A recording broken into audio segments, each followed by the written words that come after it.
the company, and they had to give away like a bunch of like free French fries and like free small drinks and stuff.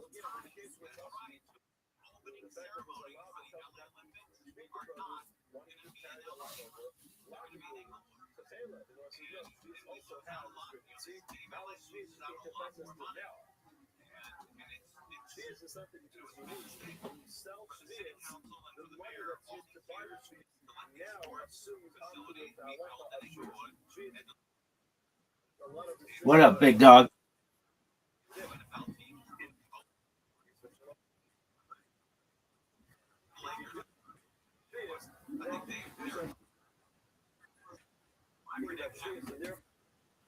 Right, so what'd you say?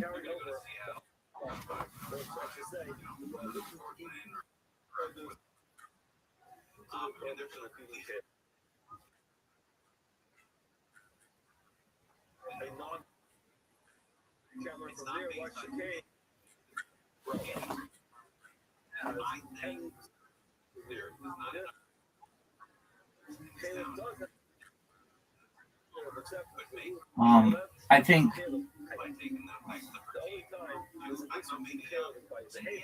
um, I think one creator is probably the best way to do it. If you could really get behind somebody you trust, like someone who's been streaming for a long time and they have a following and they're willing to do well. Here's the thing: you can't say that no matter what the crowd says, the person has to do. It would basically have to go to a team that says, "Hey, this is the here's the top 5 suggestions, and we're gonna choose between them." Because you're gonna get people who really push the limit, and you don't want your creator doing something with which they're uncomfortable. Uh, Now, if you were,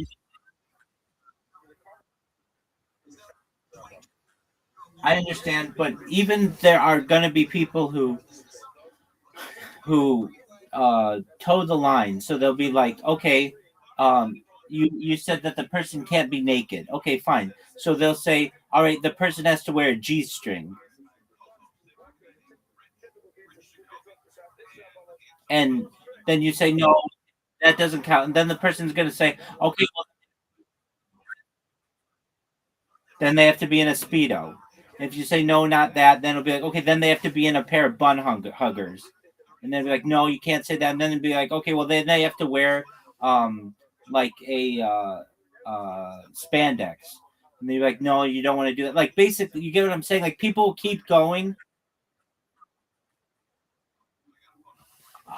Okay, but I mean, then they'll say, okay, then they have to wear a mesh wetsuit that has see-through material.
Doug, that's a terrible idea to partner with Bitcoin Obama.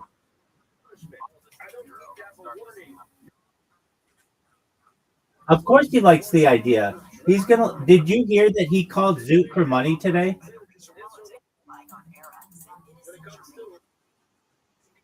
I know,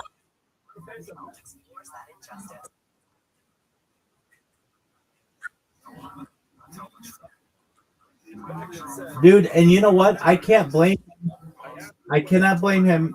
One time we had him cornered in the Harry Potter Obama Sonic 10 Inu discussion. I had him in a. He was in my Discord call, or not my Discord call, my Telegram call, and he's in there. And I said to him, I was interviewing him, and I said, "All right, Bitcoin Obama, the community is giving you like $100,000 in the token, and we know your wallet address, and we know that you've sold it, and now you're asking for more money. Why would you sell something and then you say that you would never sell it, but we have it like proof that you sold it? Like basically, we've got you cornered." And he says, "That's life." And what are you going to say to that? It's the perfect answer.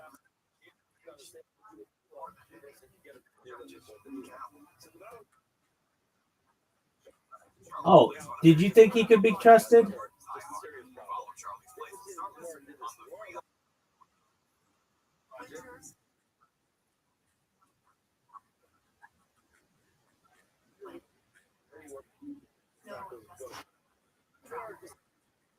You sent him tokens, and then what did he?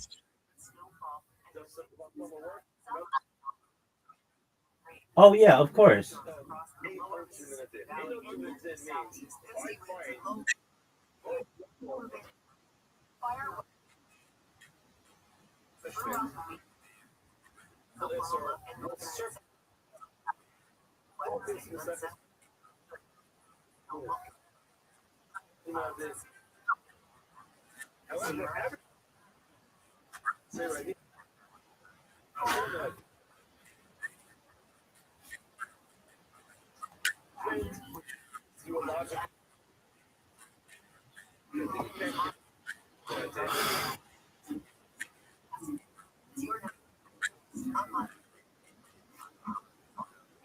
Exactly. You can.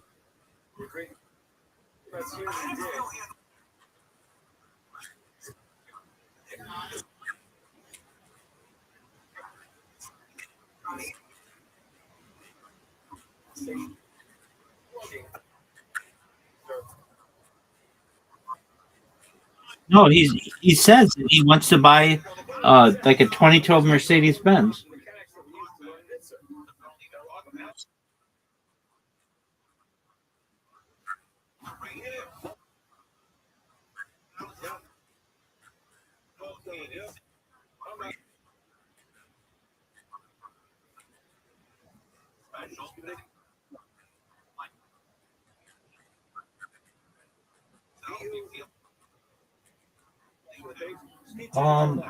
That's a good question. I think that Zoot told me, but you could have told me.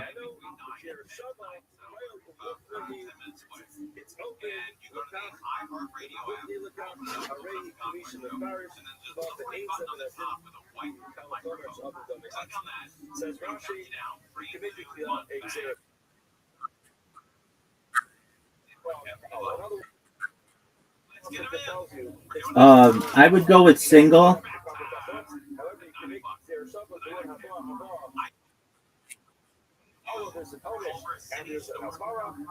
I just think that it allows you to focus all of your energy into one project, and you don't have to worry about people branching off. And um, to me, it's just logical to like build up one character than like multiple characters.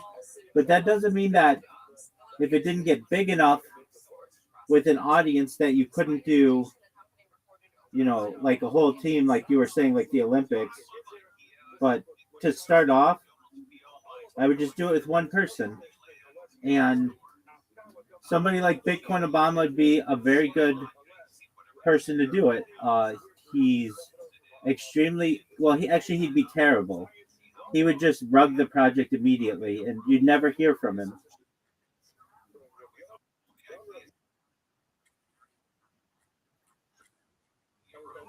Okay, so that's an interesting. That's interesting. Um. Okay, so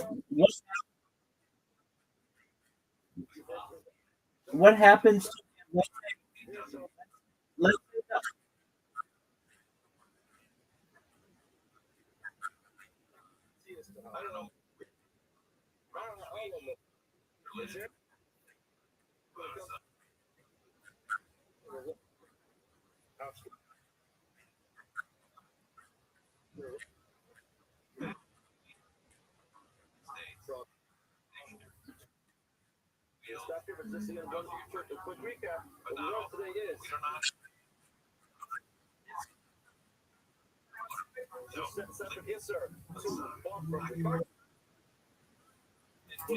it's not Zoot, it's Riser.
Right, Riser, you've got to be able to explain this a little better. All right, Miss Aquarius, imagine you have someone who is a streamer and you let the audience choose what they're going to do with their lives. So basically, you could have them travel to New York City or Los Angeles, and you would have the audience vote on it. Or you could have them eat Italian food or Chinese food, and you have the audience vote on it. Does that make sense?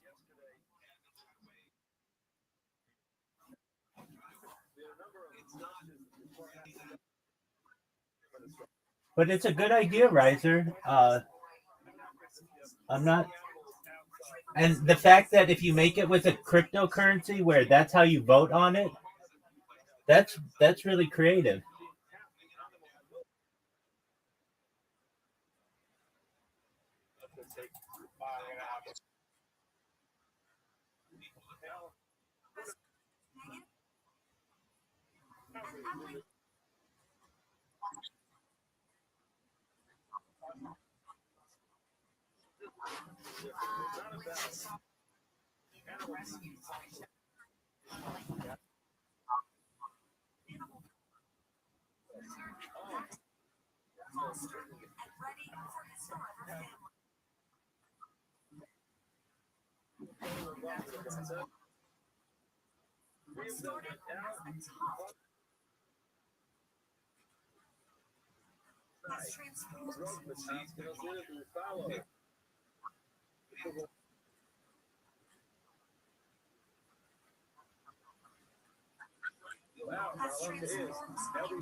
What do you have against pineapple pizza, Riser?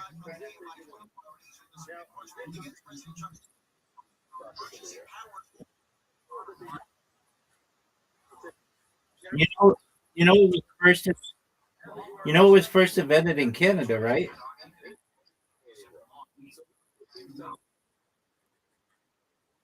Yeah, it was some guy in Toronto, or it was a Canadian guy who created the um Hawaiian pizza. I'll find the Toronto city right now.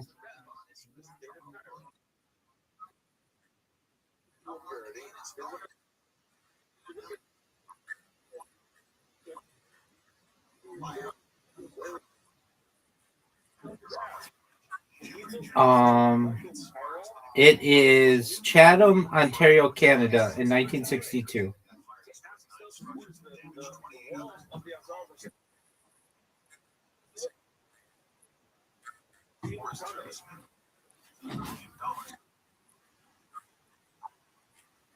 Doug, it's amazing. I love it. I like. Oh, absolutely, 100%.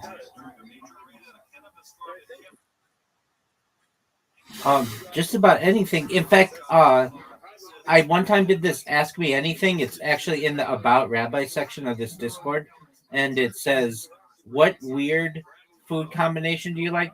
And it's hot. It's hot fudge and pickles, or I put chocolate covered pickles. And the reason, like, how did you find out you like that? It's a children's book that was written basically in, I believe, like the 80s or the 90s, and it was just like a weird food combination that I remember we tried as little kids, and we all kind of liked it.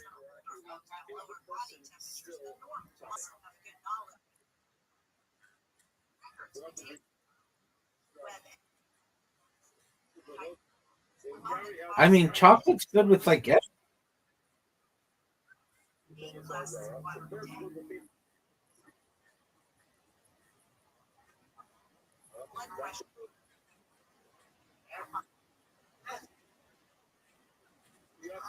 Do you like, Miss Aquarius, dill pickles or like sweet pickles or both?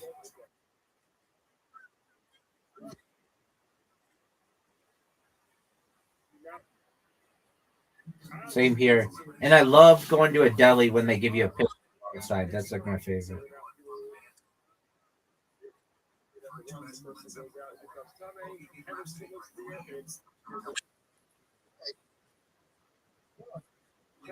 I like a place called OC Kosher, but that's just because it's kosher. In LA, the most famous is probably Cantor's Deli, which is on Fairfax, but it's not kosher, but it's very famous. It's a Jewish deli, but it's not kosher. But it's where a lot of famous Hollywood stars go. Now in New York City, there are two really famous delis. One's Jewish, one's not. The Jewish one's called Katz's Deli, and they have very famous pastrami on rye. And then there's it's called the Carnegie Deli, which is maybe one of the most famous delis in the world. And that one is not a Jewish deli; it's just a regular deli. But They have a very famous pastrami on rye, but I like my local. There's a market that I think serves an excellent pastrami on rye. Um, so that's where I get mine. But there are some other famous ones now. Anywhere else in the United States, um, there's something called sometimes it's called kosher style or New York style, which is not kosher, but it's like Jewish, like a Jewish deli. So you'll see New York style, which is like code for a Jewish deli, or it will have a lot of Jewish delicacies, but it just so happens to not be kosher. So if you ever see that, that's kind of a tip off that it at least might have a Jewish touch if it isn't kosher. Um, and oh, absolutely, a big old pickle, 100% pickle with everything.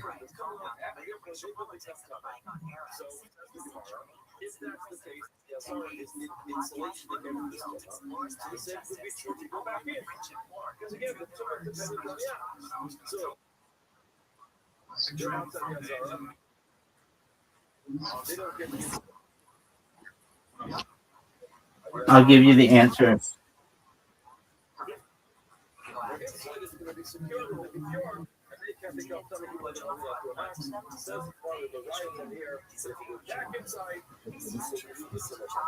I'm the ideal candidate. There's no doubt because I stream more than anybody else.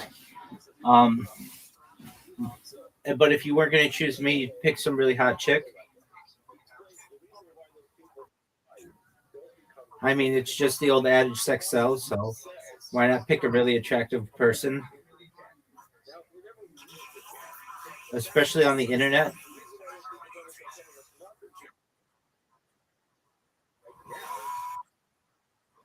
For the right,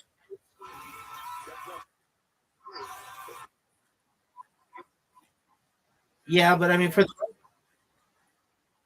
the right price, you can get anybody to do anything.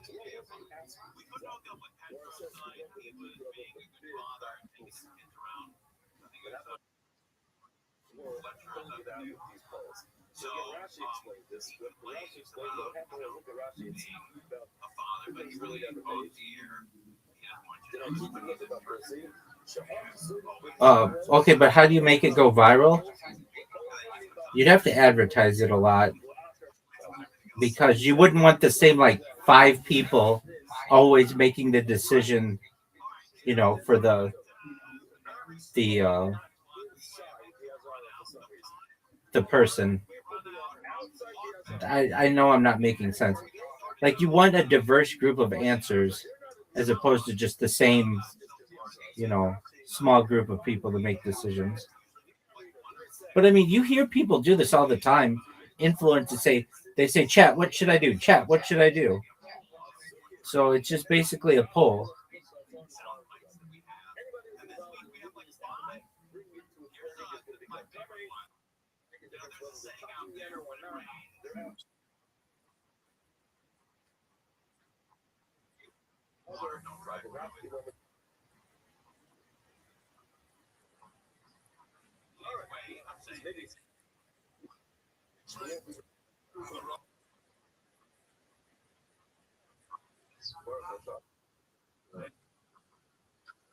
How is it religious?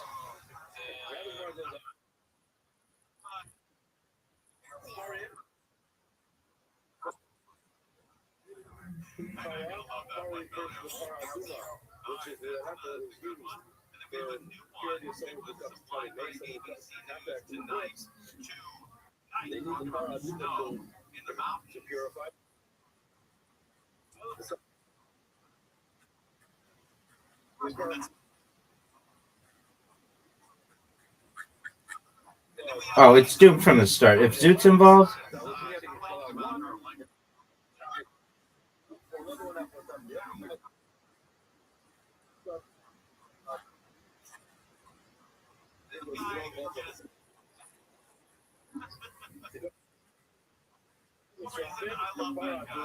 um, You said something that I think is an interesting premise, which would be allow people to, like, maybe it would be better if you had, like, not a whole bunch of people but just two people, and that way you could have them people vote on their competition. So, like, instead of it, like, they could be like, who could drink the soda the fastest, or the water the fastest, or who could run to the next destination the fastest. Does that make sense? Like, just have it.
Stop. Stop calling him Filet. Wait, stop calling him Bobby Filet. It's Flay, Flay.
Okay.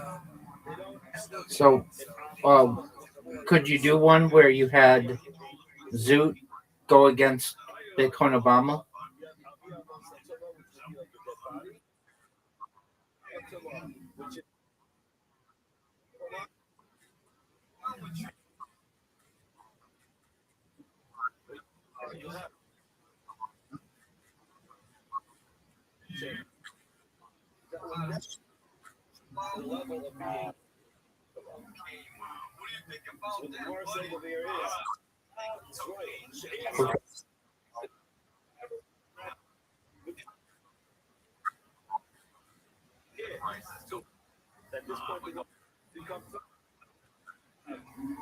Okay. It's gonna be on YouTube, not on all. Would you multi-stream it?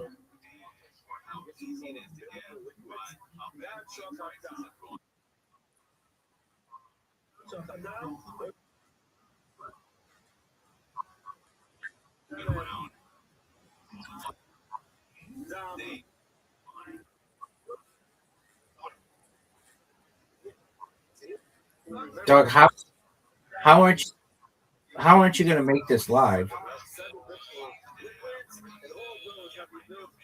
Like that's what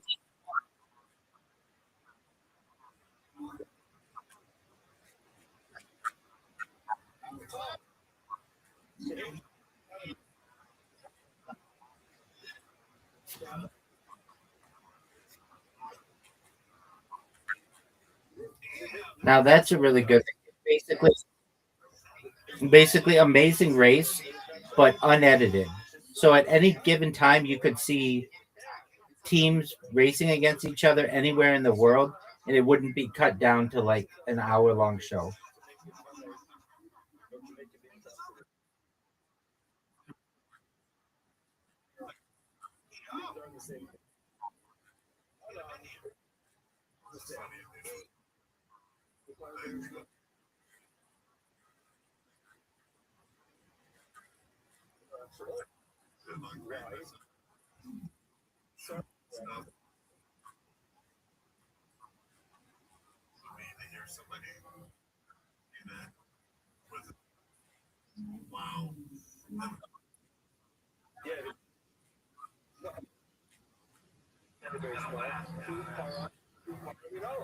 Were you gonna say crane operator's license?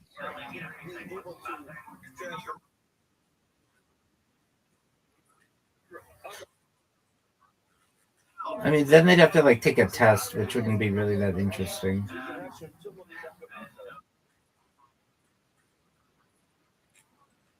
I would too, but I mean, there's a written part of it that like, wouldn't be that interesting.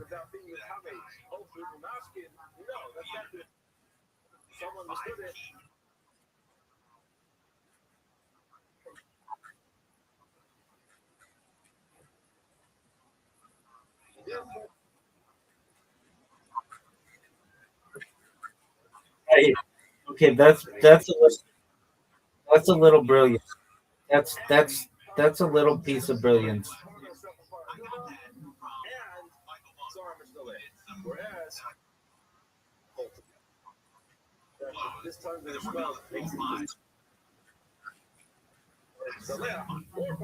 You want to make it into a sore prompt. What do you mean?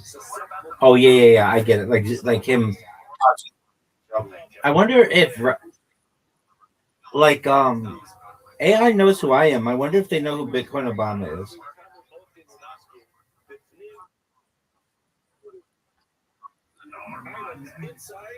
Yeah, but I mean, oh yeah, that's right. What I meant to say is like, oh yeah, so then it does know who he is.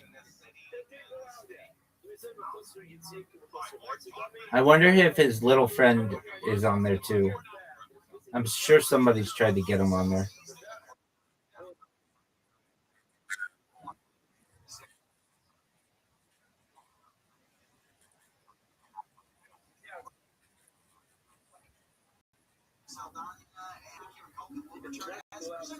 All right. Do you think that Bitcoin Obama?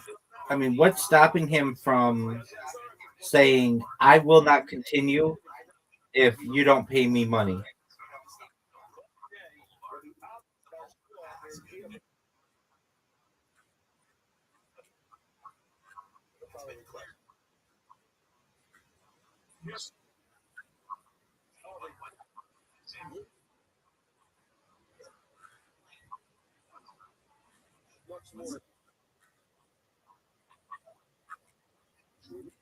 Do you think that's going to work for Bitcoin Obama?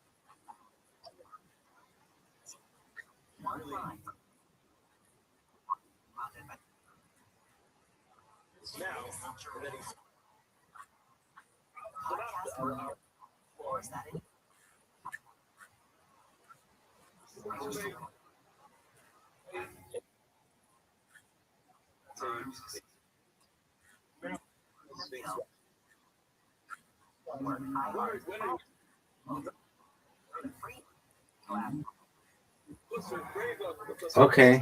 Who? How are you gonna fund this game show or whatever?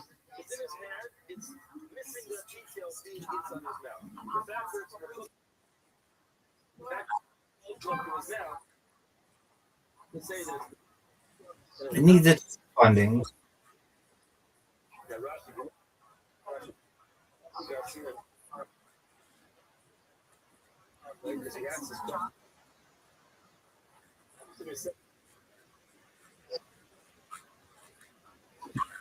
Okay.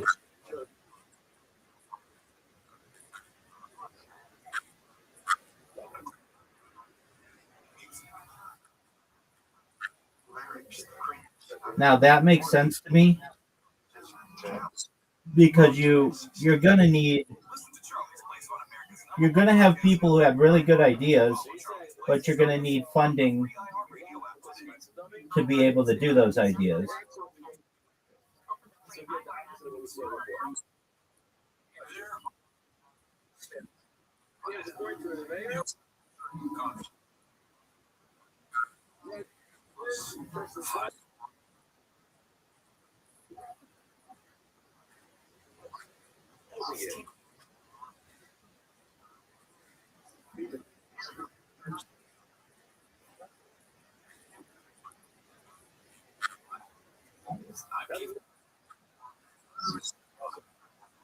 That's not Sway. That's not Sway Lee. That's Ray Strummer. That's Ray Strummer.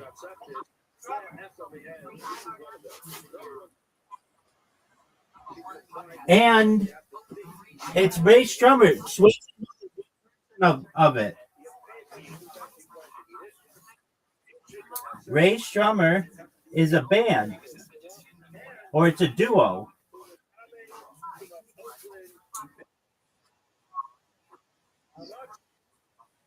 Okay, but he didn't do it on his own. You need to give credit to the other person as well.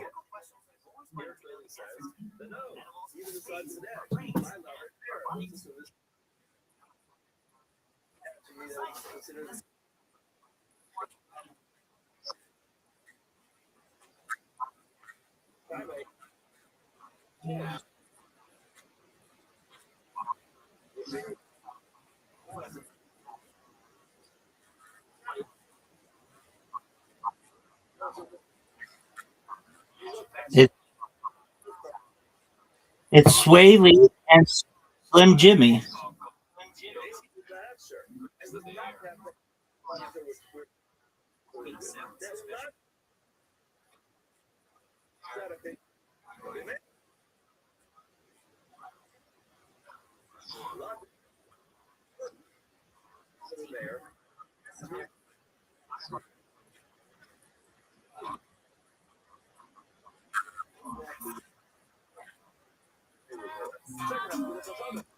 Okay, okay, I can live with that.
It's dangerous.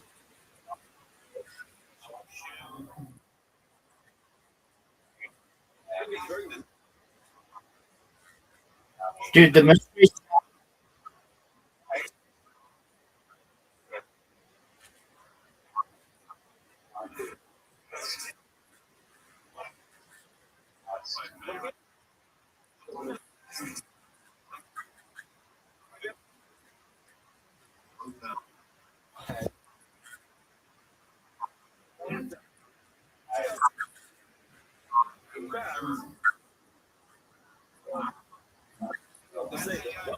So,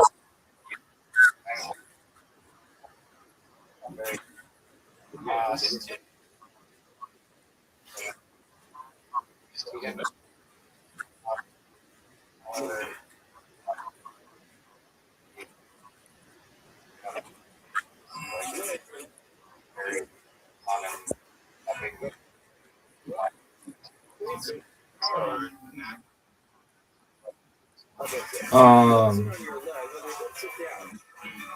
I, I mean, I don't think it's a bad idea. So I think that it has potential. It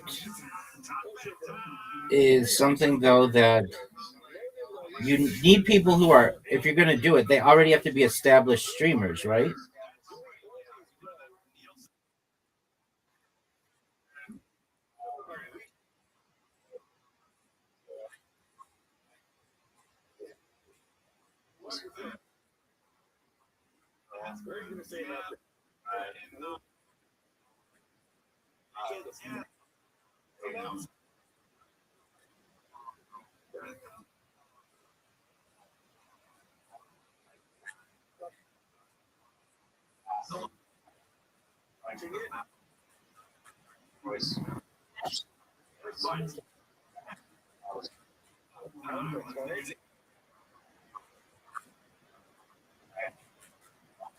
What happens if the person is doing the challenge your coin that is supporting them rugs?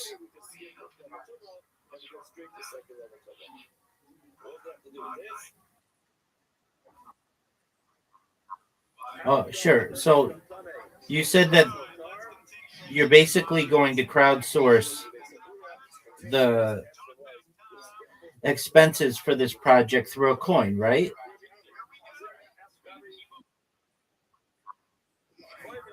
Okay.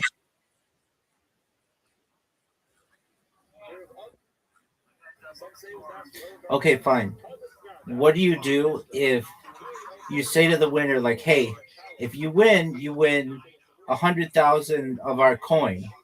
And then as you guys are doing the challenges, the coin ends up rugging and the $100,000 ends up being like worth like $1.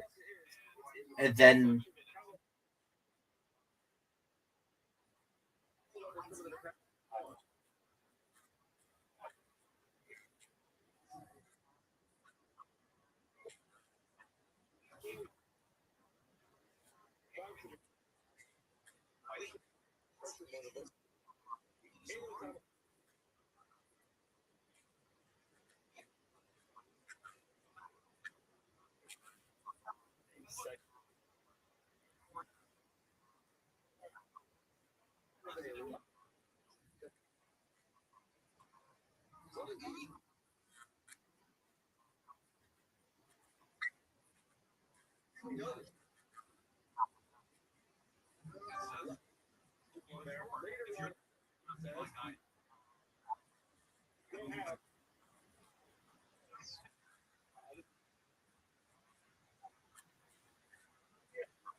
right, I know, but if you're if your coin though, as the competitions are going, gets rugged, then that might cause the people to just be like, "Oh, I'm doing all of this for nothing," and then they just quit. So basically,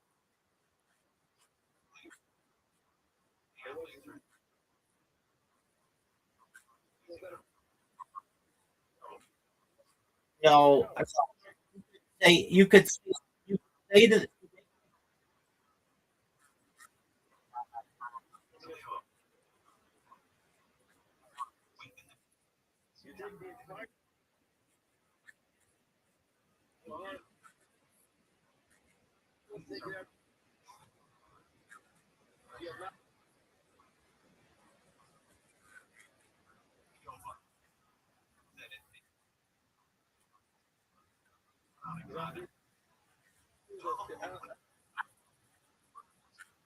okay, sure.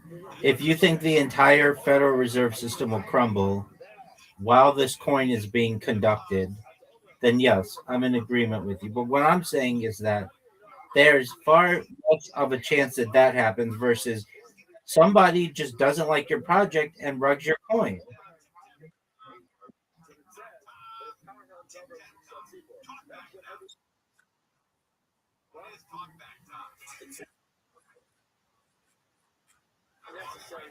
They could manipulate the market to be able to screw over your project, to be able to get like to be able to get fame. Like, hey, did you know that competition's going on? Yeah, I'm gonna rug it. I'm gonna rug their project so that the people who think they're gonna win actually get nothing, and it's gonna be hilarious.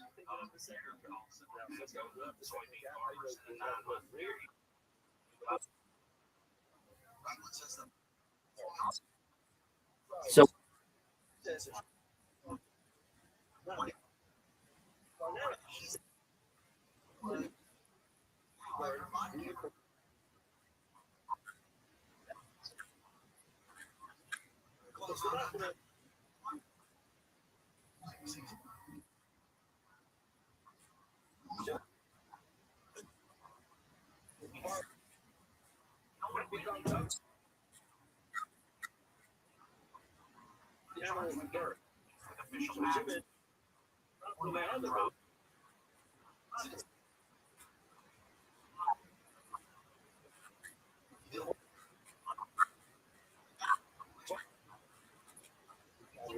well, I was just thinking that you could fundraise with your coin, having all of the proceeds of the tax or transaction fees go into a pot that becomes the collection for the winner, so that no matter, even if the coin rugs, the winner still gets a what they were competing for. So, like, say you are able to collect $100,000 for this pot. At the end of the competition, the winner, still gets that $100,000. They don't get perhaps some rugged coin. Exactly. Which is funny. I know we've talked about this before, but there's that meme of that. I mean, and like they're just like those video game competitions that happened in like 2012. That would be like the winner gets $100, second place $50, third place through 10th place gets 25 Bitcoin each.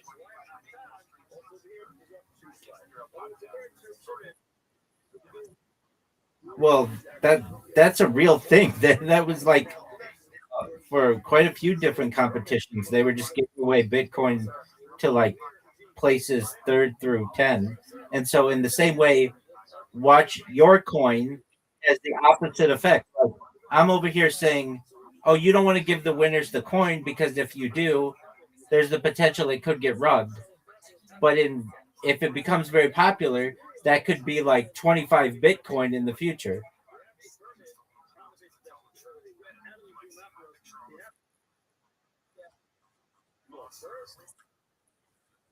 Exactly, which is really an interesting point. Okay, well,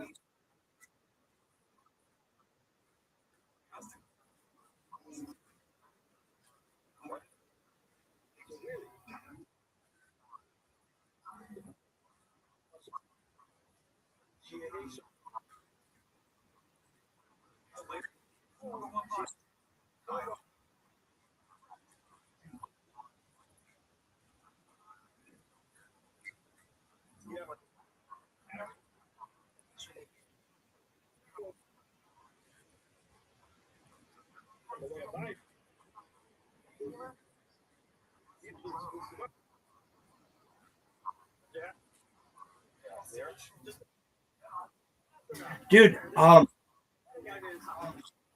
dude, I now that you say that, I had this idea with this guy. I gave him this idea, and um, it was something that you would really like. Okay, let me think about it.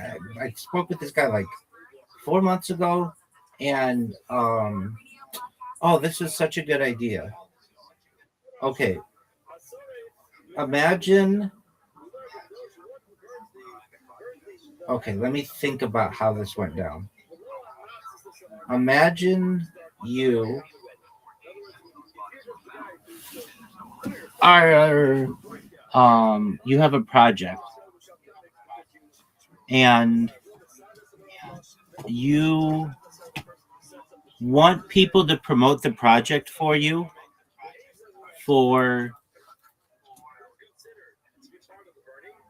a low price, and you want quality content. Basically, what this was a marketplace that you could put out jobs like Craigslist or ZipRecruiter or Indeed or something, that you say, hey, we've got this project. It's called the greatest cryptocurrency in the world. And what we're looking for is people to make a 1 minute video. And if you make the video for us, you will be in the running to potentially win whatever the prize is. Let's just say $100. And then what you do is you allow people to make submissions publicly for your project, and then you can choose the winner as a company. And what this does is it was like win-win. It was win for the creator because there's a chance that they could make money. It's a win for the company because they get a ton of social media posts, and they get to choose the best one. And it would be a win for the marketplace because they get a small benefit, like a small fee from the competition being hosted. So basically, for $100, you might get 1,000 people who make submissions, 1 minute videos, and all you have to do is choose the one that you like, and you um, give the winner $100. But you're gonna have maybe 1,000 people who have posted about your project on their social media. It's like this extreme. Isn't it amazing an idea? Yeah, it is an amazing. Yeah, so this guy, he was in a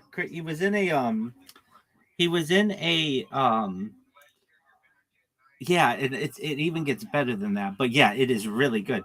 Okay, so there's this guy who was in a Twitter space, and he had an idea for a marketplace that was like um maybe it wasn't even a marketplace. I don't know. He just came into my Discord, and I was like, all right, well, that's a great idea. Here's a better idea, though, that you should do instead of that. And he's like, that is an amazing idea. He was in the same way. He's like, I have to tell my partners about this. And no, no, no. It was an American or Canadian project or something. It was North America, like 4 months ago. No, I haven't heard from him. Not only haven't I heard from him since, but he hasn't been on Twitter Spaces at all. So I don't know what he. So this was his idea. He was gonna launch a coin, and oh man, like, so this is a really really good idea. He was gonna launch a coin, and basically the coin was gonna be something like uh he was gonna have a website where um basically people could upvote or like vote on different submissions of people, something like that. I don't even think he had that. I think that's something that we came up with. And I was like, okay, well, like that's a good idea or whatever. I was just like multitasking, and I'm like, but you know what? A really good idea is if you took your website, which you already have, and you have the LLC and everything, and you just have like you could go to brands, you could go to like Procter and Gamble or Honda, and you could say, look, oh yeah, this is why this is a really good idea. Like basically, you guys already have like media teams or like social media teams, and you won't need them anymore. You this would all of your social media could essentially be grassroots. You just put out a request that, hey, we want a even like an hour. You know what I'm saying?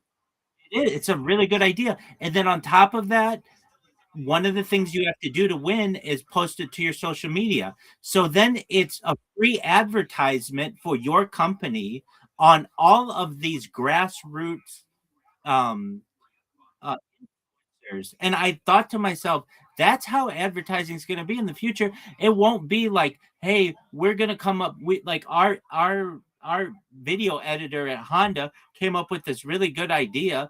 No, it would be like we took the top 1,000 entries and picked the one that we liked the best. We paid them, we paid the top winner, and then all of the other people posted to their social media. So we already got all of the influence or all of the impressions that we wanted out of those. We paid the winner, and we only had to pay them like $100 or $1,000 instead of paying a full time design crew. You know, $2.5 million a year.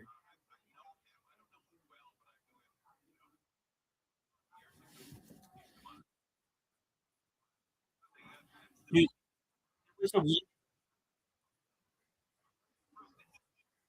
no. That's the thing. If they do, if if they do, then you raise the price, and you'll get quality people. That was the thing. We were trying to give jobs to small time artists who were very creative, and this would give them an outlet.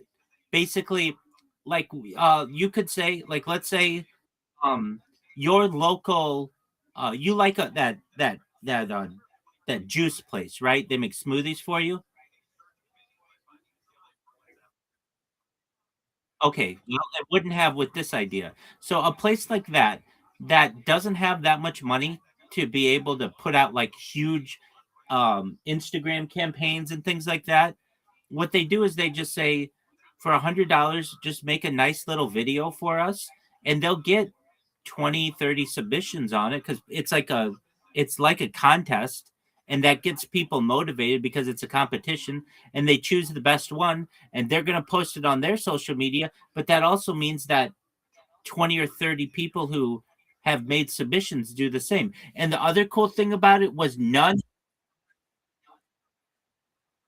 of the videos have to be hosted on the website. It's just the links. So the overhead is very small in comparison to all of this data that you would need to host video and pictures and things. It's just on Meta's servers and on Amazon servers and on Google servers. All you get is a link, and then you can also have people vote on it as well. You could say this is the fan favorite, but if the fan favorite isn't what the person wants, then they don't have to choose that one. I remember saying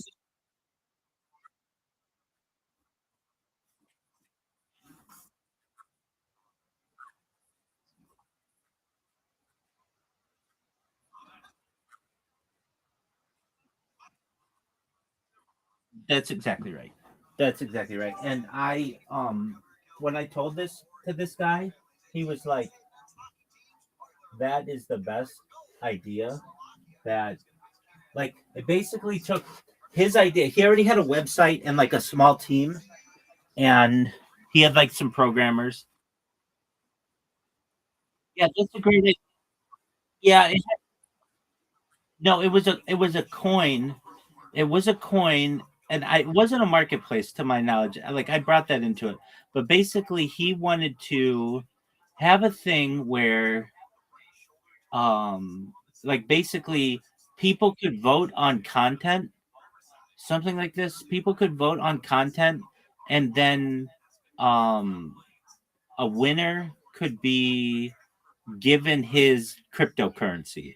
And I was like, okay, well, that's cool and everything, but why not just pay them in cash? And instead of going to small time creators, why don't you do this for big businesses that have deep pockets and major advertising budgets? And it's going to save them money. I mean, can you imagine how good an advertising campaign would be if you are on 100 different influencers, like artist influencers pages that it's just there organically because they made a submission to you 2 months ago and it's still on your page, even though you didn't get picked. You're still proud of the work that you did, so you're going to keep it up on your page.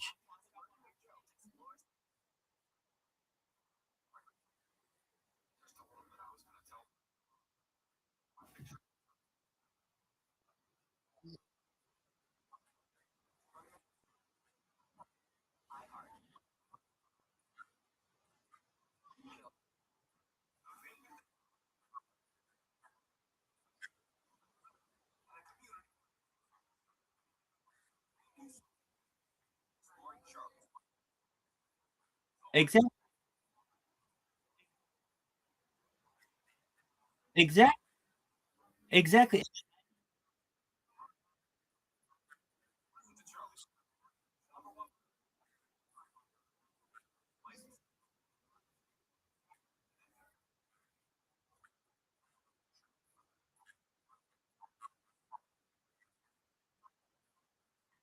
Well, that's exactly right.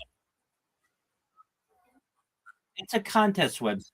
That's what we talked about. It's basically a place where people, individuals, or corporations could go to get organic art and basically use uh, crowds crowdsourcing their marketing.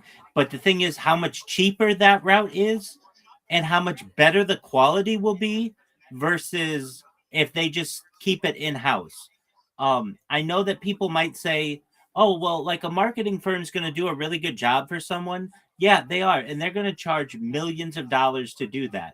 Or you get some really creative individual who puts a little bit of time into their project and their thing's actually funnier than what the marketing team came up with. And the thing is, the fact that you're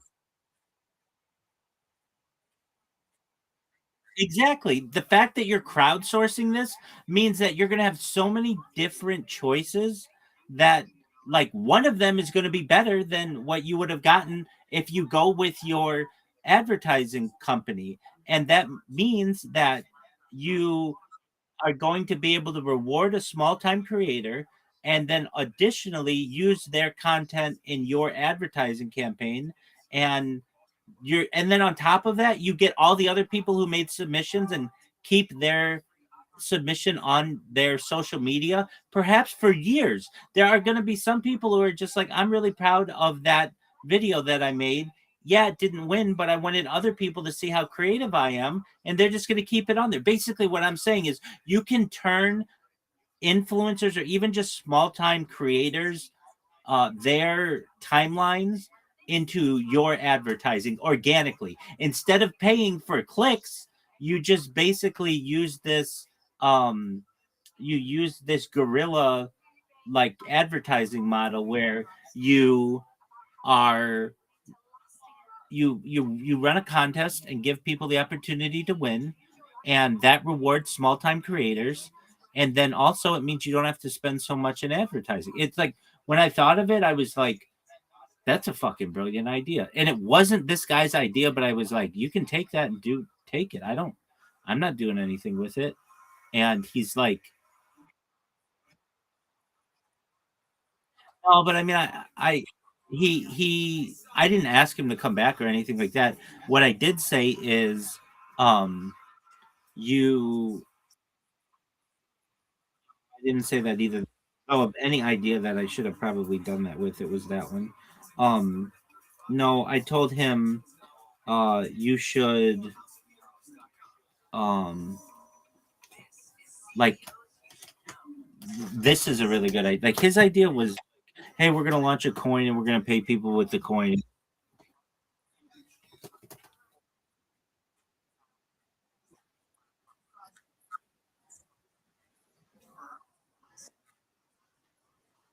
I get you.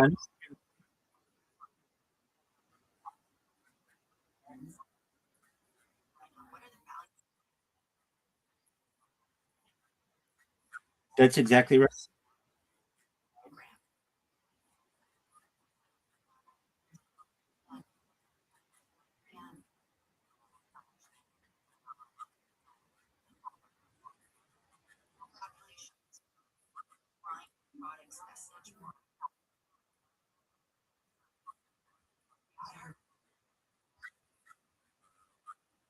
I know it is.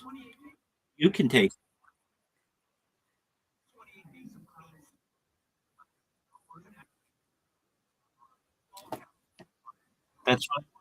That's what I want. 100%. 51, baby. 51. Oh, undefeated in bowling, undefeated in friendship.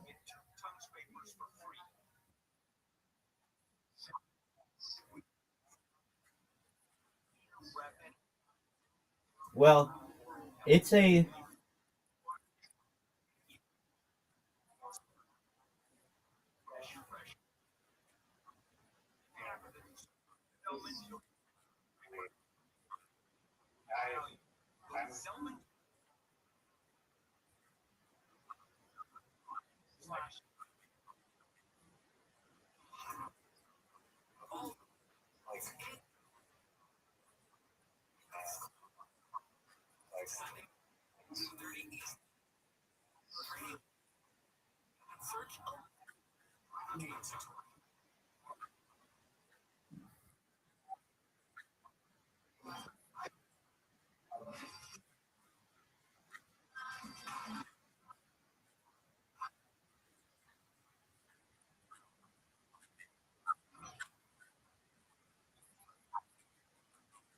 well. The idea with that is that's where you would have people vote on them, so that they just have to vote on the top, or they just have to look at the top 10 or whatever and choose whatever one they want. And then on top of that, that gets people to say, "Hey, vote for me," and they're going to tweet about it and be like, like getting their friends to come to your website. And it, just think about how cheap it is to advertise this way. Okay, imagine you had a coin and you just say, "Man, we need people to find out about our coin, but nobody knows about it." Hey, guess what? We're just going to offer $1,000 of our coin or $100 of our coin, which is basically nothing to us. And we're going to get a bunch of really good videos from independent creators. And the thing that I really liked about this idea is it helps artists, because there are a lot of artists out there who are really talented but don't have a way of making money. So literally you could be an artist on there, and all you do all day is just make little YouTube shorts that are attractive and cool, and you could literally make a lot of money doing that, because you're going to get some companies that really want a lot of submissions and they're going to offer $25,000. And you know why they're going to do that? Because it is such a cheaper way to advertise than it is to do an Instagram campaign or a Google AdWords campaign. A Google AdWords campaign, if you don't have that's assuming that the end user doesn't have a pop-up blocker. Let's say you're able to get your just an Instagram campaign and they get eyes on it, they just scroll right past it, they don't look at it. But if somebody's posting something organically, voluntarily, of their own volition, not only are people going to be interested in it, but it's going to stay on their page for long periods of time.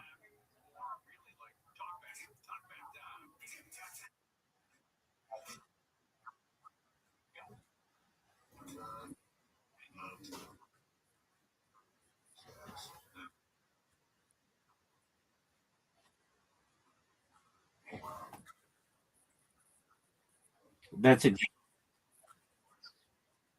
that's exactly right.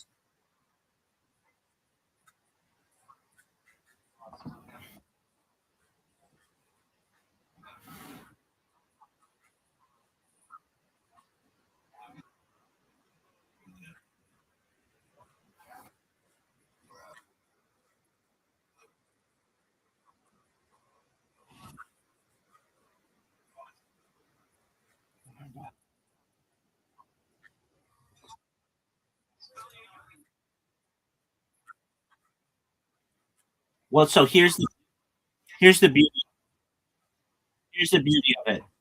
No, I we talked about this. You're gonna have a company. I'm just using Honda, but you could have McDonald's or whatever, and they're gonna get, I don't know, 2,000 people who send entries. But then your little Shake Shack or wherever you get your smoothie, they might only get 15 entries. So basically, if you want to make a lot of money, go for one of the big ones. But if you're just looking to pick up a small job and you know that you're a good creator, go pick up one of the small jobs.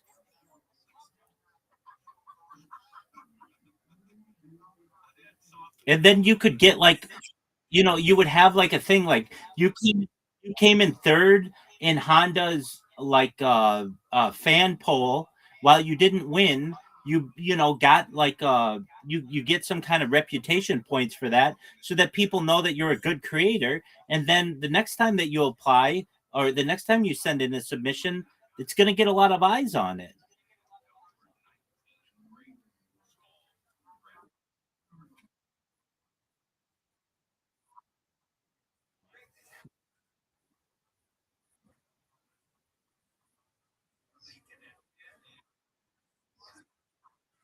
Well, you would just see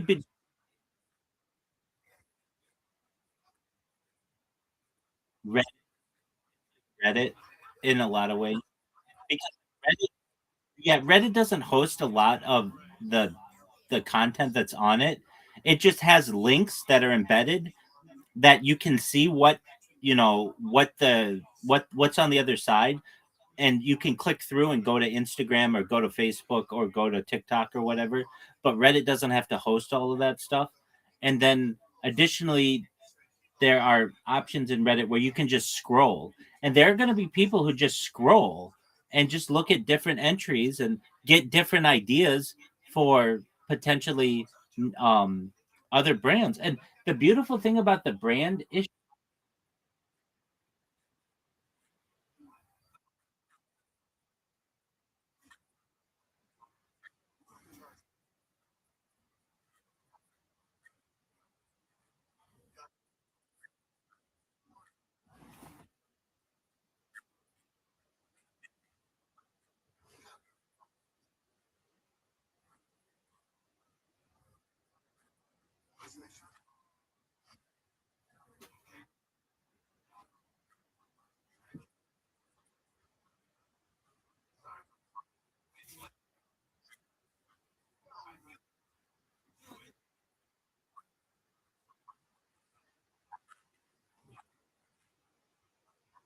okay.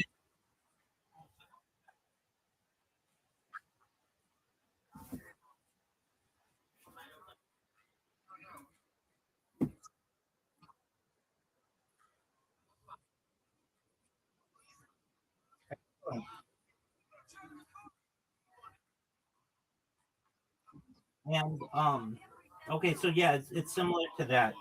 And a beautiful aspect of this is my whole conversation with this guy was recorded. So I mean, let's say it just blew up and became the biggest thing ever. I could literally say, "Hey, I gave you that idea. Here's our conversation, and if you don't share the proceeds with me, then the whole world is, yeah, you're going to look like shit. You screwed me over. I have the protection of my streams." Like basically it would be like saying like you came up with the idea. Exactly. Exactly. So it's win-win for me. Like um that that I could, and I'm not saying I would hold this guy hostage um or extort him. I would just say, look, people are going to see our conversation and they're going to see that you had an idea that was okay, but was just like everybody else's idea, and I gave you this idea, and yeah, you ran with it and blew it up, but people are going to see I'm the originator of that idea, and so it's in your best.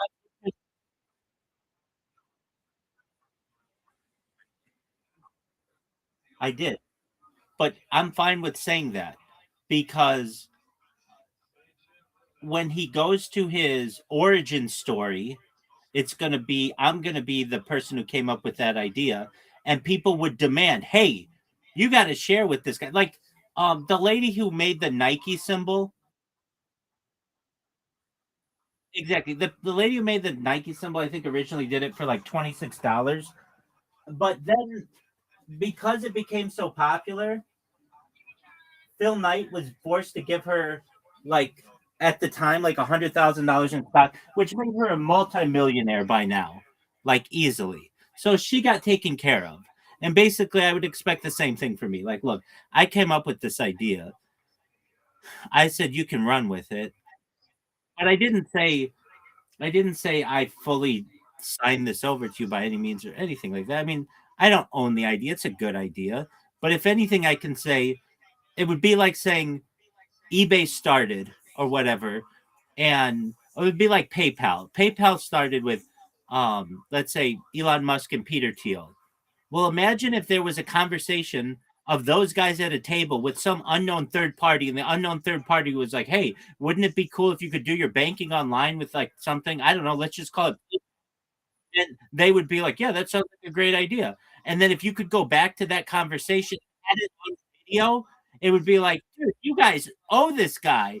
And he might even have an argument to be made that he should be considered, at least to some extent, a co-founder of the organization.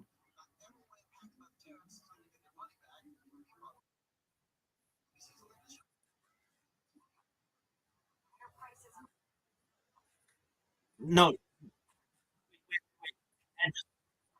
exactly. Exactly. So you could easily say to them, "Okay, I'm not going to sue you over it. It's your company. But just know that you're going to look like a bunch of assholes. And I have it on video on 20 different streams that I gave you this idea. So give me a cut of it, or you're going to look bad." I'm not saying that I'm going to publicize it, it's already publicized. But if you don't want to lose in the court of public opinion, you will cut me into this.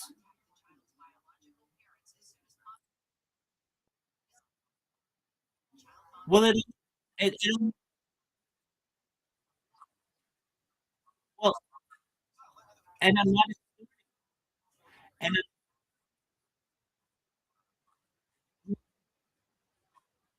well, exactly.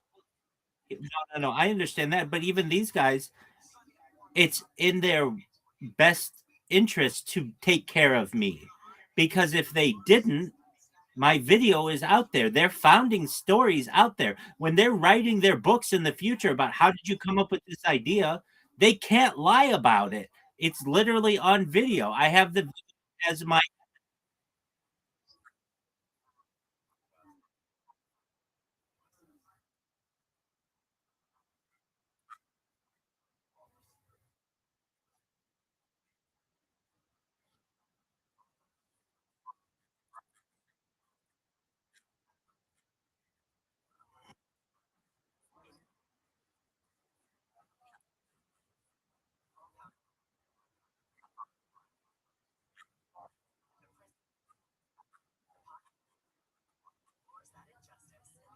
um just one moment.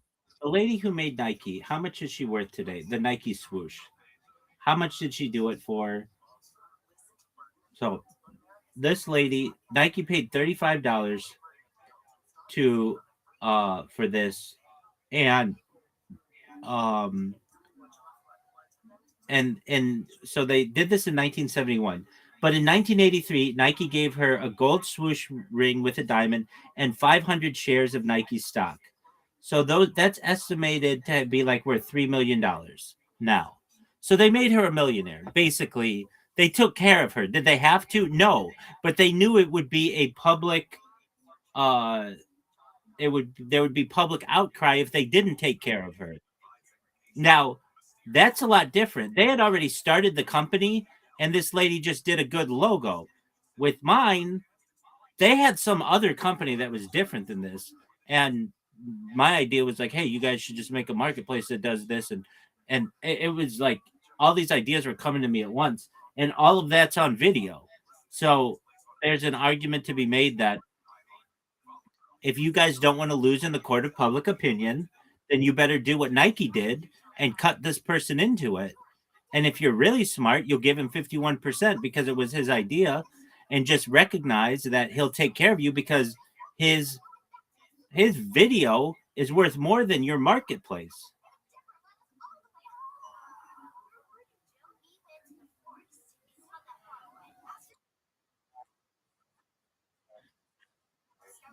And that's why I love live streaming my life.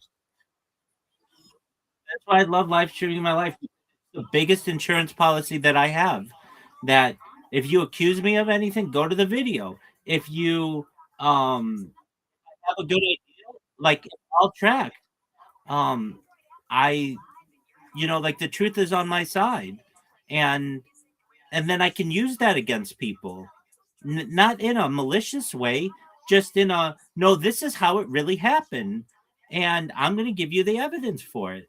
It's an incredibly powerful it's an incredibly powerful medium that I have dedicated to my life.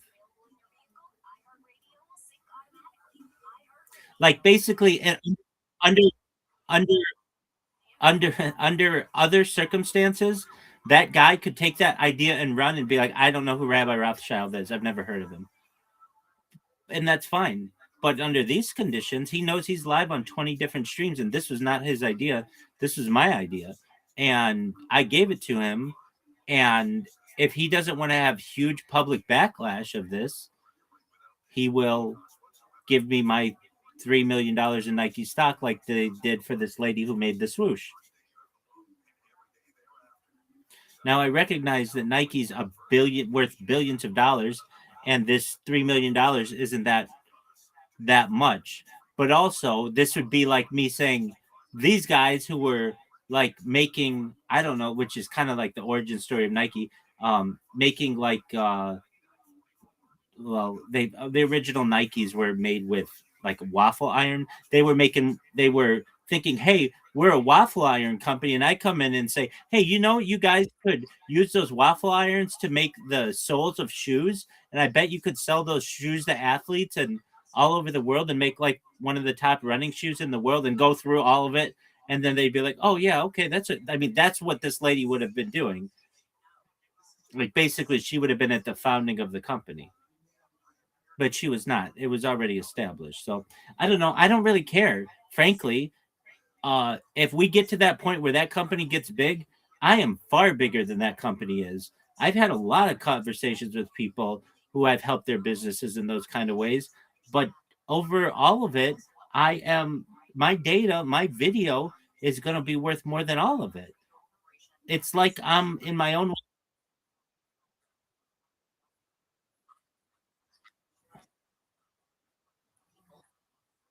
That's that's exactly right. Especially the crypto world. I mean, I was in SPX 69,000 when it was like a nothing coin. There's Harry Potter Obama Sonic 10 Inu, there's the Doodle Genix, there's the Doginal dogs. Like I'm the epicenter of all the cryptos in the world. And um I no. I've just been live streaming my life in their discords.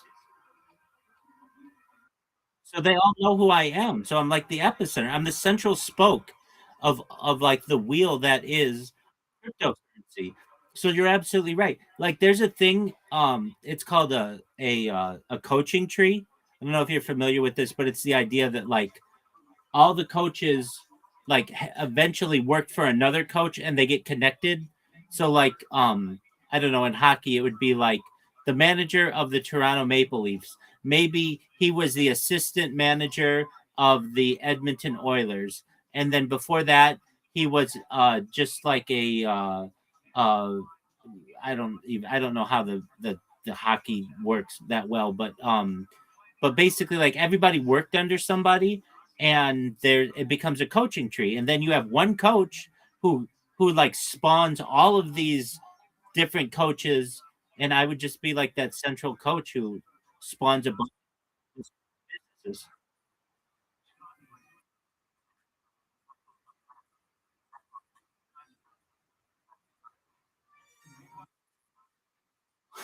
Well, at the heart of any teacher, you have to be a learner. So we're all learners, and it would the best teachers are the people who have learned the best and can communicate that to other learners. Who,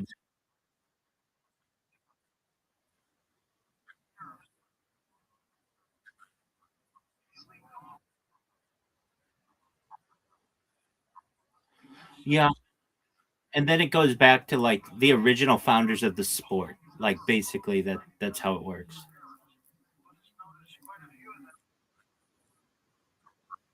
Well, that would be for teachers, but just in the coaching terms. So, but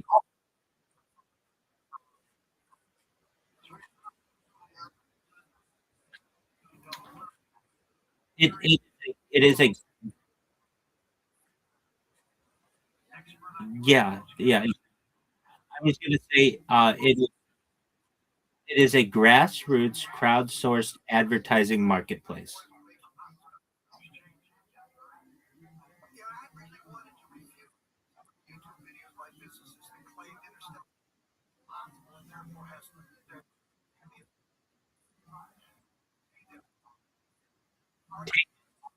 Take it, take it, and I'll say to that, I'll say to that other company that may they be successful as well, and uh, let's say Riser's company becomes extremely successful. Riser's going to give them a cut of whatever his he feels is the $3 million in Nike stock because frankly, they came in here and sparked that conversation with me. I wouldn't have had that conversation prior to them. Like, basically, you're going to take care of them. You might not give them 50% of your stock, like you're giving me 51%, but you will share with them. And in the same way, they don't owe you anything. So, I don't know if they necessarily have to make sure you're taken care of, but they would certainly have to take care of me. But in your own way, let's say your business blows up, then people are going to go to this conversation and be like, wait, where did you get the idea, Riser? And you're like, well, I was talking to Rabbi. And then they'd be like, okay, well, where did Rabbi get the idea? And he's like, well, he thought it up, but he was having a conversation with someone similar who had a different idea. And so, in order for you to avoid any kind of public backlash,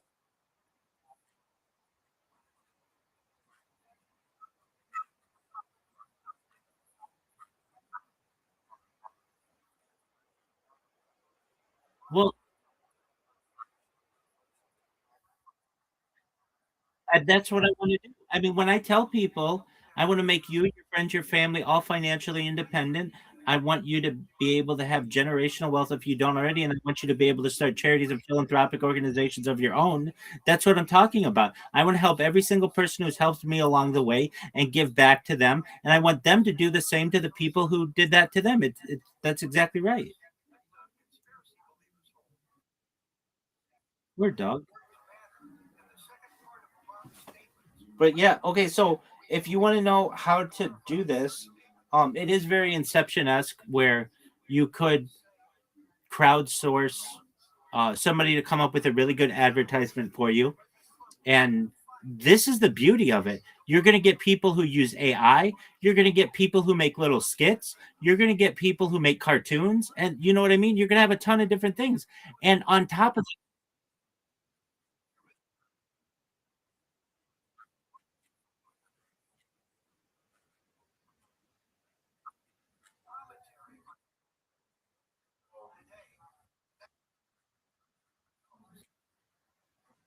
going to enhance it.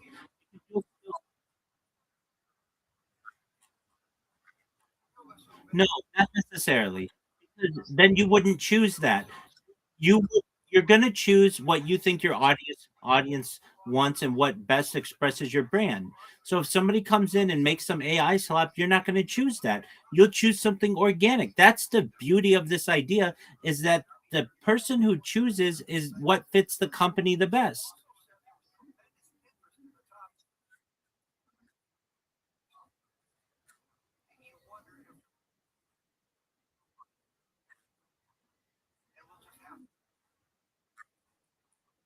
Yeah, we talked about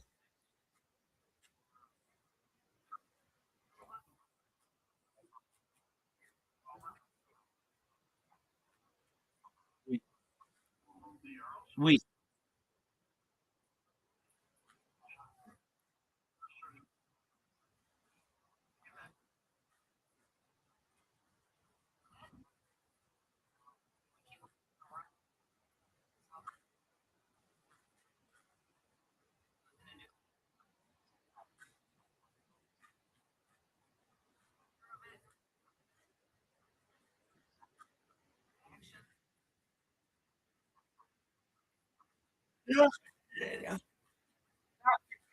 for you. All you are is an advertising marketplace. You're not even hosting the data. You're literally just connecting all the links together. And just like eBay, you can't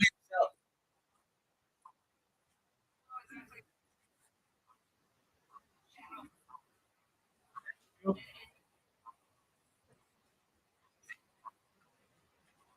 That's true. Or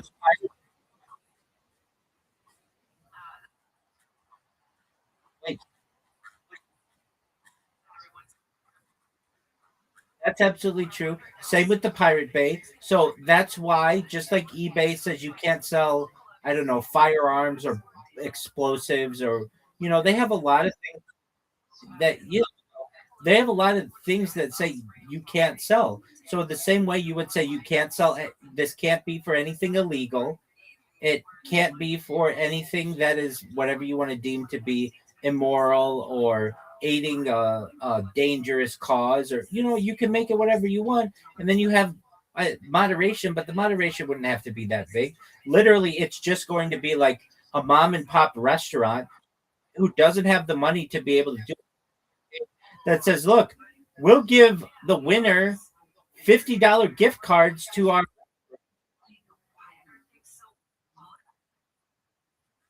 There you go. I mean, literally. And there was another aspect to this. You could pay in anything that you wanted. So we talked about cash, but then I said as well, why wouldn't you take Bitcoin, or why wouldn't you take any type of cryptocurrency? And with my discussion with the guy, he's like, yeah, we were gonna only make it so that you could only take our coin. But that makes sense. Like, nobody wants our coin. It's not worth anything.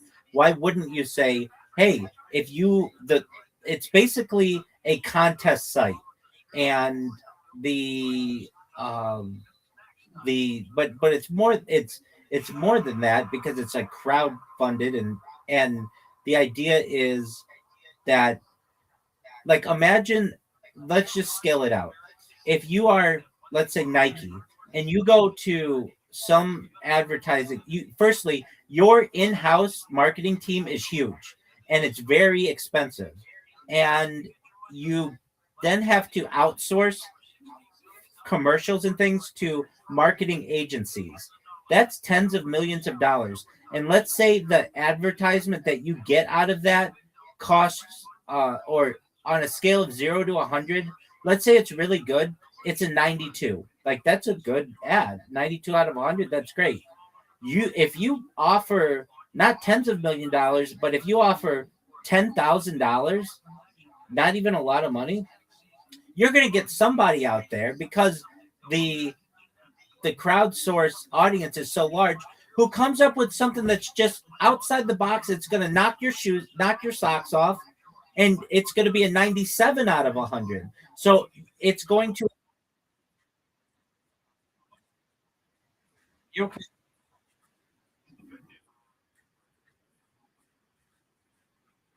yeah,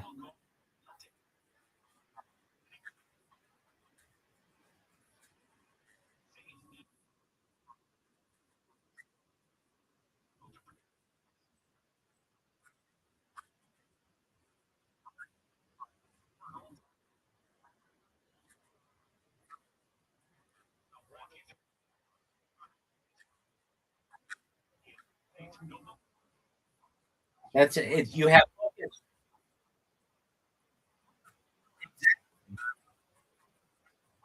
exactly, exactly. There you go. There you go. You have built-in focus groups. You have built-in focus groups with this website, and on top of that, you're going to get people who really get into advertising and marketing, and they are going to be on this website all day just looking at new commercials that they like.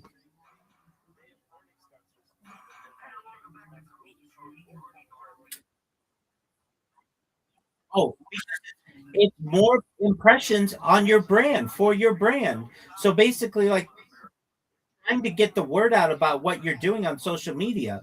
But the fact is, you're just going to get people who like your website enough that they're just going to be taking in all kinds, absorbing all kinds of commercials all day. And if they like something, they're going to take that link and they're going to put it on their social media. They're going to share it.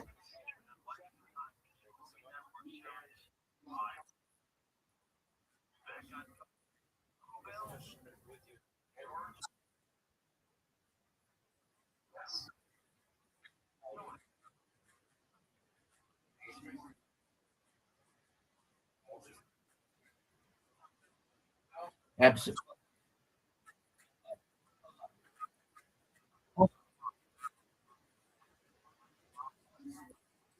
Hold on.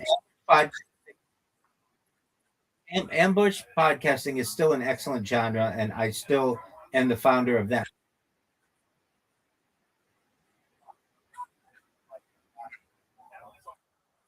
I agree. I agree. So I remember talking to this guy, and I said, "This isn't $1 million idea. This isn't $1 billion idea, but this is literally $1 trillion idea. It essentially will kill all. It won't necessarily kill, but it will significantly reduce the marketing uh, departments of the Fortune 500, but it gives them more opportunity to be able to spend more, and their advertising will be more on point. And so that's what they want. They're going to save, like, it's going to be really easy to go to McDonald's and say, look, you spend, I don't know, $500 million a year on marketing, and your marketing team costs you $50 million a year. We're going to say that you only need a marketing team of $5 million a year, and you're going to be able to reduce your marketing budget. If you want, you could even just use the money that you save to add to your marketing budget. But what you do is you're going to have more focused advertising, which is what you want. And they're going to say, that's exactly what we want. We want better advertising.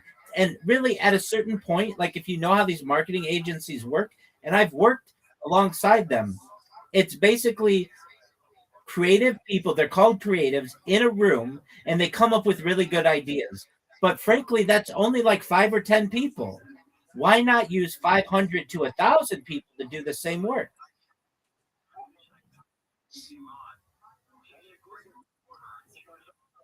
It's $1 trillion idea.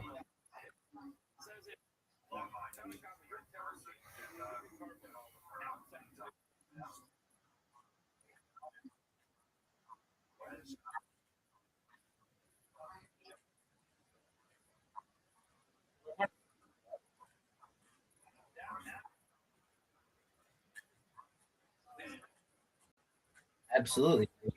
Now, what would I say to this guy who came in here and he'd be like, "Hey, you took my idea and gave it to Riser." He's not going to be able to say that. He knows this was my idea. I said he could run with it, but that doesn't mean that help other people with it. And ideally, there's enough here that you both could start companies that could do this effectively. Who's to say that you can't have a buy me a coffee and a GoFundMe or an Uber and a Lyft? There's nothing that says that there can't be competition in this realm.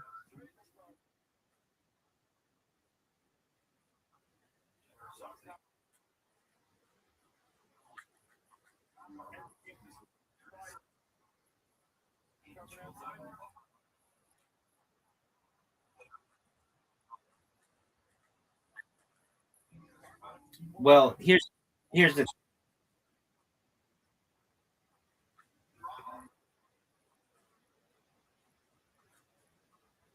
and just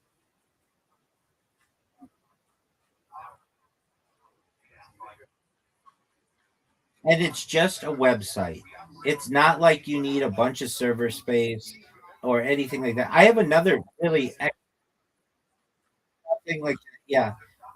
The one thing that you might have to do, or like I'm sure that there are things, but you'd have to protect yourself against botting because people will bot this like crazy, especially when money's absolutely. Exactly. But here's the thing with it. It even if somebody bots something, at the end of the day, it's the company that's going to choose what they like. And I remember talking about this with that other guy. Is there will be something in the terms and conditions that says the company can do with your creation anything that they want. They just have to, like that's part of it. You're submitting this, and if a company likes it, they can take that idea and use it for something else. Like basically, that's art. It's like if you come up with a really good idea, but you don't win, and that company uses it on something else, they're allowed to do that. It's you don't own you don't you don't own anything in this world. So the idea would be that but if you did win and the company wanted to, let's say they liked your 30-second commercial, had to get it down to a 15-second commercial, they can edit it down any way they want. So long as they pay you, they can do with it what they wish.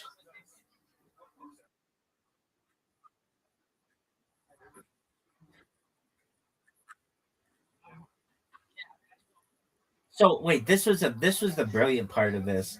So Matt, you know how I said that you could take this guy wanted it, you had to take his cryptocurrency. And I was like, I wouldn't do that because like basically now you're competing with Bitcoin and all that other shit. Why not just accept Bitcoin or any other cryptocurrency out there? Here's the beautiful thing. You know how I gave that story about first place for that video game competition got $100, second place got $50, and third through 10th got 25 Bitcoin. You know what I'm talking about? Okay. In the same way, you could, as the platform, say, we're going to take 10%. That's what I think I said. The you as a platform would make a lot of money doing this too, because you take 10% of whatever the contest is. So let's say the contest is going to be $100,000 giveaway. Well, then to post it on your website, it's $110,000, and then you take $10,000. But what you could do is for someone who says, "Look, we have a cryptocurrency project. We don't know how much this is going to be, if it's going to be successful or whatever." You can say, "What's the grand prize?" And they can say, "The grand prize is going to be $1,000 in our coin." Okay, if you want as a platform, you can say, "All right, we'll take $100, the 10% in your coin, and then you can run the contest any way you want." But what that does for you is it diversifies your um your revenue streams, and you might have one of these coins become the next Ethereum or the next SPX 69,000 or whatever. That makes you more money than everything else combined.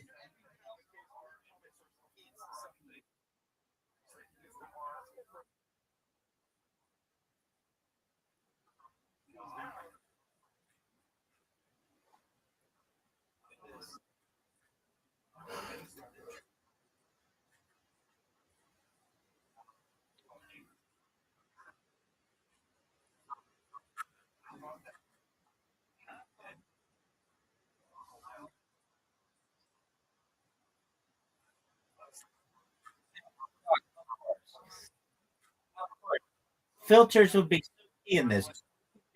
You can buy newest, but the filter aspect is like a given. Buy newest, buy largest to smallest, smallest to largest, newest to most to oldest. Um, yeah, certainly categories. Exactly, all that shit. I mean, but really good filters and searches, and like whether somebody's looking for a video or just a meme or a picture or whatever. But you've got to imagine like from the meme verse. Like imagine you're I don't know, Burger King, and you say we just want a really good meme. Do you know how good people would come up with memes for Burger King if they were going to be paid $10,000? Do you know how creative people would get? Even though like it's just a picture, you realize that like this would be, and then Burger King is going to. Oh, it is, and then it's going to go viral because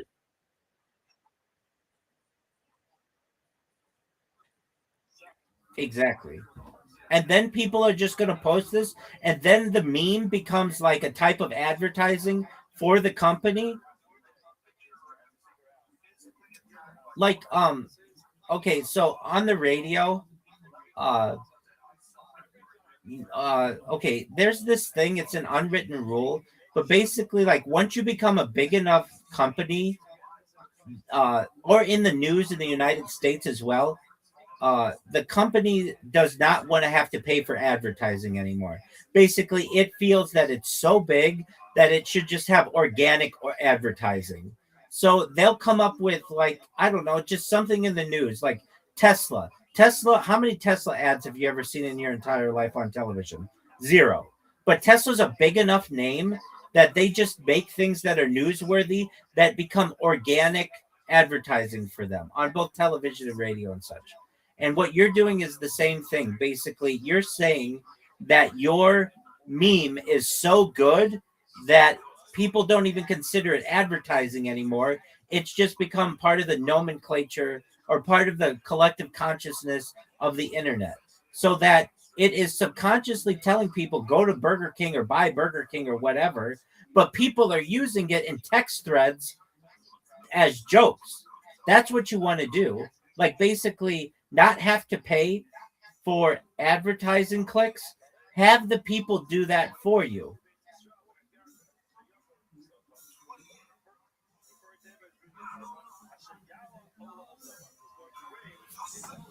I know this is a fucking amazing idea. The thing is, it needs a really good name.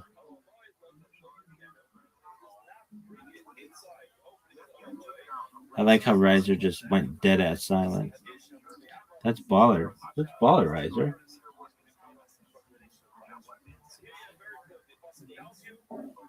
All right, Riser, I'm going to give you about 30 seconds to say something. Oh, he gone. There he is. Can you hear me?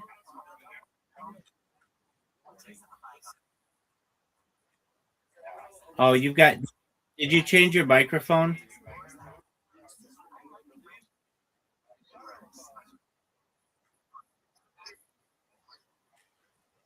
Oh, okay. No, no, it's not. Um. Okay, so I was saying that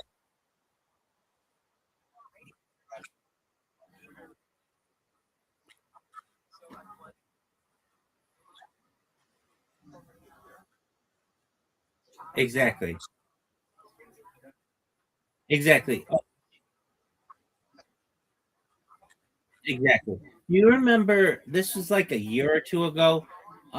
McDonald's. I don't know. I don't eat there, but I did notice they had some kind of campaign that was like for some kind of I think it was some kind of anime thing, but they took the golden arches, which are usually like an M, and they flipped them upside down, and they were a W. Do you remember seeing this?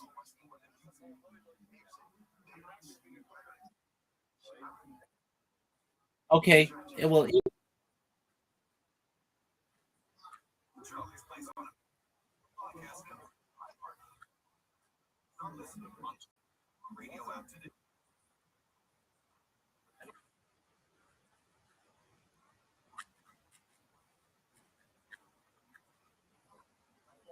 okay, right, but okay, so they had this campaign where they were doing something, and they took the M and made it upside down.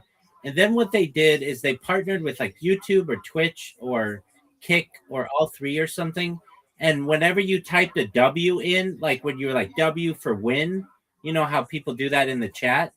it did the upside down McDonald's, or it could, and so people would do that, and so subconsciously they're getting all these advertisements for McDonald's, but they're not even recognizing it, and McDonald's isn't paying for that. Maybe initially they had some kind of partnership, but basically they were able to become part of the collective consciousness of these chats by just flipping their logo upside down to go from M to W for win. Does that make sense?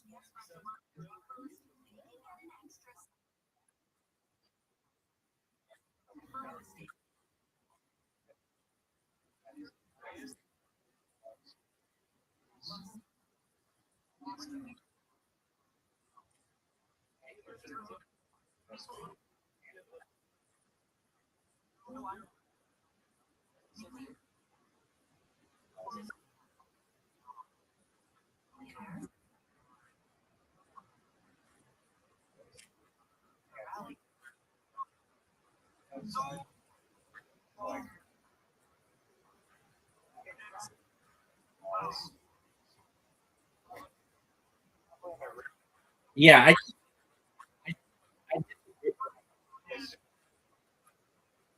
I disagree. I disagree. I disagree with that take. It was not a good thing for McDonald's when that movie came out. McDonald's lawyers fought.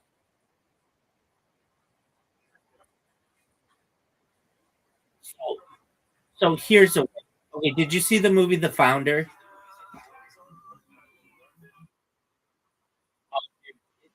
It's like my favorite movie of the last 10 years. It's amazing. So it's the story of Ray. Yeah, it's the story of Ray Kroc, and the entire thing is one big McDonald's advertisement. Yet people literally paid money to go watch an hour and a half long McDonald's advertisement, and they make McDonald's look better than the food. There's this fucking woman in this video or in this movie, and when she eats this fucking hamburger, she looks so beautiful. Like I've gone onto her IMDb to see like who is this woman. She's the way, and I remember like seeing like they made her like eat like 50, like this hamburger like 50 times, and she kept having to spit it out to get the right take. But man, when they got it, they got it, and that's just like perfect organic advertising. Okay, so have you ever seen? Well, they to make it look organic, yes. They No, it's not a documentary. It's a motion picture, but it's amazing. I love it, and I think you would really like. Well, it is, but it's manipulated. It's it's from it's how Ray Kroc stole McDonald's from the McDonald's brothers, and it shows Ray Kroc in a really good light, but does not show the true story of what really happened. Basically, um, the McDonald's brothers were supposed to have 1% of McDonald's equity in perpetuity, and it was a handshake deal, and but there was like no proof of it. So that's a perfect example. If that conversation had been on camera, those McDonald's brothers could be like, "Hey, you fucked us out of 1% of ownership of all of McDonald's," but they didn't have it on camera. With that being said, I mean, this isn't a wonderful example of this, but it is a pretty good example. Have you seen The Office before? I know you're not in love with it, but there's one scene where oh oh apologies, I did not know that. Maybe it was somebody else I was talking. Okay, because we don't talk about it a lot, and I love that show. I've seen it like a billion times, and I've listened to the podcast, all kinds of shit. Okay, so there's an episode where everybody off. You're cutting out. Can you repeat that? Are you cutting out or am I cutting out? You're cutting out because I can hear my other device. Can you repeat that? I can't hear you if you're talking. Right? Okay, what'd you say? Riser.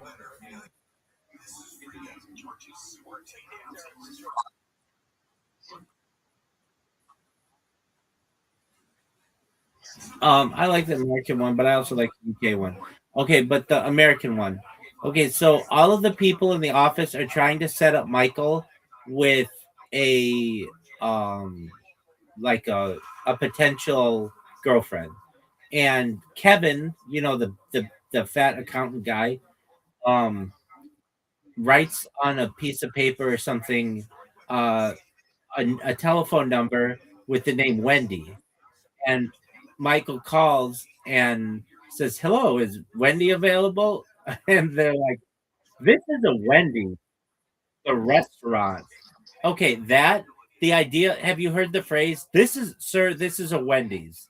Have you heard that? Okay, well, it's become like in the lexicon of the internet. When somebody just goes crazy on somebody, they'll just be like, "Sir, this is a Wendy's."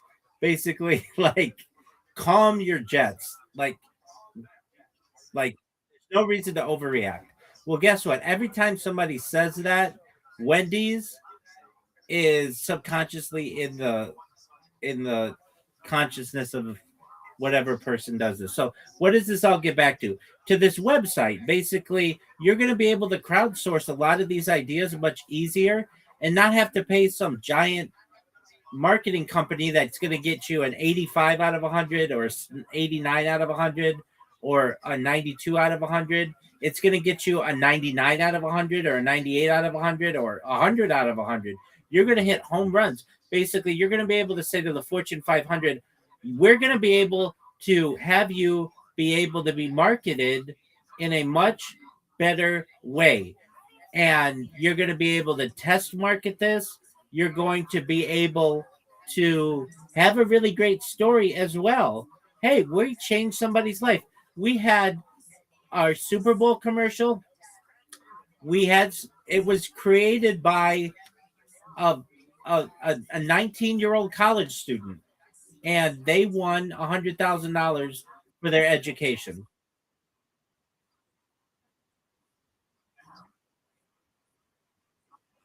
But exactly.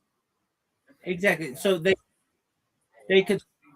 So you get what I'm saying, right?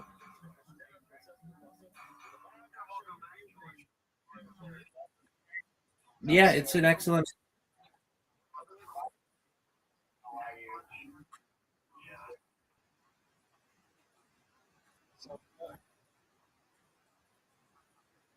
Yeah, it was 4 months. Doug, I've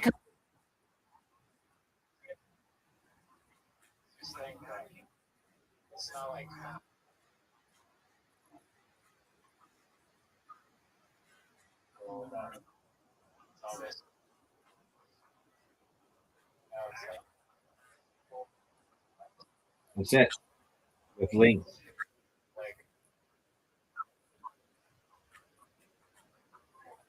It just needs basically embedded links that allow you to see what like what what the what that link consists of, and you could vote on it. You could filter it. You can click on somebody's profile and see their previous, just like you have with Reddit, their previous posts. You can see what else they've posted on. Um, it's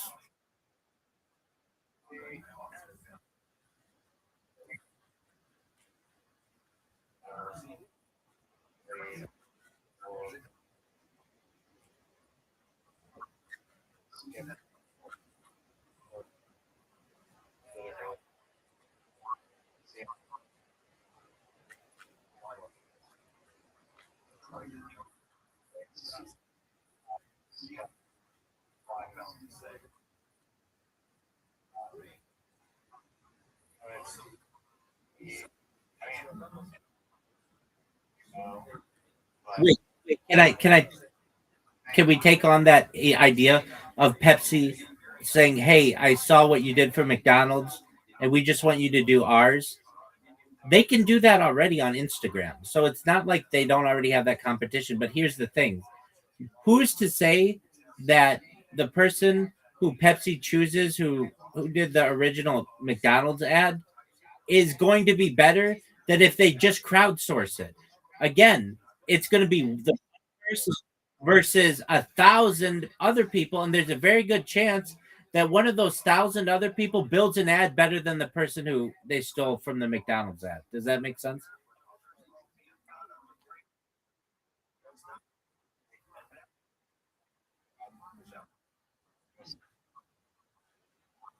It, and if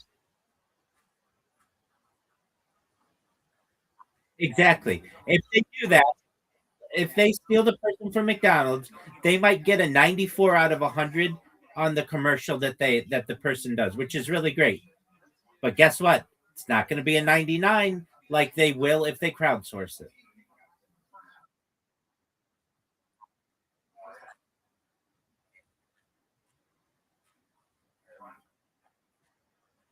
Exactly.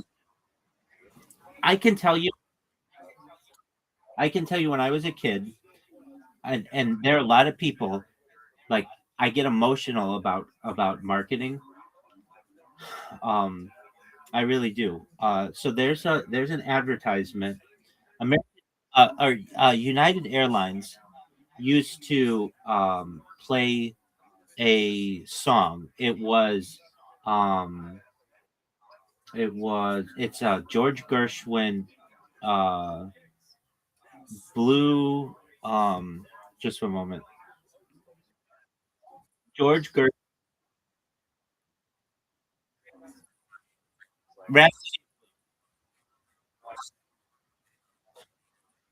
No, I didn't say that.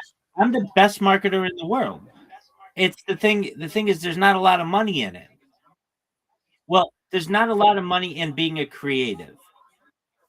There's a lot of money if you can utilize it to your for a company. There's a lot of money in that. Okay, so what I want you to do, if you would, um, go to. I'm not even going to look at the 1980s airline Rhapsody in blue. All right.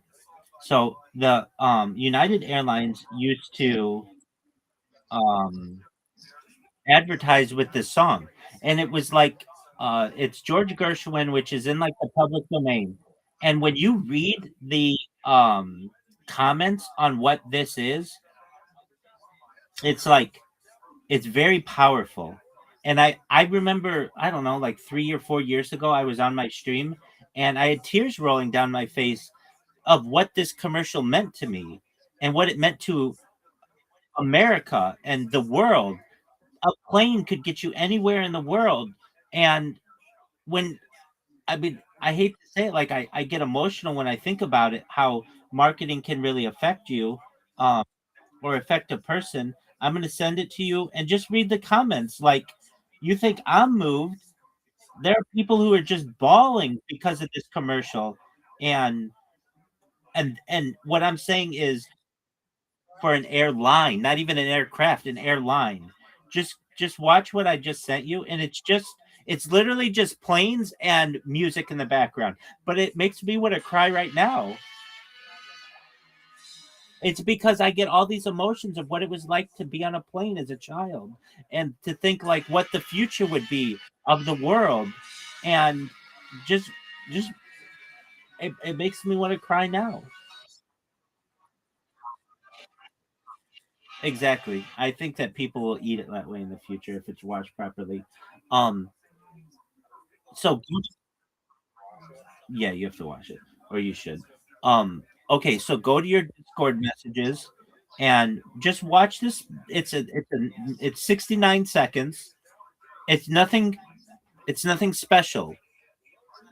But here we are, 40 years later, and I'm talking about this advertisement. And you think I'm passionate about it? Read the comments.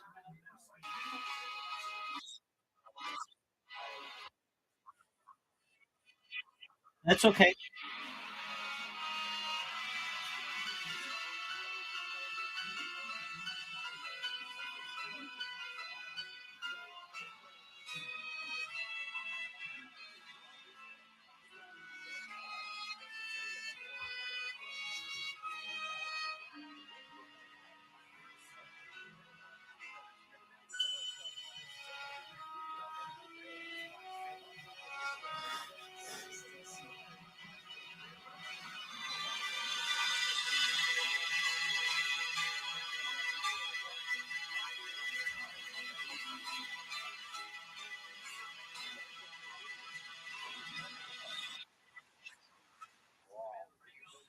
What'd you say? What are you talking about? Dog, just watch the.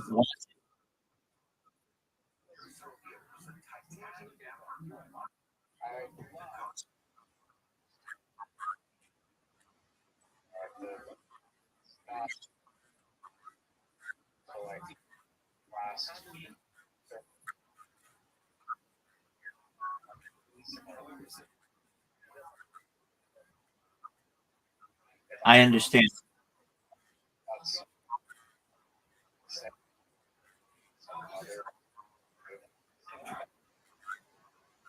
Um, so I mean, I'm crying right now. It's there are a couple other versions of it, but um, they all the thing that makes it brilliant is there are no words. You can show this ad anywhere in the world, and people understand. It's about flying in a plane. Um, so the one that sticks out with me is I believe from 1988, and you're gonna be like, I don't get it. That's okay. You didn't live through it. But when you recognize that, like, to fly in the sky is such an amazing gift that we have that we really like we take advantage we don't give it a second thought, but like the generations before us did not have this ability to be able. I mean, you'd have to risk your entire life to be able to travel, and now it's just so easy. And especially in 1988. Okay, go to the one I just sent you in 1988, and I'm not even looking at the comments, but I'm sure they're going to be the same thing. They like, this brings tears. Oh, comments are turned off, of course. Um, but yeah, just go to it. So that's how you used to be able to just send your kid. I can remember we would be on a flight to like the East Coast, and people would just have like 7-year-old kids on the flight, and they were going to see their grandparents. Like things pre 9/11 were much different. It it used to be pre 9/11. Pre 9/11, parents would buy a ticket for their kid and just get them on the plane, and then the grandparents would be on the other side. But I can remember my parents would like just keep an eye on these kids, to make sure that like nothing happened to them. So you're gonna be like, I don't get it. I don't get that commercial. I understand you don't get it. You didn't live through it. But if you lived through it, there are those of us who are passionate about advertising, and it brings a tear to our eyes. And I'm saying that commercial happened 40 years ago, and even doesn't even have words in some of them. Yet I'm talking about it. That's the kind of advertising that you could be able to get if you crowdsource these things.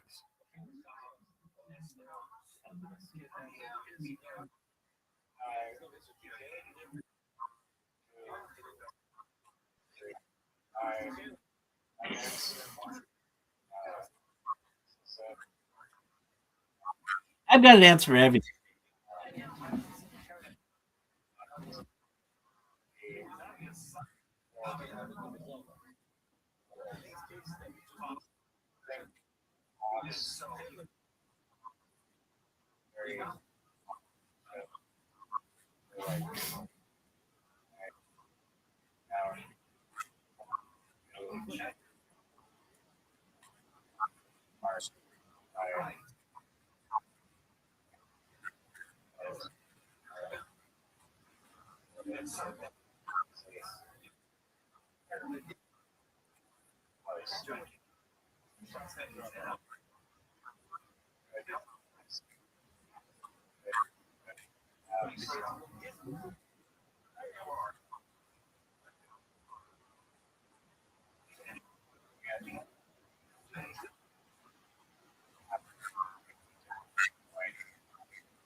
So just just create a burner account. Your question is like 14 minutes long. So just create a burner account. It's fine. No one says it has to be on your main account.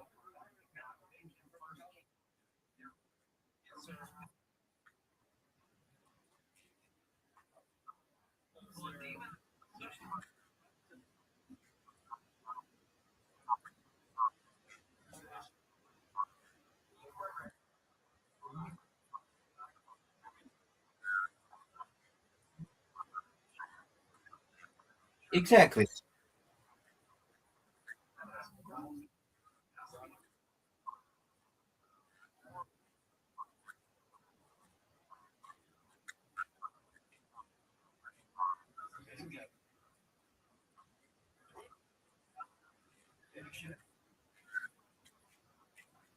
Yeah, they're gonna love it. It's gonna be free money to them.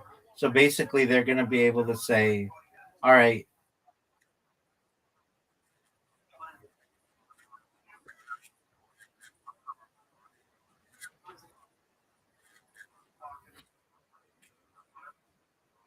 oh, so here's the thing.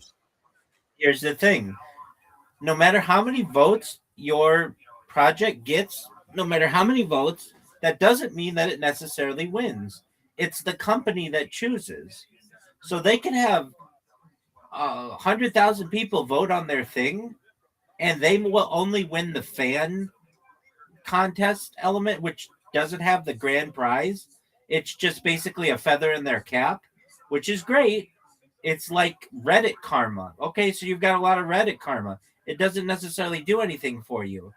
But the little guy who comes up with a better idea and the company chooses that as their choice, that person's going to win the money, and that's what matters.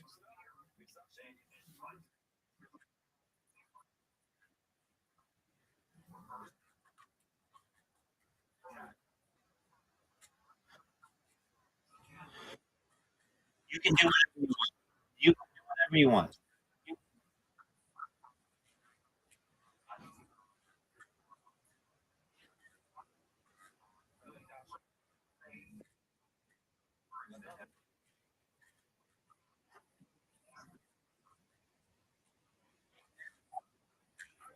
That's the beauty of it. Wait, that's the beauty of it. But it's in the best interest of the company to also give a smaller prize to fan input so that you do have a marketer or you do have an influencer who has 100,000 followers push their uh, audience to your website. So let's say, how would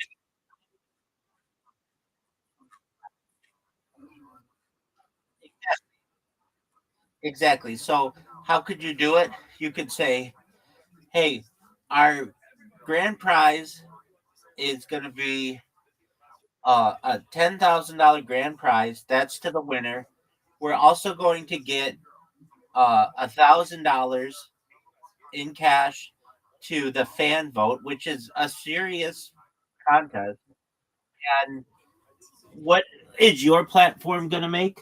$1,100 because you're going to make 10% of everything that the company runs for the contest. So, um, you know, they're going to have $11,000 in prizes, $10,000 for the grand prize, and $1,000 for the vote.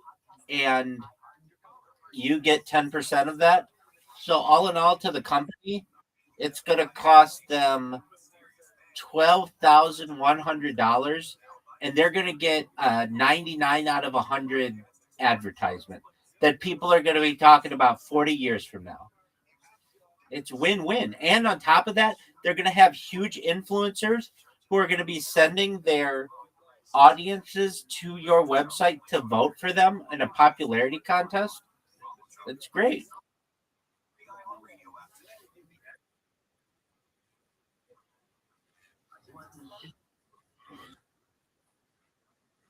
Well, you can always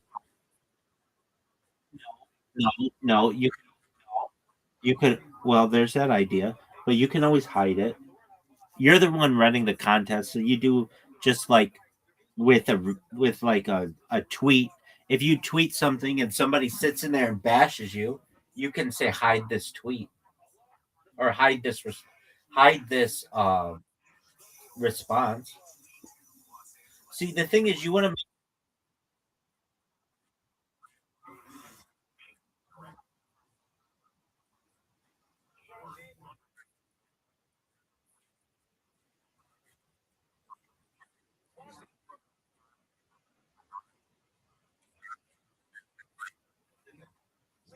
wait.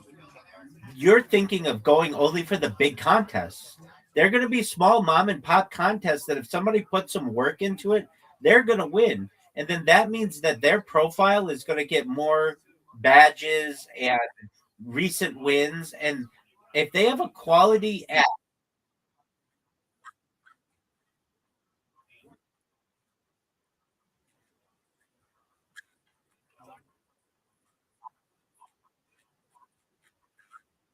that's exactly right. That's exactly right. And imagine you're watching the Super Bowl and in the corner it says courtesy of at Riser on X. You know how big a deal that wait, do you know how big of a deal that would be? You know that you'd get every creator on the internet basically who'd be like, dude, I could be in a Super Bowl commercial.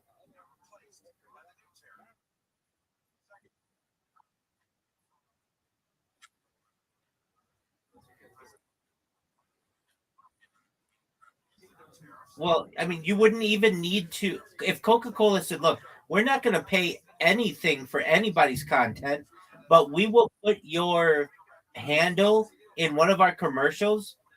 You get 100,000 people who came up with really good Coca-Cola ads.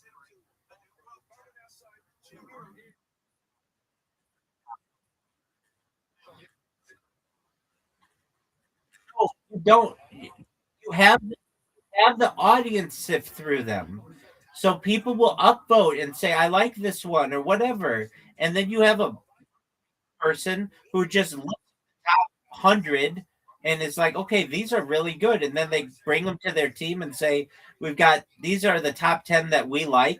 Let's choose one. And then that's the winner. It's really not hard.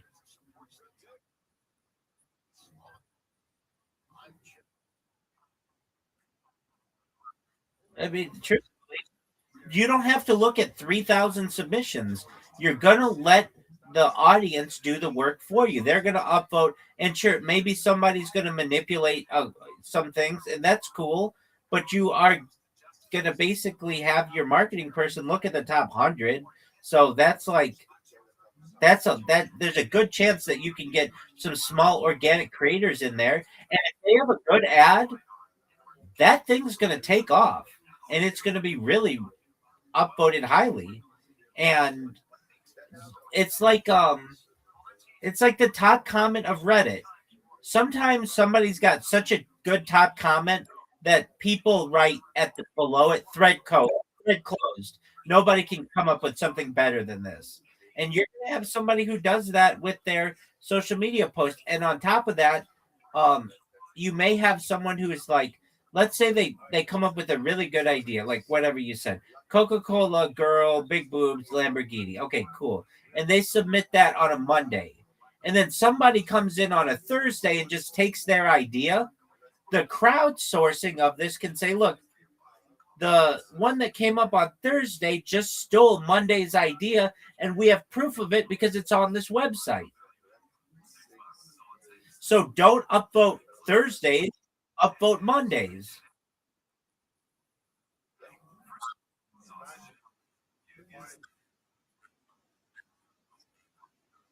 Exactly. And currently on social media, there isn't like a system that allows you to do that. Basically, if somebody gets traction with a reel or an Instagram reel or a post or something in TikTok or a YouTube short, other people just take that and make their own thing out of it. With your system or whatever this is, you can literally say, yo, dog, you stole this idea from this person. They put this submission in on this time. But if it's different enough, then other people are going to say, no, it's different and it's a better ad anyway. Vote for Thursday. And that's part of the dynamic of this. And at the end of the day, their vote doesn't fucking matter at all. It's what the corporation likes. And that's the beauty of it. This guy who I talked to like 4 months ago, he's like, and whatever it is, the winner, we would have it so that the company has to use whatever they choose, whatever the people choose. And I said, that's not a good idea because you'll get people in there who upvote really stupid stuff. I even told him this story. I said, do you know about Bodie McBoatface? He's like, no, what's that? And I'm like, basically, there was a governmental organization that said, we're going to allow people to name the boat of our like Coast Guard ship or whatever. It was in England or something. And you can name it whatever you want. So they put the vote out to the people, and the people voted Bodie McBoatface. And that was not something that they wanted on the government boat. So they call it something else, but it's like affectionately known as that. Yo, what's the Bodie McBoatface story? And he's like, no, I've never heard of that, but that makes a lot of sense. So Bodie McBoatface is the internet famous nickname that emerged from a 2016 UK public naming contest for a new polar research vessel. The National Environmental Research Council launched a poll to engage the public, expecting serious suggestions of Shackleton or Discovery. However, James Hand, a former BBC presenter, jokingly submitted Bodie McBoatface as a gag. And that's like the thing, like Elon Musk says, like the most ironic answer is the one that's going to potentially be chosen. The name quickly went viral,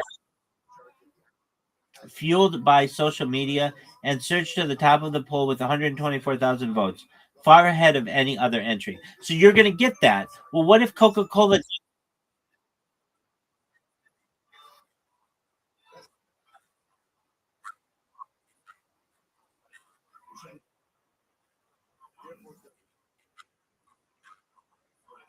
Yeah, I remember. Right, exactly. So that's what you're going to run into. You don't want Coca-Cola having to deal with Bodie McBoatface. But if you allow Coca-Cola to choose the winner, they don't have to go with Bodie McBoatface. Maybe Bodie McBoatface is really popular and Coca-Cola wants to use it later. They can do that, but they can give the winner out to the serious entry that they want.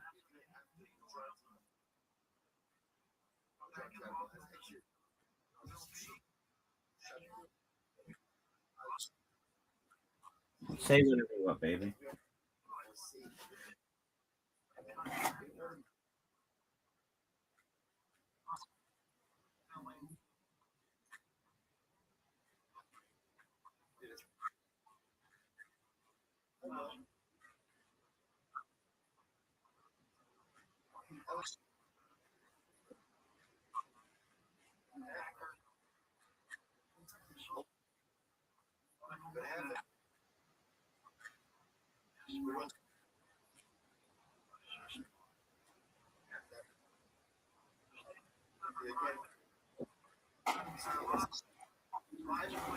Okay, so you have multiple questions. What's the layout going to look like? Um, it'll probably It'll probably look like um where no, well, I mean, if you were to consider it that, it'll probably look like Imager. Do you know what Imager looks like? Okay, so maybe they've changed it because I used to go to it all the time. It used to be my favorite website, but they changed it, and so I like never go there anymore. But basically, if you go to their their like homepage, it's just a bunch of squares, and you can choose on anything that you want, and the squares change, their like with popularity, and then you can filter stuff, but the filters have to be really good. So it would have to be like, by submission, by submitter, people who have a certain amount of karma, people like big contests, small contests, different categories, how many times a company has posted, all that shit. Like more filters than anything. So you'd be able to just find whatever you want. And if you're a small time creator, I mean, I even said this to this guy. I even said this to this guy. If you wanted to, and you were talented, you could make a living just doing these contests if you were good. If you're like a video editor, if you wanted to, you could make a living out of just doing this because you win two or three $10,000 contests over the course of a year. That's a pretty good salary for just sitting at home.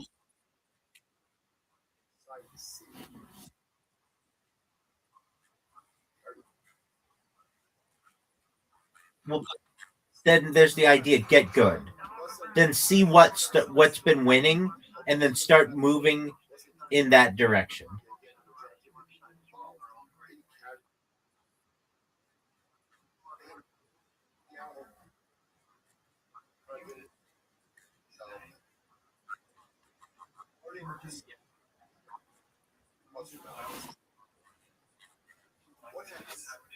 I'm in agreement with you.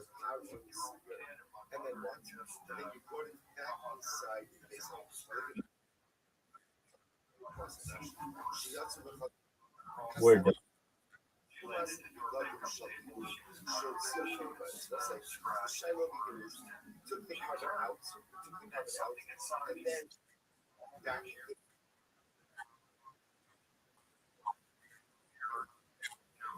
Um, yeah, basically. You just need a website. And the beautiful thing, you're not putting up any money for the contest. The other people will.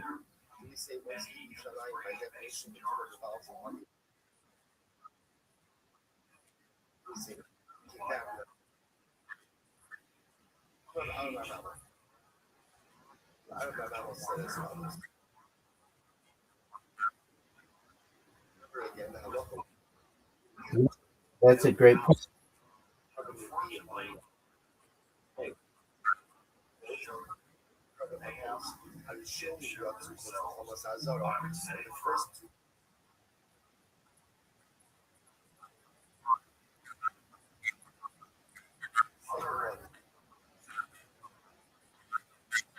That's exactly.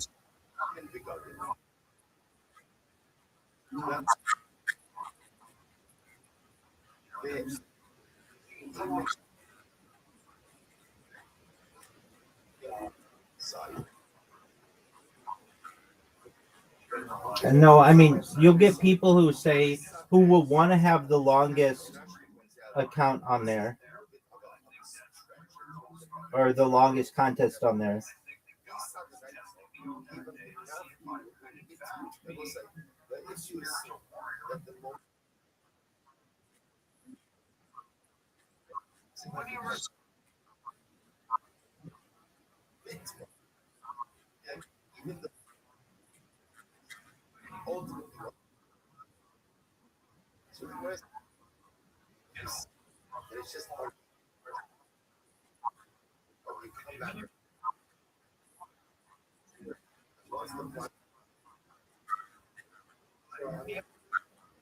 Yeah, I mean, you could just start with a small mom and pop startup and say, "Hey, we want you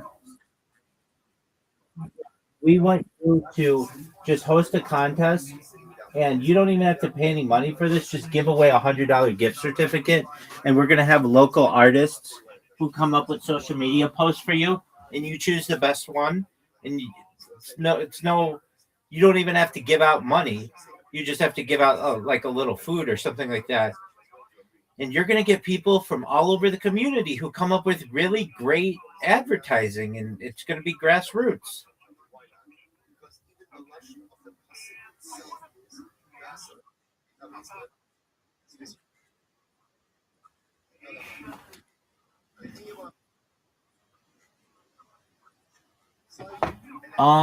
Not really. Not, I mean, a little bit, but here's the thing: if it's gonna be okay for Instagram, because that's where the link's gonna come from, or Reddit, or TikTok, it will like just your major social media platforms.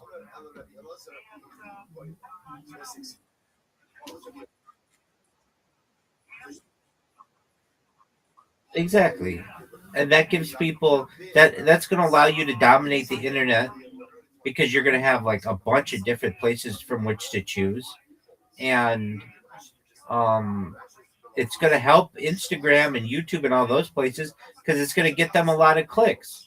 People, you may just be able to embed the video on your website, but people would be able to click through and go to YouTube and see what the comments say and go to the person's profile on YouTube. It's win-win.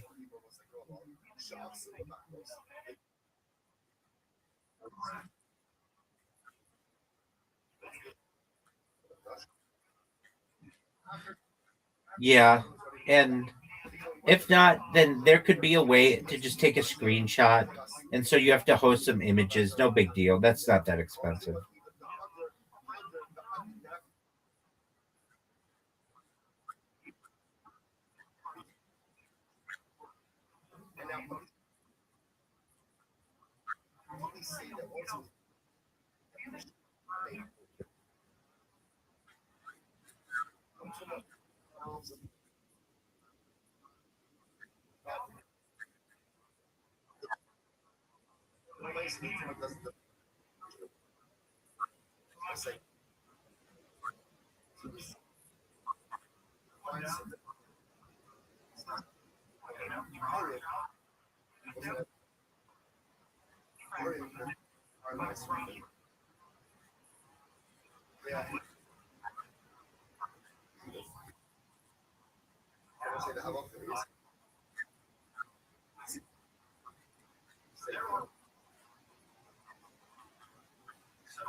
All right, big dog. Well, go ahead.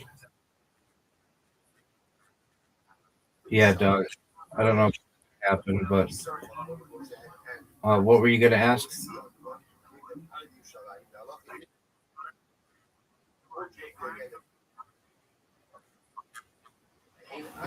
No, it's a fucking $1 trillion idea. It's first to market. It's whatever But even for anybody who comes up with it, just like FanDuel has DraftKings, and Coca Cola has Pepsi, and uh, you know, TikTok has Instagram. Like everybody's, it's just a website, so it's not anything that is like no. All you have to do is just add a feature, and then it's a different patent. So it doesn't make sense really to patent. For.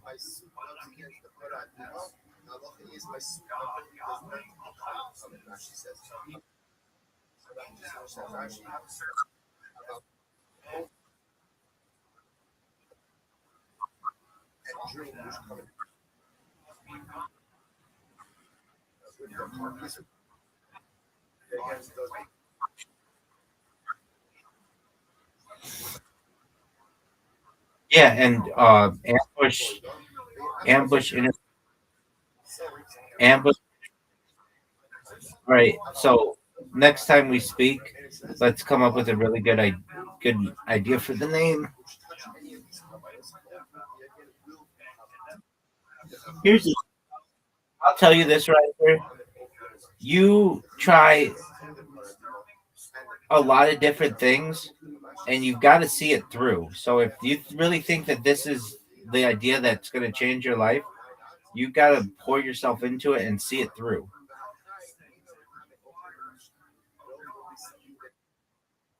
Excellent. That's say. That's very big of you to say. So I want to commend you for recognizing that.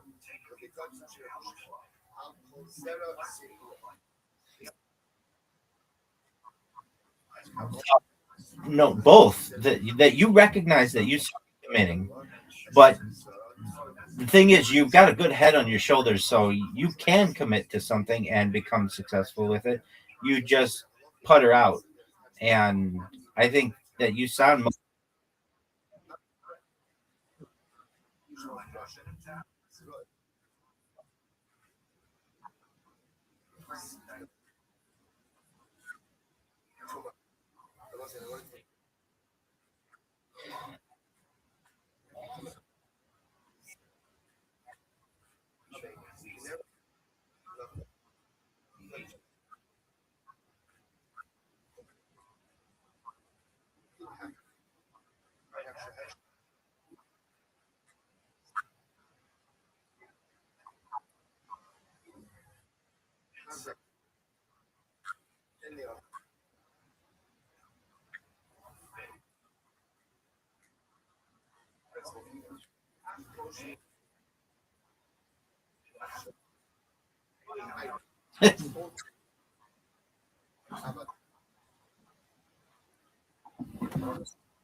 I get it. Saying that you have a $1 billion idea with the greatest cryptocurrency of all time as well. And all that took from you is to literally go into X spaces and promote it, and that fizzled. Like, but that's $1 billion idea too.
That's great.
You're exactly right. Well, thank you for your high praise.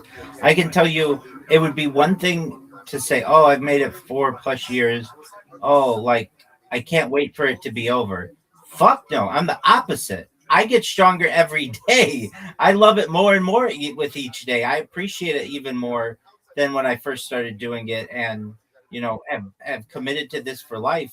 The other guy in here, the spirit man, he wants to do it for the rest of his life. But he's kind of like, we only have 6 months to be able to go viral. Like we have to do it. Like he's got a lot of other things that why he thinks he should go viral and such.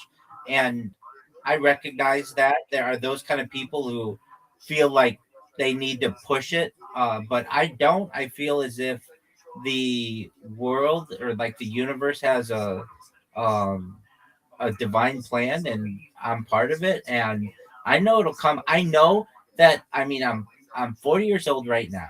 If I continue to do this and I'm a little old man, somebody out there is going to be like, "Oh yeah, I saw this motherfucker 30 years ago and they're still going." I mean, I still get that from people who are like in my YouTube chat like, "I can't believe you're still going." You're absolutely correct. I am still going. When I say that this is what I've dedicated my life to, I mean it. But I also know that the benefit of this is so huge. In addition to like, oh, I have like an archive of my life, it has the possibility to make me the richest person ever, the most desirable bachelor of all time, and the most famous person ever, and the most memorable person in history. Why wouldn't I try it?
I'm not their fame depended upon people, depended on them doing concerts and like being in the public. Like mine, generally, I mean, I do have quite a bit of footage of me live streaming IRL, but generally, I could do this for the rest of my life from just hotel rooms. Um, like I could, you know, remain as anonymous as I want. I just, basically go outside with a mask and people might not necessarily know who I am. It's like I don't have to perform in concerts. I don't have to. make myself uh, that open to the public if I don't want to. But I want to. I've got a good head on my shoulders, and I think I'd be able to handle it. But anytime that I don't want to be on camera, I can just turn them off or leave. It's like there's nothing that I say that I have the longest stream in global history. That I don't. I mean, I eventually want it, but that's a lot of stress. I don't want that. I want the most amount of data in global history, and that's what I have.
Uh,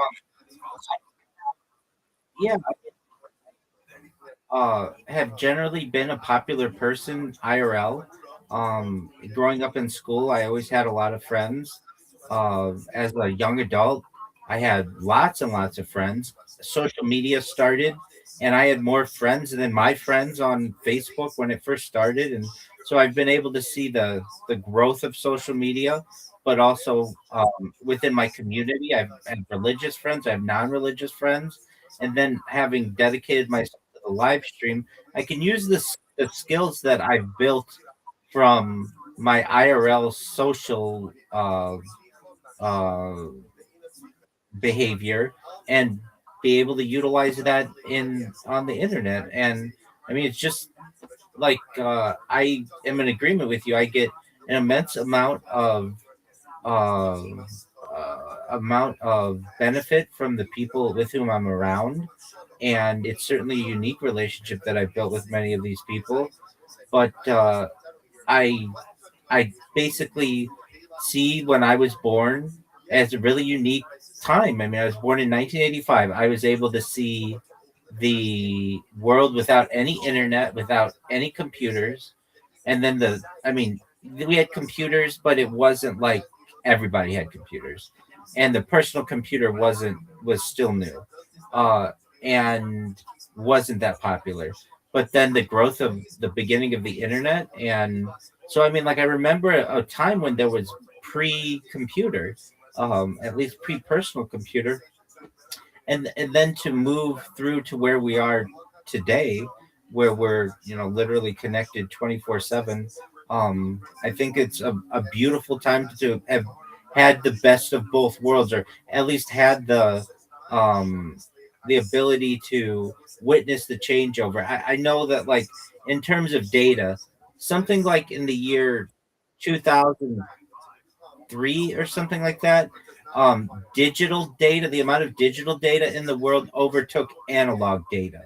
And I was there for that. Like, basically, all of the films of the past and all of the video cassettes of the past and everything were overtaken in about the year 2002, 2003 or so. in terms of the digital formation and digital data. And I, then have been able to see the birth of the internet, the birth of social media, the birth of the smartphone, um, and I've I've seen how people react, and I mean, I it's one of the reasons why I don't want to talk to children in these discords. Uh, Firstly, I don't think it's appropriate for adults to be talking with children. Secondly, they're just not on. We're not on the same maturity level. And while there are some, young people who are mature, they just don't have the social skills to be able to hang with me. And I frankly would find them to be somewhat of an annoyance.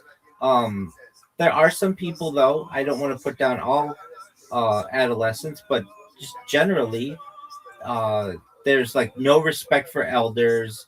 There's like certainly the I the online anonymity allows them to feel like they can say anything to anyone that they want. Um, in my day, that just was something that existed. You respected your elders, you respected your mother and your father. There were many two-parent families. I mean, mostly two-parent families, and you had good role models in your media generally. There wasn't the breakdown of the nuclear family, and now I see what society is, and I can't blame these people, the youth of today. It's just the only thing that they've ever known. But like in 1991, you wouldn't go up to a random stranger and just yell 6'7", 6'7", 6'7", But you'll people will do that in 2026, um, whether they feel like they're being rude or not.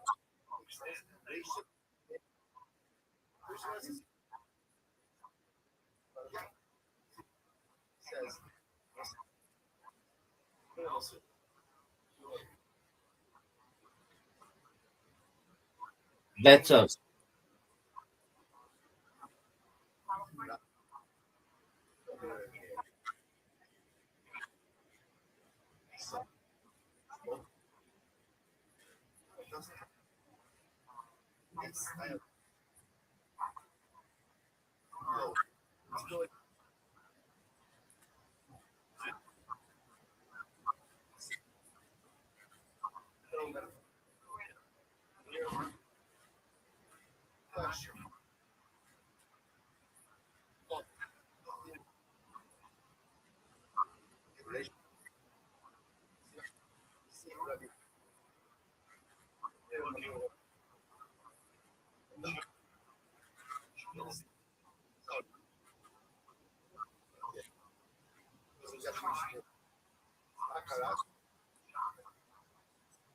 you said something very insightful.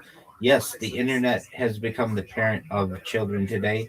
And in previous generations, people made the argument that the television had become the parent of previous generations, and perhaps in my generation, the computer, not necessarily the internet. Um, Basically, like, and then you get into screen time. Like a generation prior to me, screen time wasn't a phrase that was used.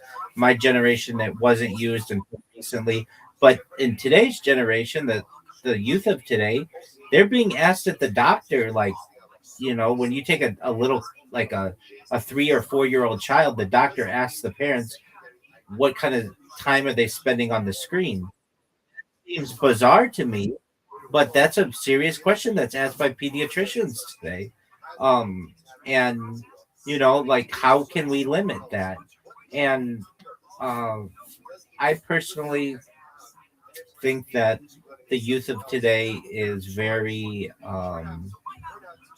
disrespectful, but the people prior to me felt my generation was that way, and the generation prior to them felt that it's societal. But there there's certainly a breakdown in when I was reading, or I was listening to something on Roblox today. Like, I've never played Roblox. I don't really know anything about it. I think I really don't know anything about it. I want to say it's like Lego, but that's Minecraft, which I really don't know too much about either. But Roblox has its own currency. I know that. I know that it has microtransactions. I know that, and I know that the average player of it, I think like 40% of all Roblox players are under 13, and um, to me, there's a major issue to allow a child under 13 to be able to be on the internet in like chat rooms and in like groups. Like, do you know how manipulative people can be in these things, especially if there aren't safeguards that say you have to be like this is only a chat for 14, like people under age 13. um it would almost be like, imagine kids on the playground who are talking in circles, and then all of a sudden a 40-year-old person can come up and just talk in that circle and use any language that they want, and then an 18-year-old kid can come in there and just, or 18-year-old adult comes in there and just starts yelling, the N word or using the term bitch or something like that. Like, it's absolutely the Wild West. um and that's why, like, if I had to advocate for it, I would not change the internet at all. I would allow the internet to continue to be free, but I would offer parents software that limits the internet for their children. So for instance, like, you just, it would use optical character recognition software so that you would just never see the term fuck anywhere if you were a child, or the term, any of the cuss words. um you it would,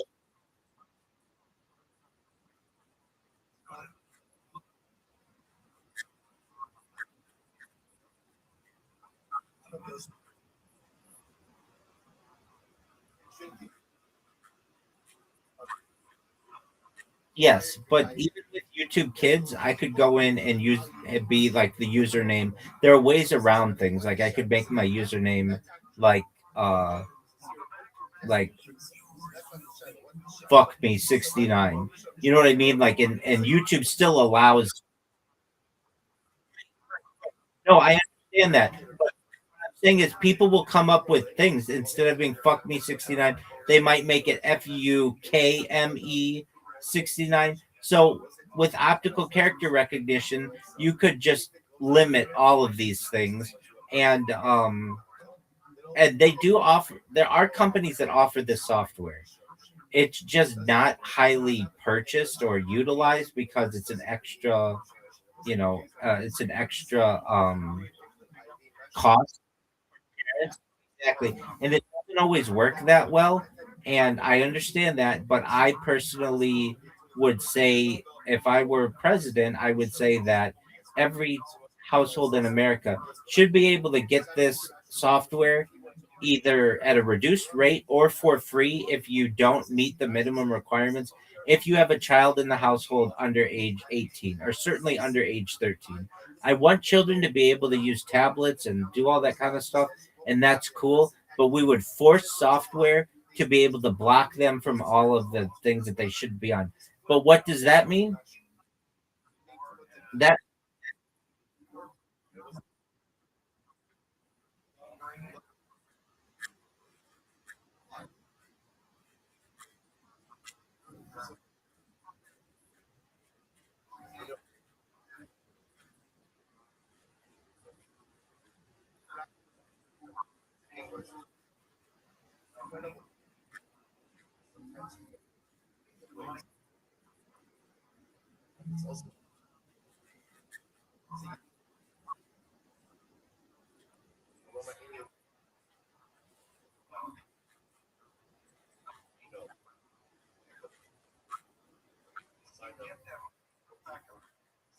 I Well, it's a software that limits it. Now, how does that stop some kid from getting on his parents' cell phone or computer or whatever? That's why you'd have to have like, um, there are passwords that you can put on things. But if you want to give a child a tablet, YouTube Kids is not good enough. It really needs to be software that takes over the whole system so that nothing that they see is going to be uh Oh, it is. It is. But what I'm saying is, if you give a kid an iPad with YouTube Kids on it, but it still has the App Store available, all they have to do is click on the App Store. They're going to see games with women with giant cleavage and even just cartoon characters, and it's going to open up their minds to things. Basically, I'm saying you should have the entire device locked down for people who are under age 13. YouTube Kids, though, even in itself, I know when I first started streaming, there's a thing when you create a YouTube stream, it says, "Is this for kids?" And I would write yes, not thinking that it's going to put me on the YouTube Kids app. It wasn't not okay for kids. It was like just me sitting in my room. So what's wrong with that?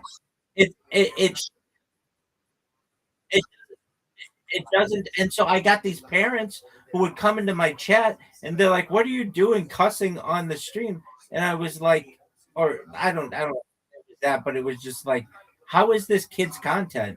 And I'm like, and that was only for like the first couple weeks that I did that. But I was like, well, it's not for kids. Um, and so then I had to change it. So I remember thinking to myself, is this that's not the right question to ask. Is this for kids? It should be uh basically the question. I think I rephrased it as something like, um uh does this content, or does this content feature anything that should not be seen by anyone under age 18 or something like that. It was like more specific, just not, is this for kids? Well, it's not for kids. I mean, anyway, um uh I just I don't think that even YouTube, I mean, if you watch YouTube Kids stuff, they put some really weird stuff on there, like on it's like creepy. If you watch YouTube children's channels, there are some really creepy channels. And they say that they're for kids, but they'll like do weird things with do weird things with cartoon characters. So again, I just think that there should be software that takes over the whole system that blocks children from being able to use the internet. And yeah, that's what I'm talking about. Yeah, exactly. That kind of shit. Exactly. All right. We're gonna leave it at that, my friend, because I've gotta watch the United States kick ass at 5 in the morning. Yeah, right. Look it up.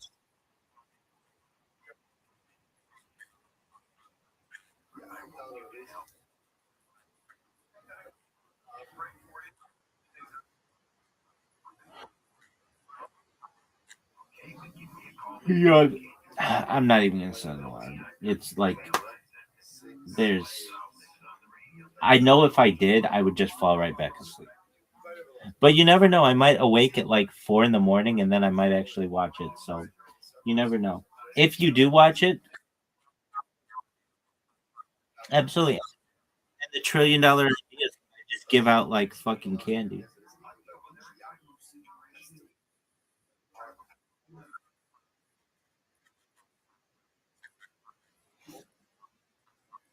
Well, isn't that funny?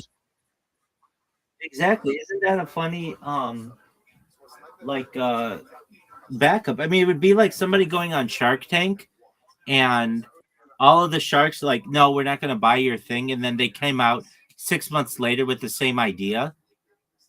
The person could just be like, "Dude, I was just on Shark Tank 6 months ago. You stole my idea." That's essentially what I'm doing here.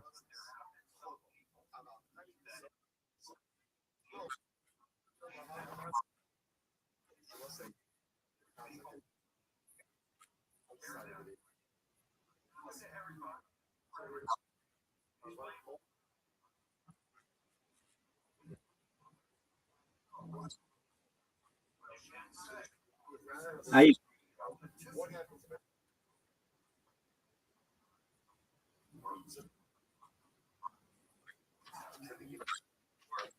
I don't know. I do not know. All right, Biggie. Take care, sweet dreams. USA, USA. Peace. Shout out to Riser, everybody. In the beginning, it's such a weird. You're basically like running a marathon blindfolded.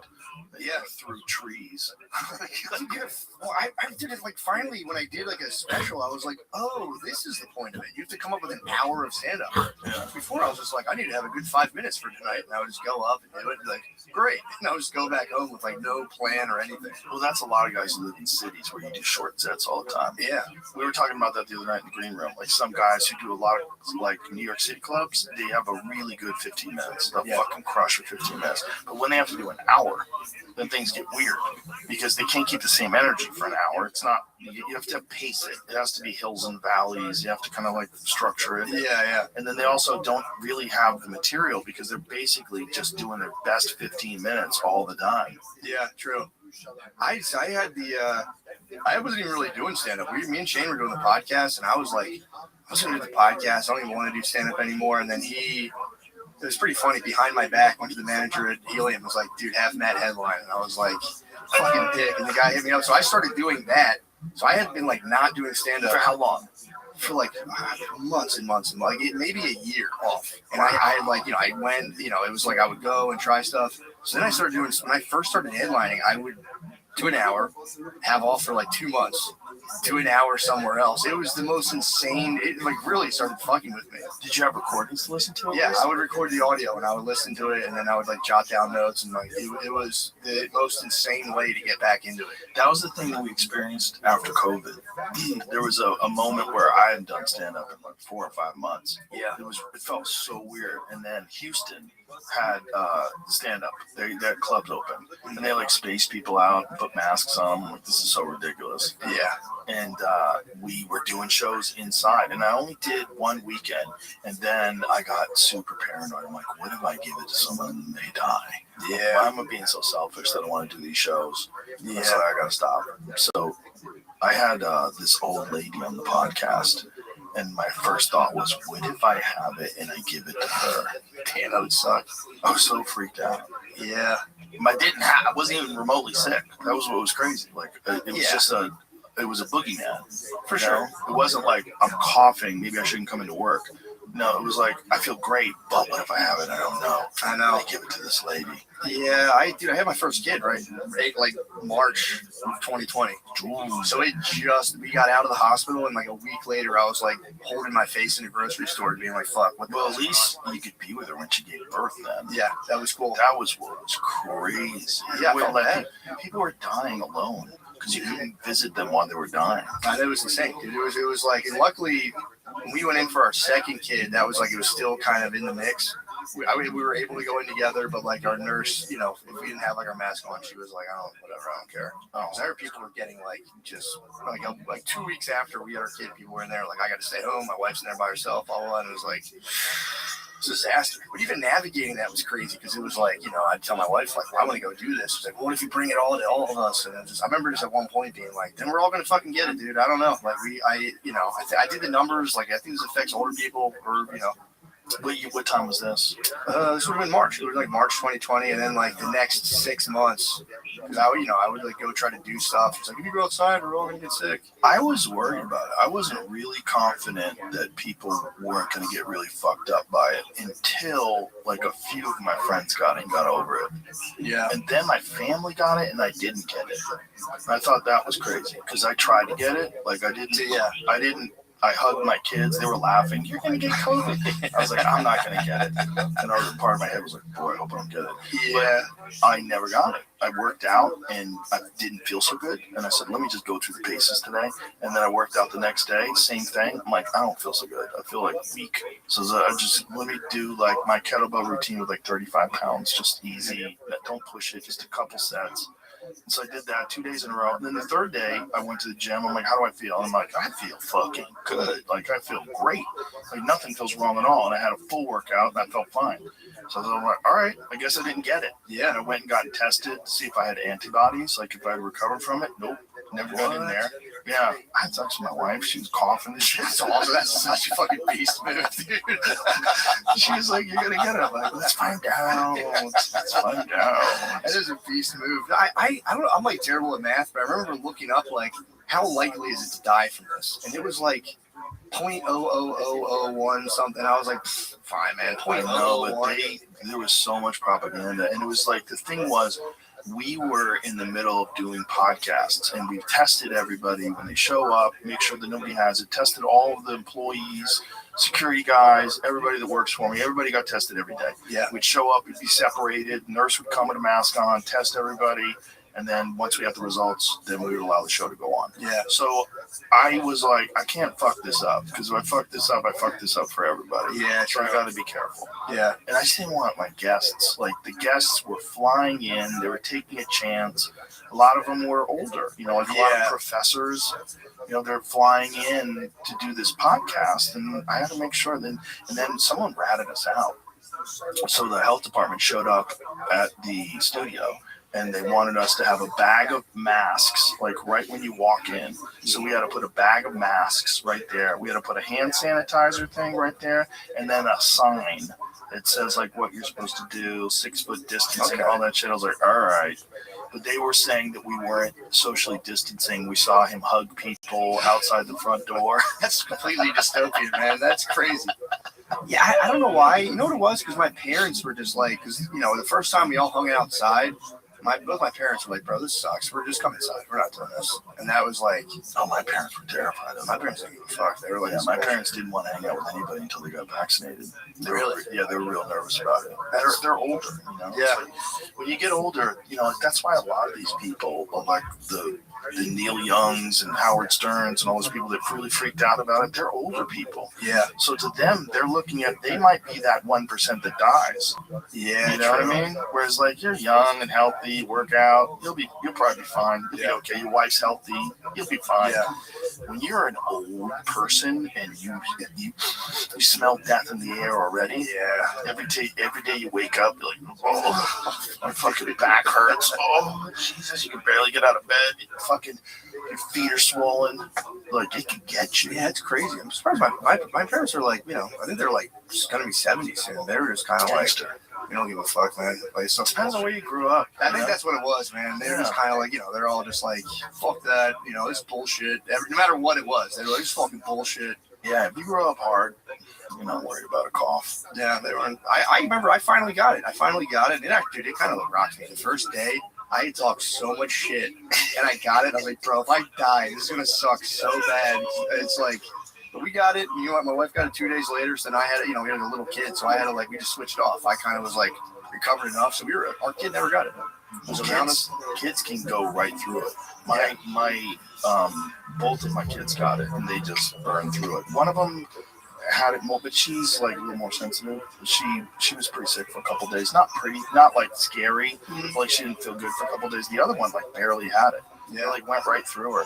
Yeah, the one didn't get it all. The one had like a runny nose. I was like in bed for 3 straight days, just like super fever, hurting. Were you taking any vitamins at the time? No, at the Yeah. time I wasn't living very See, that's the healthily. thing. Yeah, I'm all over the vitamins, and I was Yeah. all over the vitamins then. And my wife back then, I don't think not so much. yeah, I don't think she did as much. So when I was around everybody that got it, it just never got to me. yeah. No, I was the guy. And we had like, you know, relative newborn kind of situation going on, and it was just That's a hard one. Your immune system's going to be crushed anyway because you're getting zero sleep. yeah.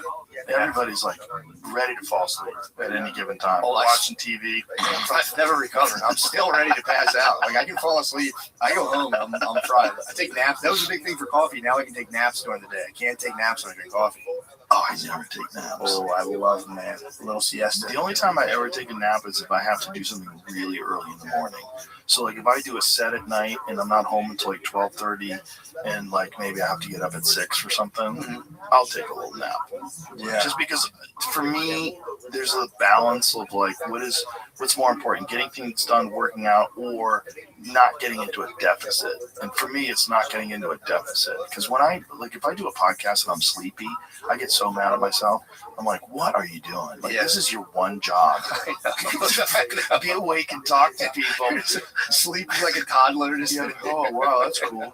So how long are you in Indonesia for? It is embarrassing. You're like, what the fuck? It's the worst. And then I'm just drinking coffee and energy drinks and taking nicotine pouches and just trying to fire the brain up. Yeah, then when I do that, my face just gets hot and I'm just anxious. It's like, that's why, especially for shows, like I try to travel, like I leave like on an early flight, get where I'm going and just take a big nap. Yeah. And then I wake up and go to the show. One thing that I started doing when I was on the road a lot was I would go in on Thursday if I had a show on Friday. Yeah. So I would get in Thursday night, sleep, and then instead of flying in the day of the show, because you're always a little foggy. It's hard. And back then I wasn't on the nootropics as much. I wasn't like taking it with me on the road, brain vitamins and shit like Alpha Brain. But now I don't fuck around. I don't travel without that stuff. Yeah. No, you do need. I do the day of. I can't help it. I just go early, nap. I did a show in Vegas last weekend that it didn't start till 10 p.m. Vegas time. So I got there. It was brutal. I got there, took a nap, woke up at 9 p.m. Vegas time. It was just I felt like a bug. You know what my trick for that is? The moment you land, put your shit in your hotel room, go straight to the gym. Yeah. No ifs, ands, or buts about it. You've got to get a workout in. You got to sweat, really sweat. Just really get it going. Do some push-ups, whatever the fuck you want to do, but just really sweat. And it feels like it resets your system. I can see that. That would wake you up and kind of calm you down. Yeah, it resets your system. Whatever the fuck happens when you're on a plane, when you get off, you just dude, I feel like I've been microwaved. What happened? Yeah, pretty much. I feel I smell weird. It's like an X-ray. You're getting an X-ray. Oh, fuck yeah. Trying not the other day, I was like, maybe it's good for me somehow. I'm up here. It's just constricting my blood vessels, and they turning you into a superhero. Well, I was in Denver, and I ran. Recently I was running and working out in Denver, and I was probably altered now. I did a 30-minute workout. I'm probably totally different now. Well, I lived above Boulder for a while. Oh, yeah. Yeah. And then I had a gig in Philly. So I was living up there for a couple of months. I was living at 8,500 feet above sea level, and I'd work out up there. And then when I'd go down to Boulder at 5,500, I had all this endurance. I was like, this is crazy. Oh, in Denver. Yeah, from Boulder to Denver, you're saying? No, from where I was in the mountains above Boulder, and so I'd go down to Boulder. Gotcha. Boulder's 55, 57, whatever it is, but I was at 85. Yeah, 8,500 feet above sea level. Yeah, that's a lot. So then I did a gig in Philly, and I went to the gym, and I remember I called my friend, I'm like, dude, I feel like I could run through a fucking wall. Damn, I want that so bad. That's why a lot of athletes train, they go to Big Bear in California, they train up there. Damn, I got to do it for just once, and I was like, dude, this is awesome. Yeah, if you can live at altitude and train at altitude and then go down to sea level, you feel like you have superpower. Fucking, that's awesome. So a lot of endurance athletes, that's why they put the Olympic Training Center in Colorado Springs. Makes sense. Yeah, training at altitude is a legit hack. Yeah, I didn't realize, because I've always wondered, why is it so hard? It's literally just the air thins and there's less oxygen. Yeah. It's that simple. And then your body has to adapt, so you get more red blood cells. Yeah. That's why they take EPO. That's what EPO does for you. Oh, you don't have to go to altitude. Well, I think a lot of them do both. They just go as hard as, but they push it to that. How much before I get a stroke? I'm trying to win a gold medal. I'm trying to win the Tour de France. Dude, I started sprinting again. Sprinting, just all out total sprints, and just to see where I was at. Because I'm I feel like if you just stop, you can feel that age creeping a little bit. And I think there's a lot of mental stuff to be man, it just fucking goes. But if you're not testing it, how do you know? You're just not letting yourself go anyway. So I was doing it. I haven't been running like that in forever. And dude, my fingertips would be numb. I would do 100-meter sprints, and I can't feel my hands. Now I can. Now I can. I fixed it. And now because you grow new veins and shit. So I swear to God, it's true. Are you a doctor? I don't know. I've dropped, dude. We're all equal now. But dude, I remember being let me see where I'm at. And I was like, bro, you really do. You use it or lose it, man. And I can run now. I did it this morning. I can sprint now, and I don't get numb. It's pretty So awesome. how do you do it? Do you go to a track? At the track, yeah. The Yeah. track near my house, and I just fucking bolt early, super early in the morning. You feel amazing all Wow. day. And so you just pick a certain amount of distance you're gonna run? Yeah, I'll do like someday, like today, I did like 2 300s, 2 200s, and then like we're supposed to do 4 150s. I got 2, and I was like, I'm tapped. So you're done in like 15, 20 minutes. You're done. Yeah. You go there. I'm there at like 6 o'clock, and I'm done in 20 minutes. And you feel like it's like you were talking about. You run to a city and just get like an all-out workout. Yeah. You feel like you're walking on air for the rest of the day. That makes sense. There was a study recently about explosive exercise, and that's one of the things that's lacking in like older people. As they get older, they stop doing any kind of explosive exercise like sprinting. Yeah. And how beneficial that is for maintaining your health and your ability to move around. Dude, I'm telling you, like I lived, that was like such a drastic thing, but I was like, man, this is my circulation's like going. Like I can't fucking run without my hands feeling all like pins and needles. That's so weird. And it came back. Now I can do it. My fingers feel fine. You getting in shape? Yeah, it's very nuts. Because that was the thing. Cardio was always like, cardio's dumb. Who cares? And then you're like, I learned. I think it's just like you secrete growth hormone, and then your veins and capillaries start like you get like new and wider veins. It makes sense. It's pretty cool. Makes sense. I mean, your heart is fucking pounding out of your chest. Yeah. You're hitting 180 beats per minute. It's like fucking forcing all that shit through. Just clearing it out. Like, all right, what are we holding on to right now? But see, like, you never got fat or you never got, like, really badly out of shape. When you see a guy like Jelly Roll, like, I have so much respect for that man. Yeah. I have so much respect for that man. That dude lost 300 pounds. Dude, how? He lost 300 pounds. No Ozempic.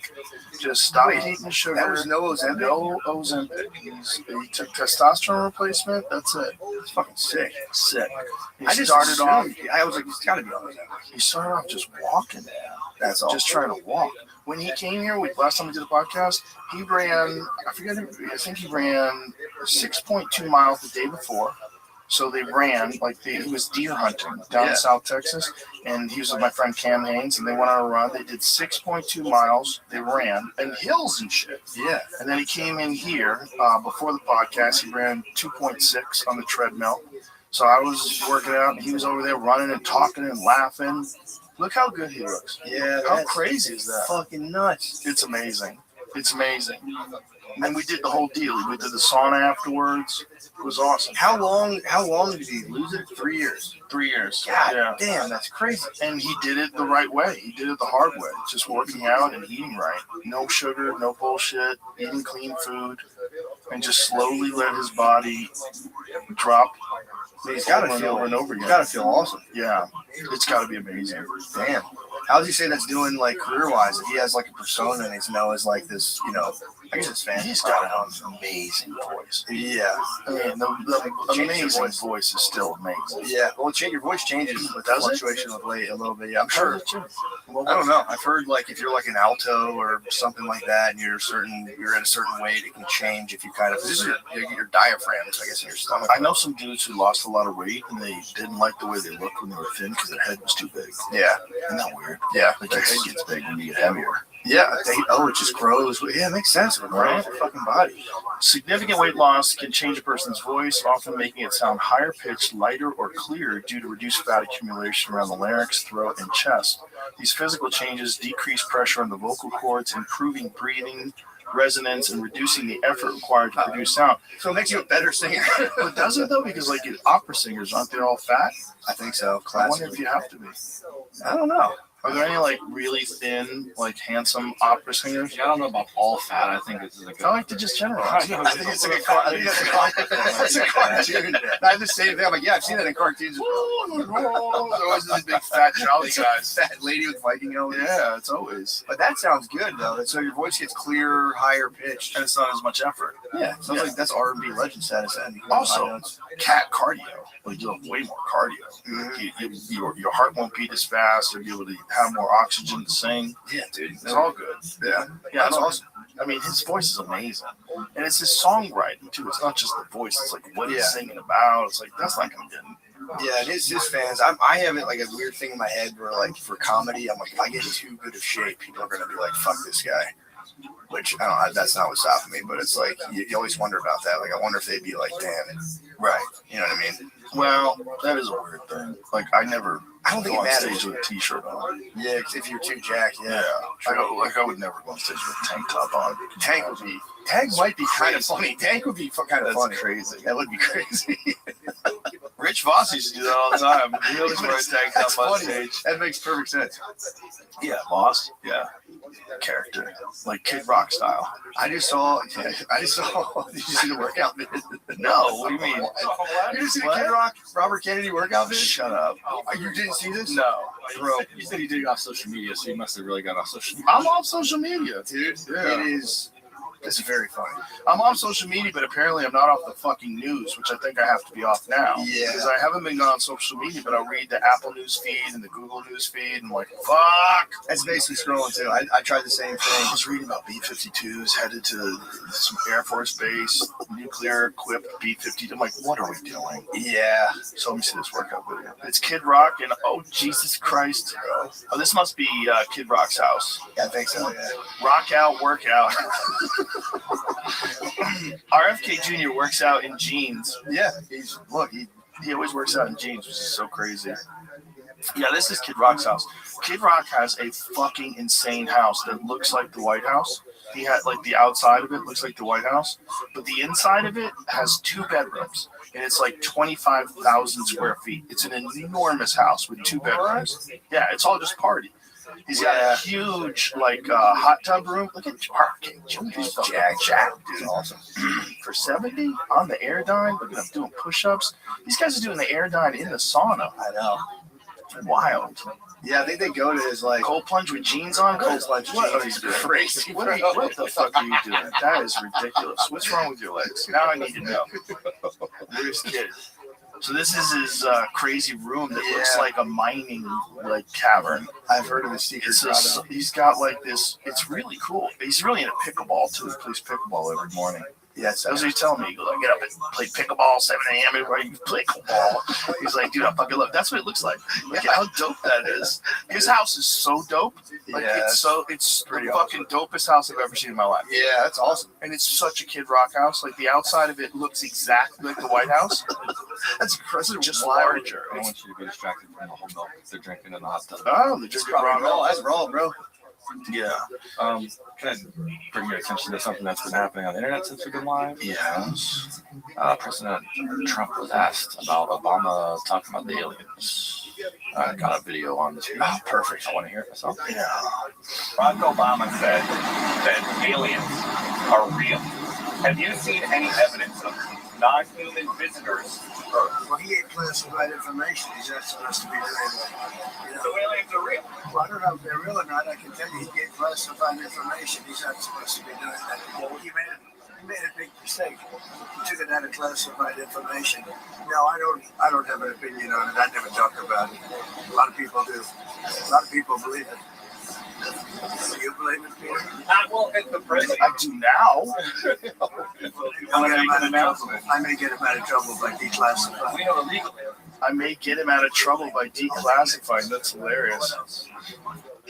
What's going around the internet? These in the circle. I may get him out of trouble by declassifying. Jeez, I hope he does. Yeah, really. Yeah. Imagine you can get in trouble as a president for saying aliens are real. I don't think so, man. I don't think he's gonna get in trouble for that. Well, what did he say then? What was that? They've been saying there's aliens. Right, but what did he just say? He just hates Obama. He's going like, oh, he's going to jail. I'm getting Hillary and I'm getting Obama for aliens. They all hate each other and they all hang out and shake hands. Yeah. Whose funeral was that? When like George Bush and them were handing out candy to each other. It was like George Bush and Well, George Bush and Michelle Obama are apparently friends. other buddies. Yeah. Okay. Which everybody thought. But George Bush never engaged in like this insult kind of thing that Trump does. It's true. It's a different thing. Yeah, it's totally. No, that's He was totally always fine. very classy. Yeah. Yeah. And especially when you see the videos of him back in the day, you like now you're like, man, this guy's like lovable.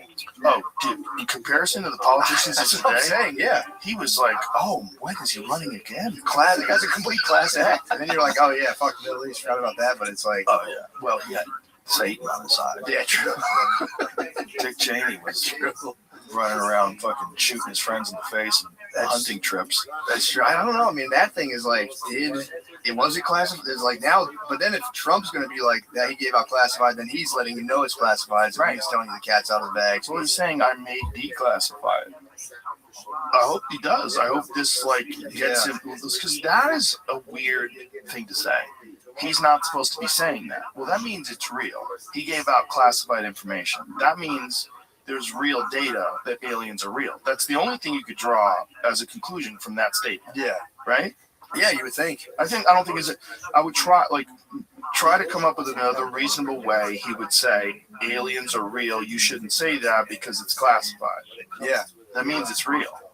Yeah, it is. But that's such a crazy. If Trump was trying to keep it classified, you think he'd be like, I don't know what he's talking about. Well, I don't know, dude. Being like, well, yeah, they are, but I can't say they are, and he's in trouble now.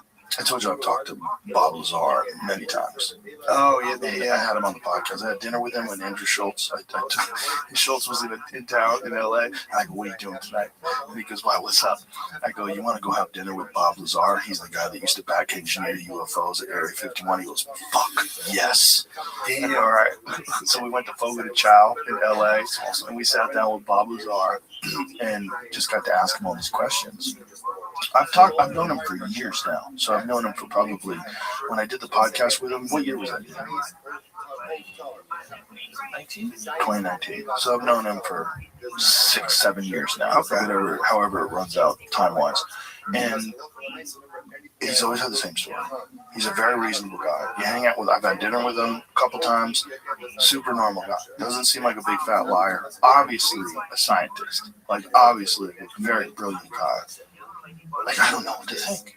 I keep searching for some bullshit. I keep searching for something. He never saw any aliens. He never saw anything. He just was back engineering these crafts that didn't make any sense. He's like, he got there, he saw it, he saw it. It looked like that thing. That's what it's based on. That thing on the desk, that's the sport model. Jeez, yeah, right. There's a guy named Designs by Perry, and the E in Perry is a 3, and he makes these. You can buy them on the internet. He makes it like a desk clock or a desk lamp, rather. So he'd have to examine the motor or whatever, the mechanisms of that. They didn't even tell him what he was doing. So this is what it was. So he worked at Los Alamos Labs in New Mexico, and he was a propulsions expert. He had famously put a jet engine on the back of a Honda. He built a Honda with a jet engine on it, just for funsies. Yeah, he's just a genius. Yeah. He just loved engineering and doing things. And he had contacted this guy about getting some work, work in laboratories or whatever. And he said, I might have something for you that is more along the lines with your capabilities. I'm going to set up a meeting for you. And so he sets up this meeting for him. He has no idea what the meeting is about. He has no idea what they're doing. They don't tell him. He just started asking him about his background, what he did at Los Alamos, what he's interested in. And he's just tells his whole story of science and this and that. And so they had already heard about him. So they go, okay, show up at this place. There's airplanes that are going to fly you out to where you're going. So he's like, okay. So no one even knew about these airplanes back then. Now it's been confirmed that there's a bunch of airplanes right outside of Mandalay Bay. You can see these airplanes that they fly, the employees that work in Area 51, and they live in Las Vegas. They just fly them out there. But nobody knew about this in 1989 when he was talking about it, when he blew the whistle on it. Yeah. And so they fly him out there.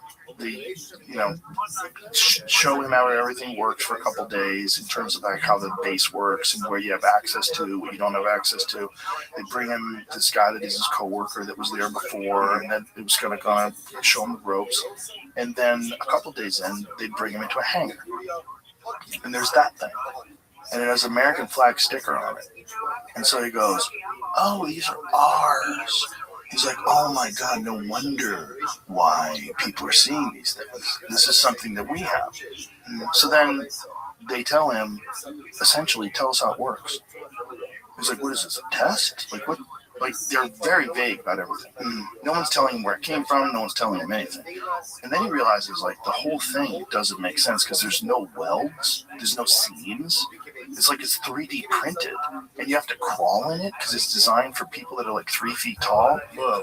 And there's no controls in it. It's what is this? And there's this generator in the center of it that has this triangle piece of this element that doesn't even exist on Earth. This element 115. He's like, wait, what the fuck is going on? And they explained to him, you bombard this element with radiation. This is how this thing works. Put this dome on it, gets bombarded with radiation, and then that causes this field around this craft that allows you to move around. And so they do a demonstration for him. He goes outside, they fly this thing. When he's under it, he can't see it. He has to step away from where he is so he can see it again. He's like, what the fuck is this thing? It's not making any noise. It moves around. It gives off this like glowing light when whatever this generator inside of it is operational. It gives off this blue glowing light, and this thing was like silently flying around, and occasionally it would go from one point to another very quickly.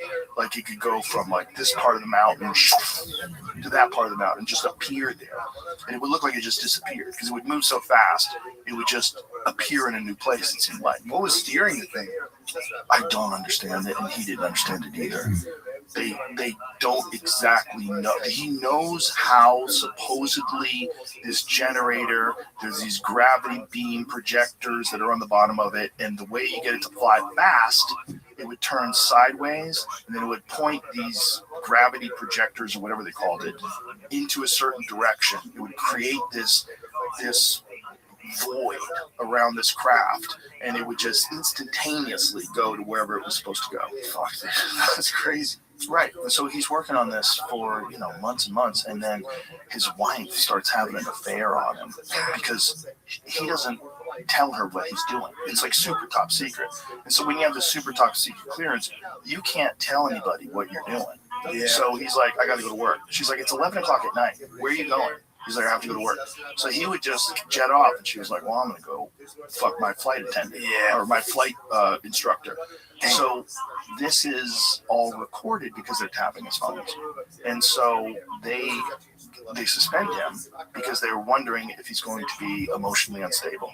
So while he's suspended, he takes his friends. He's like, I got to tell people about this. Like, I can't even work with something's going on. I got to tell these people, like, hey, every Wednesday, I have the schedule. Every Wednesday, they fly these fucking things. And the reason why they do it on Wednesday is because that's when there's the least amount of traffic on the roads. So he takes his wife, and he takes a couple of friends, and he takes them up to see this thing.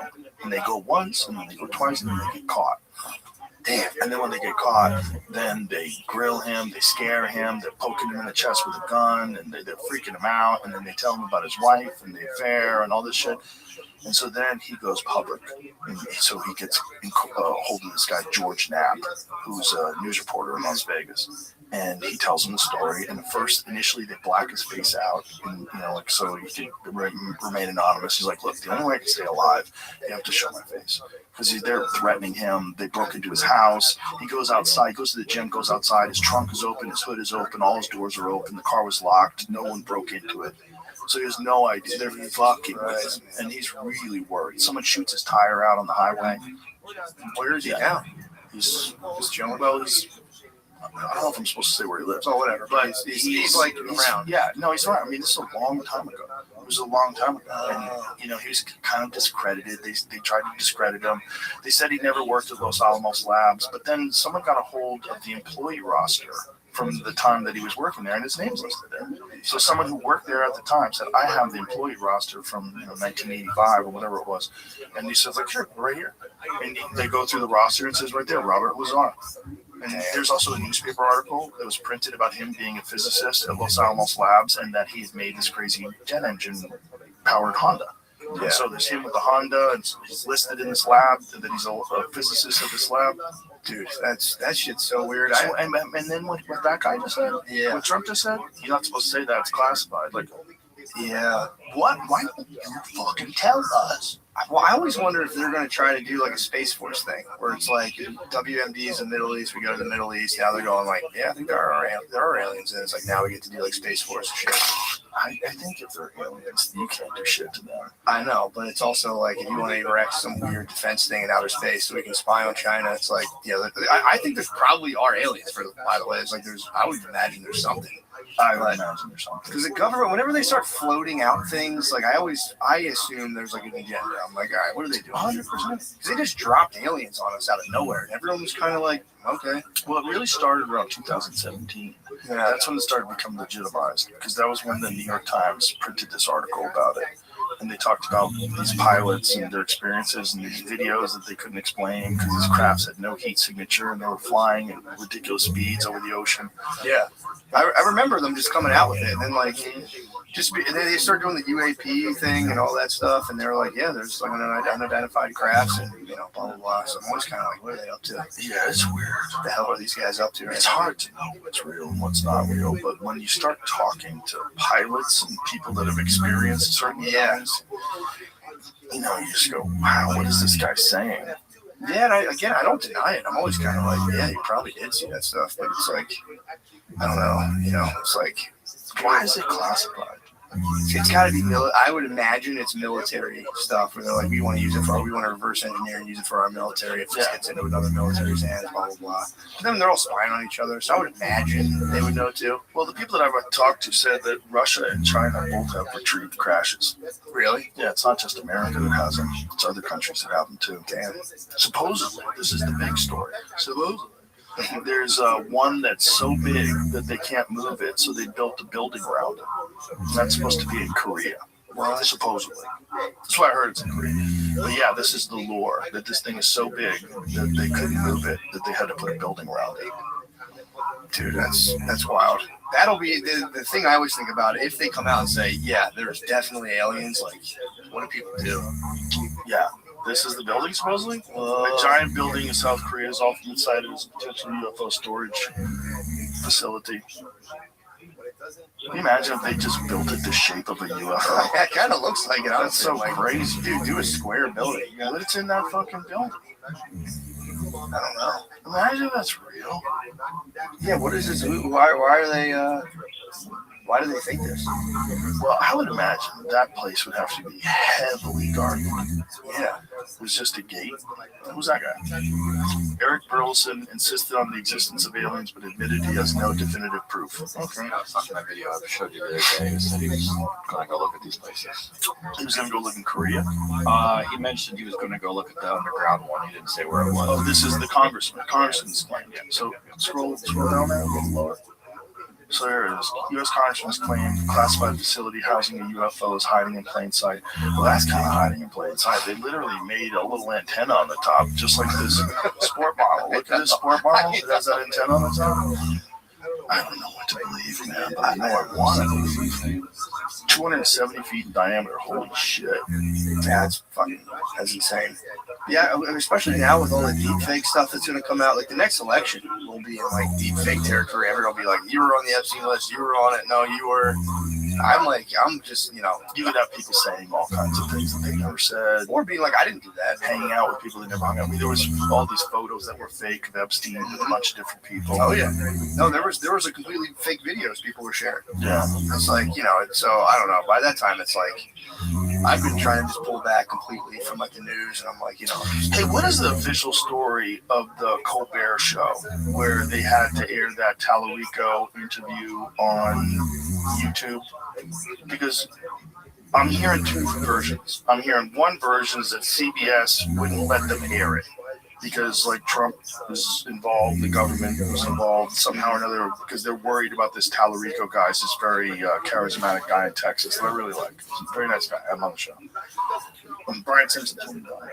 And then the other thing that I'm hearing is no, with FCC equal time rules, if he had Tallarico on, he would also have to have Tallarico's opponent, which is, I think, Jasmine Crockett.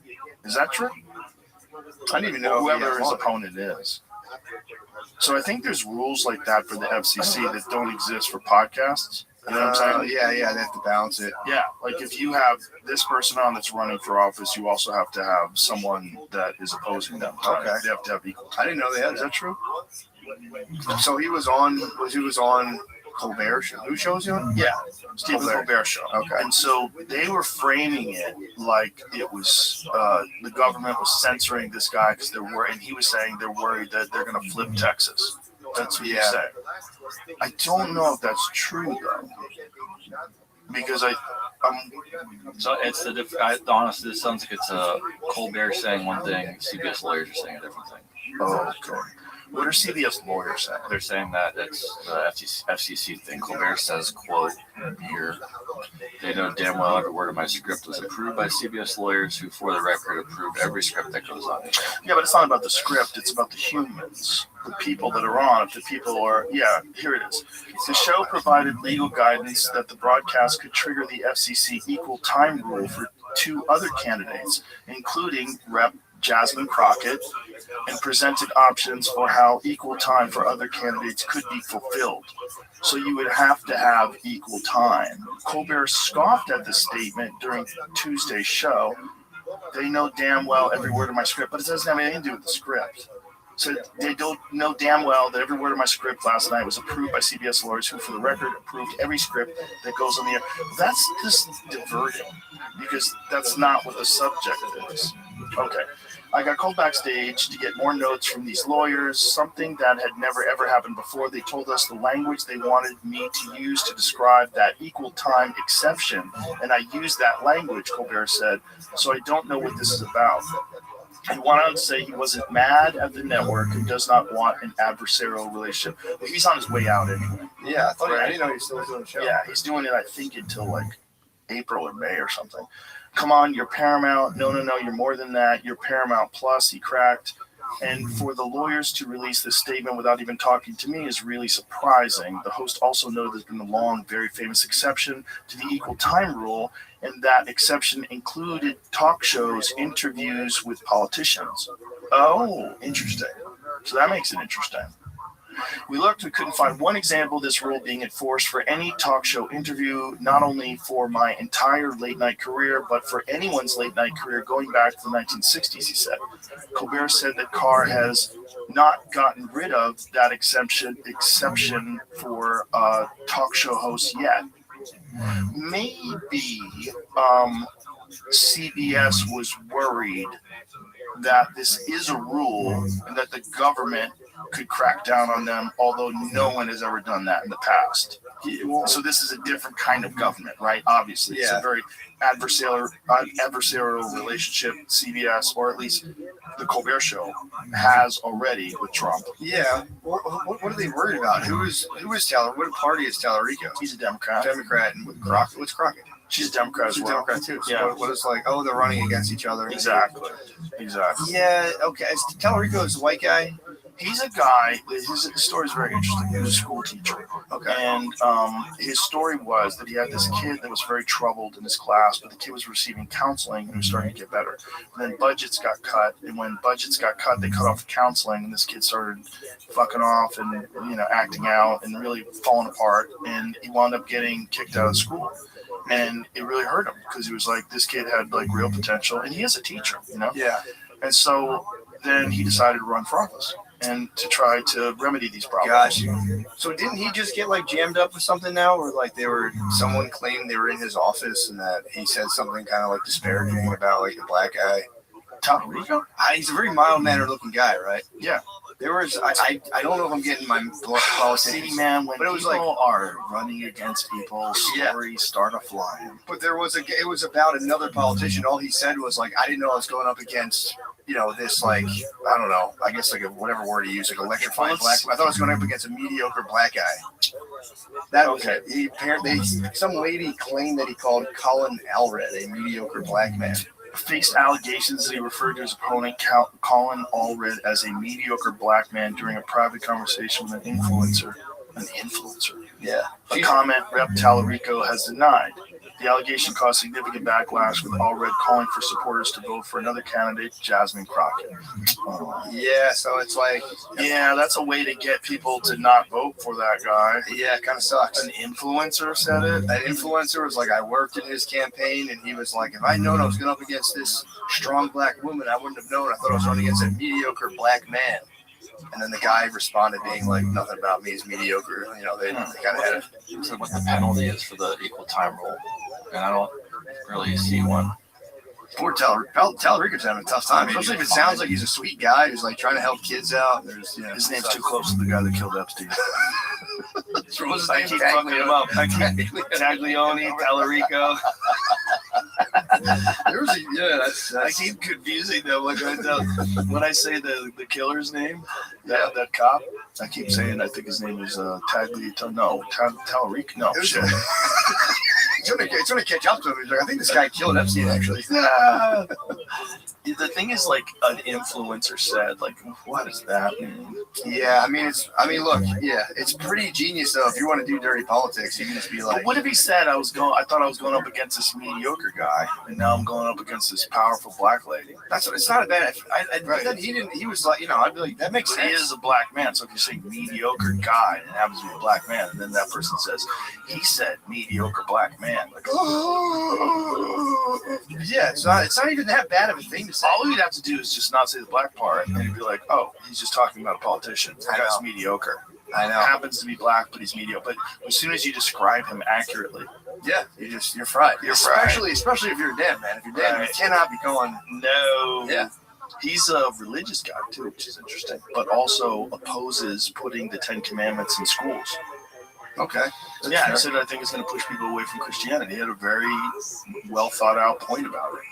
Yeah. We had a really good conversation. Also, you don't need to be in school and be like, "Thou shalt not commit adultery." It's like, yeah, dude, they're not gonna fuck your wife. Like, Well, it's not that. It's you're pushing this religious rule, religious rules on people, and it's one religion. It's like, what about people that are Buddhists? What about people that are Muslims? What about people that are Mormons? What about you can go down the list forever and ever and ever. Hindus, like, what do you? Come on. Yeah, and it's also you can kind of summarize it up and like just be nice. I worked in high school for a while. I was a counselor. Oh, really? Yeah, I was like I went to school for social work for a while. So, like, what kind of counseling did you do? Just like therapy. It was a really cool way they did it. Was like it was a charter school, and I was there as an intern. So I was getting my master's in social work. So they would have interns there as therapists for the school kids, basically, so that the kids could get free therapy at school if they're exhibiting kind of problems or whatever. So it was like I worked at it was like an inner city school in Philly, and I would just go there and chill in an office, and they would just like I'd have to get kids to class, and they would just come. We would like talk a couple times a week. And then you could bring their family in if they're like they had problems at home. You could be like, all right, let's call the mom and dad. This is what this guy was talking about. This is what Tallarico was talking about. What they cut funding for. Yeah, it's a shame because this school was like they kind of like ran it themselves. I guess they're getting funded by the state, but the way they got around it was just using interns. So it wasn't like you're not getting like the most experienced people in the world, But you're getting some help. getting something, man. Yeah. Well, this kid that he was talking about, like, he has this very detailed story about this kid. It was like a good kid, just came from a fucked up house. And he wanted, and these people around him were the only positive influences that he had ever had, and he was starting to get better. Yeah. And then they took it away, and he starts falling apart. Yeah, dude, it's also like you forget, like, cause like for kids, when you like, especially like in a city and kids are telling you like their lives, it's like, it's fucking heartbreaking. Like the shit, like their day-to-day setup, and you're like, fucking Christ, man. Yeah. And then they're just looking at you like, what do I do? And I'm like, try to hang in there. There's literally nothing I can tell you to do. You gotta hang in there. Right. It was sad, but it was one of like my favorite. If I didn't do stand-up, I would probably do that for a job. I loved it. It was fun. It sounds very rewarding, right? Yeah, you're actually helping people. Yeah, and it's just like intense. You're just sitting there in a room with someone, and it's like everything they're saying. There's no like guidance. You have to just be like, all right, well, like maybe this, maybe that. And it's like I don't know. I always liked it a lot. It was pretty cool. But then you go back to the school, and it's so funny. I went to social work school just because I was doing stand-up. I was kind of kicking around. I was like, I was doing the podcast, but it was like slow going. And I remember watching Jordan Peterson be like, the schools are crazy right now. Now, part of me, like, I wanted to be a therapist, but I remember being like kind of curious, like, I wonder how bad they are. And I went to school. I went to my master's program in social work, which was like ground zero for all like the stuff he was talking about. And it was literally like worse than he made it out to be. What was it like? It was insane, dude. It was literally like, I went to school again to be a therapist, but like social work, you can be a therapist faster than if you go to school for psychology, because you just like don't need any of the science really. You just study kind of like the theory and whatever. So you can be a therapist quicker. It's like a shortcut kind of. But it would be like, it was just literally, you'd be in a room with like 13 other people, and they would like, you talk about whatever it be. Like, let's talk about like clinical approaches here and there, and it would just right away turn into like race, gender, who's the most oppressed, do this. And it was just like, people would tell stories. Like, one time this guy said this to me, and everyone's like, I can't believe that fucking guy said that. It was literally like nothing. I paid $60,000. It was like I would be terrified if I was getting therapy. And again, it's like not everybody, but there's a lot of very young people would cry in class. So you'd be like talking, and like people would just start bursting out in tears, like, I don't feel safe. It was insane. And I'm like, dude, you're gonna be talking to people who are like homeless. How are you gonna help them? Oh my God. And it was all female. It was mostly female dominated. It was like me and 3 or 4 other guys. And then like people would come in because you bring your case files in and be like, here's something I'm dealing with. Let me get some, what do you think about this? I remember this guy was dealing with this like Vietnam vet who like, had like lived in Philly his whole life. And he was like, I was just shocked the way he talked about women. It's like, bro, you're dirty macking your client, dude, for these chicks. I'm like, come on, man. It was just kind of weird. It was like, did you know? He's a fucking 70-year-old dude who's lived in Philly his whole life. And he probably stabbed Charlie in a tunnel somewhere. Yeah, and he was just very crude about women. It's like, come on, man. Of course this guy is. Yeah, don't throw him under the fucking bus. They're supposed to be helping. That was my whole point. It was like, if you're doing therapy with people, it's like, life is just so hard and so complex. And if you're going to be like, this doesn't sit with my party politics, I was like, you guys got to drop the political shit, man, and just like meet these people where they're at. Well, there's so many guys out there that just want brownie points. That's what and dude, he's exactly what it was. I was like, dude, I know what you're doing right now. You're dirty macking this guy. So you can be like, personally, I was offended. I'm like, dude, I was the worst. I couldn't stand it at all. These guys are the worst. Then they tried to kick me out of the school because when Shane got in trouble for SNL, my name popped up in the byline because they had no clue. It was like a double life. I would go to social work school because I just took out loans. I'm like, we'll just see what if the podcast works. I'll just pay off the loans. If it doesn't, I'll have a degree. And so it had been pretty contentious because my plan was like, dude, just go, keep it cool. Don't say anything, and then you'd be in these classrooms, and like I remember the one time this lady, and they're all like young, they right out of college. They come out and they'd be like, "Well," and I believe this is like unprompted. She was like, "Well, I would never personally call the cops on a black person ever." And I'm just sitting in the back of the room, and I'm like, "What? No one's gonna say this is the craziest thing." And I'm like, "What if he was beating a woman?" And she was like, and like, it was just that non-fucking stop. And I couldn't help it, so I would start saying stuff, and the room would go into chaos. So like, I literally couldn't bite my tongue. And then eventually they found, once they already kind of had it out for me. Once that news came out about the podcast, they were like, we got him dead to rights. So then they like the student council, they didn't like me at all. They all kind of did a motion to get me kicked out. And so the teacher came to her, like, the dean or whatever, who actually was nice. I liked her a lot. She was like, I had a meeting with her, and she was like, yeah, these people feel unsafe, blah, blah, blah. So I had to do it. And it was like unsafe, or they just don't like what they're hearing. But like, I had a meeting with like the board, basically. Would you ever like fantasize about getting like defending yourself in court? Yeah. I got to do that. And I got to have like we got to like debate about whether or not I actually violated the code of ethics. And it was like kind of this gray area. So it was awesome. I recorded it on my phone. Wow. It's like an hour long. I never listened to it again, but it was like, wow. I was like, just in case they jam me up. The lady was like, like, what would you do if we kicked you out? And I was like, dude, like, I'll make the most of that for sure. Like, I wouldn't want to do it, but I would just see you guys, man. Like, you can't kick me out. I'm already like invested. Blah, blah, blah. And then COVID happened, so like they were just hushed it all. I just got to finish online class. Yeah, they tried to give me the boot. I remember the day. Wow. Did they have a specific thing they were upset about? Was it your association with Shane? It was just that clip, that Chinatown clip came out. Oh, wow. And they just saw us like, I'm sure they like looked into other stuff, but they were like, he's making this place unsafe. We're not safe here. I was like, shut up. Yeah, podcasters and academic. It was. That does not go together. Also, dude, like, I thought, like, having a master's, I was going to be around geniuses. It's like, they're not that smart. You go to a place of masters and PhDs, half of them don't even, like, read anything. You talk about a book, like, I never heard of that. And then they show you, like, Netflix. Like, bro, I'm paying $60,000 for this. You hit me with a Netflix doc? It's like, this is $8 a month. They were showing you Netflix docs in class? Yeah, we watched a Netflix doc. One of the classes, we watched, like, the 13th Amendment. And I was like, I saw this already. What the fuck, man? Like, That like, I mean, I remember thinking like, damn, everyone was on Peterson's ass about this. He was totally right. Liberal arts colleges were like, I couldn't have thought of a bigger waste of money in terms of like bang for buck and like what did I actually learn? Well, I remember when we were talking about all the madness that was going on in schools, and people were like, why do you care about this? This is happening in college. I'm like, they're going to eventually graduate. And they're going to have this ideology, and they're going to get into corporations. They're going to get into business. They're going to carry this with them and try to enforce these crazy rules. Or somebody like your kid's having problems, and you go to a therapist, and they're just like psycho. Like we were talking about modalities of therapy. One of them, someone floated, and the teacher was like, "Oh yeah, for sure." It was called like, I don't know what it's called. It was like activism therapy, where you get people politically active in order to like motivate them and enrich their lives. And I was like, you can't do that.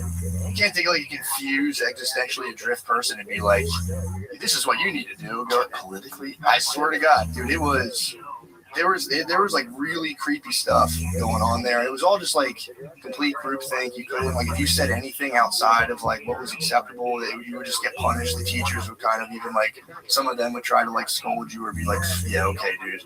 And it's like it's a lot. I could see it why it would just break people because I would like my heart would be beating. I don't really like conflict like that. Yeah. But it was also like, dude, some of the stuff you're like, I can't not say anything. This is insane, dude. Did you ever talk about this on stage? No, I've never really talked about being in social work. Oh my God, it's like there's gold in them dark hills. It was fun. At that time of the podcast, I would leave school. Then I come back to the podcast, like, bro, you won't believe what the fuck these people are saying.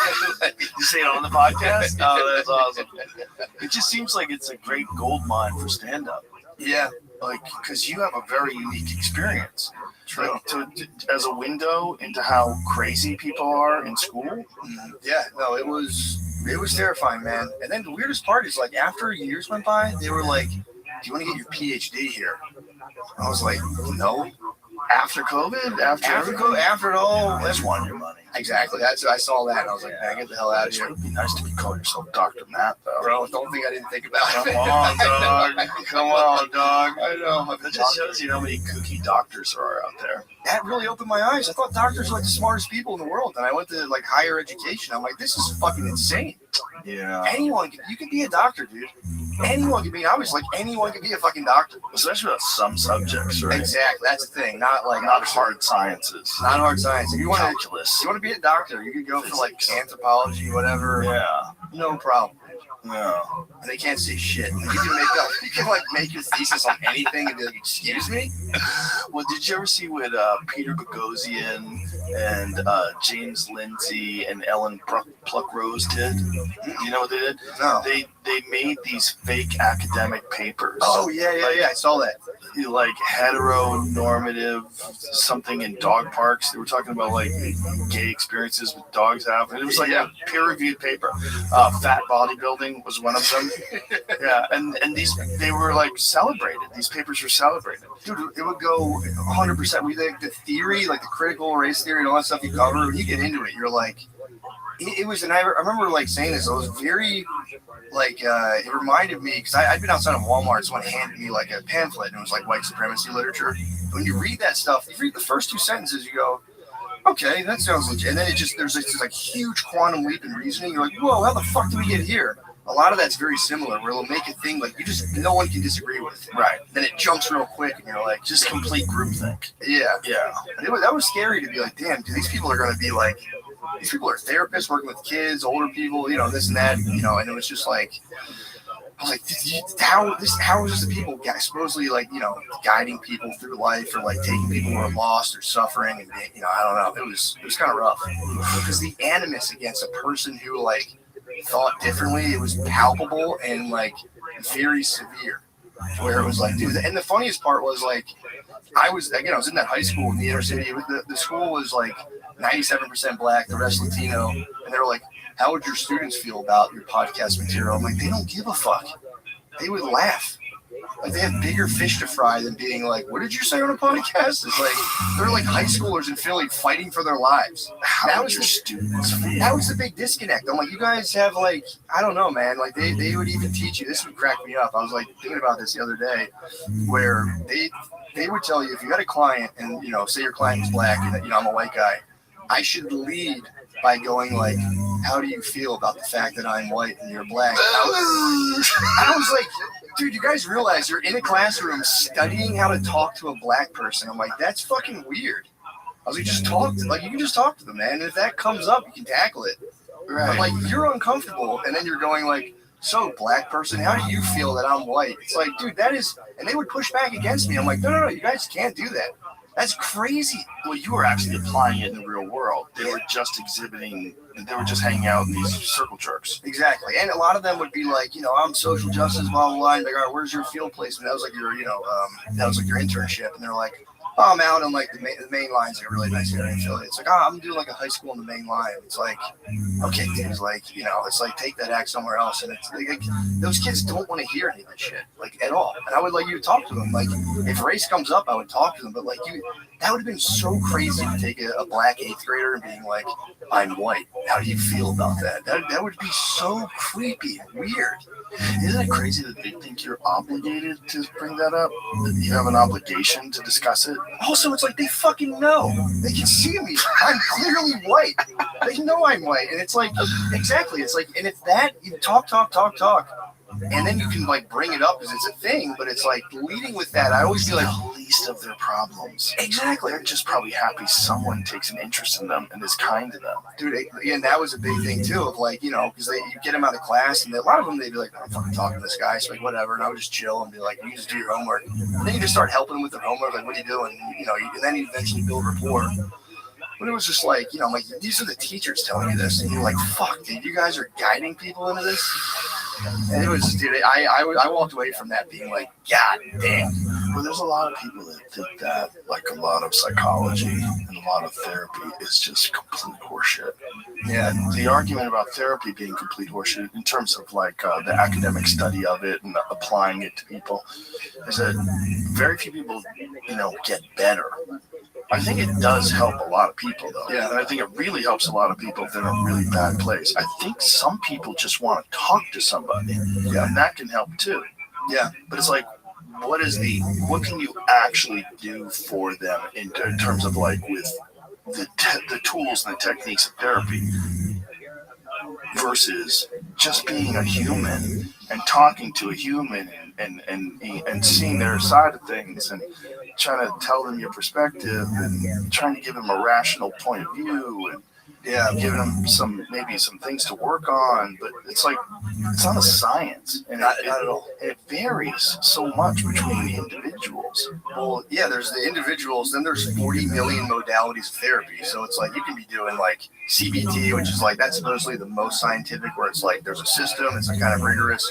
You have like Jungian stuff where you're like, let's draw like a mandala based on your dreams, or you can just be like, let me just be nice to this person who's never had anyone be nice to them, right? And let them kind of open up and like, I think they did a study one time where they took, they let people who weren't trained therapists be therapists, and they didn't find a giant difference in terms of like who was getting what result. But then it is a skill though. That's the other thing. Like, it's a skill. It's a hard job. Yeah. But I think you're totally right. Where it's like it all depends on the person. Are they in touch with what's fucked with therapists? And they know about like what's fucked up with them, and like right. Because you can like I don't know, man. It's such a crapshoot, and it's like I think it can be beneficial. I think like being stuck in it your whole life, I don't know about that because it just becomes a thing where you start performing and you're like, fuck, let me. Well, a lot of people feel like you have to be in therapy, and everybody should be in therapy.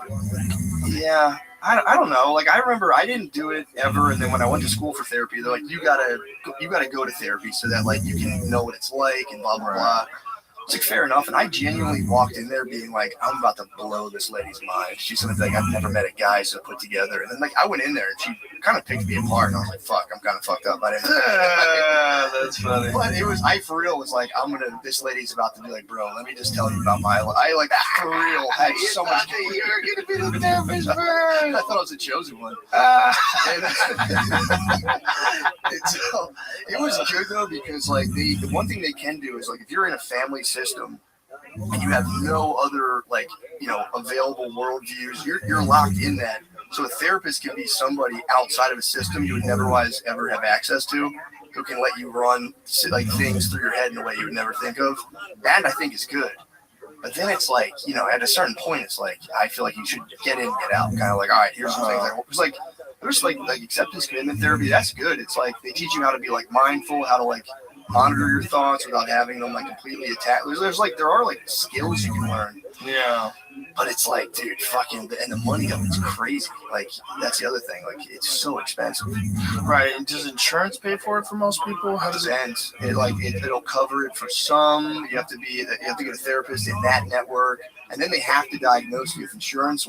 If you want your insurance to cover you, that therapist has to diagnose you with a mental disorder or some sort of mental thing. Oh, and do they have to prescribe something for you? They don't. I don't think they have to prescribe. No, but it's like. Do they have to just give you your bipolar adjustment disorder is the one where it's like, well, the psychiatrists, like, I wonder how many of them are just like incentivized to put you on something. They're just like doctors, right? So, and then some of them just swear by it. They're like, just take this, take that, take this. Yeah, I have a friend who went to a psychiatrist, and he said that like immediately, like first meeting, this guy's trying to put him on antidepressants. Yeah, and he's like, well, I don't think I need that. Like, yeah, I'm not that fucked up. I'm just not happy. Yeah, I'm sad. It's also the first meeting's crazy because it's like, let's see what your life's about. Like, no, he's like, let's get you on this, and it'll make you feel better. Yeah, and we'll work from there. Like, well, some of those guys are like ruthless materialists, where you're like, yeah, your brain's just fucked up, dude. Right? Is that like, did you ever see the Sapolsky guy? Yeah, Robert. Yeah, I think it's great. I love his lectures, but his last book. And again, this was like from him promoting it. I didn't read it, but his argument was like, yeah, we just all have different brains. And if you're like, if you're like a fucking home invader or a burglar, it's just your genes suck. And like, we should never punish anybody. We should just kind of like keep people aside and just rehabilitate. Basically saying like, you have no choice over what you do at all. Free will is complete illusion. Yeah, it's the determinism argument. Yeah. I don't know about that argument. I mean, obviously free will is real, but obviously you are affected by your genes, your life circumstances, your past behavior, all the experiences that you've had. There's a lot of factors. To say that will doesn't mean anything, well then why is inspiration so important? Yeah. Why do people love inspiration? Why do people love like a good pep talk? Why do people love like a good motivational video that gets you out of the house? Like obviously there's will involved. Yeah. And will is the thing that turns you into a jelly roll at 500 pounds to jelly roll at 200 pounds. Like that's what will does. Yeah. Like that's a real thing, man. It's not a fake thing. This idea of free will. It's no determinism that led Jelly Roll to decide to start walking. It was hardcore will. Yeah. No, I agree.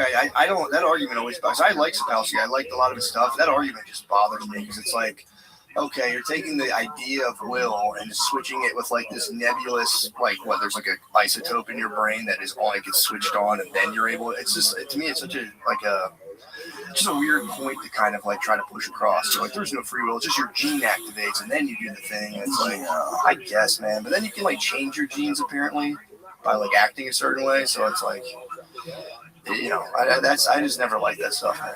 It's a weird argument, but there's validity to both perspectives.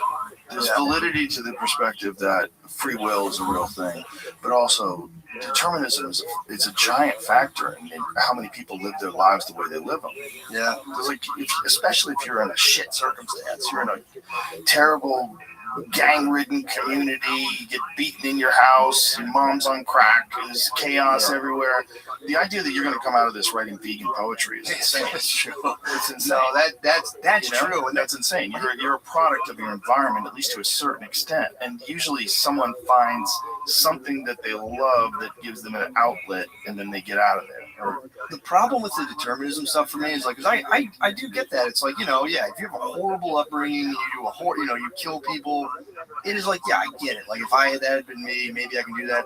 And like, he's like, maybe we should treat everyone a lot more kindly and not punish people. And it's like, I'm all on board with that. It all stops at pedophiles. And it's like, so what? We're supposed to just like poo-poo a pedophile? It's like, part of me is like, we should probably fucking fry those guys. Where it's like, well, that's one of the craziest things about this whole what's going on, the woke shit in academia, is they're starting to call them minor attracted persons. Yeah, so there's like legitimate academics who are describing pedophiles as minor attracted persons, and that it doesn't mean that they're evil. It's like, what? Yeah, I know, and that's the problem. It's like, okay, especially if you have kids. Like, I don't know anybody who has kids who has that perspective. No. if you did, you have to be like a sick fuck, like to think that it's just a minor attractive person that fucked my kid. Like what? Yeah, well, that's the whole thing too. Where it's like you wear all those bags, of like jeans and wear this material goo that just does something. Sometimes it's like, all right, well, let me fucking squash this pedophile and let me wear all these bags of goo. So let me crush this guy. But it's like, right, it's okay to abort a child, but it's not okay to kill a pedophile. I know. Okay, explain, help me. Yeah, that's where it gets for me all that like determinism. Like we should just be kind and have a more rational approach to criminal justice. It's like, for sure. And then it's like, fuck pedophiles. It's like, yeah, you can't. Pedophiles, serial killers. Yeah. There's a lot of rapists. There's a lot of different people that get thrown into that. One of the interesting things about Sapolsky is he did some crazy work on toxoplasmosis. That's how I really got into him. Really? Yeah, he was the guy that we first started reading about that was saying that a disproportionate amount of motorcycle victims, when he was doing his residency, the guy who he was working with, one of the surgeons, would test the motorcycle victims for toxoplasmosis. And he said a giant percentage of them have this cat parasite. Oh, yeah, I've heard about This cat parasite alters behavior. It makes you more reckless. It makes you more prone to erratic mood swings. And it makes you more aggressive. It's interesting. Yeah, disproportionate amount of successful soccer teams have high levels of toxoplasmosis. And countries with higher toxoplasmosis. There could also be countries with higher toxoplasmosis don't have any money. It's easier to get a soccer ball. People get good at soccer. It's a way out of the game. A way out of bad neighborhoods. But the motorcycle victim thing is nuts because we know it affects human behavior. And we also know that it affects animal behavior. Yeah, it makes cats. It grows inside cats' guts. It's the only way that it reproduces. So what it does is it rewires the sexual reward system of rodents. And like mice and rats get turned on by the smell of cat piss. So they go to seek out cat piss with like a boner, like literally. And they lose all their fear of cats so that the cats devour them. And so when the cats devour them, then that parasite is now inside the cat's gut, which is where it reproduces. So that's why they tell pregnant women you should never touch cat litter. Really? Yeah, it's toxoplasmosis. And they think it does the same thing in humans, where it just makes you like kind of amps up your drives. Yeah. Damn, that's. You know what else is nuts too? Because you were saying that's more in like certain countries that are like developing. Well, it's in rural areas, in places where people have like outdoor cats. Yeah.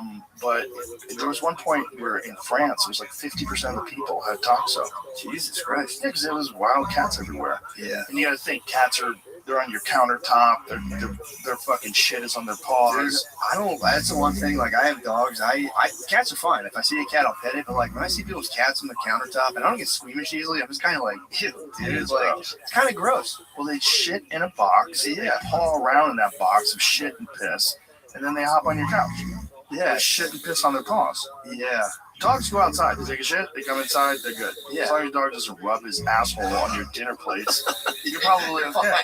But I've had cats that like walk on your plates. They don't give a shit. They'll take a seat on your plate. Yeah, like you're like, I have to get a new plate now. You fuck. What are you doing? Get out of that. Yeah, they're funny, but every time I see them like get out of the litter box and walk across people's countertops, I'm like, dude, it's funny. I've always had them though. I don't have them now because my kids are allergic to them. When I was younger, I had them, and they are fun. I like them. They're fun pets. They're cute. They come over to you and purr. Yeah. But it is weird that you have a box of shit in your house. And there's a lot of people, like, they're lazy, and you go over their house and they have a cat, they're not cleaning that litter box enough, and as soon as you walk in, they'll fucking waft of piss and shit at you. Like, bro, you're just smelling this all day? So bad. I would need an outdoor. I used to let stray cats come in my house. After college, I lived in a house by myself in Philly. It was like a small house, and a lot of the houses on the street have been knocked down. So there's only there were row homes, but I had a standalone row home. There's a lady across the street had a standalone row home. They just knocked all the houses next to us down, and like two other people. And I would let the stray cat into my house, like, I'll just, you can come stay in here. But I'd be like, you can't, like, this thing can't get in my bed. And like, by like 3 days, that thing was like curled up next to my face. I got a fucked up eye infection. Yeah, it was called epidemic keratoconjunctivitis. It's called shit in your eye. It literally was. It was, but the eye doctor was like, the eye doctor goes, I haven't only seen this is like in third world countries. And dude, for 6 months afterwards, after it got cleared up, they had to shut the thing down and clean the whole eye practice. Afterwards, my eye at 10 o'clock would start to droop because the white blood cells would rush to my eye. So I would be out for 6 months after this thing had finally cleared up. It was viral. They're like, there's nothing you can do for it. I would go out, my eye would start drooping, and I'd be like, I gotta go home. I gotta go home. It's your alarm. I would feel like I had fucking sand in my eye. Highly contagious severe eye infection caused by adenovirus, typically types A, 1937, cause rapid onset of red, painful, watery eyes, often with light sensitivity, blurred vision, and swollen eyelids. Whoa. Dude, I would wake up in the morning, my eyelid was stuck together, and I have to pull it open. And then I saw the movie Ray. Remember the beginning of Ray when his eyes get all globbed up? I was like, dude, am I going blind? This would suck. That would suck if you got blind from a cat's asshole. That fucking suck, dude. Bro. Yeah. A friend of mine has shingles on his face. It's crazy. His whole face is all swollen up, and he's worried he might go blind. He has it now? Yeah, he just got it. He's an older guy. He just got it. What is shingles like when you don't get chicken pox and it like comes and gets you I afterwards? don't think so. I think it's a form of the herpes virus that affects older people That in sucks. particular. Older people are terrified of it. They Yeah. get shingles, vaccinations, and shit. Is that what it is? Oh, really? I always heard that if you don't get chicken pox as a kid, you might get shingles That's true. as an adult. My uncle got shingles and it Oh. sucked. Known as herpes zoster, a viral infection that causes a painful rash. It stems from the reactivation of the varicella zoster virus, the same one responsible for chickenpox, which lies dormant in nerve tissues after the initial infection. So after you get the infection, then you can get shingles. Now, after chickenpox resolves, the virus remains inactive in the body's nerve cells. Factors like aging, weakened immunity, or stress can trigger reactivation, leading to shingles. Most commonly in adults over 50, yeah. And my friend is like in his 60s. It sucks, dude. Yeah, that's rough.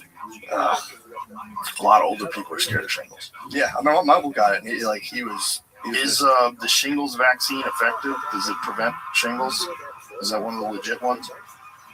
It says vaccines like Shingrix reduce risk significantly. Antiviral drugs shorten outbreaks. Start early. Oh, you gotta get on it right when you see the first bump. suck, dude. Somebody knows kids got MRSA from swimming in one of those. Oh, Dude, that's scary. We got the pictures. It was just like bubble. It looked crazy. MRSA's terrifying. Yeah. That's all from taking antibiotics. Or it was staph. Staph and MRSA. Oh, yeah, it was staph. Staph is the more dangerous one. Oh, excuse me, MRSA is the more dangerous one because MRSA is medical resistant. Okay. Medicine resistant. So this was just staph. So it's like a giant bubble on her hand. It looked crazy. I've had staph. Did you really? I've had it a couple times. Oh. Yeah. I got it from jiu-jitsu. A lot of people get it. Yeah, it's real common. Like, a lot of people get it and they don't even realize they have it until it's too late. Like, Ari had it. He didn't even know he had it. We were in pool once and he was limping around. I go, why are you limping? And he goes, I got a spider bite. And he was doing jiu-jitsu. I bought him a year of jiu-jitsu for Christmas. Yeah. I forced him to celebrate Christmas. I didn't say it's Hanukkah. I got him a Christmas present. But I go, let me see. And he rolls his pants up. And I see this bubble on his knee with like a pus center of it. And I go, we're going to the hospital right now. He goes, are you serious? I unscrew my cue. I go, you have to go to the hospital right now. I go, right now. I go, that's staph infection. Oh. And he was like, why don't they fucking tell us about it? Why aren't there signs at the gym warning you about it? I'm like, that's a good point. Like, you kind of have to hear about it from somebody. Yeah. I found out about it from my friend Tate. Shout out to Tate Fletcher, my homie. We were at the airport once, and I had shorts on, and I had just like my foot sitting up like this. He goes, what's on your calf? I had like little pimples on my calf. I'm like, I don't know, nothing. And he goes, dude, I think that's staph. I'm like, what? They go, these are like little zits. You think that's staph? He goes, yeah, you should go get that checked out. And I went to the doctor. He said, yeah, that looks like staph. He goes, I'm going to put you on antibiotics right away, and we're just going to swab it and send it in, but I don't want to wait. And I got on it right away, and so I killed it quick. But I remember the antibiotics. Dude, you feel so weird when you're on. Yeah, you're just like so tired. I hate taking them. Some guys fight on them. I know guys that have got staph infections in the UFC, fought off the staph infection with antibiotics, and then fought on the antibiotics, which is crazy. Yeah, I don't know how you'd have any endurance. No. I always feel weird. I also like they mess my stomach up so bad. Oh yeah. I'm gonna end up my stomach's just fried. Well, my friend Gordon Ryan, that's his belt up there, he's the greatest jiu-jitsu grappler of all time, and he has to retire because he got stabbed so many times and he was taking antibiotics so often that it fucking nuked his gut bacteria. And like he can't hold food down, he throws up all the time. Yeah, it's crazy. He's been dealing with it for years.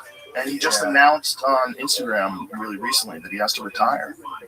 Dude, I got He can't train. that's fucking. And he's the greatest of all time. And he's 30. Yeah. That sucks. Like unanimously regarded as the greatest grappler of all time. And that's it. Yeah, he's gone like 10 years undefeated, beating the best fighters in the world.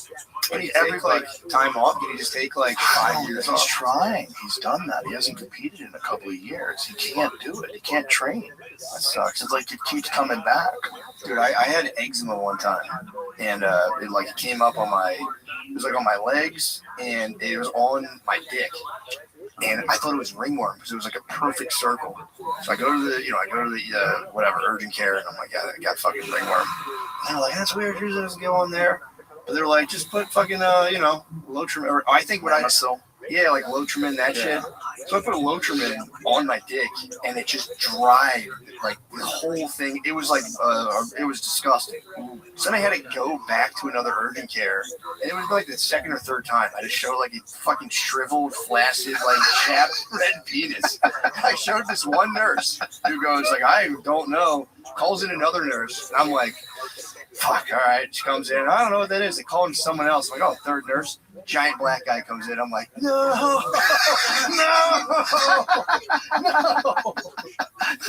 You know he's gonna laugh as soon as he leaves. Bro, he was probably, I can't believe. Yeah, it was bad. And then finally, I finally went to a dermatologist, and dude, you can look it up. It's Center City Dermatology. Run by just like a big, like it's on the website. Everyone knows this. Who's ever gone there? My friend, I was talking about it one time. My friend was like, "Bro, I know exactly what you're talking about." She comes in, checks it out. She's like, "Dude, you had, that wasn't even ringworm, and then she gave me this cream, and it like cleared it right up." So I just show like my fucking like champ, it was like a leprosy, bro. Yeah, dude. She saw me at my worst. Hilarious. So I just showed like 4 people. It was like a leprosy penis. And then eventually she was like, oh no, dude, take it was like a quarter steroid. Cleared it right up. I know people that have had eczema that went on a carnivore diet and it went away. I can't have gluten. That's the thing. I've been allergic to gluten for a while, and if I kind of backslide on that, it's like I'll get little eczema flare-ups. A lot of people are allergic to it. And a lot of people don't think it's actually the gluten.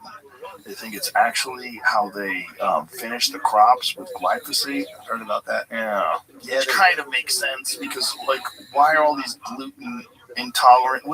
Nobody ever heard about those in the 70s? No. There was no one gluten intolerant.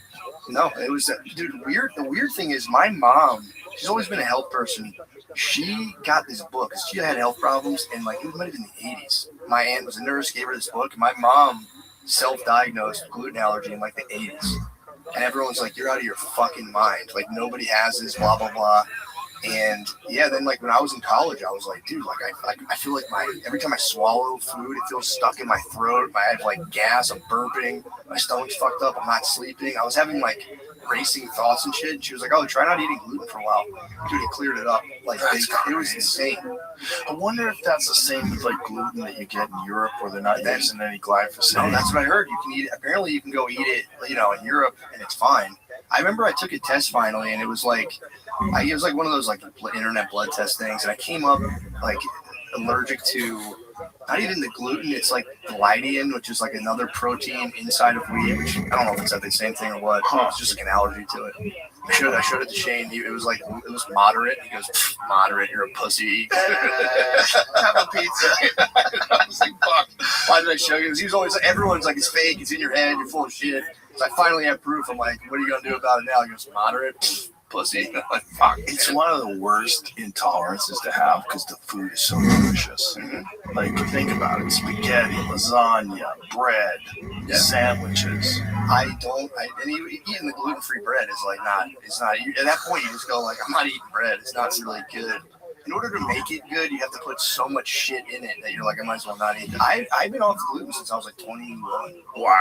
And then anytime I would like backslide at a restaurant where they cook with it and stuff, it would, fuck me up. Weirdly enough, though, if I get enough sunlight, I can tolerate a lot more stuff. I guarantee that's a vitamin D thing. I don't know. It's weird, man. Every time I go to a doctor, they're just like, bro, I don't know what to tell you. Well, vitamin D is good for your immune system, and these are autoimmune issues. Yeah. It makes sense that they would kind of be connected somehow or another. Yeah, because I couldn't eat, after the gluten, it was like, then I couldn't eat dairy, and then every time I'd get sunlight, I could eat the dairy. It's fucking weird. How nuts is the sunlight thing? Like, for so long, people are saying, stay out of the sun. The sun's going to kill you. It's crazy. And then now they're going, no. You need to get in the sun or you're going to die. I know. What's the new? We got the new food pyramid now. I know. Well, a lot of people are so angry. They're so angry at RFK Jr. for flipping the food pyramid, but there's so much evidence that this is the accurate way to eat. This is the way people are supposed to be eating. It's like whole foods, like actual food, like vegetables, meat, fish. Like that's what you're supposed to eat. Like actual food that people have been eating for thousands of years. That's how you're supposed to eat, dude. That's the one. That's the stuff, the backlash against them that I'm like, I don't get it, man. It's like getting like the weird shit out of foods that they don't have in Europe for like schools and stuff. And it's like that was always the left wing's position. It was like no preservatives, no additives, natural food. I know that's the thing too. Like I love because I have all these food allergies, so like I gotta go to like a hipstery kind of like rainbow flag restaurant. That's the only place I can eat from. So I'm like, I know you guys like this. Why are you pretending to not like getting rid of like Red 40 and all that shit? Because it's connected with Trump. Because RFK Jr. is a part of this party, part of this administration. And so it became a political thing. People are just so silly. They'd rather commit suicide. They'd rather poison themselves than admit that he's right. It's insane. It's like, dude, just give him one and be like, all right, that's actually a good one. But it's that resistance to recognizing maybe this person that I don't agree with because he's connected to this other person that I don't agree with. Maybe he's got some good points. Yeah. Maybe if a person that was like someone that I aligned with ideologically had the same points, I would be like, yes, thank you. Yes, these preservatives are terrible. Yes, these dyes are terrible. Yes, this is bad for you. Yes, you should have warning labels. Yes, other countries have banned these products. Why do we have them? Yes. Dude, and especially like if you have kids, it's like, dude, you worry more about that than like your kids not eating a bunch of crazy bullshit. Yeah. It's like, dude, just let it go. You can be like, all right, like I don't like this, but that's fucking raw. I like that. Let's let them cook on that. And it's like, so many people that aren't religion, don't have religion in their life, they worship science. Like science, they treat it as if this is like a doctrine and a dogma, and if you don't support it, you're a heretic. There's something wrong with you. It's like, well, do you know those people? These scientists, like a lot of them are fucking severely compromised.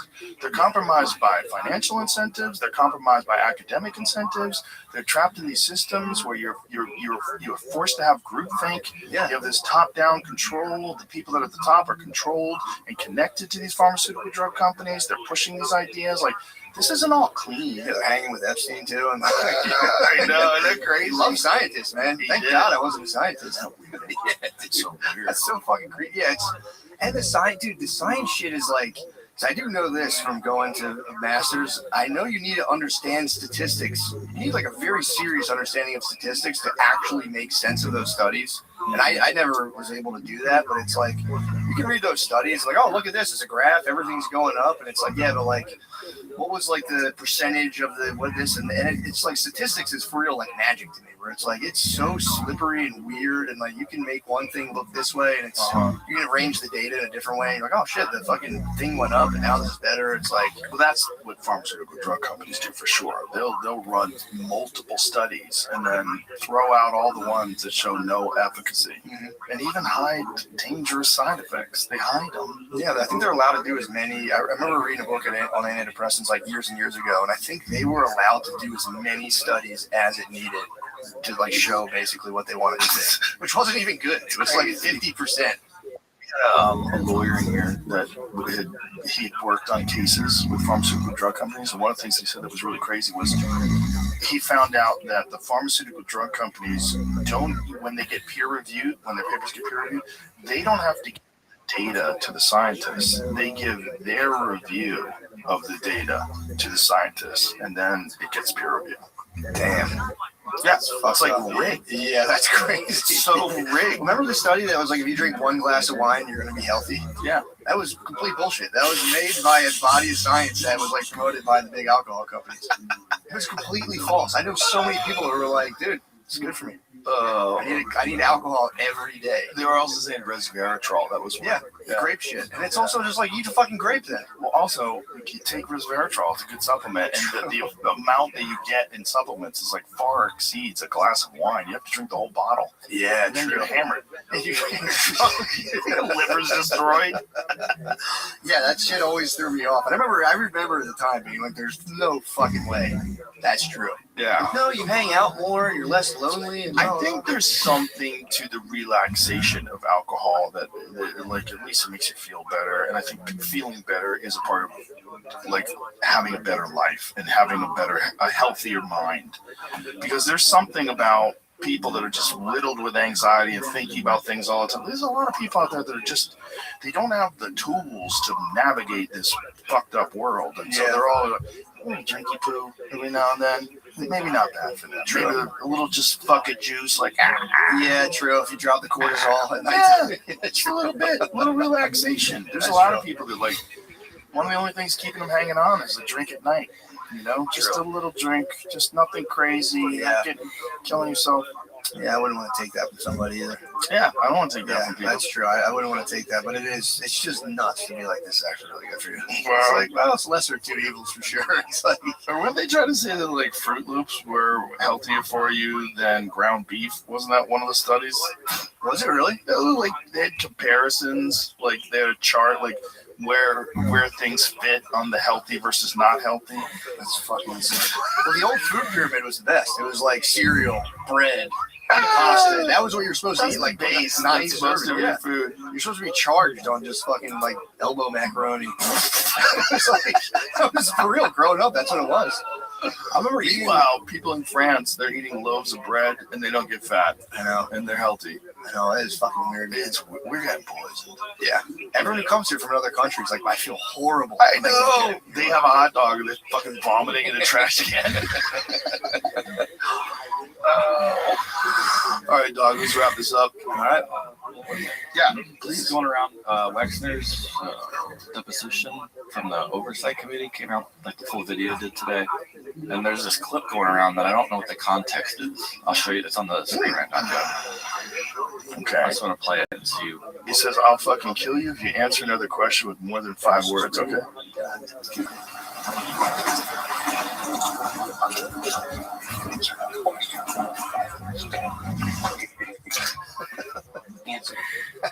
Okay. He seems like he's joking. Yeah. Like it, but He wants him to answer questions very short answers. I keep seeing people saying you're not allowed to be coached in a deposition. Oh, that makes sense. I don't know if this is. I'll fucking kill you if you answer another question with more than 5 words, okay? That's hilarious. And he thought he could whisper that. That's crazy. That's so fucked up. What is their relationship? Like, do they fuck around like that? Yeah. It's hard to say what that is. That almost was kind of charming. I'm like, that was kind of like sweet, actually, in some weird way. I'm saying Fucking killing you. his answers in this are pretty tough already. I can see. He's like, I had no idea. They're like, you stealing money from your ABC reported just 5 years ago. I was like, no, fucking crazy. That's news to me. You didn't know that Epstein was stealing money That's from what him? he's saying with some of these clips. We'll see where this goes. Yeah, true. If nothing ever happens, people are going to lose all faith in everything. Yeah. Nothing happens from all this. If Prince Andrew's the only one that goes down, what if he just gets a slap on the wrist? He's completely gonna get slapped on the wrist. He's not going to like fucking maximum security. He's not going to like Oz. He's not gonna be in there like doing burpees and shit. He's gonna be in protective custody. I never thought. He's only in jail for 11 hours. He's technically out now. Right, but he's going to be tried, right? Well, see, the thing is, like, I never thought he'd be arrested. I never thought that would happen. I thought, like, they'd strip him of his friendship, whatever it is. That's it. vanishing into and then they kicked him out of the estate. I was like, whoa, things are getting serious. Yeah, I think they saw. I think they got to see stuff. Man. They Like, must. bro, what the fuck? They must. Yeah. Yeah. All right, let's wrap this up. Dude, Thank it's you, been a man. lot of fun hanging. Hell yeah. Club. Yeah, Yeah, man. Good times, dude. It's been awesome. It's fun watching your act grow too. It's really funny, man. Thanks, It's man. really great. And you're where this weekend? This Salt Lake City, and Boise, Idaho. Go get some tickets, folks. Go see him. Matt McCusker, fucking hilarious. Appreciate you, brother. Thank you. Very funny. Bye, everybody.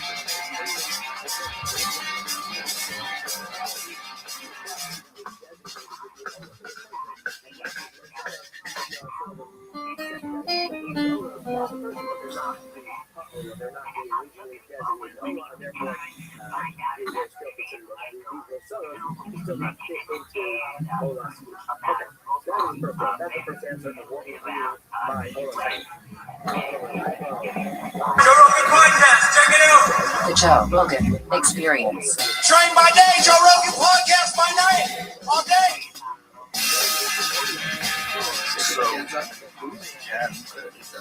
What are you doing? Your face. I have Kaposi sarcoma. Oh, I didn't know. Yeah. No, I just wanted to have a fun look. It's my 10th time. And what is a Lichtenstein? Is that what you said? Roy Lichtenstein. Who's that?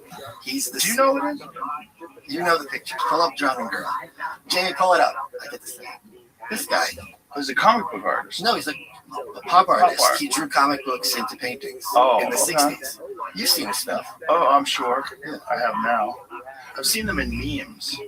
Exactly. Like a man backhanding a woman. No. No? That's not the meme? No. No? Well, he's stepping on her hand right there. That's his hand. It's a guy's Oh, hand. it's a guy's hand. Cop it. It's feminine. Oh, Jeff, I love you too, but okay. The dots, I get it. This was a lot of what I wanted to do, which I couldn't do. I wanted to do an Uncanny Valley look and look like a mannequin with like lifeless eyes and like kind of like legs, right? But that was a lot of money. Like CGI from 10 years ago. Yes, or like yeah. So I just went with this. Okay. I was on. No. This is. I was on Jordan's show last January 6th, and I had the QAnon shaman paint my face with his look, and I had a Russian fur hat, and I had the boots and everything, and Jordan Peterson had to sit and talk to me for 3 hours looking like a complete mental patient, and you're going to forget in a couple minutes, when someone's looking like this, but for anyone tuning in, it's just like, and see the clips go wide, it's a lot of fun. Oh, I know. I've done dozens of podcasts with Duncan. Oh, yeah, exactly. Like clowns and it's furries. Like, why are they dressed like astronauts? Yeah, I think the internet it's going in a yeah. Wait, isn't it saying like the face of evil? There's the one that's the psychology of pure evil, Michael Malice. How is Jordan doing? Is he okay? I think he's doing better. I just talked to Michaela a couple of days ago. I think he's out of the woods. I don't know how much I'm allowed to say. Or what's my say what happened to him? I don't really know. I think you'd have to talk to her. This is really something I don't know what I'm supposed to do. He just keeps going through this series of ongoing health crises. Yeah, and it's what bothers me a lot is how much glee people seem to have with this, and I think like I was just saying a second ago, I think the internet's going in a dark place. People are going in a dark place. The internet's leading them there, but it's people. Well, I think it's like a snake eating its own tail, don't you think? I think, and when AI starts validating, your preconceptions, I'm very scared about the near future. I'm very scared too because so many people are so easily led and so prone to whatever the ideology is at the moment, just full scale adopting it. I was on Gutfeld a couple months ago, and they were talking about how Sam Altman said ChatGPT is going to have erotica now. And everyone's like, well, what's erotica? They're making jokes. And I go, listen, I said, not that long ago, John Hinckley shot in 1981. He shot President Reagan because he thought Jodie Foster was going to fall in love with him, thereby turning her away from men forever, right? And I said, what happens when ChatGPT, you really hate Trump, or you really hate Joe Rogan, or you really hate Fauci or Kamala Harris, and your AI friend is ginning you up, being like, yeah, they're terrible. Like, if there's 350 million people, you're saying out of those, 350 aren't going to try to do something? Right. I mean, they've already had ChatGPT talk people into killing themselves. I know. And that's Whether it's ChatGPT or whatever AI, right. language model. Yeah, I am, and I don't see any breaks on this, and it's happening, I think, faster than we can. The whole point of the paleo diet, not the whole point, but a large part of the paleo lifestyle is, our biology has not kept up with our technology, right? And that kind of makes sense in the food thing. Push comes to shove, processed food you should avoid. Whole food, natural food is probably better for you. That's just a good heuristic for anyone. But when you're talking about the mind, people argue, are human beings basically good? Human beings are basically bad. I think human beings are basically animals, and animals can be enormously collaborative and wonderful and work together. Even across species, you see these videos of like a dog saving a cow or whatever it is. But animals are also, I need to tell you, there's that chip in all of us. Yeah. And when that mob starts fomenting, like, people want blood and they love it. Yeah. You also get all this powerful reinforcement from other people in the group that tell you that you're doing the right thing and they support you. And if the thing with the Epstein stuff online is just really kind of like, I remember 5 minutes ago, right? For the blue pill people on COVID. If you don't care about COVID as much as I do, and if you aren't informed as COVID as much as I am, you want to kill grandma, right? Like that, you're told this explicitly. Your kids should be taken away from you, should be banned from society. Right. And my buddy, Lou Perez, is a great comic. He had a great tweet. He goes, if you don't have COVID, you can't spread COVID. I can't give it to you just because I'm a bad person, right? But that was the mindset. And now there's so much, there's 3 million Epstein docs. If you are not as invested as some people, you are a kid toucher, you're covering for them, you want this to happen, you're complicit retroactively somehow. Yeah. And I can't make heads or tails of it. I had Luke Rukowski on my show, who's been a conspiracy, I'm not saying in a negative way, conspiracy guy for a very long time. He used to work with Alex. He broke it down. Then I had Michael Tracy on my show, and he said, look, a lot of this hysteria, I don't know who is right, who is wrong, but if I have any kind of skepticism, I am somehow wanting children to be abused. It's insane. Well, it's like so much of it is cryptic. Like, we don't necessarily understand what they were talking about. Right. And if you say, what's beef jerky? Here's the thing.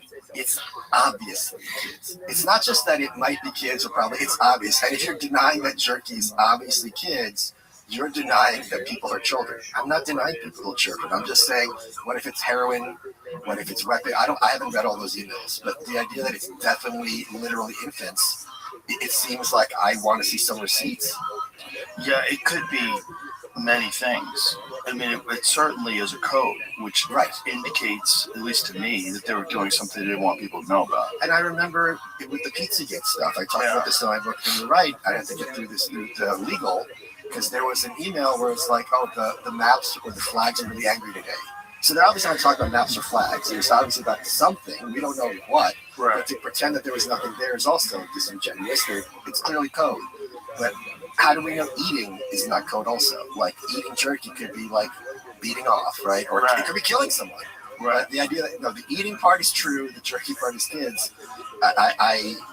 Frankly, what bothers me is, don't you want to hope that they're not eating kids? Yeah, well, it's like people just want to know. And if they already were and have been doing it for a long time, that seemed outrageous before a gigantic ring was exposed where there really was a sex trafficker who was compromising people and really was doing it at the behest of at least an intelligence agency, whether it's ours or the Israelis or whoever it is. Or the Russians. A lot of people want to say it's the Russians. Is there any validity to the Russians? I have no idea. The reason I said the Russians is because I was on Drudge, and the headline was Epstein was Russian operative. So it was presented on Drudge. Don't take my word for it. Right. As there's the receipts. This is why I'm saying there's Mossad connections with him, obviously, especially with Jelaine. CIA is a no-brainer, because why didn't they bag this guy for years? Right. I talked to Kurt Metzger about this, and broadly speaking, and he makes the point, like, these are all interconnected. this idea that we're going to separate out like the CIA from MI6 is they're buddies with each other, and, Right. and frankly, that's in many cases a good thing. You want to be working with other countries if you have international trafficking or terrorism or crimes, but I don't know. We don't. I can't even finish the sentence. Right. No, well, you're honest. That's why. Now, the Russian thing, is there anything that makes sense to you to that? What did you? What's going on Okay. here? New documents show Justice Department documents mention Russia thousands of times, Vladimir Putin over 1,000 times, reflecting extensive Russia-related communications and contacts in Epstein's network. Emails, travel records indicate, okay, so there's real something to it. Epstein made multiple trips to Russia, obtained business visas, had scouts there recruiting young Russian women for him, of course. Similar to his operations elsewhere, the files describe Epstein cultivating ties with Russian political and business elites, acting as a facilitator in deals and introductions, not just sexual encounters. Epstein repeatedly sought a meeting or back-channel communications with President Vladimir Putin, at times suggesting he had advice or insight to offer about dealing with Donald Trump. He had documented ties to at least one former Russian official with a background in the FSB, whom he used to gather information on a woman he claimed was trying to extort his business partners. Well, for sure you're going to have that. You got a bunch of Russian hookers that you're bringing over there. Some of them are going to try to extort you. Putin was ex-KGB. The Right. KGB for decades, for like almost a century, was blackmailing Americans. This is one of the big reasons why you couldn't be, there were restrictions against gays, because if you're gay at a time when it was socially unacceptable and the Russians found out about it, they flipped you. Because they would sit you down and they'd be like, look, we know we're going to out you, or you're going to play ball. Right. And in those situations, you're going to play ball. This is a huge scandal for them. And that's there's a lot.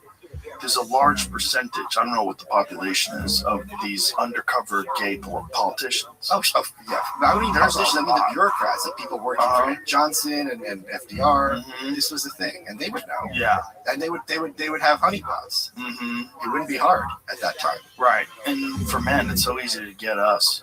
Like, God, it must be hard to get women. Yeah, how would you blackmail a woman? I mean, why do you trick them into fucking some guy they shouldn't be fucking, and why would anybody care? See, no one cares. Like, if a woman has an affair on her husband and has sex with some hot guy on an island, everybody's like, you go, girl. Yeah, Stella got her groove back. Yeah, still I got her groove back. How would if I wanted? Okay, let's walk through this. If there's a CIA lady and I want to flip her, Right. how do I? You got to get her to fall in love with you. No, or you gotta get her husband to cheat. Or go threaten her kids. You gotta threaten her kids. Yeah. Threaten the kids. Yeah. But that's a hard one. But that's a different thing than getting her to do something that she shouldn't have done out of lust. How do you blackmail a woman? Yeah, you don't have a. That's probably why a lot of women aren't in trouble. Why they are in trouble? Aren't. Yeah, they are. Yeah. Right, because like I would imagine you would want them too. There's plenty of women politicians you'd want to compromise. I mean, they did get Stacey Plaskett.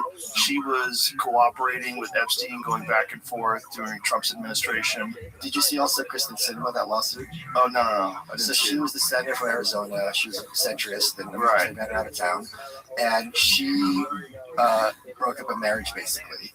And in North or South Carolina, where she's being sued, you can be liable for damages if you're like the side piece. Oh, I've seen that. And in the lawsuit, it's That's like, a crazy law. I know. That's a bitch ass law. And you're suing a senator, and the thing, and I believe the filing completely, because the filing said he had PTSD, so she was offering to give him psychedelics to help him heal, which I'm sure she did. And basically, they just started a relationship. He left the wife, and it's like, this is unfortunate, but it happens. But she's facing damages now. That's so wild that that's a law. Yeah, Like, what if the person was on the way out anyway? that's his argument. Yeah. He said, oh no, we were a loving couple. We never had any problems. And Cinema shows up, and now look at me. How is that not the man's fault? I don't. I think it's probably both.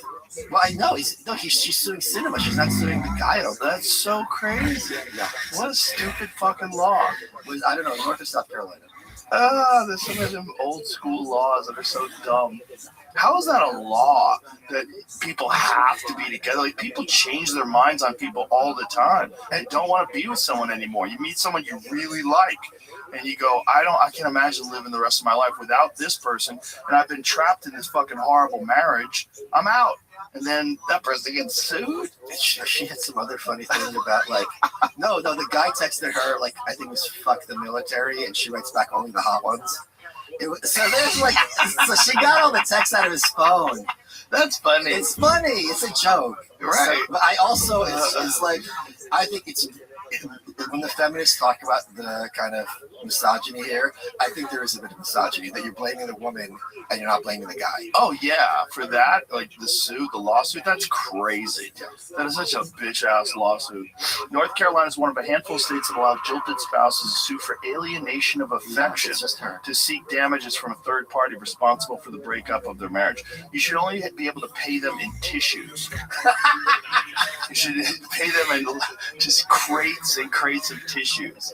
Oh, you get $500,000 worth of tissues. I just bring up fucking semis filled with tissues. I just think it's so salacious. Stupid. You shouldn't need to know this. Well, even if we do know it, the law itself is fucking preposterous. Yeah. Alienation of affection. Well, how people decide they don't like people all the time. That's why divorce exists. Yes. And one of the reasons divorce exists is people find someone they like more. And they go, oh, I fucked up. I have to get out of this marriage. I'm in love with this other person. And you don't always have to get divorced. There's plenty of marriages that survive shit like this. Yeah, that's true too. So yeah. What's the counter to that? Fuck you, you're a bitch. Like he doesn't like you anymore. But the lawsuit thing is curly. You get money for that. Kristen Cinema has to pay this lady money. I think it's that guy's. I think it's I think she's suing for a lot. How much? Do you know what the damages are, Jamie? Well, you go high just to settle. Yeah, right? but the fact that there's no I don't know what the ceiling is. I'm not an attorney, North Carolina attorney, but it's not cheap. It's like I think the side piece is she's not a hoe. She's basically paying the wife alimony. Oh my god, it's real money. Yeah, it's no joke. Does it say? Who would fucking? That's it. She gave $9,000 to a man she was accused of. Wait, if it's $75,000, she would have paid it to shut her up. Maybe she just doesn't want to out of principle. It's got to be more than $75,000. There's no way. If you're a senator, you're just gonna. Maybe. Maybe because most people have the reaction that we're having. Like no one's outraged, no one's angry. I think the response is that. Oh, that's it's alienation of affection. That's nicknamed the Homewrecker Law and is seeking $75,000 in damages per her lawyer. She argued that in a complaint that Cinema engaged in numerous unlawful acts with her ex-husband, including, but not limited to, having conversations with him. That's unlawful? Meeting him under emotionally and physically romantic and sexual circumstances. Having sexual encounters with him and encouraging him to leave his wife. She took him to some concert together. I think it was like. So they went to a bunch of concerts. They went to Coldplay. I think it was like Green Day. Yeah. Well, is that a physically romantic and sexual encounter? Is that what that is? Well, I think it's romantic. Put that back up, please. I mean, the lawsuit alleges that in the fall of 2023, when Cinema's then head of security resigned, the head disclosed to Matthew Amell concerns that Cinema was having sexual relations. What a bitch ass security guard. Sexual relations with other security members. The security head urged Matthew Amell to leave, but Amell refused, citing the job's financial I love security. the idea, like, you don't want this gig, she'll fuck you. She's fucking her security guard. Yeah, more power to her. She's a wild bitch. While on the job, Matthew Amell had at one point informed his ex-wife, according to her complaint, that should he and Cinema be together on a work trip to Napa Valley, California, it would have appeared as if they were on a romantic getaway. 2024, Heather Amell discovered that Cinema frequently messaged her ex-husband on Signal, which included a picture of the former senator wrapped in a towel and a suggestion that he bring MDMA. Yeah, let's go, Kristen. The drug commonly known as Molly or ecstasy to a work trip so that Cinema could guide him through a psychedelic experience. Wink, wink. In March of 2024, Matthew Amell informed his then wife that while he was serving as Cinema security at an event, the former senator was getting handsy, and that she held his hand and touched him. According to the complaint, Matthew Amell expressed that he didn't know how to get out of the situation without offending Cinema. She was also the first bisexual member of the Senate ever. What a good kid. So you know she's a freak. What a good kid. Molly, towels, pictures. Let's go. She's got my vote. I'm voting for again. She should run for president. She should run Cinema for president. Let's go, Cinema. Come on, she's a centrist. That's what America needs. Yes. You want a woman president? Yeah, let's go. Let's get a freak in the office. I think we have a freak in the office. He Right now. struggled to admit to the affair, the complaint says, but expressed that he wanted a divorce. Oh, he struggled to admit to the affair, but expressed that he wanted a divorce. After a November work trip, Heather and Matthew Amell separated. Her complaint alleges that her ex-husband and Cinema remained romantically involved. Cinema and Matthew Amell both appeared at a forum in October. Are they still together? I don't. Those don't last. It's only 6 states. Chicks get bored once they win. Once they win, they get you. I'm like, who's next? Who the hell knows what's Yeah, what's they're attention? bored. She's a They're senator. bored. This episode is brought to you by Athletic Brewing. Athletic Brewing Company's non-alcoholic beer is a total game changer. The first time you try it, you're like, wait, how is this non-alcoholic? They've won 185 global taste awards, and they got a ton of different styles. You get the ritual, you still get the taste, just without the hangover. They've got everything, Goldens, IPAs, light brews, even this new lime and salt one if you want something refreshing. Whatever the mood calls for, they've got the flavor. You can find Athletic Brewing at over 75,000 grocery stores or liquor stores, bars, and restaurants nationwide. Or you can grab some of their limited release stuff directly from their website. Go to athleticbrewing.com/Rogan to find stores near you or get brews shipped right to your door. Use code Rogan to get 15% off your first online order. Near Beer. Terms and conditions and certain limitations apply. Athletic Brewing Company, fit for all times. Yeah, well, the security guard said explicitly if she's boning all the security guards. Yeah. It's like, she go through. She's a freak. Yeah, more power to her. Yeah, like, look, we don't have any problem with men that do that. I think we do. Well, we do now. I think some this is- people do. I don't. If there was There's two types of people that want to be leaders: warmongers and pussy hounds. I prefer the pussy hounds. Don't leave your wife alone with them. But I prefer them because at least they're just trying to get sex. They're not trying to blow up the world and conquer and they want to be Genghis Khan. Is Well, actually, Genghis is Khan's it your pretty position much that a Lindsey pussy. Graham is not a pussy hound? Is that It is my position that Lindsey Graham is allergic to pussy. Yeah. Wait, are they? Remember when they asked him if he was going to run for president? He ran. He's single. Yeah, but he's single. Yeah. And what about a first lady? He's like, maybe I'll have a bunch of first ladies. Oh my! Did he say that? He said something along those I lines. remember. Which is never something a man would say who's into women. Barbara Mikulski, who was the senator from Maryland for many years, who was like 4'11" hobbit creature, clearly gay, no disrespect to her. She was asked about it, and she turns to the guy next to her, is like, hey, good looking. It was something like that. It was so cringe and awkward. Yeah, so. What did Lindsey Graham say about having many first ladies? Oh my God. You mentioned his sister as someone who could fill in for the role, it says. Oh, okay. You would have a rotating first lady. Because like what Dolly Madison did that. Like there was one of the first early founding fathers was a widower. So the daughter. His sister first, and then rotating first lady. What year was this when he was running? 2015. Do you remember the thing I remember about his campaign is Trump had a rally and he gave out Lindsey Graham's phone number, right? He did? Oh, you don't remember this? So Trump, this is the best part. No, this is so insane. So Trump is like, because Lindsey would call him for campaign donations, and Trump's like, if you guys don't agree, let's give him a call. He calls up the pay, goes, 345, blah, blah, blah. And Lindsey, yeah. Look at that face. Look at his face. What is this world we're living in? No, but hold on, it gets even better. So Lindsey, like, how do I reclaim the narrative? Lindsey filmed a video of him taking his phone and breaking with the hammer, and I'm like, but you still have the same number. You just broke your own phone. You're not trolling Trump at all. It's like if I I just broke a device. Right, You could have gone to Verizon and had your number yeah, switched. if you you fucking give out moron. my license plate, and I wreck my own car. I'm not trolling you. I'm trolling me. I'm like, does no one realize this doesn't make any sense? It was so crazy. Everyone's so performative. Is there someone who's a warmonger? Well, Bill Putin's a pussy hound. Is he though? Yeah. Did you not see? He's more of a warmonger. But he's both. Did you not see Right. Topless Girls? Oh, really? He was. Here he goes. He's throwing it in the blender. He's hitting it with a hammer, a golf ball. Oh, lighting it on fire. Oh, let me see that swing. Let me see that bad shit. You put Red Bull in with the phone? What's that about? I think it's gas lighter fluid, though. You didn't even get Oh, it is Red Bull. Why is it Red Bull? He hit it with a golf swing, lit it on fire. Like, this is so cringe. But it doesn't make any You sense. put it in a fucking Bagel oven? Is that pizza bagels? Oh my god, what's wrong with this dude?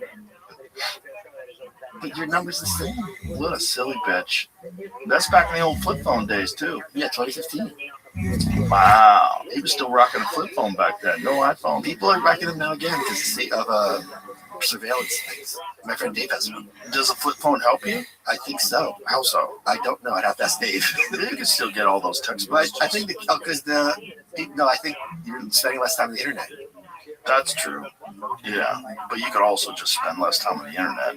Yes, that is also an option. I think that's a healthy option. I think You could do. Do you know what I want to hear your thoughts on this. So during COVID, there was a huge amount of time that everyone's spending online. Everyone's Yeah. obsessed with COVID. Everyone's constantly agitated. Mhm. And my concern is that these social media, Mark Zuckerberg's job is to keep you on Facebook as much as possible, right? Mhm. All that data that they had during COVID is still there. Right. And I think all these social media companies are still keeping us in a constant state of agitation. So you're stuck watching these screens and it's really doing harm. And it's not getting better. That's a fact. Okay. Yeah, that's a fact. But I don't well, isn't he testifying? They're testifying soon about whether or not they set up their algorithms to harm children.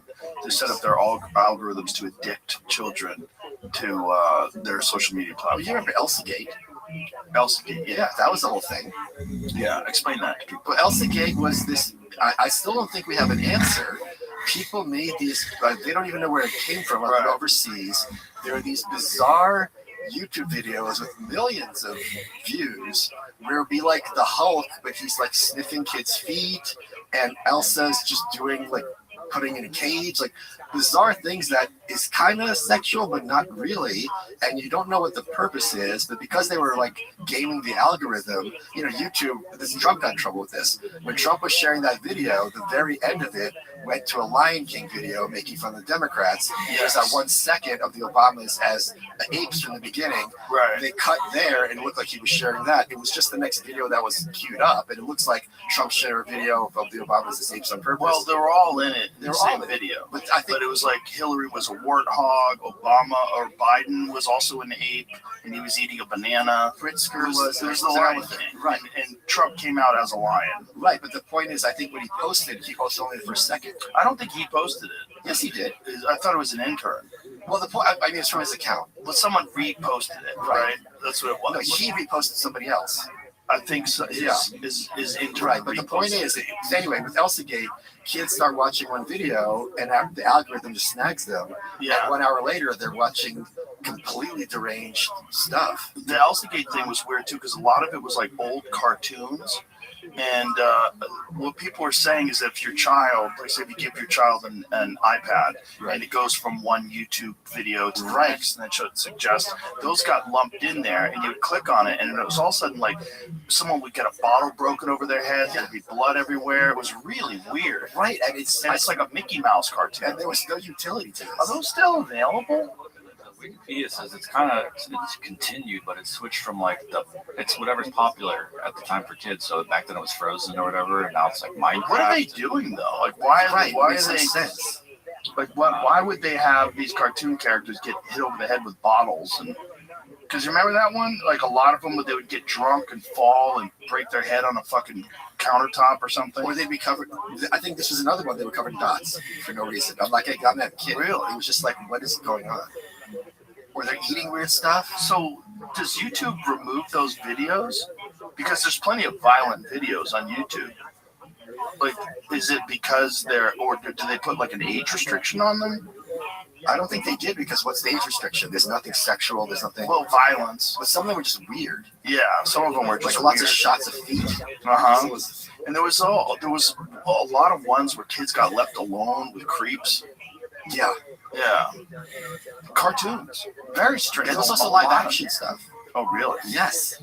And it's just like, who are these people filming this and for what? I saw another one. There was this channel which has millions of views for each video, and it's things like turtles vomiting up fish, like dead fish, like live action, or dead fish coming from the ground. As if it's I don't understand what the point of this is. Do you remember Makes you feel during old. Benghazi, they tried to blame the attack on Oh, that's this right. video? You remember that? Of course. That was the propaganda, was that there was some video that no one had seen, right. like some terrible video. Some really Oh, that got everyone all bad- riled up. Right. Yeah, that got the Muslims riled up, and that's why they attacked. And there was also she was also blaming the 2016 election on ads on the dark web. It's like, how many people on the dark web? Do you even know what it is? Right. Talking Ads on the dark web flipped the election. That's hilarious. That's insane.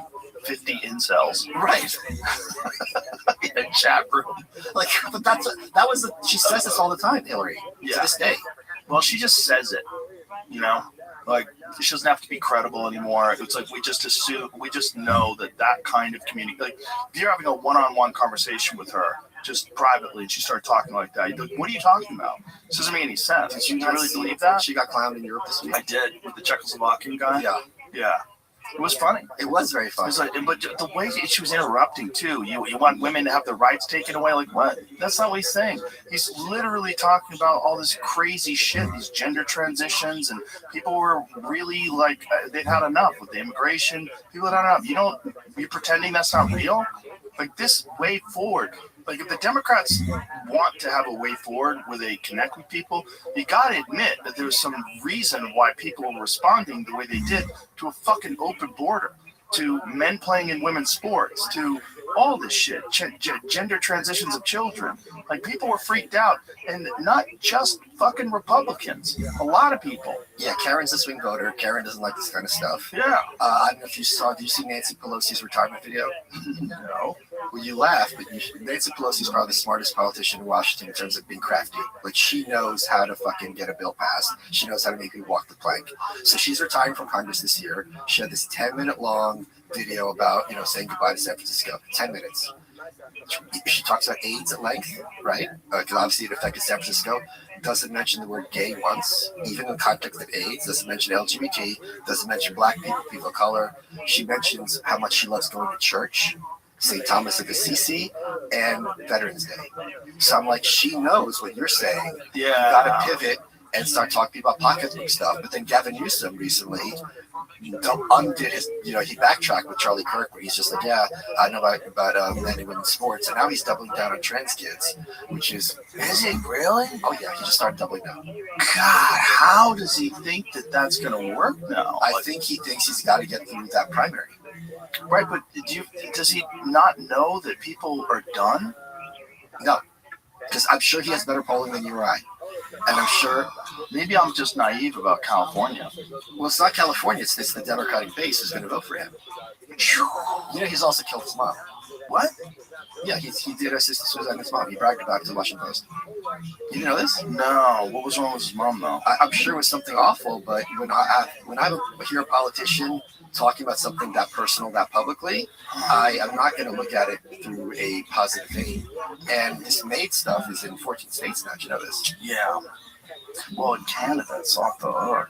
Kelsey Sharon, I've been talking to her about this. She completely blew my mind. So first it used to be, because it's always, 55. Long battle with breast cancer, deeply personal event he has described as a complex experience involving assisted suicide. The Washington Post report in his memoir expressed deep grief and remorse regarding her death. Remorse is a very dark word in this context. He was 34 and a San Francisco supervisor at the time. Yeah, but maybe it was his mom's decision and he helped her. Sure, but look, if you're dying of terminal cancer and your body's rotting out, I feel like just like you put a dog down, like there's times where I think assisted suicide is probably a good option. If there's no hope and you're just going to be in agony for months. And there's times where people have gender dysphoria, and it's a good thing. Right, that's different. That's hold on, different. it's not. My point is, people like Blair White, Brianna Wu, they have gender dysphoria. It's perfectly appropriate to call them a she. They, it's otherwise very disturbing. 5 minutes later, once it becomes a political issue, it's anyone who just puts on a dress. Right. So the point that Kelsey's been going on with Canada is now they're going after people who are depressed. Right. They're going after people who are disabled. They're going after kids. And the darkest thing that's happening over there, which they're importing here, is that old people are extremely expensive for the system, right? If you have socialized health care, I don't know what the number is, a huge number. Towards the end of your life, you're racking up those bills. So there's a huge incentive for that government to get you off of their ledger. So now they're having this movement where let's all get together and have we're all going to go kill grandma. 5 minutes ago, if you don't wear the COVID mask, you want to kill grandma, you're a bad person.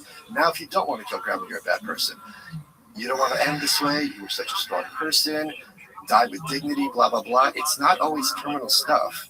And in Europe, they're having it with teenagers who are depressed. And perfectly well, I've been listening to this, knows it's not a slippery slope, it's an elevator shaft. Is this is the back door. Is it financial incentive? There's huge financial incentive. Think about it. If you're old and you're $1,000 a day and the government's paying it, if I get rid of you, look how much I'm saving. Right. And you don't want to get burned to your family. You don't want to have them sitting by your bedside. Come on. It's happening here. New York just passed it. It's 14 states. And no one's not passed it. New York just passed it. Oh, you see, Mandami is he's trying to figure out a way to use his budget. His budget is higher than the entire budget of the state of Florida, which has 3 times more people. No, it's not. Yes, it is. Yeah. No budget for Look it up. The budget for New York City is larger than the budget for the state of Florida. Holy, I did not know this. Yeah, I'm pretty sure this is true. We should look it up. Yes. But, I was reading an article about it today, unless the article's completely full of shit. They were saying that it's several $billion more for New York City than it is for the entire state of Florida, which has roughly 3 times as many people living in it. Oh, is that true, Jamie? I go back, once a month to do Gutfeld, and I can't believe I'm saying this as a former New Yorker, but I like LA better now than New York. Whoa. It hurts me physically to see. What's wrong with New York now? There's no. Here it is. 100. Eye-popping amount. Insider called Insanity is up around $11 billion from the current That's year. 9% up. Yeah, a record $127 billion budget proposal on Tuesday. The socialist city leader's plan includes a whopping 9.5% proposed property tax hike. 9.5 hike on New Yorkers, which he claims would be a last resort, while allocating another $1.2 billion for migrants. What's the Florida budget, Jamie? Scroll down a little bit. Oh, okay. Wow. That's what. Oh my God, it's the same. It's about the same. Yeah, the New York one would have been not this year. I think. Yeah, but it's comparable. Holy crap! So it's not 3 times more, whatever the fuck it is, more. No, 3 times more people, right? Right. So that is triple per capita. Yeah, triple per capita. So the budget of Florida House is 113.6 billion to 115 billion, and the New York proposal is 127 billion. So it is more. Holy. So New York City their budget is more than the entire state of California with state of Florida with 3 million more people, or 3 times the people. But for this year, it would be about the same, because if it's 11 million, that's 116. Sure. But the point is, It says it's up 11 billion from the current year. It's still proposed. He hasn't passed it. Well, he's not. He's a fucking psychopath. The amount for migrants is crazy. There should be $0 for illegal immigrants. I don't think you can have 0, because if they're going to be there, they're going to be. You have to feed them. You have to do something with them. Like literally, if you don't feed them, they're going to be robbing stores. Human beings need food. What are you going to do? Get them jobs. How are you going to get a migrant a job? get him a job in Guatemala. Wouldn't you rather give him food than a job? I don't want them taking American citizens' jobs. Well, the whole thing's a mess. So the whole thing's a mess. Well, the point is you can't just throw them away. Right. That's the Unless problem. you're going to remove him from the country. Right. Unless you're moving, even if you want to put him in jail, that's not cheap. Right. That costs a lot of money. Right. So Yeah. what are you going to do? I remember Piers Morgan had this amazing interview with my favorite British politician, Diane Abbott, who is really special needs, clearly. And in the UK, you have the government, which is members of parliament from the majority party, and then you have the minority party, which has a shadow cabinet. So if there's Secretary of State, Rubio, the Democrats would have a Democrat equivalent who would deal with those issues. And she was their shadow home secretary, which deals with immigration. And he goes, Diane, if the Labour government wins the next election and you have illegal immigrants here, what do you do with them? Do they get to stay? Do you have amnesty? You're going to deport them? And she goes, Piers, the Tory system is not fit for purpose. It's terrible. We'll be more efficient and more fair. And he goes, right, gotcha. There's an illegal immigrant. Do they get to stay or are they deported? I've explained this to you. And it was just this amazing thing. Circular. Yeah, I love her. How much money do they give to poor New Yorkers? Oh, it's going to be a lot. But is it the there it same is. amount? Look at this. Okay. So 7.54 billion to fill cliffs across 6 major unbudgeted needs. This is, they haven't raised property taxes there in over 20 years. Is that true? This says 25 years in September. Well, the property taxes are high, I'm just a point. but I understand they haven't raised it, but they shouldn't raise it. Because it goes with as property Yeah. values go up, Exactly. the percent's going to go up, the revenue's going to go up as well. Exactly. There's It's no a reason to percentage, raise it, but like this idea that they haven't done it, so they should do it, is crazy. And look at that. So if your condo's 120 grand, which is no condo's going to be that cheap, you're paying like 15% every year in property tax. Yeah, That's not nothing. that's not nothing. I think the idea is that rich people are just going to pay it, and this is what they're trying to push. Meanwhile, people are going to flee, just like they've done in other countries when they've Of done course, these sort yes. of wealth taxes. That's $1,200 though. A month, but it's $1,200 a month, yeah. $1,200 for the year.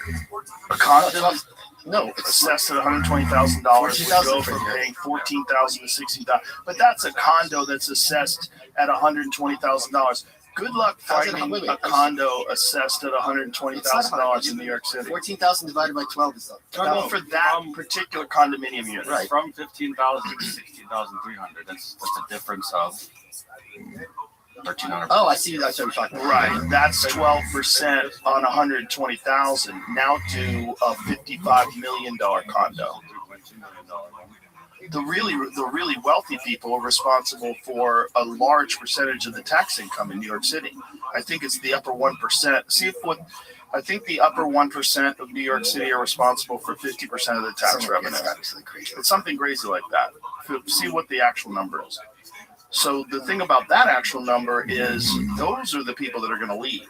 Because those are the people, if they own multiple properties in New York City and then he hits them with this tax, and it winds up being an excessive amount of money. And then they're planning on taxing people if they leave. This is like what they proposed in California. They've also proposed this, I think, in the Netherlands to try to stop people from leaving, where you still have to pay taxes. Well, France was doing some weird thing. I remember when Depardieu was leaving, they were trying to do something. They're all just trying to steal money. Top 1% of New York City 49. income, earners paid 48% of the city's personal income tax liability in 2021, the most recent year with detailed data. Why is the most recent year 5 years ago? The PIT share equates to roughly 11% of New York City's total tax revenue. PIT accounts for 23% of overall city tax collections. So it's a lot of money. 48% of the city's personal income tax liability is an enormous amount of money. So property tax is 45%. That's where they get all their money from, which you can understand because you can't take the Empire State Building somewhere else. Right. But if you're jacking all that up, top 1% paid 40% of PIT. Shares may have declined post-2021 due to lower capital But he gains. did do something I like. So him and Kathy Hochul had this thing where now they're trying to streamline, I'm sure there's some catch, to make it easier to build. Because they're understanding if rents are high, demand, increasing supply is going to lower costs. So if they do that, I think that's a great thing, obviously, which I never saw coming. Right. That's definitely good. But there's still people who are just they don't like that kind of leadership. It's spooky. I'm much more concerned about he has someone on his or proposed to be his cabinet decarceration, and the principle is we got too many people in jail. Now maybe that might be true broadly speaking, but when you apply that en masse and on a case by case basis, who are you going to be letting out? Because I don't think this claim people used to have that like, oh, all these people are in jail because of weed. They're not. And certainly not in New York City. When I was on a grand jury and these weed cases came along, people wouldn't even indict them. They're just like, we're not taking part. This is BS, and now it's legal. Right. So for you to get to look at what's the guy who was on the Gordon Neely? Was that his name? He had 40 arrests. He wanted to punch that girl in the face, the old lady in the face, tried to kidnap a girl. Yes. So for you to be in jail in New York, it's not nothing. Right. Yeah. And why? Why would they want to do this? Because their principle is the system or society, whatever you want to call it, whether you term for it is making people who are marginalized desperate. So they act out. So instead of putting them in jail, which helps no one, is the argument, we should be working with them systemically to kind of normalize and make productive citizens out of them. And what's their plan for that? You have welfare programs, different training programs, just throw money at it. Oh. And here's the thing. I can understand that argument maybe if someone's stealing bread to feed their family. I've never understood how I'm really poor, so I'm going to hold a woman down and do bad things to her. Right. That's not a thing. Or just randomly punch people in the streets or throw people in front of trains. Yeah. That's right. It's like it's not because you're late to your job interview that you shove somebody in front of the 6 train. Right. Yeah. It's dark, man. It's very dark, but LA is not as dark as this. From what I think in LA, there is still this sense of hope. Really? Because people I talk to in LA, everyone I know knows someone who's been broken into. Like the home invasions. That's right. That's the thing. They're up in a huge way. I'm just comparing 2 different kinds of cancer, and I'm saying the cancer in LA is better than the cancer in New York. Yes. Oof. Because I remember growing up, and not that long ago, with New York, there'd be this. You could find some new neighborhood, and there'd be some, cool ice cream store, some sock store, whatever, one button store, cool, fun little spots, and it would be a fun adventure. Just walk around and just walk into places, and that's gone. Is it? Yeah. You can't open up some weird little store in New York anymore. The rent's through the roof. Like the crime is through the roof. It's miserable. LA has these little pockets, which I enjoy seeing. So what's the solution for New York after this guy's out? Do you think that it ever turns around, or do you think it keeps going in the same general direction? And do you think the powers that be want it to go in this general direction? It always turns around. So John Lindsay was mayor in the late 60s during the Summer of Love stuff. Mm-hmm. You had sexual assault through the roof. You remember New York was going bankrupt under Abe Beame when Gerald Ford was president. And Ford, the headline, I think the New York Post was Ford to New York City dropped dead. And that cost him some votes and possibly the presidency. But New York has these, I don't know what the cycle, for Giuliani to win, you had to have a Dinkins. For Obama to come in, you had to have a Bush. Right. So here's the other problem. There's 2 issues. One is a lot of people who could left. There didn't used to be a plan B for New York because New York was its own thing. Now it's Florida. Now it's Florida or Austin. Yeah. And New York isn't New York anymore because Fran Lebowitz, my second favorite public speaker, she had this point. She goes, look, there's a lot of things you could say about a city that's full of rich people. You could say it's good. You could say rich people are bad. You can't say it's interesting. And unless there's a space for young people who have nothing to lose, who are going to bring culture and innovation, artists, broadly speaking, not just little painters, but artists. It was Williamsburg, it was the Bowery before that. There were little pockets of magic. And I Red Hook, I remember there was a bar called Lily's, and all of Red Hook was deserted. There's just one light open. I came to this bar, and there were just amazing singers. And it was like a mystical experience. And there'd be street art, but you can't do that now. A friend of mine's girlfriend used to work in this place called Den of Thieves. Oh, okay. Yeah. And there's no sign. Right. You go in there, it's this dingy little hole in the wall. Or Milk and Honey. This place is so cool. It's so cool, but you can't do that anymore. No. So, and I don't think under this guy, there's going to be that return. So do you think he's just appealing to this base of disenfranchised young people that have been told that the reason why they have all these problems is rich people are greedy and they've ruined everything, and we should tax the rich and we'll feed the poor. I think he is speaking to a lot of people. So people on the right think everyone on the left is like a big monolith. They're not. And I think there's a lot of lefties, especially young lefties, who don't think the Democratic Party is an effective mechanism toward resolving their issues and concerns. And he's just like Trump wasn't really a Republican. He's a Republican on paper. He had no allegiance to the Republican Party. He took them all out one at a time. This guy's a Democratic socialist. He has no... in 1934, when Upton Sinclair ran for governor of California, after years of running as a socialist, he goes, people vote for the party their grandparents voted for. So he's a Democrat on paper. He's a leftist, obviously, but he's a Democrat on paper. Cuomo was the establishment hack. And he's like, look, it was like Obama in 08. Do you want to go with this old party hack or this young guy who's got a different vision? And he definitely does have a different vision. This isn't how Hillary would govern New York City, or even Eric Adams, or some of these others. Well, I think one of the big reasons he won was that debate where he said that he wouldn't go to Israel. You think that's a big one in New York? 100%. I think that was an enormous shift. I would say that's a 10-15% shift. 10-15? Huge. We have absolutely huge. I think the polling's horseshit because it's only people so fucking stupid they answer polls. Like, who are those people? I think there was a giant cultural shift where people are like, right, shouldn't we be paying attention to New York? Why are all these people saying they want to go to Israel? Sure. Why are they saying that? Who's paying them? Why are they saying that? That's an odd thing to say. Sure. No one's saying the first thing I'm going to do is visit Belgium. They're not saying that.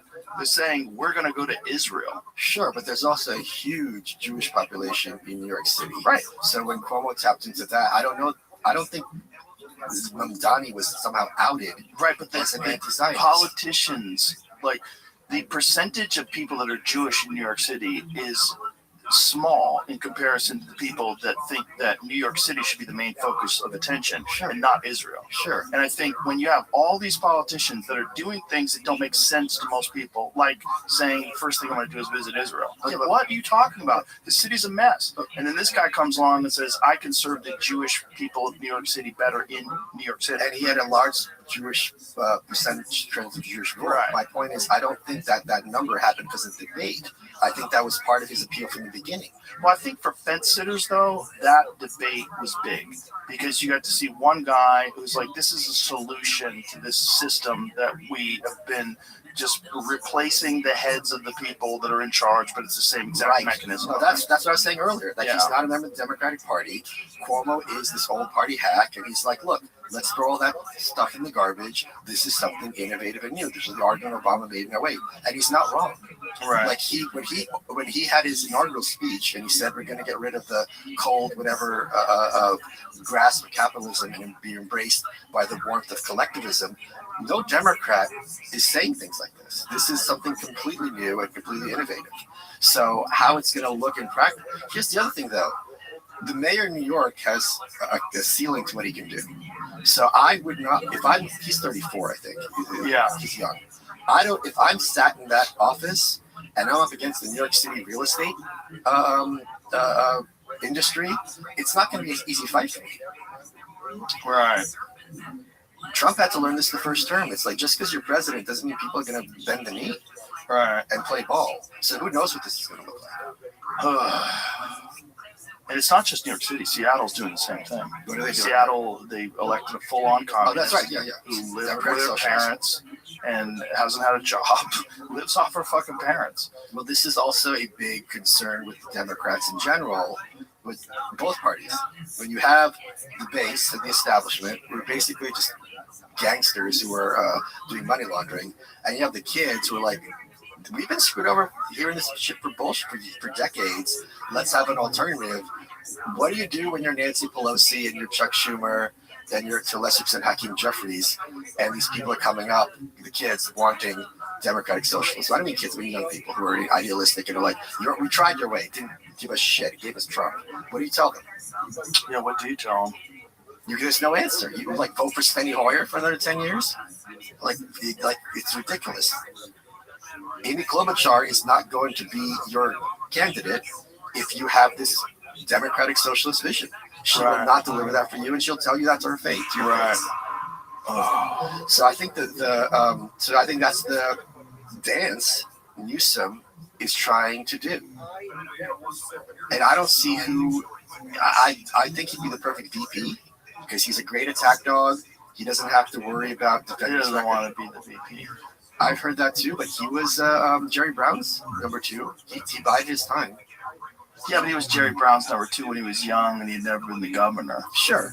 I'm just saying, like, he would be the perfect VP for the Democrats. I don't think he wants that. I You don't think he think wants to be the king. I think he wants to ruin San Francisco, ruin California, and then go on to become the president. You don't think he'd have a good shot? And being the president? Yeah. I think he does. He does. It's a great Yeah, shot. I think he does. Yeah, I think people are that dumb. I don't think it's that dumb. I think you could. They're that dumb that they're willing to vote party line no matter what. And That's the guy true. who's just a good speaker, who's a good bullshit artist, that he could be able to sweet talk his way into that position and just fudge data, lie about stuff. Nick Shirley is in California right now doing the same thing that he was doing in Minneapolis. Yeah, and they've already uncovered fucking billions of dollars of fraud. Is that right? Yeah. Oh, he's making videos about it. Oh, Same kind of fraud, Medicaid fraud through the roof, all kinds of crazy shit. Yeah. but I mean, I don't know how much that Minnesota stuff permeated. I mean, it took down Tim Walz, which is one of the biggest scalps. Like, no one saw that coming. Right. But the same thing, you take out Tim Walz, he's Klobuchar's governor. It's a hydra. You're not. Frankly, you'd rather have him. He's more defeatable than her. Does it depend upon how much a fraud gets exposed and who gets connected to that fraud and what the investigation unveils? You're gonna have people who listen to NPR tell you with a straight face that this fraud happens under any. They'll have a list of excuses. It's been investigated and resolved. This happened. What? There's no fraud in Florida and Texas, or what are you saying? Or why are you targeting the Somalis? Right. So you're not going to get. And at the end of the day, I think people expect government to have fraud. And if it's in Minnesota, you're not really going to. If I'm a Democrat in Minnesota, I'm voting Democrat. And if I'm a Republican, it's not. How many votes is this going to sway? Well, they've done an amazing job in Minnesota of distracting people from the Right. Somali fraud by organizing protests against ICE. Right. And that's, people need to understand, like, yes, people are upset about ICE. In fact, unquestionably, just regular people at home that aren't protesting. But that protest is not just organized, it's funded. It's heavily funded, organized. They had signal chats with Democratic congressmen, or Democratic politicians rather, that were involved in this. They knew what they were doing, and they did it because they wanted to distract from the fact that this fraud was being exposed. Well, I think they would do it regardless. But yes, But it certainly serves that purpose. They totally shifted the narrative. Yes. Nobody's talking about the fraud anymore. Everybody's talking about ICE being murderers. Right. Yeah. So it worked. So that's what I'm saying. If there's more fraud exposed, I don't know that it's going to work against Newsom. Well, it depends on how the trials lay out. So if people wind up going to trial over this, and people wind up getting indicted over this, that could get more interesting, because then you remove it from Minnesota and then it becomes this federal court thing. And so then it becomes mainstream public news if they do this correctly. But if there is something there. But the thing is, you have to worry about if the judge is going to be complicit and if the prosecutor is going to be complicit, like, and the media is also. You got to kind of fly that arrow through 3 hoops. Yeah, you got to go through the bushes and make you got a small hole to Right. shoot through. Yeah. And then to try to make it indicated, and then it'd be very easy for Newsom to be like, I'm so glad this got exposed. Right. I promise you, as president, this won't happen in America. And if you want to talk corruption, look at Trump and all his sweetheart deals, blah, blah, blah, blah, blah. Hillary's already throwing him under the bus about Epstein. They don't have shame. What is she saying? Hillary's like, Trump's in the files thousands of times. Like, let's have this conversation. She started already. Right, right. What does that mean, though, when you're in the file thousands of times? Because he is the guy that was in contact with the FBI about Epstein. He did contact the FBI after Epstein was arrested and thanked them for arresting him and getting him, because that guy was a real problem. Right. And he did kick him out of Mar-a-Lago in 2005. But she's being factual but not truthful. So it is Right. factual that his name is in the files Yes. thousands of times. And then you leave it for the person listening to make that conclusion. Right, that's all you have to say. That's all you have to say. We were talking to Donnell Rawlings yesterday. He's in the files. Okay. Because Epstein went to visit his show, went to watch his show at Improv in West Palm Beach. I did a search for the word retarded. And the one email I found was someone like, can you mail me that photo where I look fat and retarded. That's it. And it's not clear from who. It's to Epstein. Oh, it's redacted. Yeah. No one wants to know if they were admitted they look fat and retarded. Or the N-words in there a fair amount also. Well, there's a lot of references to pizza. You know, I think there's thousands of references to pizza and jerky. The jerky And grape soda. And grape soda, yeah. So I Well, thought the thing about grape soda is grape is like what people do to get around the algorithm when they're discussing rape. When he graped them. but this was like 2011. I don't think people knew about that stuff. Right. And I don't think Epstein as a boomer knows how to get around algorithms. Right, that's not an algorithm thing. Right. It's just a code thing. So I thought maybe it's a black thing, but then Grape soda? Oh, right. yeah, Okay. but then he's racist. There's like things about don't bring black people. Oh, really? Oh yeah, He says don't bring black something to people that to parties? effect. Yeah, Whoa. it's something to that effect. Please double check me on this, but it was something that he was not no black girls. Oh, no black girls. Interesting. Huh. So yeah, I don't think we're ever here. The other thing that I'm kind of stunned at is there's this belief online that if there's enough agitation, like QAnon, we're all going to have these mass arrests, and I don't see that happening, and I don't think you can do anything to force them to release that stuff if they haven't. So what else is left? There's 3 million files. Right? They have. They said they released everything. Well, they also said there wasn't anything. Right. You know, when Cash Patel was on here, it's like there's no videos, there's no evidence, there's no The nothing. craziest for me was when Pam Bondi said, I've got the list. And I said to myself, and I talked to my friends, they all agreed with me. I'm like, I really don't think he had like clientslist.doc on his desktop. That's not a thing, right? So I believe he doesn't like have a literal list. And later she goes, when I said list, I meant blah, blah, blah. And I'm like, but you said list. Right. Well, they had those binders. They were all performatively holding those binders. Right. We have the files. We're going to go through them. Heads are going to roll. Nothing happened. Right. And then Les Wexner, what did he say today? Jamie, you were saying that he said he got man. He was conned or something. By his con for so many years. I've been seeing online, I don't know the accuracy, that there's a bunch of missing files from specifically 1999 through 2001. Right. And that people are connecting that to 9/11. Yeah. Oh, wait. Yeah. Wait, 19. Pre and post 9/11 are all missing. Wait, so Epstein might be involved with 9/11? But I mean, what's the thumbtacks and string? I'm not saying it's impossible. I'm just Well, there's saying. a lot of people that believe that Israel was involved in 9/11. Right. But I don't think Epstein was high up in the Israeli decision-making process. But I think they're just looking for financial records of things, and those are all missing. People's names. You know, pop up. if I found out Muhammad Atta was a pedophile, I might actually start to dislike that guy. That would really change my opinion of him. Epstein files surrounding 9/11. Wow, Completely coincidence. withheld. Oh, this just came out. Yes, I mean, people are still digging into this stuff every day. Holy That's crap. why people keep finding new shit all the time. Oh my God. Scroll down. This is fascinating. That fucking cryptic George W. What about Bush the photograph No, the Clinton was of worse. the art? Yeah, the dress. We have that outside.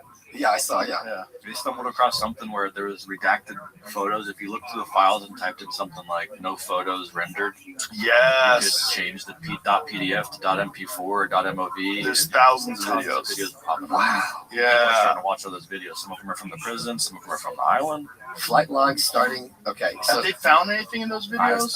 That's You got to go through them individually. Yeah, right? I know. People are now. Again, the accuracy. I don't know. I've seen a video where someone said this was from the video, and there's like a girl crying in it, but I don't know. Adderall and autism, do your job. Find those videos. that should be the subtitle of this show. If you're broken experience, Adderall and autism, do your job. Holy crap. That's hilarious. Oh my God, what a world we're living in. I want to talk about Scott Adams. Sure. I was just at his memorial. Was he ever on your show? Yes. I got invited to speak, and it was really a great experience. I got because I'm a mental patient, I got a Dilbert mask. And the thing with the Dilbert mask is there's no mouth, right? So Dr. Drew was supposed to speak, and I was going to go there and do my little terrorism where I was going to have my little phone and say, "Nice to meet you, I'm Dilbert," and wave, and then swipe and be like, "Can you take off your glasses, please?" And he takes off the glasses and be like, "Nice eyes, I'm going to take them," and just fuck with people at the funeral, and like Scott would have wanted. It was really great. because it was very upbeat. And I was kind of honored. Gutfeld texted me. He goes, "Hey, do you want to speak?" And I go, "It'd be a huge honor." And he just goes, "Great." And I'm like, "Am I actually speaking or you're just, quizzing me?" I got to see Cernovich was there, Posobiec, a few other people, and then afterwards went to his house. And there's something really kind of eerie about walking into the house of someone who had just passed. His ex-wife Sherry let me take 2 of his markers, which I will, always treasure and kind of hang in my house. There were 2 lines I couldn't say at the memorial because I knew the fans would get salty, which is, Scott is in heaven right now doing what he loved most, avoiding black people. And the reason Dilbert was a black and white comic strip is because Scott didn't really like the colors. Right. Because Scott was a humorist, just go for the joke. Right. But it's weird how much he still resonates, I think, with people. And I don't really have anything else particularly to say, but I just felt it was important to kind of, commemorate his passing because he's really helped me out a lot in my thinking. Yeah, it's a real bummer, man, because it happened so quickly. His cancer, he got turbo cancer. Well, he had it in January 2025. And he said, "I'm going to wait for my stepdaughter to get married." She was there, and I got to meet her. She was a lovely kid to get married, and then I'm going to do it. And then he tweeted something out. RFK jumped in. Trump jumped in. They got him this medicine, and they got him a few more months. And, so he got 6 more months. Point being, with the MAID stuff, just because someone's terminal doesn't mean they don't have months left. Yeah. You can do a lot in those months. It was funny. There's another cartoonist. I apologize, I'm blanking his name, and he was friends with Scott for a long time. Scott had promoted his work once, and he went from like obscurity to like a big name. And Scott asked him, "Hey, can you write the foreword to my forthcoming biography?" And the guy's like, "I'm not really gonna have time." So Scott was that kind of person where he's just like, just because I'm about to meet my maker, I don't want you to be morose. His book Reframe Your Brain is a complete masterpiece. Yeah. Because what he does is he goes through mindsets and instantly recalibrates them. One of them is the regular framework is I should do great at my job, and his reframe is my job is to prepare for a better job. And when you think about it that way, having that shitty job is not rough because you're just laying the groundwork for something better. So when I spoke, I said the framework is we're having a memorial for Scott, but the reframe is we're having a party and Scott's really late. Right? So if you think about that terms, hey, we're having fun. Where's this asshole?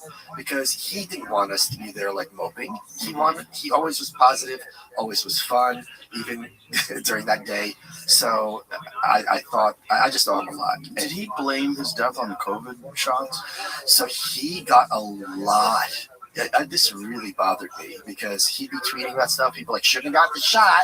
It's like, this guy's about to die. Like, this is your gotcha moment. This is your like, I told you so moment. It's just, so he did not blame it. I would be surprised if that was you saw what just happened. I met James Vanderbeek through you. I met him at the mothership in the green room. 48, 6 kids. The wife seemed very sweet and charming too. He just seemed like a real chill dude. I haven't seen one person. Like a super nice guy. Not one person's had anything bad to say about him, which says a lot from that kind of era. Yeah. No, he was a sweetheart. So 48, man. That's scary. I know. And there's an unprecedented number of young people that die of cancer. In fact, was it Time Magazine that had a cover of it? I saved it because it was kind of the cover's kind of crazy because it's proposing like what is causing these things and why is this all happening, as if no one knows.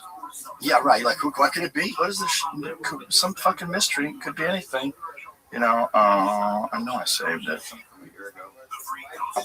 Race to explain why more young adults are getting cancer. Holy crap. Yeah. What do you think it could be? Anything weird happen? Do you guys know what SV40 is? Should probably look it up. What's amazing about articles, like, does that article make it a point to do they ignore the vaccine, so-called vaccine, or do they downplay it as the cause? Like, those are the two options. Right. What do they say in that article? Do they bring up? Love to hear that. Couldn't possibly be. Do you know what really fucked me up recently? And you're going to laugh in my face, and every Maha person listening to this is going to laugh in my face. What? And you can feel free to laugh in my face because it's covered in polka dots. Aspartame. I would drink, my main method of hydration was Dr. Pepper Zero. it's warranted. I know this is why I have the polka dots. And I go to New York, and I'm low on calories for my macros, and I switched to full sugar Dr. Pepper, so it wasn't the caffeine, and my thinking changed. And I'm like, and I go online. This has been known since Thinking change how so? I was quicker on my feet. I was having trouble remembering words, remembering names, remembering just being my verbal cognitive speed, how I speak is something that is part of my job. And I was having issues with that. I had to workarounds when I couldn't think of someone's name or someone's word. Or I was having this false, there you go. Research has linked high consumption of aspartame to impaired memory, spatial learning deficits, and faster cognitive decline in adults under 60. Yep. Neuroinflammation, oxidative stress. Aspartame metabolites can trigger chronic microglial activation and increased oxidative stress in the brain, leading to neuronal damage and potential neurodegeneration. You know who pushed that through, right? Who? Aspartame? Rumsfeld. No. Yeah. Search that. So here's the thing. Throw that into perplexity. If you're listening to this and you're someone like me who is living on it, just try it for 2 days. Right? Really? And you'll know right away because I also had this low-key anxiety all the time. Like it was like a 1 out of 10, but it was there. I thought, okay, it's just whatever. I thought it's just life. Nope, it's gone. Donald Rumsfeld, CEO of GD Cereal in the late 1970s, early 80s, played a pivotal role in the FDA approval of aspartame, the artificial sweetener, in products like NutraSweet. Totally. Yeah. So there was studies back then showing approval due to potential carcinogenicity risks. Hayes approved aspartame for dry food shortly after, expanding it to beverages by 1983. There was studies on, I think there was rat studies. And it gave like Alzheimer's. So I am just warning people as much as I can. Pretend I'm a quack.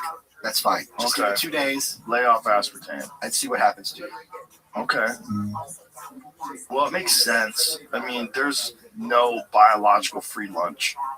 If you get something and it does something positive, it's probably doing something negative. If it's some novel potion that you're pouring into your body, there's probably some negative aspect of it. I was talking to Dr. Mike about this, about Ozempic and all brain tumors in rats. Yeah. Led the FDA to stay aspartame 74 approval. Brain tumor, fucking rats, man. Highlighted high brain tumor incidence in rat feeding studies and risks from phenylalanine causing convulsions or mental retardation. Isn't that what they think killed Tammy Faye Baker? Didn't she drink like a fucking gallon of Diet Coke a day? Really? Yeah, just find that. I think that's what a lot of people, because Tammy Faye Baker, I think, died of brain cancer. Colon cancer? Oh. Okay. What's that? Oh, that's awful. Went from her colon to her lungs. What is she doing? Ass-to-mouth stuff? She should call Kristen Cinema. I don't think it's contagious. She should call Kristen Cinema. Having some weird orgies down there. But wasn't she like a prolific Diet Coke drinker? I think she was. I think people were trying to link it. Look, it can't be good for you. Well, I tastes like sugar. It's not sugar. It can't be good for you. It did a number on me, and I'm happy to be able to warn people. It scared the fuck out of me. I like stevia. Like, I like these drinks called Zevias. They're stevia drinks, and 0 calories. Taste good. Right. Doesn't quite taste like sugar, but it tastes good enough. I'm just thinking of my water and my full sugar sodas. But my daughter's like really good at reading labels and finding chill. Like, you're always supposed to drink one of those a day. I was like, are you sure? Was eating a protein bar this morning while getting my face did, and I just look at the label, and one of the ingredients I see is titanium dioxide. I'm like, do I really? Titanium. Interesting. Like what? Yeah. So that's in me now. Yeah. There's other protein bars. You don't have to eat that shit. I think they all have that. No, I eat carnivore bars. You ever had carnivore bars? No, it's just like fat and meat. I use MRE Light is the brand I use. The carnivore bars are great. They just taste like you're eating fat and meat. Like, okay, but is that all the ingredients are? Yeah, I don't think there's anything bad in them at all. Okay. I think it's like pull that company up, carnivore bars. I'm happy to switch. Yeah, I think it's pretty natural. I don't think there's anything in there. This got to have a lot of salt or sodium. Yeah, there's some salt in there, but salt's not bad for you. That's all horseshit. Well, like when you're eating TV dinners and those numbers, that's not bad. That's different. Okay. TV dinners are filled with preservatives. Yeah. Oh, the carnivore snacks is great. This is something that I eat all the time. This is my go-to snack. When I go to the UFC, that's the stuff I bring. Okay. I bring that, and you bring it. They don't have it for you. No, I bring it. I bring it because I Dana, get this. I work with this company, so they send me a bunch of it. It's fucking great. That with the carnivore bars, this stuff. Okay. Purest meal on earth, 2 ingredients. 20 grams of protein, 35-gram animal-based fat, 400 to 420 calories from grass-finished beef, shelf-stable, no refrigeration. Okay. That's what I eat. Okay, send it to me. Send me some, guys. I have some. Oh, They'll send you some. Hell yeah. But if I had some here, I eat those all the time. I take them with me. I throw them in my car. It's fucking great. If you want to eat something, that is what I need. It's protein. It's got grass-finished beef tallow, so you get the fat from beef tallow. Some people don't like the taste of it. I like it. What are they? I like. It's kind of mild or bland. That's fine though. Yeah, but I'm just trying to get food. Right. Yeah. Nutrition. Yeah, but it doesn't make me feel bad at all. It feels like food. Like I've tried some other stuff. Like I tried those David bars. Oh my god, I never heard of that. Farts I was having. So David bars, they have some weird fat in it that your body doesn't digest, like those lean chips, something like that, but a new version of it. And so when this company, when they were purchased, they got a monopoly on that kind of whatever this ingredient is, and all these other companies, they blocked it. These companies that were using it, they couldn't use it anymore. So a lot of people were like boycotting David bars. They taste good, and they have like a lot of protein. I think it's like 30 protein for like 150 calories. But good lord, the farts I was having. I was like, this is because your body's like, what is this? I had that same thing with protein Cheerios. Protein Cheerios? Yeah, it wasn't farts. I was having the trots. Oh, like, really? Yeah. Like, yeah, where your body's like, good. hey, right. This is the fuck are you doing? Just eat some meat. Yeah, but eat something like carnivore bars, or those carnivore snacks are delicious. It's just beef and salt. That's all those carnivore those snacks are. It's like a beef pastry. What? It's not even like jerky. It's chewy. It's delicious. So this is a lab-engineered fat substitute called EPG, manufactured by a little-known Indianapolis-based company called Epig. After tinkering with the product formulation, the food will set up a website in 2024 and began promoting the bars at local bodybuilding shows and farmers markets. Right. So what does it say that stuff does? So find out what that stuff does. But it does something where your body doesn't digest the fat, like it doesn't turn into calories. This is promoting them. This is making it sound great. Yeah, this is making it sound like, oh, it's the best thing ever. And then I mentioned the farts. Well, yeah, this is probably promoting it. Yeah, it is. Yeah. Oh, no, this is about the lawsuit. Oh, it's essentially a better Olestra. At the time, fat was the big culprit for heart disease, which it's not. Undigestible. Olestra was undigestible. That was its key attribute. It passed right through the digestive tract, therefore wouldn't result in body fat. The problem was its low melting point in the body, which led to an infamously polite phrase printed on the WOW labels, may cause abdominal cramping and loose stools. Yeah, people were shitting this stuff. Yeah. Well, this stuff didn't give me loose stools, but it did give me like the devil was farting out of my asshole. But I gotta tell you, is that sometimes fun? Farts? Yeah. Like when you have a fart that sounds like a symphony. Like when you're old and you start having new farts, I kind of like it. I'm just like, I still got it. Well, this was just like, for me, it was a warning sign. My body was like, hey.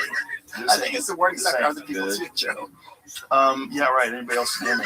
So, what is the problem with that stuff? Okay. Ooh. And problems.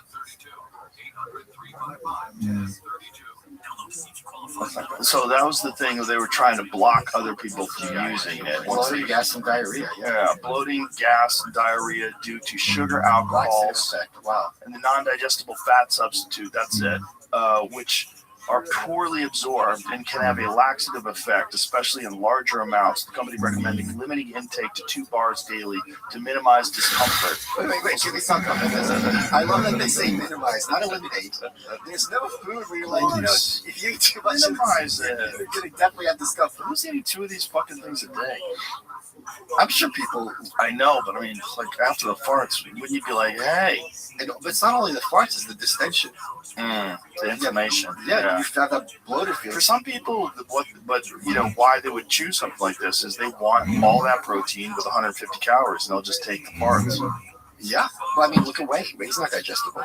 That's the standard protein for bodybuilders. Yeah, but it doesn't bother me. Yeah, but a lot of people, whey is not For a easy lot to break of people. down. Yeah, I have zero problem with whey. I can't do whey. Really? I was getting brain fog. From whey? A little bit. Interesting. Yeah. Huh. Maybe something's wrong with my brain. I don't know. Well, you might have like some sort of a milk allergy or something.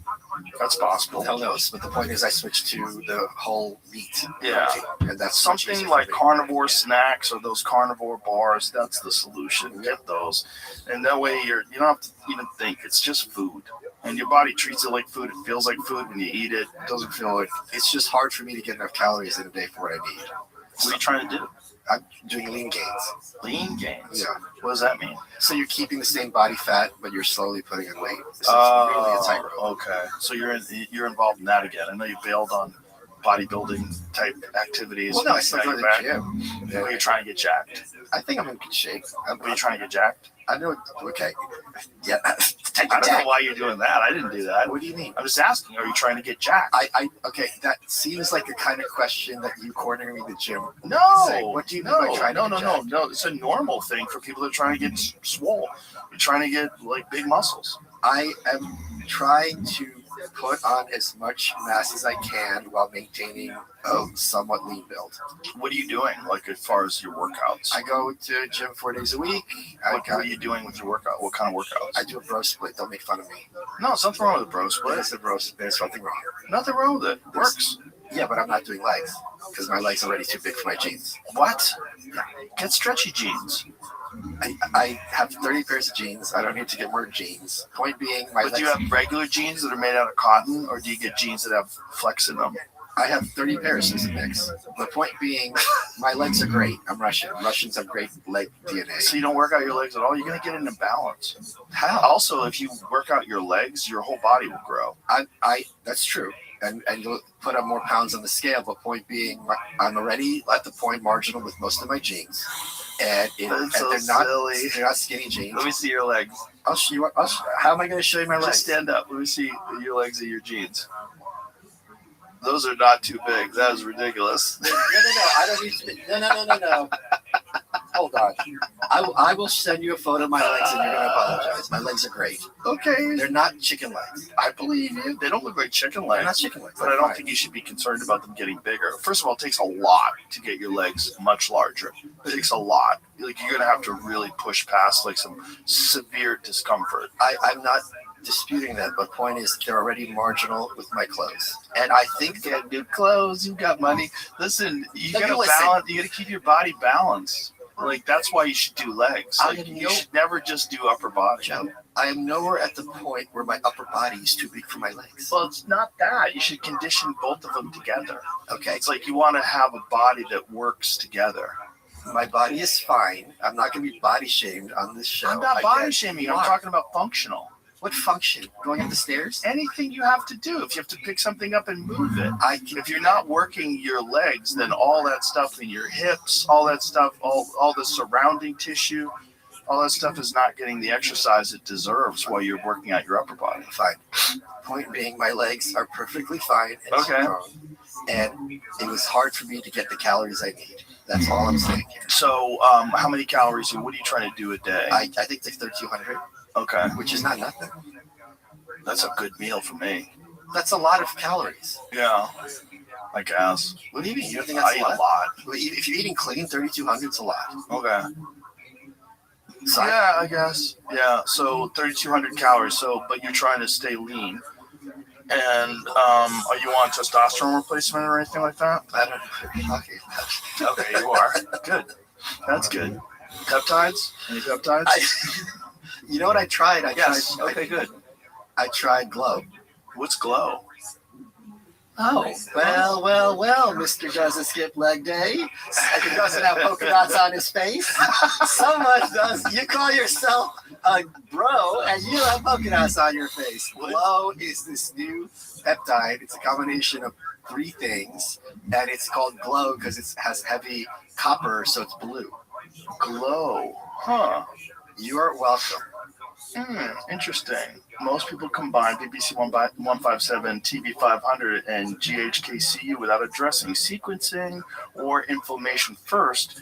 Here's what determines whether Glow truly works. Interesting. Oh, okay. So it's a combination of all those things together. Yeah. Interesting. Because I pulled my shoulder pretty bad. With your heavy lifting? It wasn't. I don't think it was heavy. It's just probably. I don't know what happened. You don't lift heavy? I lift somewhat heavy, but not enough. I'm not going to lift heavy enough to provoke injury. Okay. I think that's kind of foolish, especially at my age. It is, but if you want to gain weight. But I'm gaining weight. What kind of, you're not doing bench or anything, are you? You do bench press? Why wouldn't I do bench press? Why wouldn't you? Yeah. Because it's terrible for your shoulders. Well, I do dumbbell bench. That's slightly better for your shoulders. Okay. But that activity of having a lot of weight down here. I'm only putting up 70s. That's not that much. It's a lot for you. Okay. When you, all that weight back here, when you're right here, it puts tremendous strain So what should I on do your for body. pecs? You could do dips. Dips are fantastic for it. Don't go past 90 degrees. You can, once you condition your shoulders to be able to do it, but dips are good. Weighted dips are really good. There's stuff that you could do, like just kettlebells. Well, I don't do any chest exercises other than dips. Really? Yeah, I do a lot of kettlebells. Most of my exercises are full body motion stuff. Yeah, almost everything. I do a lot of snatches, a lot of cleans, a lot of alternating cleans, a lot of renegade rows. Everything I do is kettlebells. All I do is I know someone who's really knows this stuff, and I follow orders. Like that's good too. That's good too. My concern is always functional movement. My concern is always I want my body to work as one unit. I don't like isolating things. I think I do a lot of compounds, like incline dumbbell, incline bench is one example, or I don't remember the other kind of stuff. But if you have shoulder problems and you're benching, there's a lot of people I know that just have a completely eliminated benching. Is that right? Okay. Yeah. Huh. Especially heavy benching. It only resolved this week, thank God. But you know what? It won't if you're doing kettlebells, that's the weird thing about kettlebells. It increases the strength of all your activities. Like I found that people that do snatches, it increased their VO2 max and it increased their ability to do chin-ups. I used to do kettlebell. I had one of the lifts in my workout, and I pulled out my back once, something so fierce. It was a temporary, like it was like a cramp, but it was very, very scary. Do you remember what the exercise was? Yeah, I was doing when you're bending over, you swing it over your head. Snatch. Yeah. Yeah. The key to that is warm-ups. Do you warm up a lot? No. No, I do warm-ups with the weights. Like I'll do my first set will be 40% of my working set. What I would recommend is you gotta, especially as you get older, you really have to warm your body up. And one of the things that I do is I always do 10 minutes on the Airdyne bike, get everything like slightly sweaty. Then I do a lot of jump rope. I get everything fired up, and then I do a lot of mobility exercises. I do like body twists. I do these things like you wave. I get down to the bottom and I wave all the way up, and I bend backwards and I go forward. I do a lot of twists. I get everything loose, and then I start with push-ups and bodyweight squats. I do 100 push-ups, 100 bodyweight squats, and that's my warm-up. So all that stuff, by the time I'm done with all that stuff, now everything's warm, and now I can start working out. How many days a week do you work out? Well, I work out almost every day. Oh, okay. Occasionally I'll take a day off, but I work out almost every day. And then with lifting, generally I don't lift weights the days I hit the bag. So that's like maybe 2 or 3 days a week. So the other 2 days a week, I alternate between stuff like bodyweight stuff, like pull-ups, chin-ups, dips. I do L pull-ups where, you stick your legs out straight. Yeah. So you're working your abs at the same time you're doing that. I do a bunch of different things, lower back stuff, a lot of back extensions, reverse hyper stuff, sit-ups on that GHB machine where you're going all the way down. And, I'm just happy with the results, and I'm of the if it ain't broke, don't fix it mindset. That's good. Yeah. Well, as long as you're happy with the results. I would just avoid a lot of heavy lifting with bench press. I think bench press is so many people I know that have fucked their shoulders up through bench press. I know a lot of bros are going to get angry. I know. That's what I'm waiting for. It's How much do you bench, bro? Yeah. But here's the thing, like we did this Sober October thing where we had these stupid fitness challenges, and then after Sober October was over, we all got drunk. And so then we went out to my gym, and Ari, Tom, and Bert were all trying to bench 225. And I don't bench at all, and I did it 13 times. Like I don't bench, and I just Ari could pull up 2 plates. No, he couldn't. Okay, that was No, they all got pinned. Yeah, Everybody got 225 is no joke. Yeah, Bert can do it now, but back then he wasn't lifting. You can't casually do 2 plates. Yeah, No one can. yeah, but I did without ever benching. No, but I mean, like you're someone who works out or does. So, Right. like if you're No, you're casual, you're gonna get it. They all got crushed. Yeah, of course. Wait, they thought they could do it. Bert did. Bert definitely Bert's did. heavy, right? How much is Yeah. Bert? He's like 250. Bert's probably. like 250. Yeah, Right, so for you sure. think, okay. Tom was bigger at the time too. It must have just collapsed. There was no, Yeah, they got crushed. But the point is, it's like doing kettlebells will help all Yeah, of those other course. things. Of course. Because it just, your whole body gets strong, and it's not an unusual motion to do that. You know, you could do it.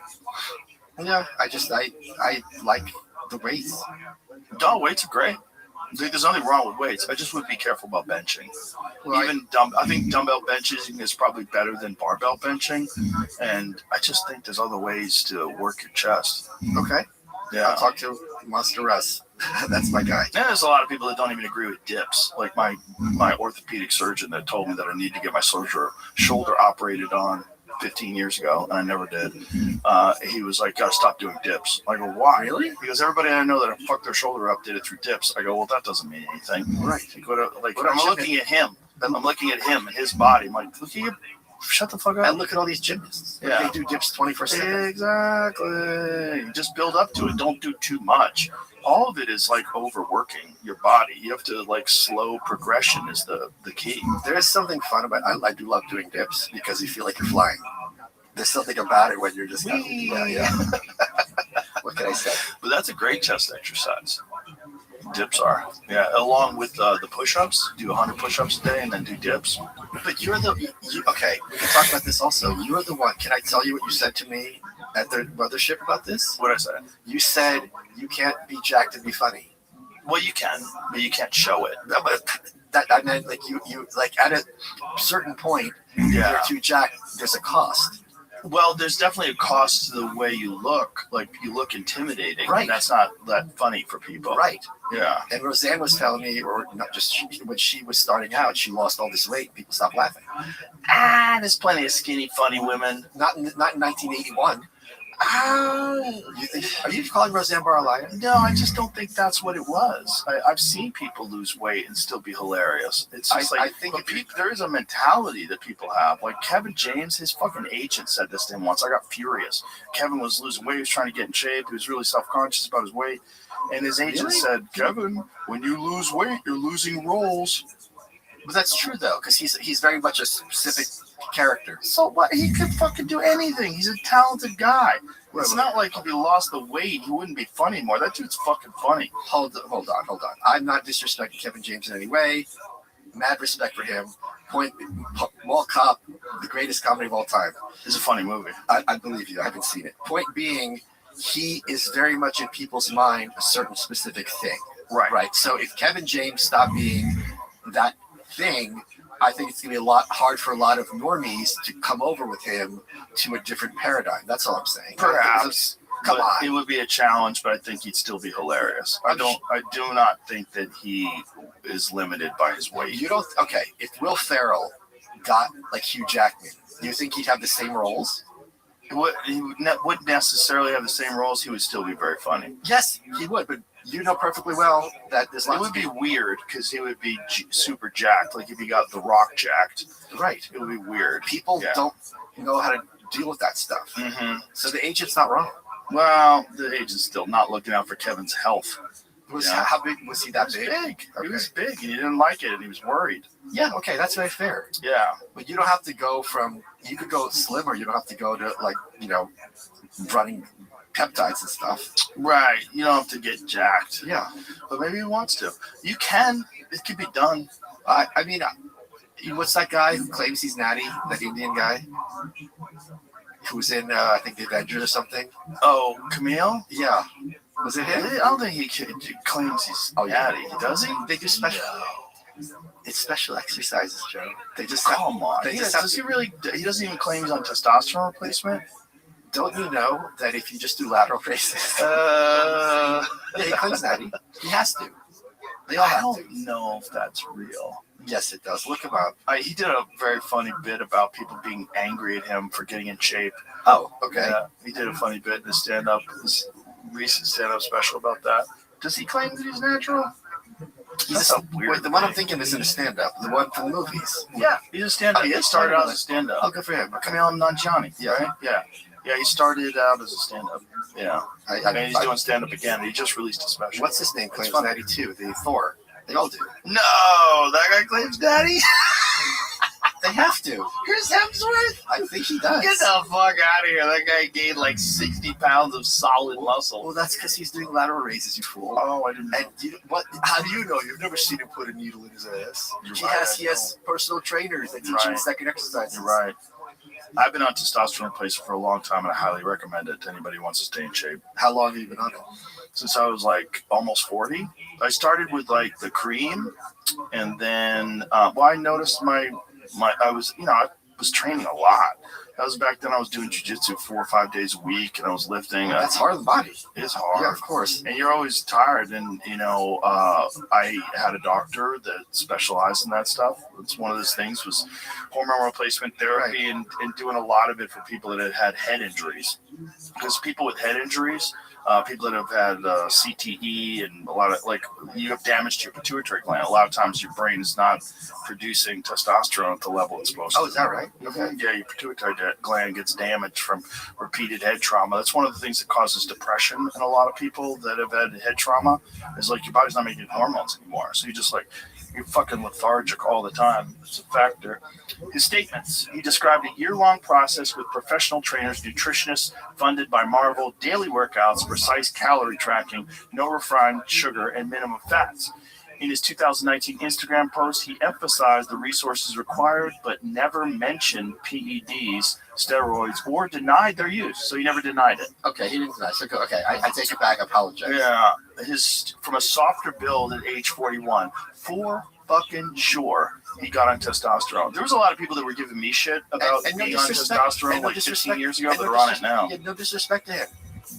Well, there's nothing wrong with it. I just said I do it. No, that's the point. No, but it's a certain point. People, it's just really funny. People yelling at him, "Oh, you're cheating!" It's like cheating for what? Where's the test? People are silly. And they're mad that he didn't look like he looked like them. He was doughy, and now all of a sudden he looks like a bro, and they don't like it. Yeah, but the thing that's kind of crazy is now the kids in high school are hopping on. That's crazy because you're going to destroy your endocrine system.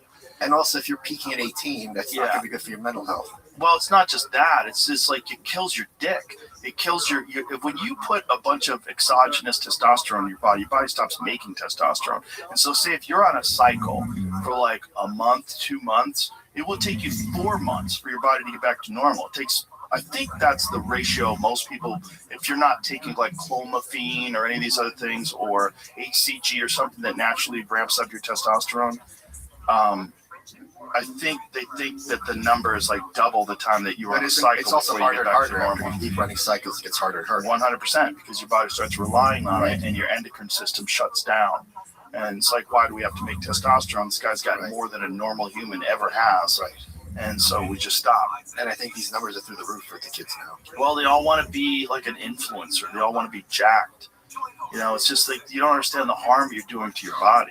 But it's also the kind of thing where it's just you shouldn't be comparing yourself to the guy on Instagram, right?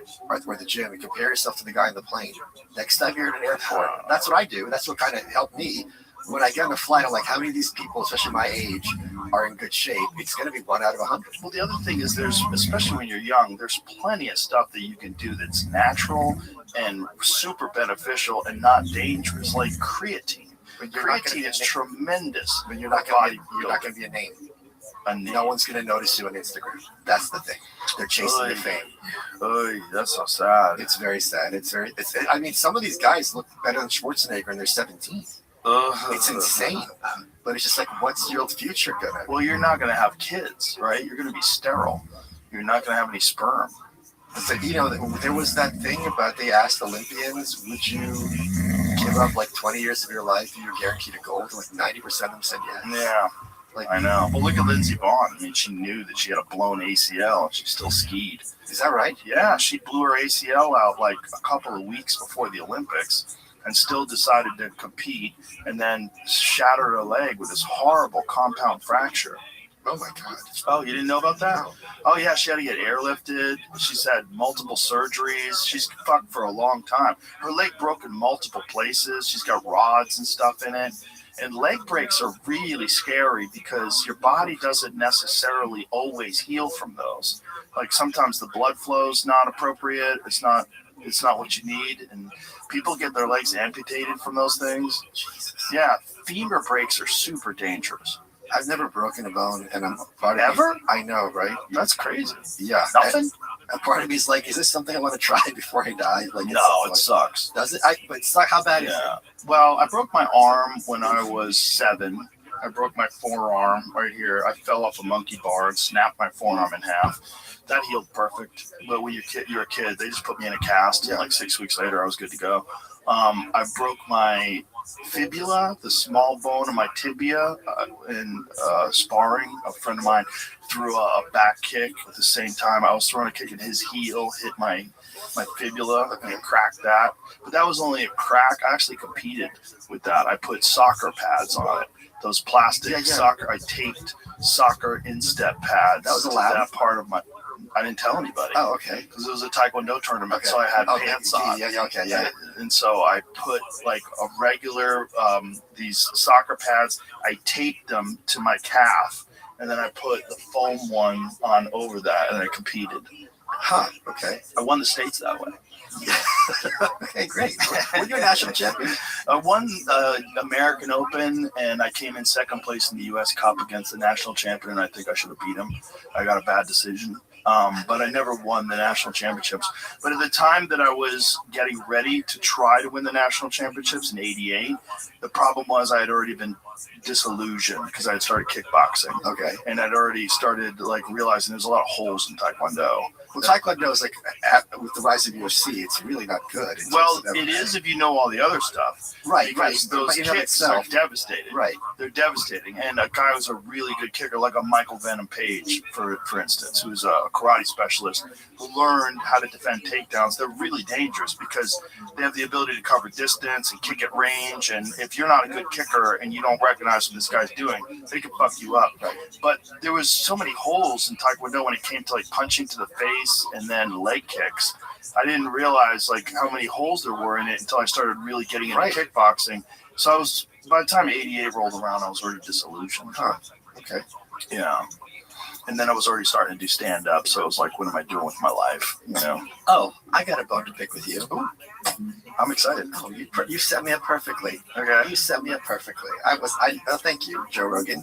Bridget Fedesi sat in this very chair. Right. The chair I'm farting in right now because I had some vintage Olean chips from eBay, and this chair's going to be a disaster. That's the Trump chair. I know. And she told you that I'm starting to do stand-up. And you said, that's great. He's so funny. He can open for me. And then I was all excited about this opportunity. And I waited a few weeks because I was scared to, like, whatever. And you text me about some meme. And I go, first of all, I don't think I said you could open for me. I highly doubt I said that. You did, but that's fine. I'm not holding you to it. I'm just saying you said that. That's fine. Maybe I was joking. I'm not holding you to it. You were just encouraging me. Okay? Let's just leave it there. I think you're very funny. Okay. You text me about some meme. And I go, hey, I'm going to do stand-up. You go, you absolutely should. You're very funny. I go, I have my set. What should I do next? Do you know what you said? What? Yeah, you left me on a rant. You're on your own, bitch. What do you mean? Because you got to figure it out. It's like, I want to start fighting. What should I do? You know what to do. Go to the fucking gym. Figure it out. Start training. I can't hold anybody's hand. Stand-up is too hard for you to help someone in the beginning. You've got to actually want to do it. Sure. So you got to go to open mics. You got to do stand-up. You got to get ready, put a set together, record it, review it. Done. Okay. Yeah. So you're doing stand-up all the time. Not all. You saying I should do it all the time? You have to do it all the time. It's like if you want to spar, you have to spar every week. Do you know what everyone told me who I asked? I asked 10 biggest people who are names, and they all said the same thing. You have to bomb. Yeah, well, bombing is good because it lets you realize how difficult it is, and then you don't like the feeling, so you work really hard. And also, you have to be ready for that moment and how to recover from it. Yeah, failure, I think in everything is good. Losing is important. It's very important. It motivates you to do better. People don't like that feeling, but a lot of uncomfortable feelings lead to growth, and that's why they're important. That's true. Heartbreak, losing a job, getting fired. All those things are important. Okay. Well. Yeah, stand-up's important too. It's important to have bad sets. Oh, I think you said bad sex. Bad sets. Yes. Bad sets. So when was the last time you went up? I haven't done it for a while because I didn't know what to do.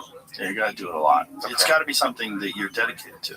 That's why I'm saying you can't just say what do I do. Okay. That's fair. That's very fair. Technicality has been very helpful. Yeah, there's plenty of places we can perform. I mean, Austin alone, on my street alone, on 6th Street, there's within a 1 block radius, there's 7 clubs. I'm not arguing that. I mean, this is the place. If you want to do stand-up, this is the fucking place, man. I mean, it's incredible right now. Okay, fair enough. So my club alone has 2 nights of open mic nights. Is that true? Sunday and Monday night are both open mic nights. Okay, then I'm going to sign up. Yeah, we have a real development program. The whole idea is to make it so that we have a real foundation of people that are coming up. And that motivates all the people that are already doing well. It's these guys are really working hard. And it gets everybody excited about working hard. And then it motivates the people at the top saying, hey, these young guys are really good. And then guys start getting specials. And Cam Patterson just got an SNL. All these things are happening for people from the club. So it's it's a great place. Okay. No, that's fine. That's very fair. Yeah, but it's not something that you can kind of casually do every now and again. You can, but you won't be as good as you will be if you do it every week. That's Callan said that as well. Yeah. You have to put in the time. This is not something that you could do just on weekends. Yeah, you can't run around your block once a month and think you can go do a marathon. Right. Yeah. You got to get in, and you got to, the thing about stand-up is you're making a mountain 1 layer of paint at a time. It's not a quick process. To become a stand-up, most people agree there's not a hard, fast rule because depending upon how much actual time you do and how much focus. But the general rule is 10 years. Really? Yeah, the general rule is 10 years. People don't really think of you as being legit until you've been in it for 10 years. I don't know that I have 10 years. I don't know if anybody has 10 years. I don't know if the human race has 10 years. You see those robots in China that are doing fucking kung fu? Are they already? Oh my God, they just did this demonstration, this martial arts demonstration with these robots on a stage. It's crazy how they move. I'm more worried about if anyone can use AI to engineer a bioweapon. Oh, that's real. Because there was a piece, a guy, I forget his name, I apologize, where he's one of these big AI people, and he goes, if you use the paid for AI, he goes, I can tell it to write me code, and it also knows idiosyncratic preferences. So it's better than hiring a person, and that's today. Yeah. So what's going to happen in 2 years, 3 years? How do you put guardrails on that? I don't think you can. I don't think you can. And there's a lot of people that are resigning from a lot of these companies that are saying we're doomed. Yeah. I'm not a doom and gloom kind of guy, but that I think is a much faster path toward something happening than, robots come from robots. Well, there's also automated weapon systems that are totally autonomous. That's right. Yes. The government's working on that. And I believe there was an issue, see if you can find this, with one of the AI companies not willing to partner with the U.S. or not willing to do something with autonomous weapons programs. I think it's Anthropic. Oh, wow. Yeah, I think Anthropic was we don't think that's good. And all the other ones let's go. Holy shit, yeah. Yeah, well, the thing is China doing that? They probably are. Anthropic is clashing with the Pentagon over AI use. Here's what each side wants. Anthropic's relationship with the Department of Defense is under review as the two sides negotiate over how the company's AI models can be used. Startup wants assurance that its models will not be used for autonomous weapons or mass surveillance. Oh my God, these pop-ups are brutal. Fuck you, CNBC. The DoD wants to use Anthropic models for all lawful use cases without limitation, according to Emil Michael, the Undersecretary of War for Research and Engineering. Holy crap. Yeah, so this is what they're doing. So which is worse, autonomous weapons or mass surveillance? I think it's mass surveillance. Both of them are terrible. Yeah, which is worse, though? Because they work hand in glove. Both of them are terrible. I mean, did you see Alex Karp, that interview that he did, where he was talking about Palantir, and he's like, we're going to, and occasionally kill people. We're going to use it to kill people. Yeah. That's what he said. Right. Right. But he was like openly saying, kill people. Like, this is what we're doing. Like, what? But did you see that big leak from Palantir, which I don't know if it's been verified or not, where they were talking, Kim.com was the one who dropped this. Yes, I did see that Kim.com tweeted about it, but I didn't see if it was verified. Right. What did he say exactly? If you could put, it was a long thing, and it was very, because he said Palantir. He said he doesn't have. I don't think it was verified that this was legitimate, but these were the bullet points he laid out, and it was extremely disturbing. It's not surprising that a private company is going to be more effective and efficient than the government at implementing what the government wants. A lot of the things during COVID wasn't literally the government. These corporations were more than happy to impose these kind of, if you don't get the vaccine, so-called, you're going to get fired. Well, they were all having backdoor deals. Exactly, but they were more than happy to do it. Yeah, they were being incentivized. Right. Which is fucking crazy. But the thing about this AI stuff that no one realizes except for the engineers that are deeply invested in this is that it's accelerating at this tremendously rapid pace that they can't really control.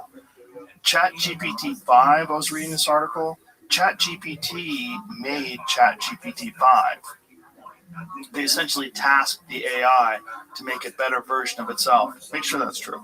I'm pretty sure that's what they're saying. Right now, for free, if you put any photo on Grok Imagine, it animates it, and it looks realistic. Yeah. Like instantly. There's a video of me and Keanu Reeves doing kung fu in this room. Like he's dressed up like John Wick. But it looks real, I'm sure. It looks very real. It's like a scene from John Wick. It's like we're doing like movie style kung fu in this room. And the average person can't distinguish between what is on their screen and what is outside. Right. And for the human brain, they're going to remember it and perceive it as something that they had seen before. Right. It is a very scary thing. I remember something that clicked in my head, Survivor Season 1. So that was like 2000, I think it was. 2000. Yeah. They had the second to last episode. There's 4 contestants left. And they go, next week on Survivor. And Sue turns to Kelly and she goes, we got to vote out Richard. And I was on a message board at the time, and one of the people, they're like, who do you think is going to be eliminated? One goes, oh, I think they're going to vote out Richard. Did you hear what Sue said? We all heard him. This wasn't eavesdropping. This was a sound clip that the editor left in. There was nothing else to hear. In fact, you could only hear what Sue said to Kelly. And that was such a wake-up moment for me, like, holy shit, people really think they're on that beach and they heard something they weren't supposed to. But you laugh. But there will be people who tell you right now with a straight face, and I think they can pass a lie detector easily, that Trump said we should inject bleach, and Trump said, I'm praising very fine people, white nationalists. Right. And you can play the tape, they will not perceive it. They're not lying. Right. And I think that's a big hurdle for a lot of people to accept. People honestly are perceiving things that you're not. That's true. Yeah, and they're also only looking at headlines or only looking at narratives. They get a tweet, they read the tweet, oh my God, I can't believe they're doing this. And then they put it down. They're too busy. They're not going to do deep dives. It's not that they're too busy, it's that their preconceptions are validated. They're not running a true-false filter, they're running an us-them filter. Right, that's right. Trump's thousands of times the Epstein files. There you go. What else do I need to tell you? That's it. Yeah, very fine people on both sides. I mean, Obama said that during the campaign. When he said that during the campaign, I'm like, that's crazy. Well, Biden said that was his reason for running. You don't remember that? You see in the Epstein files, someone said that Biden's dead. Well, they're also saying that Epstein's alive. Yeah, that might be real. I don't know how they pull that off. Here's the thing. I'm sorry to interrupt you. Whenever I hear something that's out there, I'm not saying it's ridiculous. I always say to myself, what steps would need to be taken for this to be true, right? So if you're going to keep Epstein alive, and he's obviously extremely visible, his face, and very known, how do you keep that guy under wraps? It would be the question I would have. You move him to Israel, Sure. and you get plastic surgery. You think so? That's it? Yeah. Look, Renee Zellweger looks different. That's true. And she's a fucking movie star. So- Like, she kind of ruined her career by making herself look prettier. So, right? She looks Asian now. She's got all those She big did something cheeks. weird. No, she got all those big cheeks. Her eyes are all like small now. What did she do? Let's take a look. At She's what all she puffy did. faced. Yeah. Like, people said that Bradley Cooper did something, but he came in here, he looked fucking completely normal. Yeah, Like, it's okay. just weird pictures online. Like, maybe one day he was tired, one Renee day he Zellweger wasn't. really did. She did something. So did Bradley Cooper looks exactly like Bradley Cooper to me. Yeah. Yeah. Okay. Like, she did something weird. God, she oh was my so God. cute. She looks like that. Look at her in 2009. She was so cute. And then Who's that annoying lefty lady who's a podcaster? I don't know. Yes, you do. The one who was a real housewife and now she's. Oh yeah, That awful I don't know her name, but she's awful. She's Yeah. a heel. Does a great job being a heel. She's great at that. Yeah. Everyone fucking lock them all up. Right, yeah. No one That's wants what to she fuck looks her like. anymore. She's very angry. That's what she looks like now. Let me see that again. Other photos. Okay, the one on the far right. She's still pretty, but there's definitely a change in her face. So look at that fifth photo. She looks Jennifer Asian. Grey is a better example. Well, she's got a nose job. Right, So more- but after that nose job, her career kind of fucking stopped. Well, no, Linda Evans is the worst of this. Can you pull up Linda Evans? Linda Evans from The Terminator? From Dynasty. Oh, Linda Hamilton, Terminator. Yeah, Linda Evans is. Linda Hamilton is fucking awesome in Stranger Things. What did she do? I mean, she looks horrific. Well, she's old, man. Yeah, but there's plenty of old people who don't look like that. She doesn't look like she did anything. She sued. She sued for a plastic surgery? Yeah, look at that one right there, Jamie. Here, pull that up. It's bad. Well, that's just, I don't see, where does it say? The one right under that, the red one. See that? Yeah, pull that up. See? Finding peace and happiness growing older in the Northwest. Well, that just looks like an older lady. But she doesn't look like herself at all. But she's older. But she had a lot of effed up work. Maybe she had something reversed. Maybe. You're saying that's not. That one's not that shocking to me. That's just an older lady. I think it's quite shocking because I think it looks bad. No disrespect to her. I mean, that's the difference between a 30-year-old lady and a fucking 70-year-old lady. There's plenty of 70-year-old ladies who don't look like protein bars. But I don't know. I don't think that's the best example. I think that Renee said, okay, what has Linda done to her face? Right. Okay, so it might not be true. There's a lot of cases like this. You know, it's whatever. Yeah. What was the point? How do we get on We're that? talking about Keanu Reeves, Renee Zellweger. I was on chat. I was looking up ChatGPT stuff, and then switched to that. Okay, yeah. ChatGPT 5. Did ChatGPT code ChatGPT 5? I don't even know how to search that. I don't know the right search term to look that up. I'm not getting anywhere. If you ask that question, it doesn't. ChatGPT 5 makes itself better. You know, I don't. There's something that I was trying to dig into. What's that singularity It's stuff? called like self-correcting loops or something like that. But I'm not getting anywhere with that.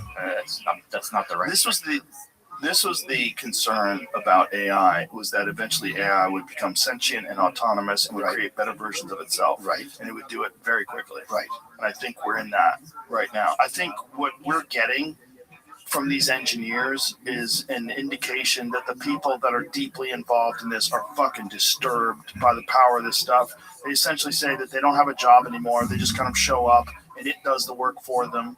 And that this is far more potent than what the general public is aware of. So And getting better all the time. we're at the point now where Grok is a better conversationalist and better at perceiving nuance and humor than the average person. A lot of times, if I have a tweet and some cretin comes in with some response, I will just say, "Hey, Grok, explain to this person such and such and such," and I leave it for Grok to be like a chart handler. And I do this every single day. But the point is, if I'm being humorous, maybe my jokes aren't that funny. Point being, Grok understands that I'm being humorous, Right. even if this person isn't or is pretending not to. So what happens when the average person what are they bringing to the table? Right. And What this- are they bringing to the table? And what about artists too? Right. The AI art's getting better every single day. Like I did a book where I used AI for the cover. It's like, what are you going to do with? You're going to have a certain number of people who are good at like massaging it and having great ideas, but at a certain point, there's only so much you can do. Did you see what the Door Brothers did? No, They just released. They're these really good AI artists. They're the guys who do all the intros to the Kill Tony videos. Okay. Yeah. They're fucking awesome, and they just made like a Hollywood movie, and they did it in like a day. Right. With AI. See if you can find that clip because it went viral and everybody's kind of freaking out. They're like, Hollywood's done. Because this clip is insane, but it's so realistic looking. The other thing is, by the time we're all wrapping our heads around it, it's already 6 months ago. Mm-hmm. That's what's crazy. And it's far better than it was then. Let me see. Put the headphones on. All right. Yes, sir. Go full screen. Back it up.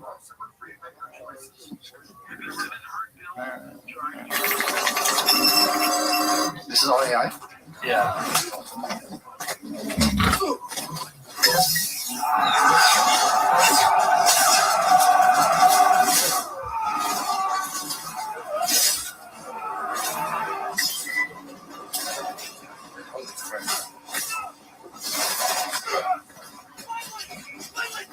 Holy crap.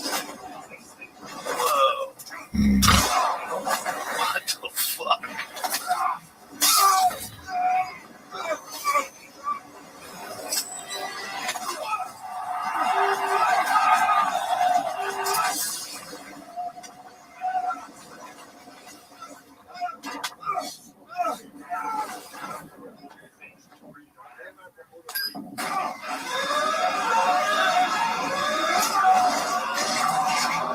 Holy shit. Holy shit.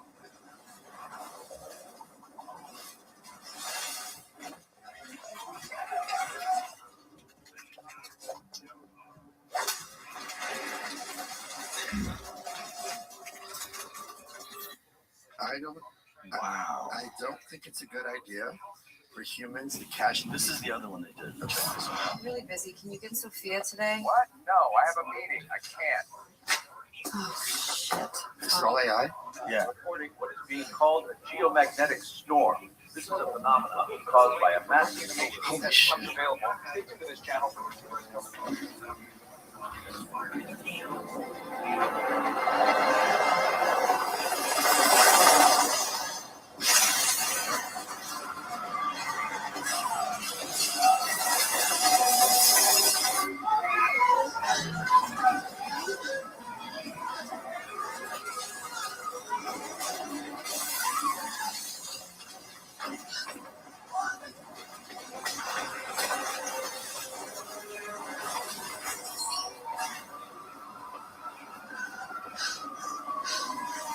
God, look at her face. It looks so realistic. I don't like this.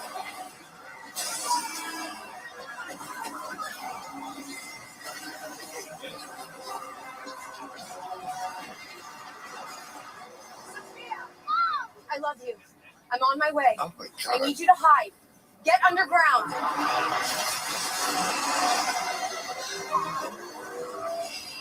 I can't watch it.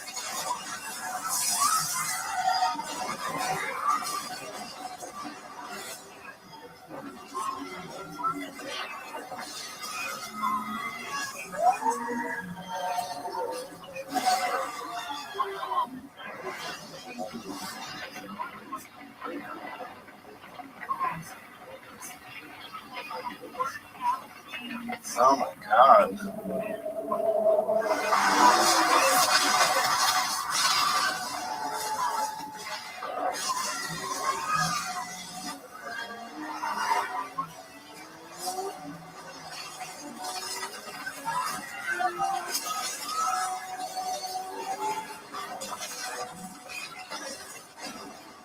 It's a great Cybertruck ad. Now, people might not want to hear the engine. No, but you can hear the engine when it does that. It makes a weird humming noise.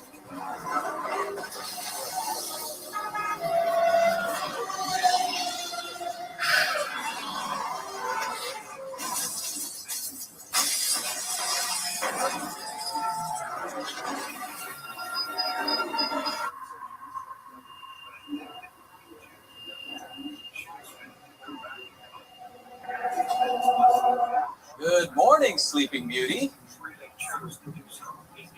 Why don't you get the president on the phone?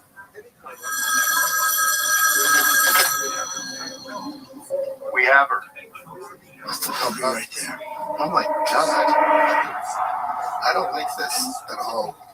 I don't like that at all. I don't think the sound was AI. Some of it could have been, but Point being, makes too good. And all that I don't think it's a good thing for people to casually be seeing footage of people being shot in the face.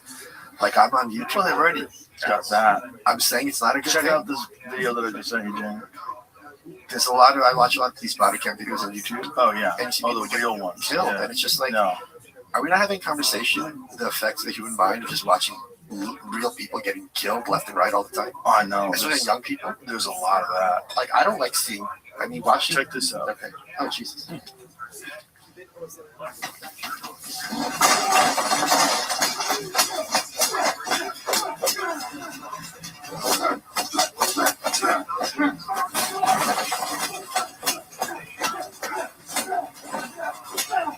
I was just asking about the pencil trick. This is crazy. This is crazy. No, they're saying, okay, wow. But I don't, like, you don't see anything wrong with just casually showing planes flying into buildings? Yeah. It's, Well, all movies do that, though. I don't think that's, yeah, but the thing is, this is how you kind of boil the frog. But they've always done that in action movies. I don't think to that level is to have anyone be able to make this the drop of a hat. I'm not saying No, it should be that's banned. true. I'm just saying, I think at a certain point, if 24/7 we're seeing Right. dozens of people getting killed, Yeah. it's going to have an effect on people's psyches. No question. And I don't think that's a good effect. Well, it's what we have now before this. Not good. Do you know what else is fucked up? We're not even talking about what the kind of porn is going to look like. Right. Right. And porn with any, like you or Jamie. You and Jamie could be fucking in a video. I'm talking about. Look, I'm talking about snuff films. Oh, right. Right. Yeah. You can make porn Yeah. right now 100%. where you're doing the girl, then you cut her head off or cut body parts. Yeah, just pull out a shotgun. As soon as No, you pull out a climax. knife. Yeah, anything. Yeah.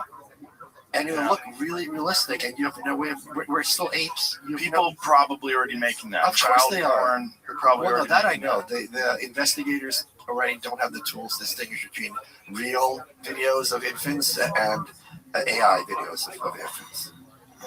And this is, again, this has been a bridge that's been crossed, and like no one knows what to say or do about it. It's just like we're kind of just bad at blinking, and it's here. Well, it's not just here, it's here and growing, Right. and getting stronger all the time, and we're all just plowing head first towards the cliff. And what's going to happen when this started kind of stuff gets matched up with psychedelics? Well, it's not just that. It's like what happens when this stuff starts running all of our resources, running our economy, running everything. Right. Because that's what's going to happen. It's going to be our government. Well, I mean, right. Who was that? The Creepy Line guy? Creepy Line? There was that documentary, The Creepy Line. Robert something Malone, I think his name was. He's an academic. His point. He went through Google, and he goes, "Look, if I'm Google, right, and I or I'm Facebook, and I have people who are like Trump and people who are like Hillary. So if I just put out, hey, you should vote, and send it just to the Hillary people, I'm not on paper endorsing Hillary." Robert Epstein. Robert Epstein. Thank you. That guy. Yeah, we've had that guy multiple times. Right, but then you're going to be getting at that vote in the direction you want. Well, his concern is Google searches. Sure. So, like, if you search Trump, it's all negative stories. And you search Hillary, it's Hillary, all it's positive. It was also, stories. I talked to him Yeah. also about the Facebook stuff. If you're promoting Yeah. go out and vote, and you have this group versus that group, it could nudge it very easily. Right. So it's that technology is already here and been used. And been used. Right, Yeah, so that's 10 that's years real election manipulation. Right. That's already legal and being used Right. for So, whatever reason. so, well, you know what reason, but Curated search engines are a real fucking problem if Right. you're hiding certain information. Like, I noticed that during the pandemic, there was a story about a doctor in Florida that got vaccinated and then really quickly afterwards had a stroke and died. And I read the story, and a lot of people were concerned about it. And then I tried to find it on Google. I could not find it. I looked everywhere. Then I looked on DuckDuckGo, and I found it immediately. And then it was in the first page. And then somewhere along the line, DuckDuckGo got weird too. Oh Jesus! Okay. Yeah, so it's like they realized that people were finding things on, and then I believe is DuckDuckGo curated, or did they just have open source? What are they saying? And then I started using Brave, and Brave was showing me things that other search engines weren't showing me. But then, on the other hand, you have the problem of is it showing you things that are just not true? Right. Right. But I was searching for a very specific story, I'm talking and I couldn't find it. Right. You're definitely going to get a lot of that, especially if there's like, look, the Hunter Biden laptop story. They got 51 different former intelligence agents to say that it was Russian disinformation. Right. Okay. Not curated in a sense of building a personalized filter bubble based on user history, but it does curate results by ranking. Yeah. I know how you can really avoid that, though. That's curating, indexing, and filtering from hundreds of sources, including Bing. Bing's not good. But it has to put things to in order provide somehow. what it deems relevant. Unlike Google, it avoids user tracking and personalization, providing more neutral, non-personalized search experience, but also curated by ranking. No user profiling, does not store search history or all I know is that there was a difference in the way it worked for me. It doesn't mean that it's there has to be some ranking process. Yeah. You can't just it's going to have things in order no matter what search engine. Right. When you're looking for something very specific. That's obviously Google would not show me that article. I put in all the facts of that article. I could not find it. All it was saying was the benefits of getting the COVID vaccine. Has it gotten better or worse? I don't know. We don't know. How would we know? I don't know. I mean, but you should be disturbed at Robert Epstein's work, because Robert Epstein's work shows that with just this curated search result, you can shift all these centrist voters, all these middle of the pack voters, these swing voters. You can shift them by I think it was 2%. I think it's larger. And point being, Trump won. It was 9% or something crazy. Even like if that. let's be conservative, say 2. Trump won 1.5. Yeah. So and I don't think things are looking good for the Republicans going forward. Well, it doesn't look good for the midterms, right? No, that's. I mean, this ICE stuff is doing a great job for that, because a lot of people are like, hey, we're moving towards fascism. And the perception of the economy. Yeah. The thing with the ICE stuff, it's like people, voters can have contradictory perspectives. Like they want to get rid of illegal aliens, but don't force them out. It's like, what are you going to do? Send them a strongly worded letter? Well, I think the real problem is they're not willing to address the fact that these are paid protests and agitators. Sure. And that these people, this is not an organic thing where people are taking to the streets. They're literally being paid. These people have come out and said, you get X amount of money, you get $100 a day if it's cold out, you get more money. One of the things people were saying that I don't know if is true at all was like, this might be horseshit. They were saying they gave them decibel meters to see how loud they were yelling. Protesters. Really? And they were providing protesters with these decibel meters, and for them to, in order to get paid, they had to be yelling at a certain decibel. I was like, this sounds like disinformation. Yeah, I feel like sounds like. How much are those things? How much is a fucking decibel meter? That sounds like very, like a problem in terms of like cost. Right. You could, if I had that, I'd sell it on eBay. Right. Right. If I'm a protester. Thousands of people, and you're providing them with these decibel meters. I would think. Right. Yeah. It sounded like horseshit, but there's a lot of horseshit out there. There's a lot of people that they do interviews and they just make up fake stuff just for clickbait. But the thing is, I think people are. I agree with you. Are like over ICE, but it's like, what's your plan B? Right. The amnesty, like if that's your argument, that's fine, but it's just like it's not a tenable situation. I mean, look what's going on overseas. Right. What are you going to do? Like right now, there's a guy who's running against Farage from the right of him, and it's like you're going to break up that vote. Like it's called Restore Britain. Oh, what is he saying? He's like Farage is too soft. We're going to deport them all. Blah blah blah. It's just like how fine. I understand that's your argument. Literally, how are you going to do that without mass enforcement? I'm not saying I'm for it or against it. I'm just saying, what is your plan? It's easy to promise. If I'm in a country that's awesome, I don't want to go back to my shithole. Right. I'm going to do whatever I can legally and sometimes extra legally to make sure I'm staying. Especially people over there that have been encouraged to go there. Right. And then they bend the laws in order to kind of hide their crimes. Right. One of the best things that happened to me was December 31st, 2024. So it was the beginning of 2025. I was on Twitter, and you heard about these grooming gangs overseas. And even me, who writes a lot about the nature of evil, was naive, because when you hear the term grooming, I thought, okay, these high school girls have these, boyfriends from different countries and like 30, whatever, and it's gross and whatever. And then someone posted the receipts of the legal cases. These were girls children, 8-year-olds, 10, whatever, being violated and beaten with baseball bats. They were complaining to the police. The police said everything's fine. Like really graphic stuff. And I'm like, how stupid I was to think grooming meant what anyone else thinks of grooming. These are rape and torture gangs. And then Elon saw my tweet and he blew a gasket. And then they kind of talked about it in Parliament. So it was a great way to start 2025. But like, where is it all going? You know, like people are upset, but Keir Starmer's not in jail. Like things he's in trouble for aren't stuff like this. The entire Labour Party voted against further inquiry. It's like some of these guys got prison sentences, but they're not anywhere near proportionate. Why are they still in the UK? I just don't understand it. I just don't understand like what's the end game there? Right. Like what is is it just the destruction of the UK? Like what's the end game? That's sure what it's. That's sure. Well, if that isn't their goal, that's sure where they are headed toward. Right. If you were trying to destroy the UK, that's how you would do it. Bring in violent migrants, let them do violent crimes, don't prosecute them, and prosecute people for complaining about it online, and don't bring them into your country and kind of assimilate them. Right. Like encourage them to not assimilate. Yeah. So I was just there in August. As bad as people think it is, it's even worse. Really? There was a theater a block away from, and they were bragging shows are safe. Not for the whole family. Not, oh, this is educational. You're not going to get murdered if you come see a play here. That really shouldn't be a selling point. You're going to the movies. God, it's so crazy. Yeah, and it's only getting worse. So it's but here's the other thing. Let's talk about America, right? If you want to get rid of all these illegal immigrants, what is your mechanism? Because what Trump is doing is too much. There's no the alternatives make it difficult for them, so they remigrate. But there's plenty of people who I can certainly understand it. I'd rather be an illegal immigrant in America than go back to whatever hellhole. Right. I found a video talking about decimeters. They were fucking around. It was a joke, okay. They were satirizing. Paid protesters with the decimal meters.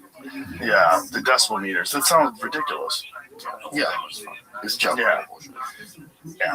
That makes sense. Because I was like, there's no way. There's no way they're giving people decimal meters. But that's also just clickbait. What would you do with the illegal immigrants? It's a good question. The real problem is that they let 10 million people plus in over the last 4 years. And that's the thing that no one wants to address. Like, the only reason why there is this problem is because we had a fucking open border for 4 years where they actually encouraged people to come in, and they let in a bunch of violent criminals, and people have been killed, women have been raped, children have been killed. And they want to hide that data because they don't want to be held responsible for what they did over the last 4 years. The fact that doesn't get the kind of outrage that it should, but then an ICE protester shooting a guy who's armed. Do you know what really is going on with the gun community about that guy who got that Alex Pretty guy? Right. What about Do you know the story? Well, I know that what's his name got fired correctly for saying, well, you shouldn't bring guns to fight the police, and all the 2A people like, are you crazy? The whole point of the 2A is against the police. Right. But that guy, so they disarmed him. He was carrying a SIG P320. Okay. SIG P320s are notorious for accidentally discharging. It appears, at least in videos that I've seen, and some people seem to verify this, that as one of the officers pulls the gun from him and walks away with it, it accidentally discharges. Okay. They think this guy has a gun still. Okay. They just pulled a gun from him. A gun went off. They think they're in a gunfight. Everything's happening split second. They empty on that guy. The two guys who killed him, both of them Mexican guys. Right. Did you see? They look like those people. Did you not see them? I didn't see. They showed their actual faces. Oh yeah. It's on my Twitter. If you scroll back a few days, Jamie, they look like I said the village people. It looks straight up village people. But what's crazy is how many Latinos are in ICE. Why is that crazy? Trump got the Latino vote. Well, it's not just that. It's like it's a really well-paying job. Sure. And they give you a big bonus to sign. I think. What is the bonus when you sign for ICE? I think it's like a great incentive. But here's the other thing. It's a lot of money. Why that debate drives me crazy. If there's a hospital, right, and there's a nurse who's killing patients, which happens, you have these like Black Widow situations. Right. No one's going to say shut down the hospital or stop medicine. So even if this was a first degree murder, let's assume for the sake of argument, that doesn't mean you should abolish ICE. It just means that guy should go to jail. Right. One thing after the other. Look at this. Signing bonus of up to $50,000. $60,000 in student loan repayment, up to 25% in premium pay. I don't know what that means. Probably overtime, maybe? Premium pay? 25%? What does that mean? I don't know. Either way, just the $50,000 bonus. How many people are willing to take that job just for that? And then $60,000 in student loan And it's great repayment? on your resume. Yeah, well, you get your student loan paid off and you get a $50,000 bonus. Holy shit. Right. You can get a lot of people to do that. And job security. Yeah, and you can And wear a it's also, mask. it seems like a job like macho guys would enjoy. And if you're desperate for work, and if you can't find work, and then all of a sudden this is like an answer to all your financial problems, Yeah. a lot of people are going to do it. So, but again, You're also like very undertrained. Like they only train for 7 weeks. Is that right? Yeah. So what's the answer then? No one has an answer. Right. That's a good question. Because, yeah, well, there are a lot of violent criminals in this country that did get in over the last 4 years that do need to be removed. So what are you going to do? But what do you do about the nonviolent ones? Well, here's the thing. Well, there was an interesting statistic. I think I sent it to you, Jamie, where they were saying only 14% of these people that they've arrested are violent criminals. Okay. But that's what they didn't say is that 60% of the people that they arrested had criminal history. And when you say non-violent meaning what? What about strong arm robbery? What about a guy pulls a gun on you? How are you classifying? That's not violent. I bet it's not if you don't cause violence. No, there's no way armed robbery isn't a violent crime. If you do not cause violence, I wonder if they're categorizing it as violence. Like if you do not shoot someone, stab someone, beat someone, so you're not convicted of a violent crime. You're Here's why I know convicted you're of wrong. robbery. Because they're doing everything in their power to make the gun violence numbers as high as possible. So if there's Right. any opportunity where a gun is involved, that will be counted as gun violence. Perhaps, but you could rob people with a knife. You know what Sure. I mean? Does that count if you pull a knife on someone and you rob them? Is that One extra considered a complexity, violent crime? I bet you it is. I wonder. But either way, the misleading aspect of the article was that only 14% were violent criminals. But is that okay that the other fucking 46% are breaking into people's houses and robbing cars? And But what about that? But what about the 40% who just shouldn't be here? Right. Like that's the question. Right. They all shouldn't be there. Right. So what are you going to do? Right. Okay, so here it is. 400,000 ICE arrests in Trump's first year. About 60% involved individuals with some criminal charges or convictions. However, only 14% had violent crime records, including as homicide, 2,100 arrests, sexual assault, 5,400, robbery, 2,700. So robbery. Nearly 40% lacked any criminal record, detained for civil immigration violations. Wait, can we skip ahead? Look, this is what's so shameless. Arrests for nonviolent issues like DUI. I'm sorry. If you're doing DUI, you should be deported. Right. That is a violent crime. Well, you definitely cause death. Right. And destruction. Drugs, 22,000. DUI, 30,000. Outnumber severe violent crimes. But yeah, but those are fucking bad crimes. I think this kind of is a distraction from. Yes. If you have 10 million people and they're all homemakers, like let's suppose they're the nicest people ever, are you comfortable with them just remaining here? I don't think most people are. No. Then what do you do? Rand Paul thinks that you should allow them to stay, but not give them citizenship. See, if birthright citizenship went away, a lot of this would be solved. Right. Right. If like you're not eligible for welfare, Right. you're eligible for Medicaid, you can pay your taxes and income, but you're not getting the benefits. People can understand that argument, maybe. Especially if you are illegal and then you come here specifically to have a baby, and then you can stay too. That's kind of crazy. That's a crazy law. I think we're the only country that has that too. Yeah. So China definitely doesn't. So, well, I mean, no one's really banging on the door for Chinese citizenship, to be fair. That's true. Unless for North Korea, maybe.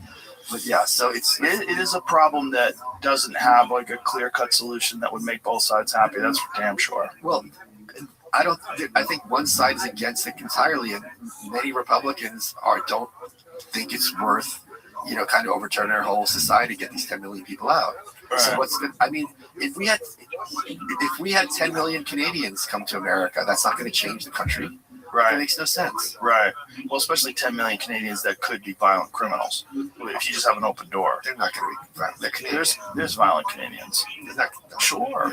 they're all they're Drinking maple syrup. Do you know about my enslaved Canada plan? No. Okay. This is. I want to get the exact. I have the exact numbers. Hold on here. So there are. I want to get this exactly right. 41 million Canadians. Okay. Now let's talk about reparations. Right. So if I wreck your truck and your truck is worth $10,000, I gotta get you a brand new truck worth $10,000. That's reparations is restored. Okay. How can you have reparations for something as horrific as slavery? A check's not going to do it because there's no amount of money where I can say, "What you know? What you owe my grandma? It's fine." Right. Right. 41 million Canadians. They've already demonstrated repeatedly that they don't want freedom through every action that they've taken. 42 million African and Black Americans. So, slavery in the South was a horrific blot on America's past. So the opposite, slavery in the North, would be better. So we invade and enslave, hashtag enslave Canada, and every African American gets one Canadian, and that's reparations. And then you don't have to hear about slavery or racism again. What a great idea. And the big names can get the big names. So like Michelle Obama can get Gad Sad, right? Barack Obama is not African American, he's African. You don't get one. Do you think that's real? The Kenyan thing? Well, he was of African descent. He wasn't. His ancestors were never slaves. So Right. he does not do reparations. Right. In fact, his ancestors owned slaves. And Right. so did Kamala Harris's. Michelle Obama's ancestors were enslaved. So she gets Gad. Sorry, Gad. I'm not kidding. I think we should do it. It would solve Canada. It would solve a racism problem. Canada just needs to be free. Yeah. They need a better government up there. That's right. Trump ruined that. When he was saying they were going to be our 51st state, he killed the Conservative Party because then everybody sort of united and said, "Hey, we've got to stop America from trying to turn us into the 51st state." This Greenland thing. Okay. Let's talk about this. Okay, because I don't know if people know this. In the first term, we're saying Marie Fredriksson, I think, is the Prime Minister of Denmark. Mm-hmm. They were going to have a meeting, and Trump's like, "We want Greenland," and she's like, "Oh, haha, looking forward to meeting Mr. President." And on Twitter, he cancels the meeting. He goes, "Since the Prime Minister doesn't know her place, we're going to have to meet another time." And she's like, "What? Like, what are you talking about?" And now they're saying, you can have Greenland to do anything you want. You want to dig for the minerals? Please bring industry there. Nope, we need to own Greenland. And they don't know, and I don't know what to make of his. Someone I saw on social media thinks he must be on the spectrum because he's so fixated on this thing that no one who's neurotypical has this kind of fixation. But what do you make of this whole Greenland thing? I don't understand it. Do you know they offered us Greenland in the 1920s? Right, okay, yeah. Yeah. Was it too much money or something? How much was it? How much did they offer us Greenland for? But I don't blame them for being like, what is going on? It is crazy. It's right. So Denmark owns Greenland. Who's closer, Denmark or the United States? To Greenland. Then we should have it. Why shouldn't Canada have it then? No, fuck them. This is what it must be like in Denmark right now, where they're like, what do we say? Okay, did not offer itself to the United States in the 1920s. U.S. expressed interest in acquiring or basing in Greenland during that decade, but no formal offer came from Denmark. I thought there was negotiation. That's what it's saying, yeah. Okay. A land swap idea. Okay. For the U.S. Virgin Islands for $25 million. The U.S. bought the Danish West Indies, now U.S. Virgin Islands, for $25 million. What a deal. But affirmed Danish sovereignty over Greenland. 1920s U.S. Army General Billy Mitchell advocated for American air bases on Greenland and Iceland to expand air power, viewing them as strategically vital amid advancing technology. No purchase or secession offer emerged from Denmark. U.S. interest remained internal military advocacy without diplomatic action from Copenhagen. We just got to give them a swap. We get Greenland, you get Puerto Rico. So in 1947, go back to that.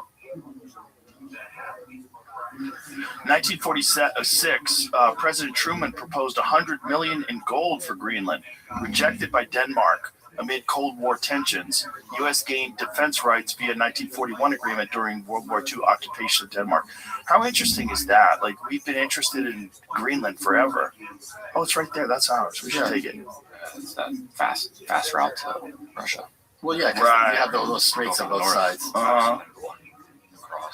But Yeah. the thing is, they're already saying you could do whatever you want. Mhm. Like, take a dump on it. We don't care. Like, we're happy to you to exploit it, please. That's And kinda he's crazy. like, nope, we gotta own it. It's like, but why? I guess he got it in his head that he could make it happen. But this is really like I don't. The thing is, they're getting freaked out in Europe not because he's being this aggressive. I think not just, but also because it's like, what are we missing? Like you and I, like what are we missing here? Right. Like, what about Greenland? With owning it change, Right. You could do whatever you like. Put more bases, we love it. I don't know, man. You hung out with him. What's he like? Is he have a screw loose? It's hard to say. I mean, I think anybody who wants to be president has a screw loose. Sure. And anybody who went through that guy, what that guy did. Sure, of course. What he went through over the last 4 years when Biden was in office, where they were trying to lock him up. What about when he was president? What they went through? Yep, the Russiagate stuff. Yeah, all that stuff. It's kind of crazy. You would have to have a little bit of a screw loose, and now I think he's on a victory lap for sure. But he also wants to get a lot of stuff done because he knows he only has one term. You know, and I think the Greenland thing, I understand the strategic implications, why you would want that, but I don't understand why you wouldn't just like accept a deal where we could have bases there and We have bases there already, and we do whatever we want. Here's the other thing. This is the other one that I don't understand. We go to Venezuela.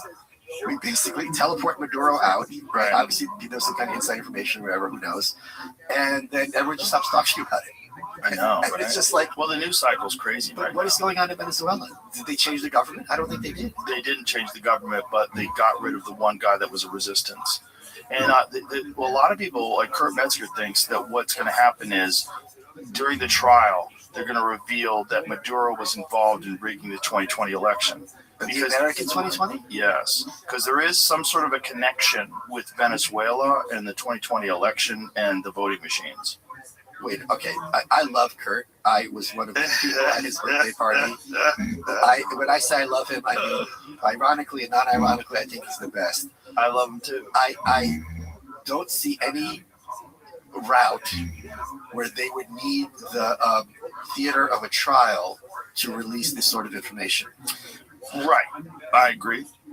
But I think that having him in America and making a deal with him, look, bitch, we already kidnapped you. We killed all your guards. I think if I could out Kurt, Mm-hmm. I would bet a lot of money. I would not be surprised. I'm not going to bet that this is already a deal. That they told him either you come to jail with us, wink, wink, or we'll take you out. And he's like, you're not fine. I'll retire in America. That would make more sense to me. They did some wild stuff over there. Like they used some sound weapon to like incapacitate everybody, and they went in and executed them all. Is that all? How much of that's not confirmed? a single U.S. soldier was shot. Right. And everybody was down. Like the people that are talking about it that were on the ground saying it was crazy. They shut off all the power. Right. They shut off all the radar systems, and then all of a sudden, fucking helicopters, drones, everything was there. This sound weapon was used. Everybody was incapacitated. Right. They came in, gunned down. Like, how many people did they kill? I forget how many people. 100, wasn't it?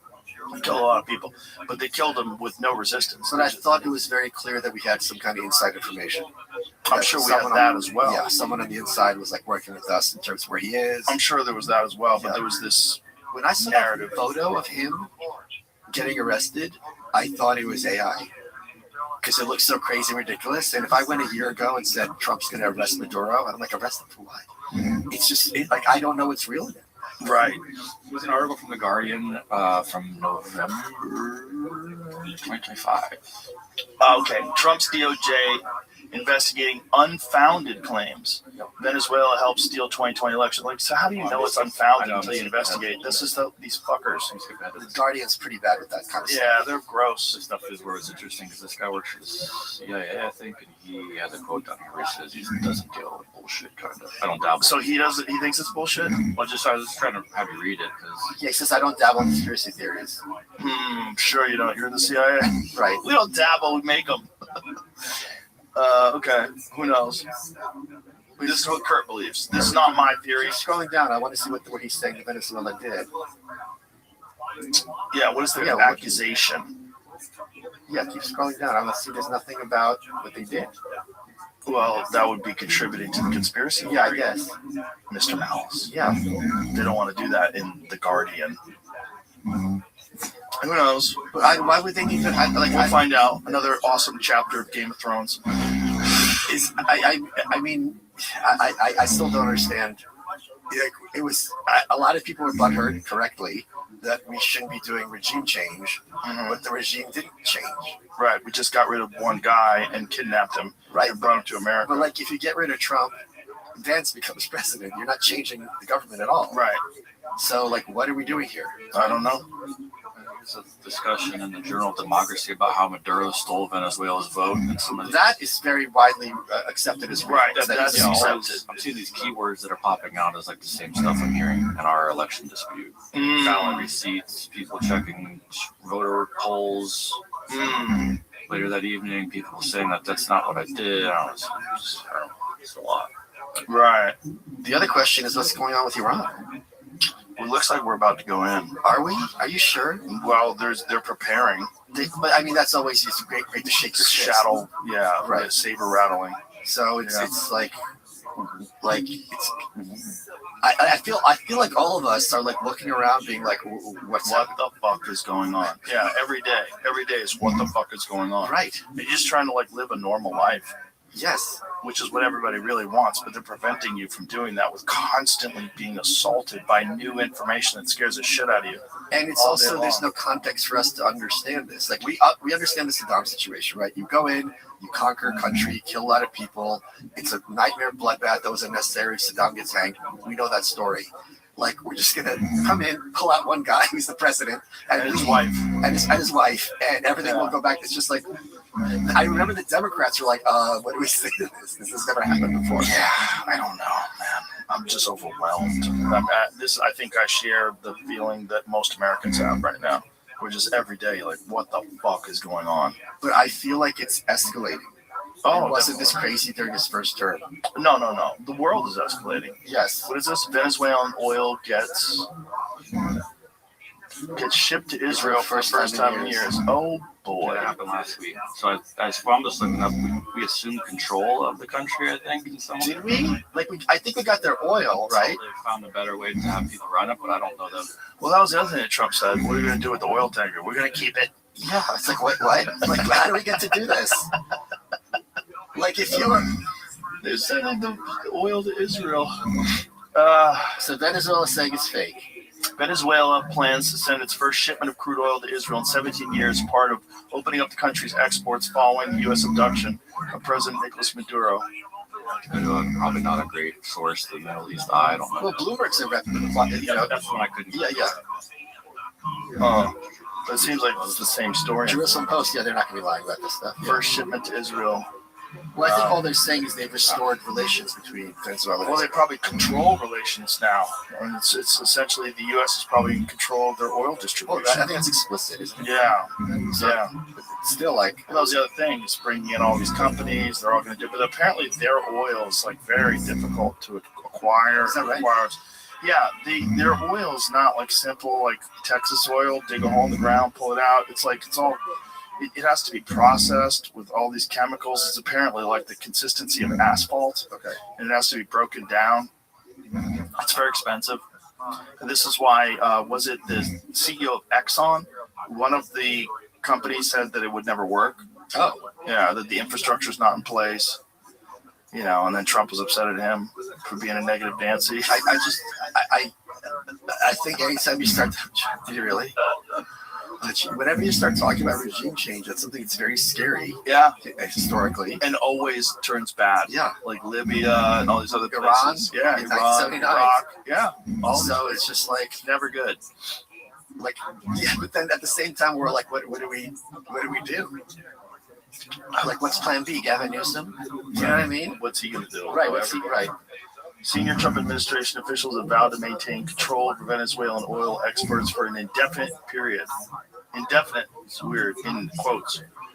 Secretary of State Marco Rubio claiming that the Venezuelan acting government headed by Delcy Rodriguez needs to submit a budget request before accessing the country's oil proceeds. Whoa.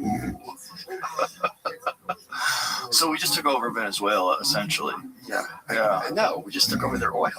Yeah, but also the country. No, but It's aren't like the people still being oppressed as hell? yeah, but the government essentially is like we're running that government. I don't think we are, though. We probably tell them what they can and can't do. No, I think that's the thing, that they're It's still just the oil. right. Can I talk about something fun? Yeah. I am finishing a project I've been working on for 25 years. Whoa. Yeah. So I'm excited to talk to you about it. What is it?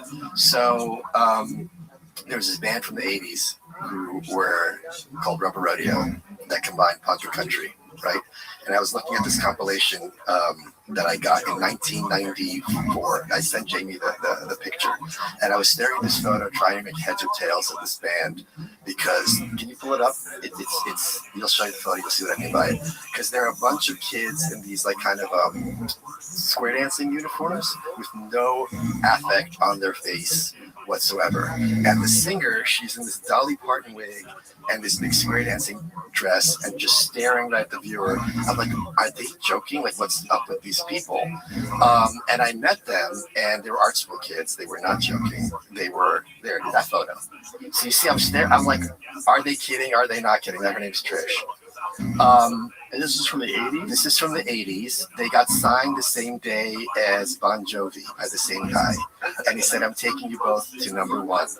So I wrote a screenplay about them because it's kind of like a Spinal Tap story, because they're on stage at punk clubs doing jokes like, hey, Bob, I'm exhausted. Why are you exhausted, Bob? Oh, the couple in the next hotel room were up all night eating candy bars. Candy bars? Yeah, she kept yelling, oh, Henry, oh, Henry. Right? So it's this complete, like, what are you even doing here? But the guy who did the keyboards for the band did the animation for American Splendor. And through him, I met Harvey Picar, who later wrote a book about me in 2006. Is he that guy that went nuts on Letterman? I'm so glad you know who Harvey is. Yeah. So Harvey started the idea. He's a comic book guy, right? Right. He started the idea of writing autobiographical comics in the 70s. From Off the Streets of Cleveland, Here Comes American Splendor. It's an ironic title because his life was not exactly very splendid. He was a file clerk, kind of a miserable person. He hated being called a curmudgeon. And amazingly, when the film came out in 2000 and was it 2000? I think it was something like that. 2001. He flew back to New York to do Stern, and the producer of the film, Ted Hope, sent out an email that said, Harvey's in town with nothing to do. If you want to hang out with him, this is your chance. And I'm the only person who took him up on it. And I go there, and he's on his bed, and he, listen, spoiler alert, he died in 2010 on my birthday, which was not a funny email to get. Anyway, and he's got this really weird way of talking. He's like, I'm really fucked up, man. And I pointed out to him, since everything in his life was a disaster, his movie got a wide release the weekend of the blackout. There was this big fucking blackout. He's like, oh, God damn it. And that was the weekend I had a fish tank. And I'm trying to keep them alive with no electricity, and it did not work out. So he wrote a book about me, and that screenplay fell by the wayside. But because it's kind of like Spinal Tap, you know, it's this kind of funny story about, you know, when you're young, and anyone out there who's listening to this, when you're young, go for it. Be stupid. If you're going to fail, it's okay. It's still something exciting to try and to do, which they certainly did. And now I'm like, wait a minute, this converts to a graphic novel very easily. There's a guy named Eric July who has this whole kind of empire. He did a Kickstarter. He made like $1 million for his first one. It's called the Rippaverse. And now they're at a point where you don't have to go through DC or Marvel to produce your product. So I'm super excited about it. Again, I started this in 2000, and now it's finally 26 years later coming to fruition. So awesome. Unwantedbook.com. All right. I'm just really kind of, it's very intense, because here's the other thing. What I was at Gold's, and I had basically what was the opposite of a nervous breakdown, where all the parts of my brain slid into place, where I realized this story I wrote in 2001, what happens if you do all these things, try to be original and go nowhere? Like, those are my fears when I was starting out. What if I end up like them, have nothing to show for it? And 25 years later, that experience been run, you know, I can pay my rent as a kind of creative person. And if they were around today, they could probably pay the rent, because it's much easier as a band to kind of build an audience. But it's a very funny story, but it's also a very dark one. And it's largely true. All right. So I'm just stoked that I we'll get end it on a happy note. Yeah. Thanks, buddy. Thank you. Always good to see you. Always a pleasure. Congratulations on the face paint. Wait till you see the next one. Oh, no. Bye, everybody.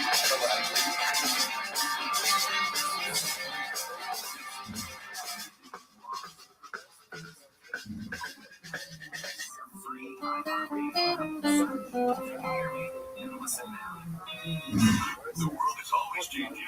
Now you can track what's likely to happen and trade on the outcome with Kalshi. From politics and economics to breaking financial news, Kalshi markets show real-time probabilities of what will unfold. Joe Rogan Podcast, check it out. The Joe Rogan Experience. Train by day, Joe Rogan Podcast by night, all day. You're all suited up. You got a wild card boxing hat on, a Bruce Lee shirt. Come on, son. Hey, we got the yellow and thing going on. Yeah, you got it all going on. Yeah.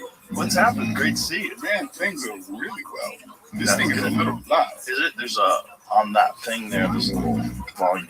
Okay. God, you can turn that sucker down. There it is. Last time I saw you was at Terry Black's barbecue. Yeah. Random run in. That was crazy. That was crazy. Yeah, man. I was thinking about going there right after this. I'm like, what? Terry Black's? That place was no joke. That place rules. Yeah, man. Are you still in LA? Yeah. What's it like? It's cool, man. Is it? Yeah. You like it? You're the only person that said that. No. Yeah, well, because, okay, I defend LA in a way where, first of all, if you got a handful of good people with you, and your family, then it's so the fact that LA has all kinds of different things. You could be on a hiking trail in 20 minutes. You could be geographically, it's amazing. Yeah, and the weather. You can't be good people, good friends, but then it's all good. You just run by crooks. It's a nice neighborhood run by the mob. It's run by the woke mob. But I mean, geographically, you can't beat it. You could be at the ocean, and then you could be in the mountains in 2 hours. Yeah. So but that's even if you don't partake, it's still cool. It amps up the ante. Oh yeah, like the spot itself is magical. It is a magical place to live. Although I am deeply concerned that motherfucker motherfucker's going to get hit with a big one soon.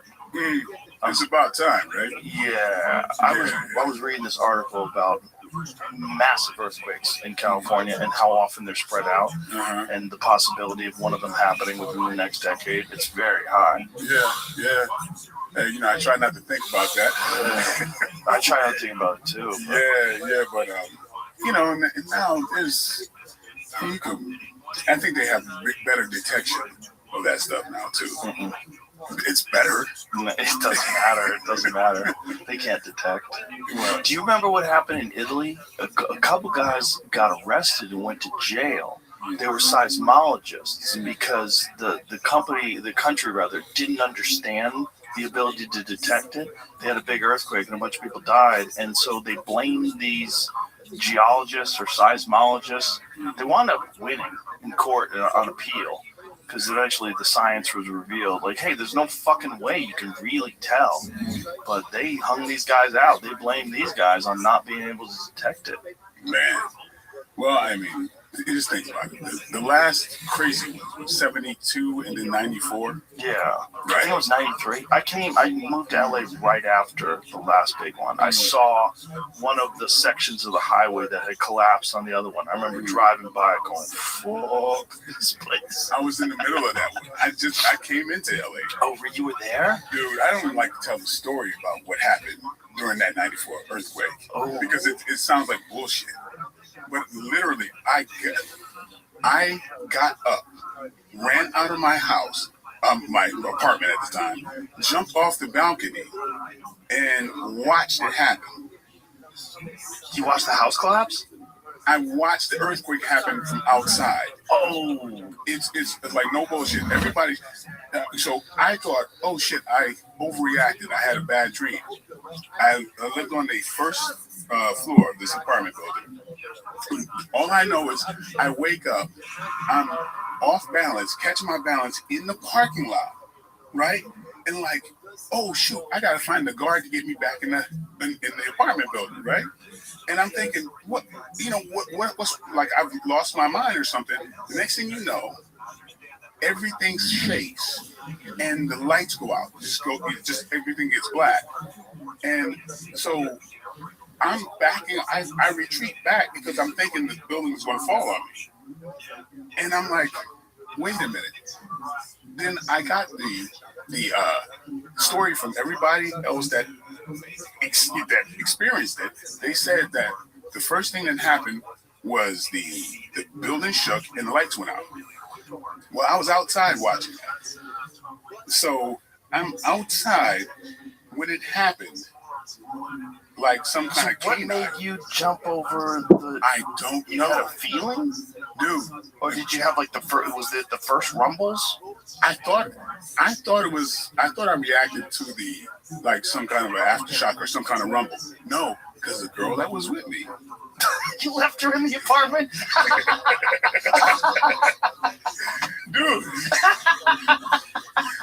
All she knows is that you jumped up and you ran out of the house, and I heard the door slide, and that was. And then the next thing you know, everything shook.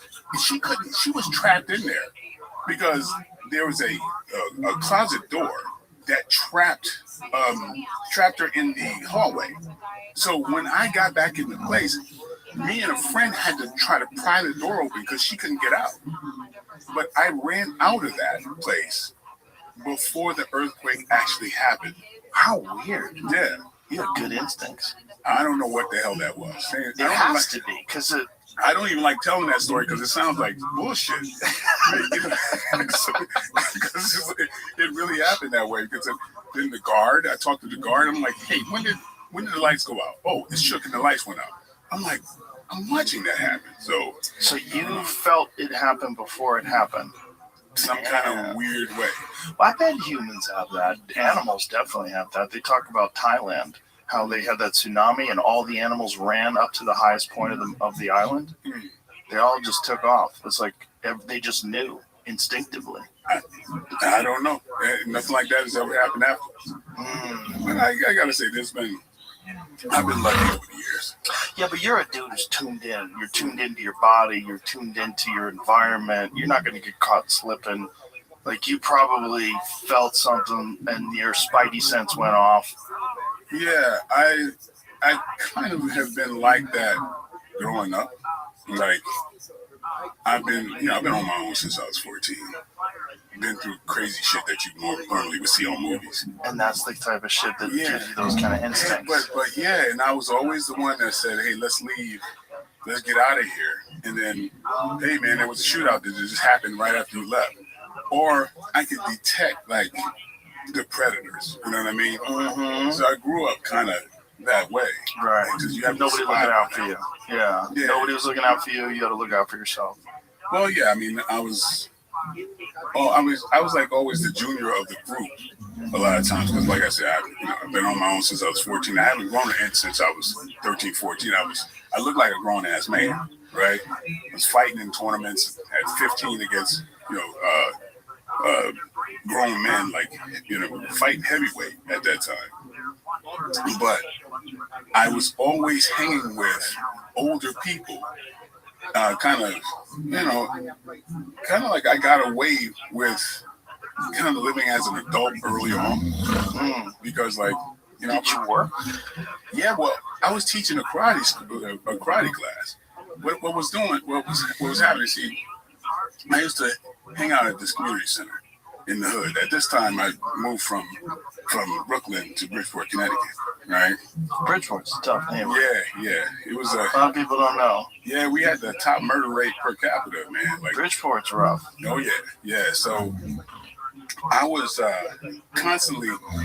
There's a community center that was like my haven, and I would go practice with me and my other karate nuts, and so I'd be in the paper for winning heavyweight, competitions or whatever. And so the people that was running the community center said, why don't you teach a class? They thought I was an adult. Oh, that's hilarious. And so I was teaching like kind of like just under the table. I was getting paid under the table, basically. But I had like close to 200 students early on, like when I'm 15, 16. Oh, that's crazy. Yeah, so it was kind of a trip. Because, which is one of the reasons why I was a father at 15. Because I had one of my students' older sister. It was like had a crush on her on his instructor. But I was kind of living the life of a grown-up, like early on. And so, there's a faction of people in Bridgeport who think I'm Satan, I guess, because they think that I'm probably in my 70s now. You're a vampire. Right. Yeah, so there's some people I had to admit, like, no, I wasn't the age you thought I was back then. Oh, that's great. Yeah, but I mean, so yeah, one of the things I'm really grateful for is growing up that early and having to, use my instincts. And being that street fighting and fighting was like my favorite thing to do, actually. And so when I got into the martial arts deeper and everything else, I really dug into it. I wanted to learn style after style and this, everything. I was just a martial art nerd. But I also like the realistic portion of it, even though I was doing other styles like wushu and everything else. But it was actually my haven. Somewhere Eddie Bravo has to find this video. There's a video of us working out together at Legends. Yeah. Where we were talking about hopping sidekicks and different types of sidekicks, and you threw there was a bag that we had that had a shitty chain, but regardless, you threw a hopping sidekick on that chain, and the chain snapped and went flying. The bag went flying, and Eddie Bravo was like, "What the fuck?"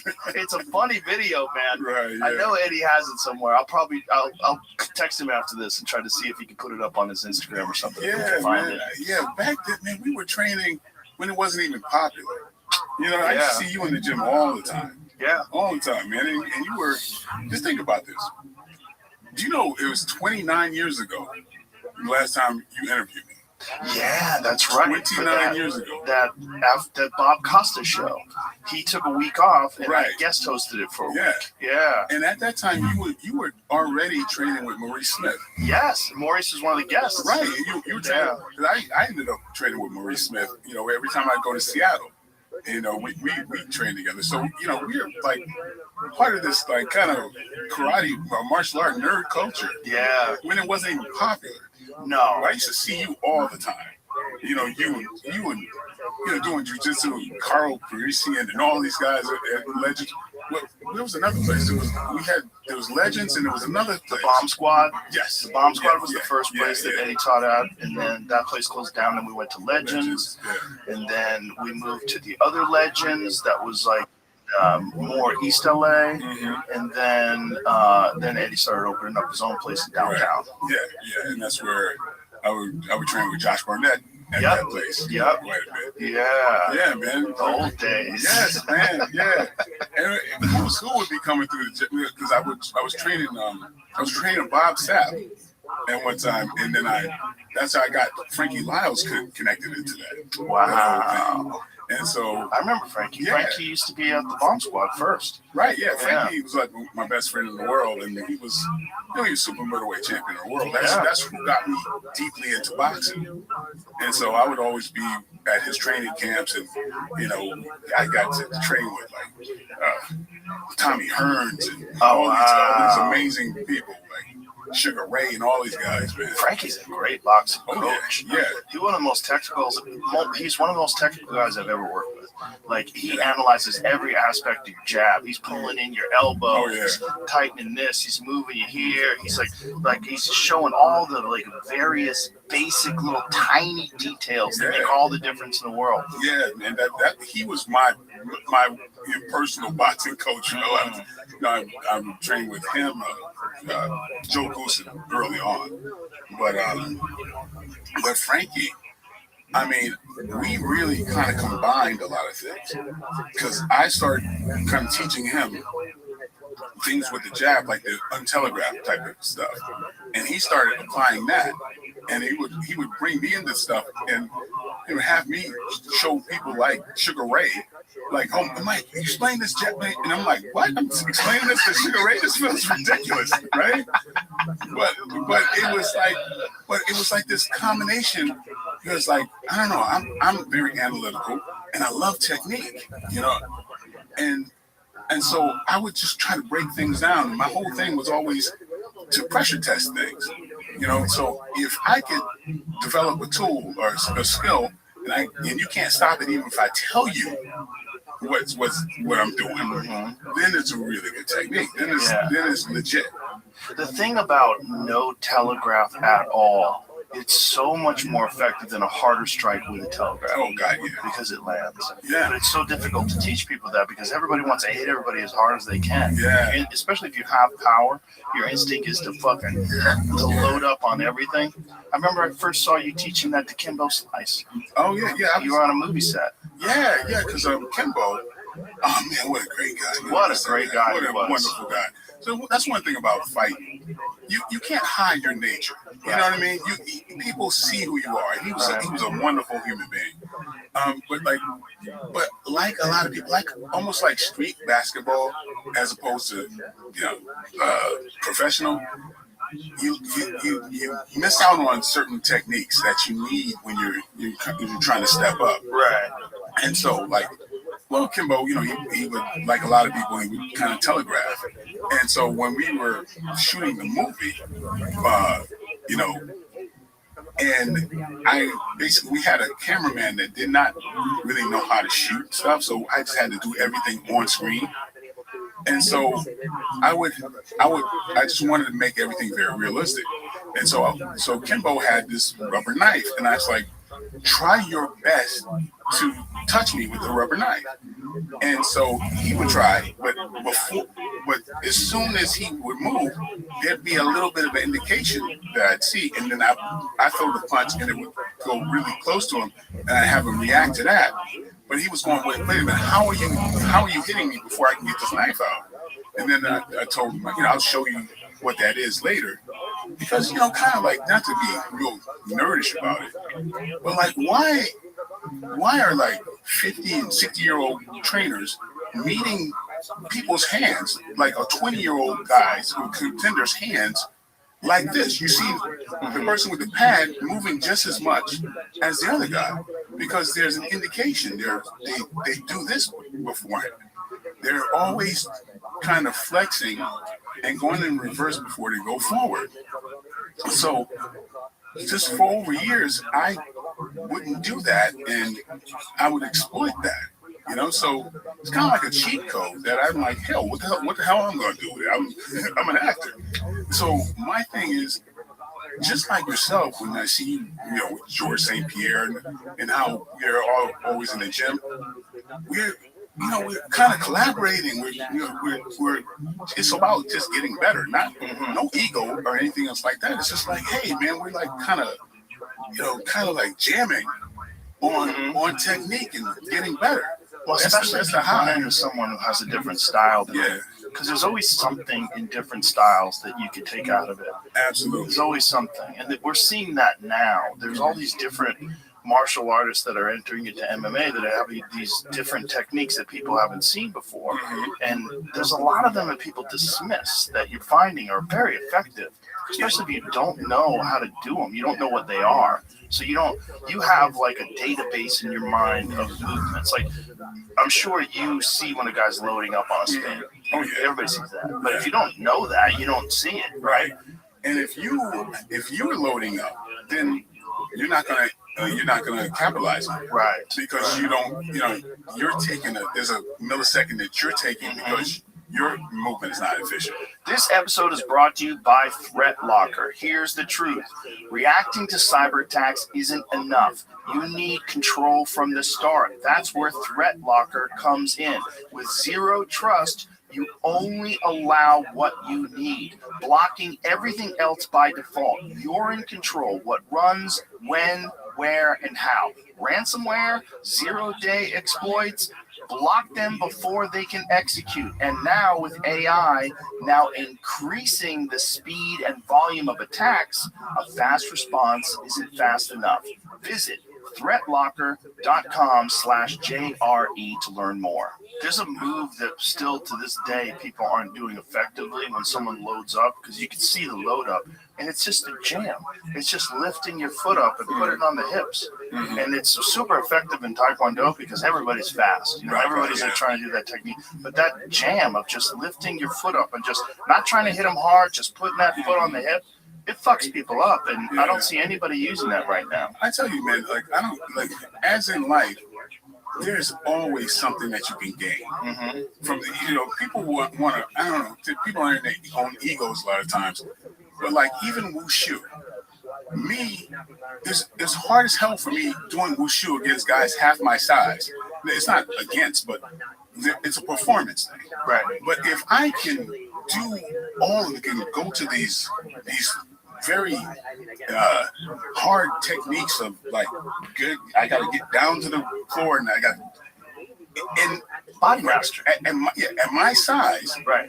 Well, then I'm better. So if I want to kick you in the eyebrow, I can. Right. Because it's about having my body do what my mind's telling it to. Right. And so, of course, people want to dismiss it because, that ain't real. You can't use it. Yeah, good. Yeah. Just like ballet is hard as hell. You can't use that either. But any heavyweight who put themselves through ballet would be a better fighter. 100%. Look at Lomachenko. Yeah. His dad taught him Ukrainian dance. Lomachenko's dad pulled him out of boxing for 2 years when he was young. Yeah. And said, "You're just going to do Ukrainian dance." Yeah. He's like, "What the fuck am I doing?" But look at that guy's footwork. Exactly. And so it's just that as in life, man, I don't look at anything from one group and just discard any other stuff. I used to when I was young. Yeah. And when I was young, I was pretty arrogant about certain things. I thought forms were stupid. All I wanted to do was spar and hit the bag. Yeah. Then as I got older, I realized, there's a lot of wisdom in all this shit. Absolutely. Yeah. But that's, like I say, I try to apply that to life, period. I never look at anything from one perspective. I mean, I grew up in the hood, and my favorite band is freaking, the Eagles. Really? And yeah, I mean, like, and I'm listening to Jody Mitchell and all, and people are like, "What are you doing? Listen, I'm like, what the fuck? This is my life, man. Fuck you. You hear these lyrics? You hear Jody Mitchell's lyrics, man? What the fuck? That's all for me too. I mean, I'm just as passionate about Aerosmith as I am about the Isley Brothers. But I never looked at life as I have to think in this parameter. I've got to be marginalized. That's just, man, come on. It's such a waste of life. It is. It's all for you, man. So I agree. With the martial arts and everything else, I look at every martial art. Just like everything else, everything has something to contribute. Yeah. Just like all people have something to contribute. Even an idiot, you can learn from an idiot. You can. A lot of idiots say wise things occasionally. Yeah, because everybody's going to have a quotient of legitimacy. Maybe 20% as of and they don't see the 80%. Right. But until you acknowledge that 20%, they're not going to hear you. Right. You know what I mean? So that's the thing. It's like, man, we're on this planet, and one of the things I don't envy a whole lot of people, but I do envy you because you get to expand your world. You talk to so many interesting people, and that's what a great thing. What a great thing to just have all these type of perspectives and all that coming through. And I gotta say, man, I'm super proud of you because I know you as Joe from the gym, and look what you've done, man. Thank you. Man, it's like that's a shot in the arm because it's like people that you like and seeing them prosper, that's cool as shit. Like, yeah, I've learned a lot, man. And I didn't expect to. When we first started doing this, it was just for fun. We just get together with our friends, You knew what you wanted to do, man. You were pretty damn clear because do you remember this? You remember me coming to, I think it was the Ice House? In Pasadena? No. Oh shoot, it wasn't Ice House. It was in Orange County. I came to see you perform, and I offered you the role in Blood and Bone. Do you remember that at all? I do. Yeah, I do now. Yeah. Okay. Yeah, because Blood and Bone, which is like actually Sony's most successful non-theatrical, that was basically a kind of a reimagining of Hard Times with Charles Bronson and James Coburn. And yes, well, that role was basically that I was offering you was the James Coburn role, right? But you was dead set. He was like, I don't want to do this acting stuff. I want to focus on what your interest, which was you stand up and you're getting together. I know you and Eddie were doing like kind of the early podcast type of stuff and whatever. And I'm like, man, you really kind of knew what you wanted to do. Well, the thing about acting is, I admire it, especially good acting. Yeah. But it takes a lot of time out of your day. Yeah. It's a 16-hour day. It's a long day, and it will take away from other things you do. Yeah. And I saw that with a lot of comics that they started doing acting, and it would take away from their act because they really couldn't go and do sets every night. They couldn't really polish their material. You see the stuff getting a little clunkier. And it's just you gotta focus. You gotta find the things you enjoy and focus on them. Yeah, that's why I say I'm so proud of being there and seeing what you did. Where you being a part of the UFC when it was nothing promised. You know what I mean? And not only was it not promised, but people looked at you like you were doing like snuff films or something. Exactly. They looked at like I remember the early days, man. Dana White always says this: people who talk to you like you're doing porn or something. Right. Like I was on News Radio, the sitcom on NBC, and I was doing commentary where I was doing post-fight interviews for the UFC. And they were like, "Why are you doing this? Why are you flying to Alabama and doing cage fights?" See, this is what good movies are made of shit like this. And somebody just on or just on their spirit and doing what they want to do with no promise of anything and then accomplishing something. So, and kudos, man. Oh, seriously. Well, for me, and I'm sure for you as well, when we were young, there was always the question, what is the best style? Is it Kyokushin? Is it Judo? Is it Kung Fu? What is it? What's the best style? And no one really knew. I mean, Benny the Jet fought in a bunch of those no rules fights early on, but they never really took off. There wasn't a lot of those. And Benny was obviously a very special fighter. Oh, yeah. But, he was one of my teachers, too. Oh, yeah. I trained at his gym. He was on the podcast with Blinky Rodriguez. Right. Recently, and I told him, I said, when I came to LA, there was two places I had to go. I had to go to the Comedy Store, I had to go to the Jet Center. And I was there in 94, right before it went under, because the earthquake damaged the roof. Exactly. And so when the rainy season came, right? It was on Friar Street. Yep. And right down from the Goosey. Yep. Yeah, right down. Yeah. And that was an honor, man, to be able to train in that gym. That was incredible. It was incredible. Oh, yeah. I used to be there. Yeah. Man. Those were some great times. Cause, I connect with Benny because when I was in Bridgeport, my instructor, Manny Malisi, went to California and started training with Benny. Oh, wow. Then early on, so he put that on the map about coming to the Mecca and training with Benny. It was the Mecca. Yeah. For kickboxing, especially in the 90s, that was the Mecca. You had to go to the Jet Center. Yeah, man, that was we were always wondering, like, what is the style? What's the best style? And then the UFC came along. And we're like, oh my God, they did it. They did it. They figured it out. They put it all together. And for a while, it was jiu-jitsu because nobody understood jiu-jitsu. And Hoist Gracie was just running shit. Well, you know how that was kind of set up a little bit. It was a little set up, yeah. But I mean, look, he had some challenges. Like Ken Shamrock was a beast. Oh yeah, he had some really good fighters he was facing against. Kimbo Slice. Not Kimbo Slice. Not Chemo. Sorry, Chemo was fucking huge. He was a big dude, but he didn't really. It was a 100-pound advantage. Yeah, he had 100 pounds over Hoist. The Gracies were smart. They were very smart at that time, knowing the right people to kind of pick at that time, because there were some killers out there. There were some killers out there. Yeah, they definitely set it up, especially the early ones. But it's like, it was good for us to see a guy like Hoist, who wasn't jacked. He was a slender guy who weighed 175 pounds, and he was strangling everybody, arm-barring everybody. It was wild to see when he beat Dan Severn. Dan Severn was 260 pounds, and Hoist tapped him off his back with a triangle. Man, what a story. That put jiu-jitsu on the map. On the map big time. But one thing that always broke my heart is people never knew about Hickson. Right. Oh my I God. know. That dude. Yeah. That cat was like, I always consider him like pound for pound the best because he had this, not only jiu-jitsu skills, but just his concentration. Yeah. And he was almost like, hypnotic. Right. You know what I mean? And just no waste of energy. None. Just unbelievable. What an amazing person to watch. I encourage anybody to pull up his fights. Well, Talk here's about another great David versus example. Goliath stuff. Oh yeah, another great example of cross training too, because Hickson got really into yoga, and everybody's like, "What the fuck are you doing yoga? Yoga's for girls, right?"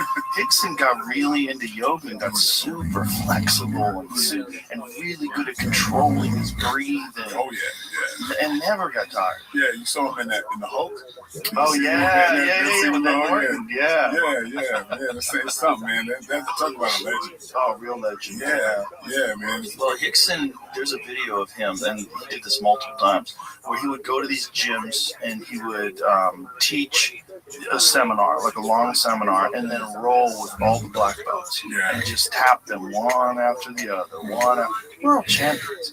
Guys that just didn't understand what was going on. Like, how is this happening? Oh, yeah. Like Paulo Filho, when he was a WEC world champion, and he had won the Mundials, I believe. He won multiple jiu-jitsu championships.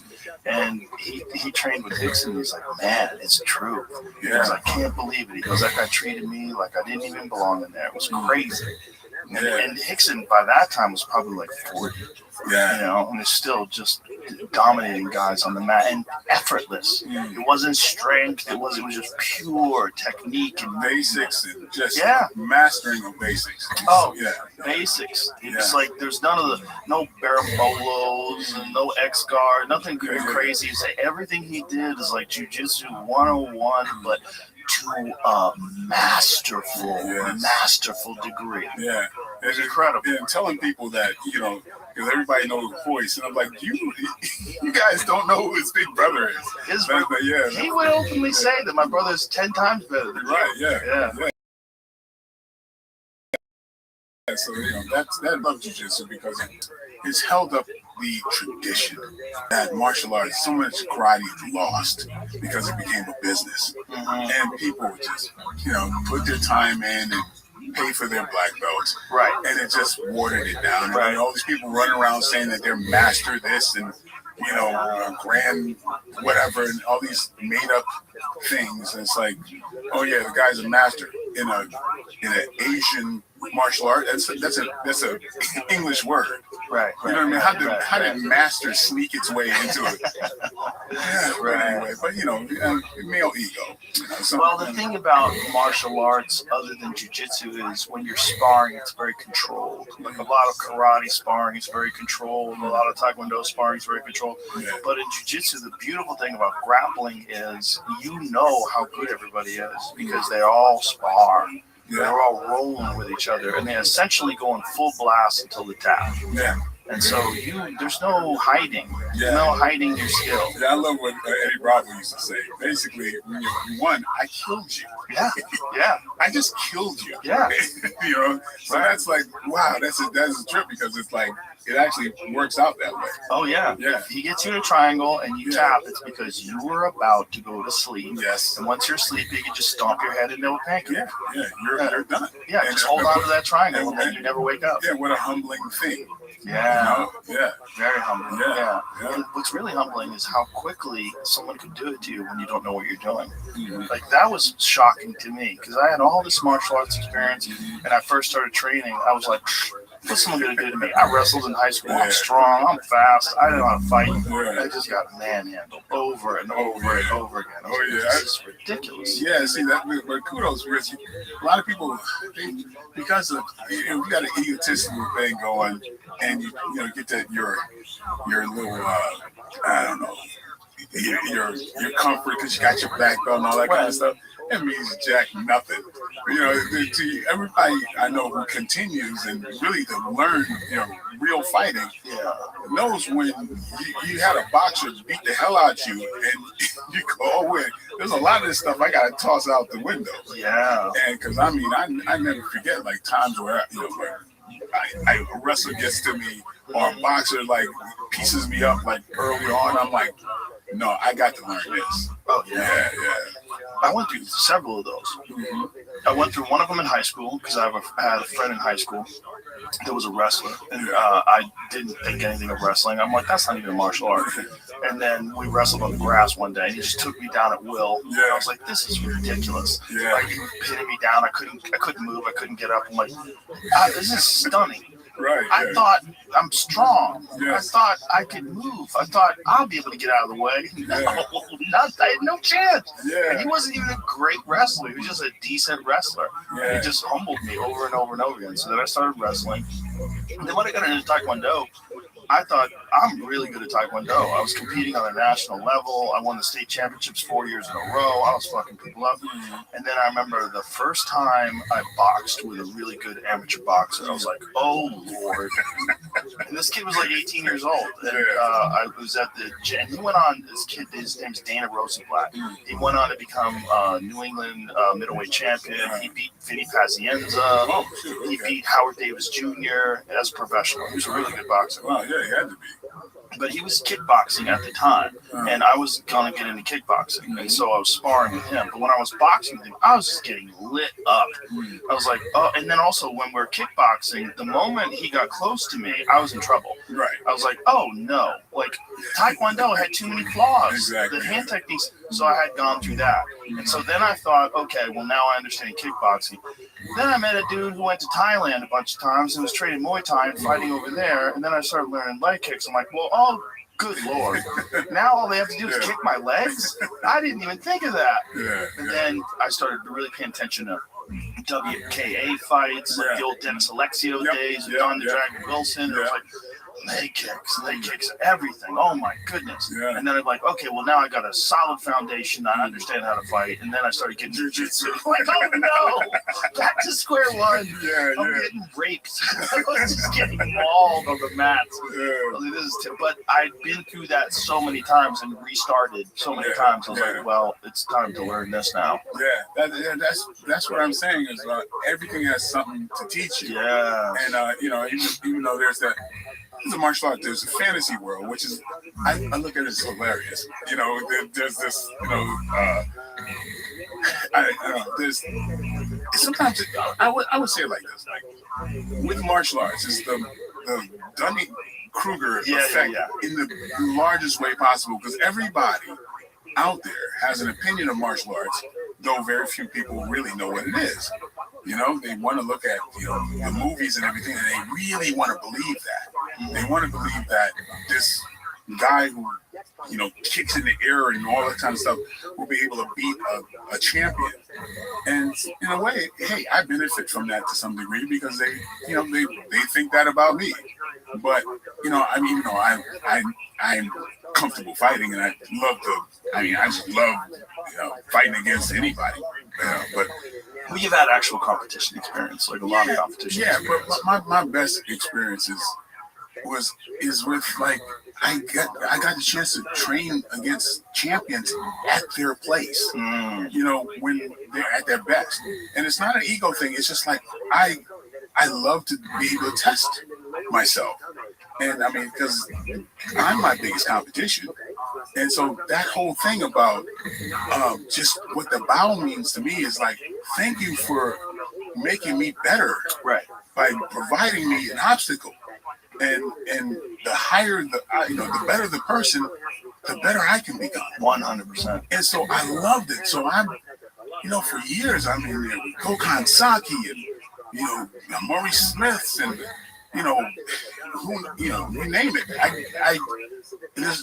I consider myself one of the luckiest martial artists on the planet because I get to train with so many people. Sometimes at my house, and I've got all these former champions training, and Rampage when he was champion, I go to his place, and and honestly, like the things I brag about is when I get humbled, because that's when I learn something. For sure. My philosophy is I love to be wrong because every time I'm wrong, I learn something. Absolutely. And so, like some of the best times for me is like I know when I was, Michael Bisping was getting ready for to fight George St. Pierre, and we were in Thailand. And I was like, yeah, let's mix it up. What were you doing in Thailand? Oh, we were doing a movie up there. Oh, wow. But he had to train. He was getting ready for the George St. Pierre fight, and so I was like, yeah, let's do some rounds or whatever. And I got so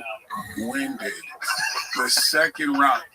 I'm like, dude, just whoop my ass. I feel so like I'm embarrassed. This man was a cardio machine. Yes, he was. He was a cardio machine. I didn't expect that because we spent all day on a yacht the day before, and he was drinking nonstop.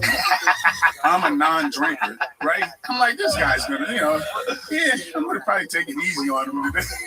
He is one of the toughest motherfuckers that ever fought in the sport. I swear. And this is what I say about him. No matter what you think about watching his fights, you have to understand, not only did he accomplish so much, he accomplished a lot of it with one eye. One fucking eye. He had 11 fights in the UFC with a winning record with one eye. Yeah. Crazy. Yes. Yeah, that's, man. He would memorize the eye chart so that when they covered his eye, he could cite it out like he could read it. Oh, yeah. How fucking crazy is that? He's got a hell of a personal story, too. I was trying to encourage him to get that made. Honestly, man, I really look at these UFC fighters and the MMA guys as our modern day heroes. They're our gladiators, and so whenever I have a chance, man, I always like to put them in movies and try to expose them to another kind of way of getting paid. Yeah, especially afterwards, because it breaks my heart that they're heroes and then they get discarded sometimes. But man, not by the union that they're with, but just by the fans. They're so fickle sometimes. Yes. Well, the casuals, the people that aren't really martial artists. Right. Yeah. So I dismiss a guy when they lose a few. Yeah, I just did my third movie with Cowboy Cerrone. We just finished a little over a week ago. Oh, that's awesome. Yeah, he's doing really good, man. I love that. Yeah. That's a guy that could really legitimately transition to become a movie star. Yes, and he's got a lot more confidence. This is, like I said, the third movie. He did a Western with me.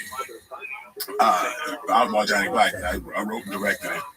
But I had Cowboy. I had Randy Couture in it. Oh, wow. And then Josh Barnett.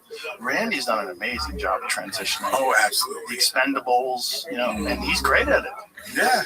He has a great personality. Absolutely. Very calm. I remember one time he was fighting Tim Sylvia for the heavyweight title, and he came out there and he had a smile on his face. He looked over at me and he winked. I'm like, how is this motherfucker so relaxed before his fight? But he had an amazing perspective. He said to me, the people who love you will love you whether you win or lose. And he said, what's the worst thing that can happen? You lose? He goes, you've lost before. Yeah. It's no big deal. You remember him spanking Tito? Yeah, he got top of his spanking when he had him down. Yeah, Randy man. was an animal. Yeah, well, when he had that heart attack while he was shooting my movie. That's crazy. And this came back to set like nothing. How did he have a fucking heart attack? I don't remember how exactly it was. And I think he drove himself to the hospital. Yeah, man. Talk about an American hero, man. I mean, I was there for his first fight. Really? Yeah, 1997. Yeah, I was there for his very first fight. Oh, shoot. He fought this huge jack dude. Took him down, mounted him, beat the shit out of him. It was wild. It was like, that was the time where wrestlers had first started cracking this code. Right? There was this code of, there was a lot of people that thought like jiu-jitsu was the only way, and then the elite wrestlers got in there. The Mark Kerrs, the Mark Colemans, and then Randy, a bunch of these guys got in there, and then they realized, like, if a guy could just take you down and beat the fuck out of you from the top, there's not a whole lot you could do about it. Right. And then we realized, like, boy, that's the true cornerstone of martial arts. The ability to take a guy down. My goodness, I mean, what's harder than wrestling? I don't think there's the hardest sport in the world. The hardest sport in the world, and the best sport in the world to get your kids into at a young age, because the discipline and the mental toughness that they get will carry them through for the rest of their life. Yeah, tenacity, just the stick-to-itiveness, whatever you want to call it. Yeah, that's just like... Even high school wrestling. I remember wrestling in high school, and I had already done martial arts, but I was like, I'd never trained that hard. I was like, I can't believe... And then it carried me over into my Taekwondo career because I realized, like, oh, I'm leaving a lot on the table. Like, I'm not training like these guys are. Right, yeah, so I started running. I started adding all these things to my training that I wasn't doing before. I started doing a lot more calisthenics, a lot more different things. So, like, I'm leaving something on the table because we were not training in the gym, and we were sparring hard. We did hard rounds, and you'd get tired, but it was not the same as what we were doing in wrestling. Yeah. No one trains hard. That anaerobic stuff, man. That's man. I got the wrestling bug when I was a senior in high school. And the football coach was a wrestler in college, and he challenged me. I think we did this 2 years in a row, my junior year and my senior year. At the end of the year, we wrestled. We just go like, he and I. And I was, like I said, I was big for my age. Were you playing football?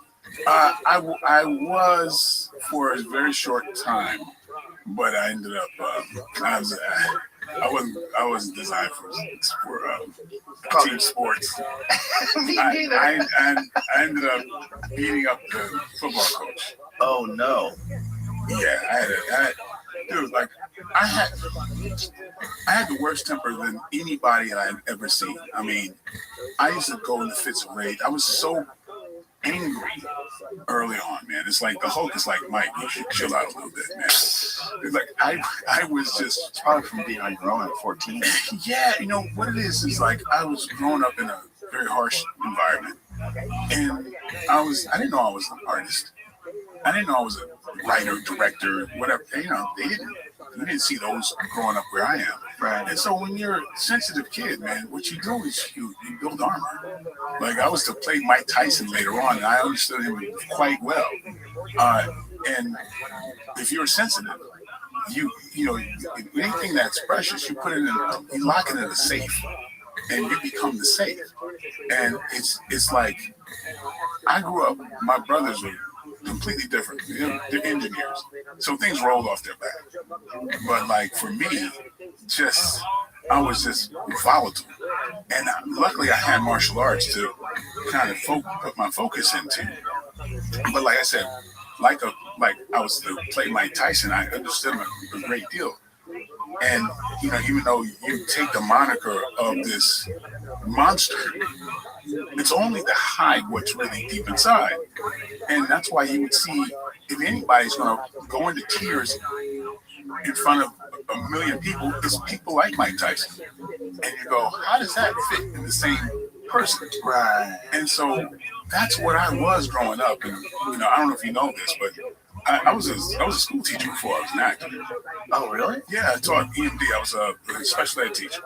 So I focused on a lot of kids who were very much like me. I still do that. In a way, I consider that my real job.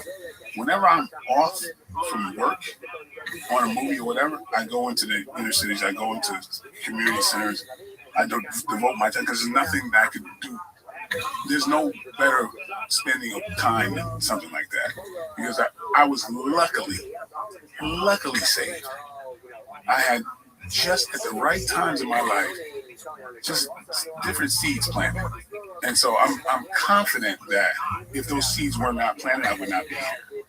Because, like I said, I was went through some crazy stuff. Classic story. Yeah, bro, man. Like I tell you, like just under 2 years ago, a buddy of mine, who's a close friend of mine, he got out of prison. He was in prison for almost like 30 years, and he found me on Facebook. And so when I went back east, we linked up. And I know a lot of people who have businesses and everything. I hooked him up, got him a job, and we were sitting over lunch. And in the middle of him telling me like the third or fourth story, like back in the glory days of us or whatever, right in the middle of this story, I was kind of getting myself set to kind of set him straight, because I don't know if you want to call this superstitious, but I won't lie. I refuse to lie to my friends. I'm gonna lie by omission. So I was getting set to tell him, dude, man, you gotta stop embellishing on these stories. Just because you were locked up and you made these stories sound bigger than life. Right.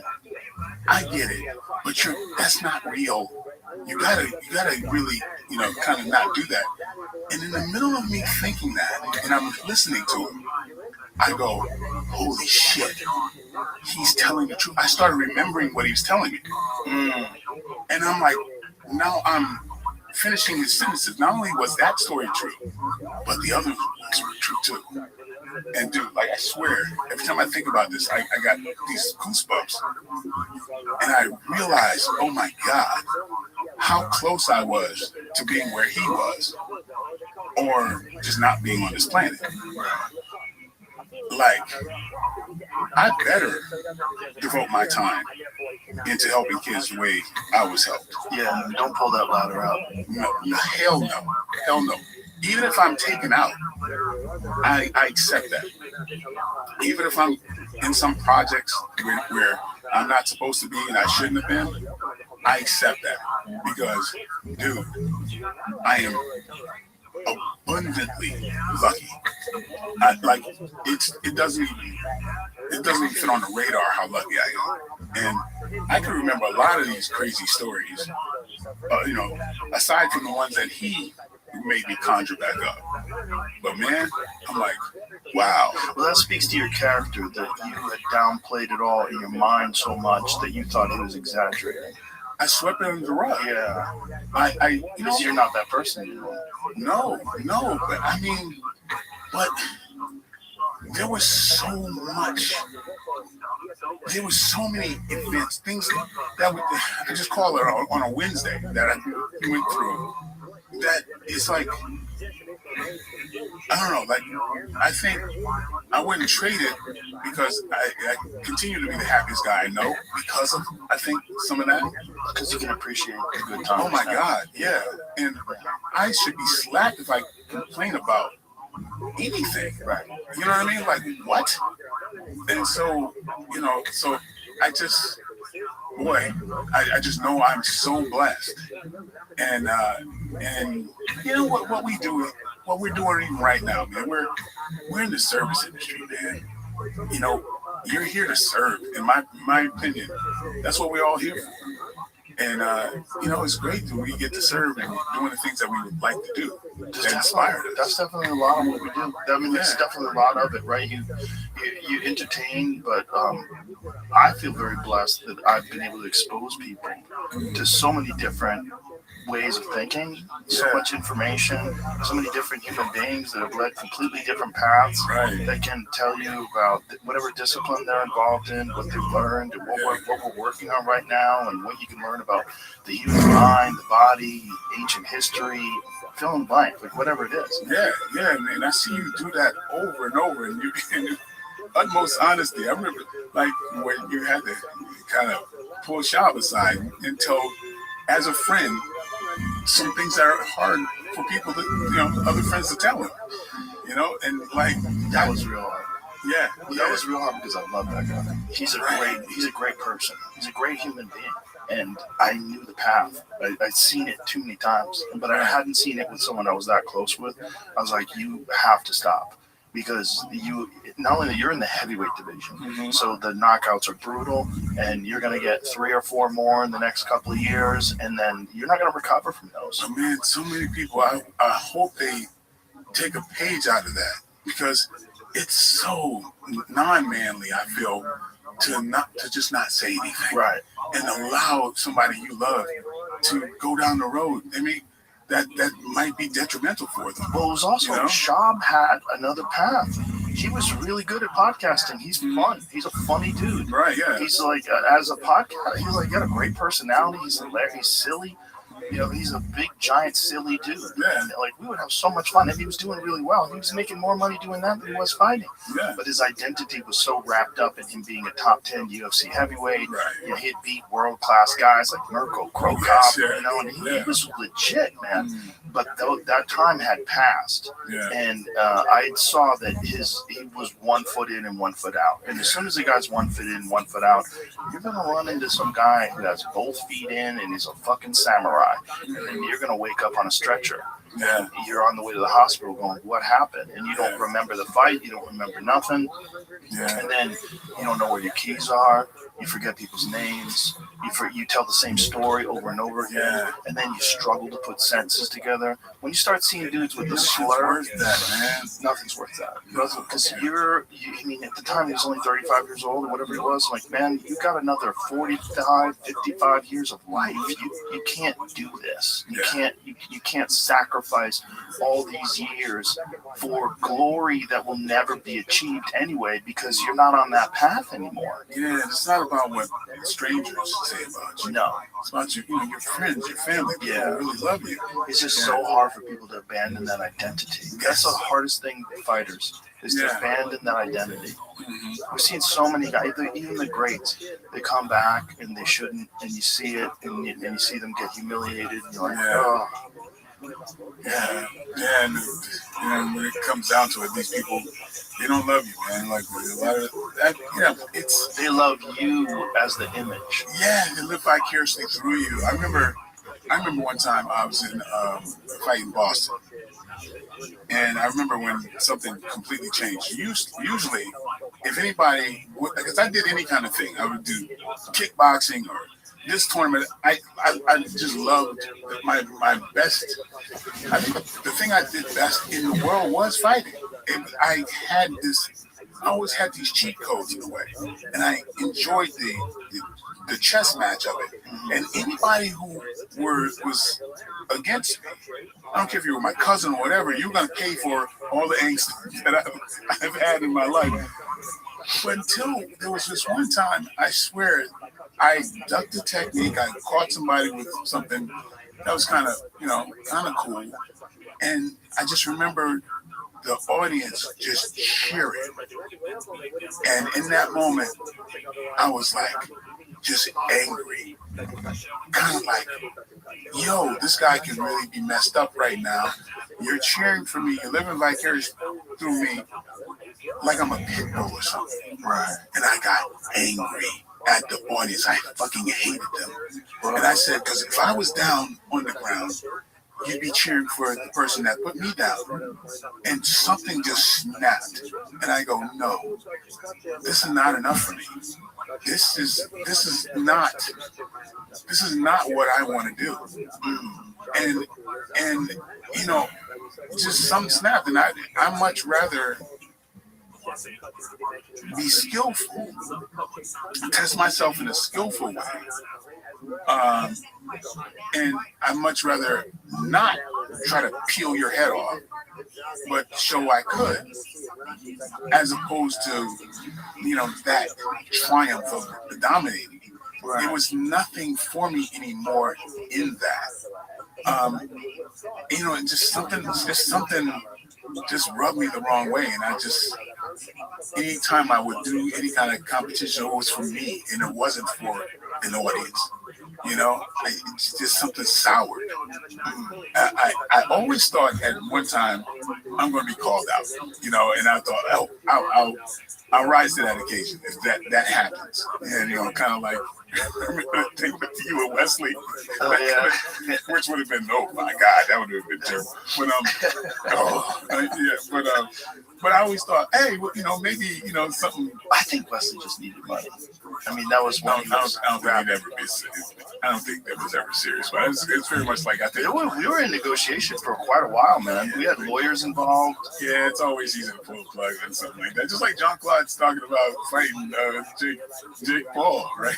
Is he talking about that right? He's 100 years old. Yeah, I'm like, he's 50 pounds. I'm like, come on, man, come on. Is he really talking about fighting Jake Paul? I just saw something in the last couple of days. I'm like, okay. I think Wesley was serious because I think they had hit him with that tax case. and he owed a lot of money. No, this is before that tax period. No. It was in the middle of it. Really? Yeah, 100%. I know it was. Yeah. It was 2000. I want to say 5 or 6. It was in the middle of all that, and he was in trouble. It was serious, and he, obviously eventually wound up going to jail. Yeah. And so they were going to set up a fight with him and Jean-Claude Van Damme. That was the first fight. But Campbell McLaren from the UFC was like, no one gives a shit about you fighting Jean-Claude Van Damme. You got to fight someone who's current. And so he said, let me contact Joe Rogan. He called me up and he said, would you be willing to fight Wesley Snipes? And I was like, what? And I was like, come on, really? I go, what is this? And so I said, let me think about it.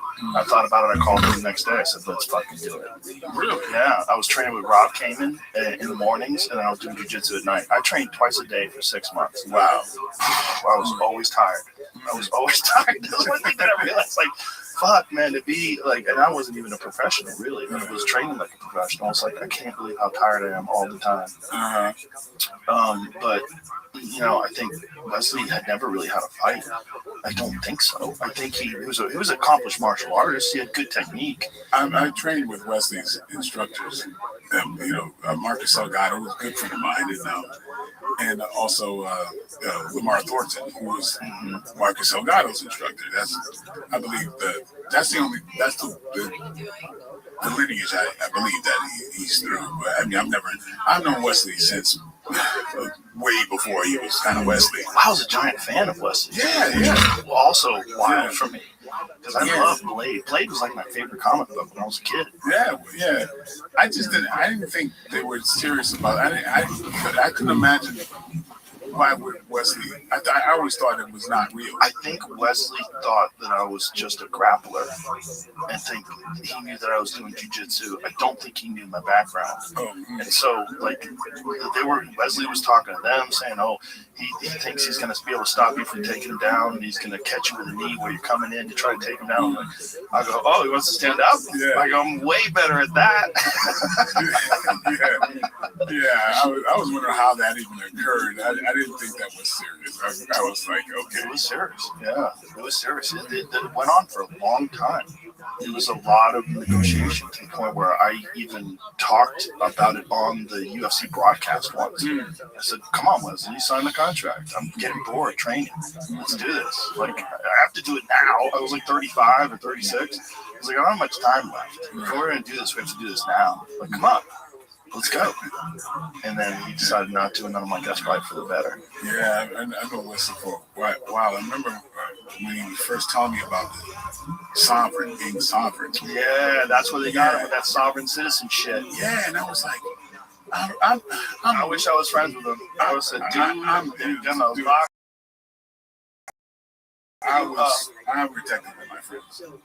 And with Wesley, I was always like, my thing is he used to have people around him that I'm like, we have like get-togethers at my house, whatever. I'm like, don't bring any of those motherfuckers, or it's gonna be a problem.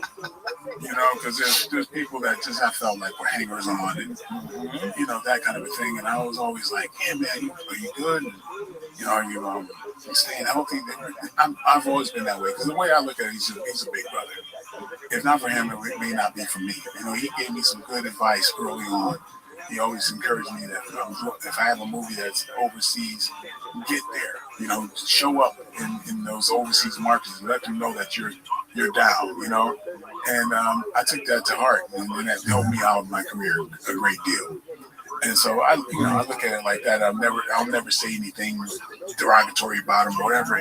So I just recently tried to reach out to him like a couple of days ago just to check in, man, because I wish him the best, and I want him to like really start kicking ass again. I would love to see him return as Blade. Yeah, that would be cool. He could do it too. Yeah. An older Blade, he could do it. Yeah.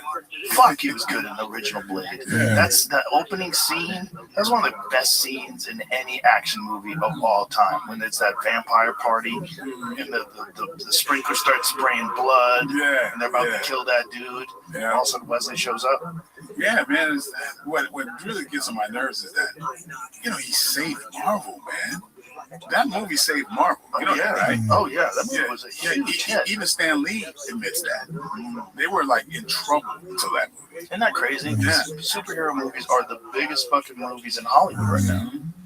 Yeah. I mean, when they have a big budget movie, superhero movies are like the only movie that you can throw hundreds of millions of dollars and be sure it's going to kill it in the box office. Whether it's the Avengers or Spider-Man or Superman or whoever the fuck it is. It's the only kind of movie that Hollywood's like, yeah, okay, we'll throw $500 million at this one. Yeah, you know, it's. I'm not a big fan of those things. I know it's not. They didn't design it for people like me, right? So it's for the fan base, and to me, it's like, ugh, you know, they tend to meld into each other as far as I'm concerned. They do. Yeah. They do. Yeah. There's only so many times you can tell the stories. There's only so much, you know. Yeah. But I still enjoy them. I still enjoy some of them. They're fun. Yeah, I like when people are believable. Right. Believable. Yeah, there's nothing believable about those. Yeah, you know, I like the actors that are like, you know, having some quirkiness and some you know, edge to them, right? Yeah. So, yeah. You know, maybe I'm being unfair because I really hadn't seen it a lot. Maybe I can owe it to myself to give some. No, I think you got it. It's simple entertainment. It's a silly release, an escape. That's all it is. It's not there's no great films that are superhero films. Right, yeah, because sometimes I'm like, oh, she's 90 pounds and she just threw it. Okay, yeah. Let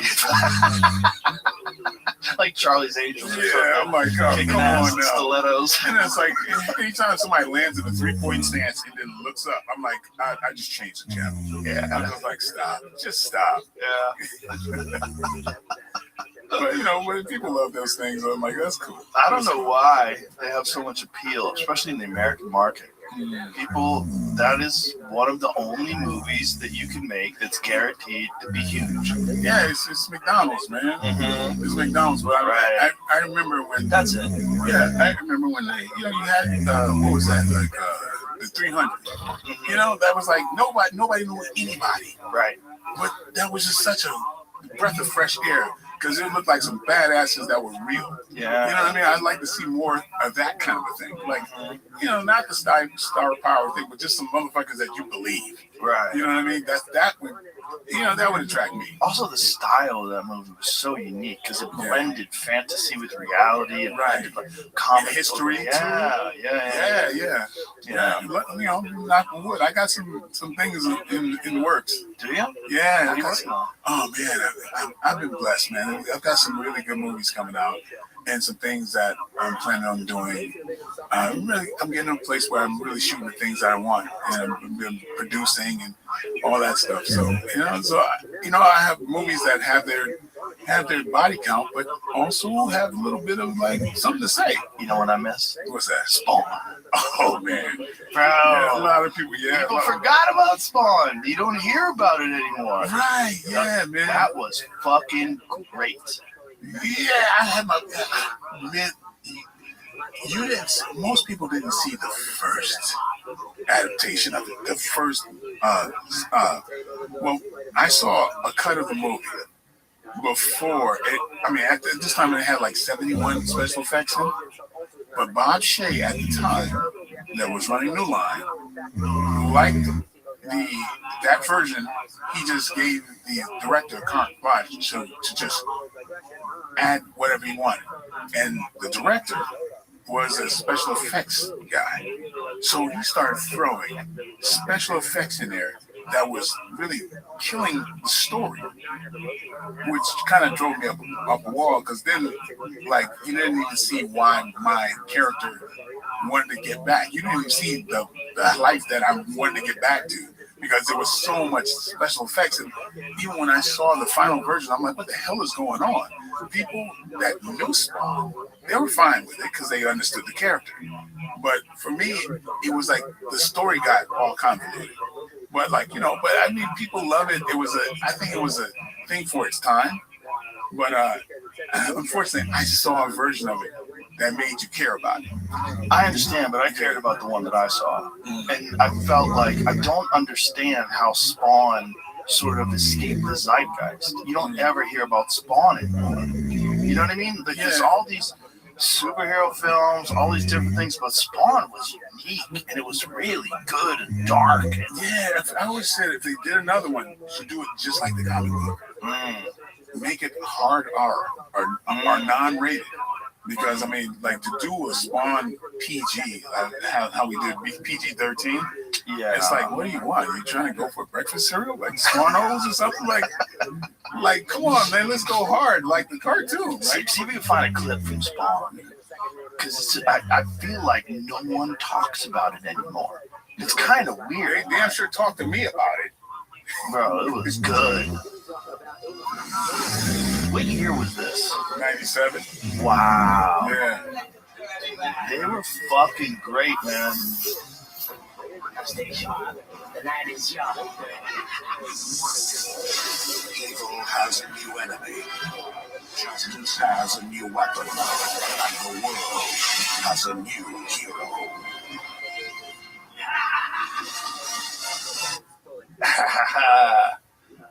The memories. Bro, that was a fucking great movie, man. New Line Cinema Presents. Yeah. That was a great movie. How many did you guys do? One. Just one. Just one. There was nothing else? Wasn't there something else, like a series? It was a cartoon first. That's right. Yeah, it was comic book, then it was a cartoon on HBO. Oh, that's right. Yeah. Keith David was the voice of Spawn on that one. Yeah. And so, yeah. But that was a big hit. I think so. Yeah, it made its money back. Yeah. I mean, I remember it was very popular. Like, everyone who was talking about it, people got excited about it, especially people like me that like the comic books. Right. They were very into it. Yeah. I was always surprised, but it's weird to me that even the comic book Spawn doesn't get brought up anymore. Right. Yeah. Every now and then, like I'm off doing a movie, whatever, I drive by comic book stores. I go in, I just start signing shit, right? The Spawn stuff. So there's still stuff there. Oh yeah, there's always gonna be a hardcore fan base. Yeah. So I mean, there's people like there's still hardcore about that. And then Ty McFarlane has talked about doing another Spawn for the last 25 years. It was huge. But the weird thing is, it's like, okay, I wish you all the best of luck, bro. But you created the comic book. When he's talking about doing another Spawn, I'm like, you haven't done a first one. Like the comic book. No, he's not a director. Like, it's just like Stan Lee hasn't directed a Marvel movie. Right. And Todd McFarlane is talking about doing another Spawn, but I'm like, well, that would be the first time a person that created a comic book directed and produced a movie that I know of, right? Because even though he talks about he's going to do one, and he had this concept that he talked to me about, and he said he wanted, I guess he wanted to use Jamie Foxx. And he talked about this concept that Spawn would be, you wouldn't see him, and it's like Jaws, he would never be around, but just people would get fucked up. All of a sudden, they're, like a mist would come in, people are destroyed. I'm like, good luck with that. I don't know, but he's been talking about it for a while, and people say, oh man, I'm sad that you're not the next Spawn, that you're using Jamie. I'm like, when is it going to happen?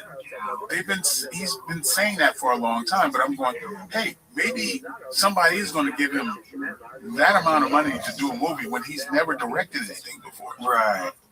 He hasn't directed anything before. He visited set a few times because he created a comic book. Directing a movie is something completely different. You know what I mean? So I'm like, all power to you if that's happening, but it's like, I wonder why people believe it. Yeah, that's a lot to bite off, especially a movie like that, which is probably a large budget.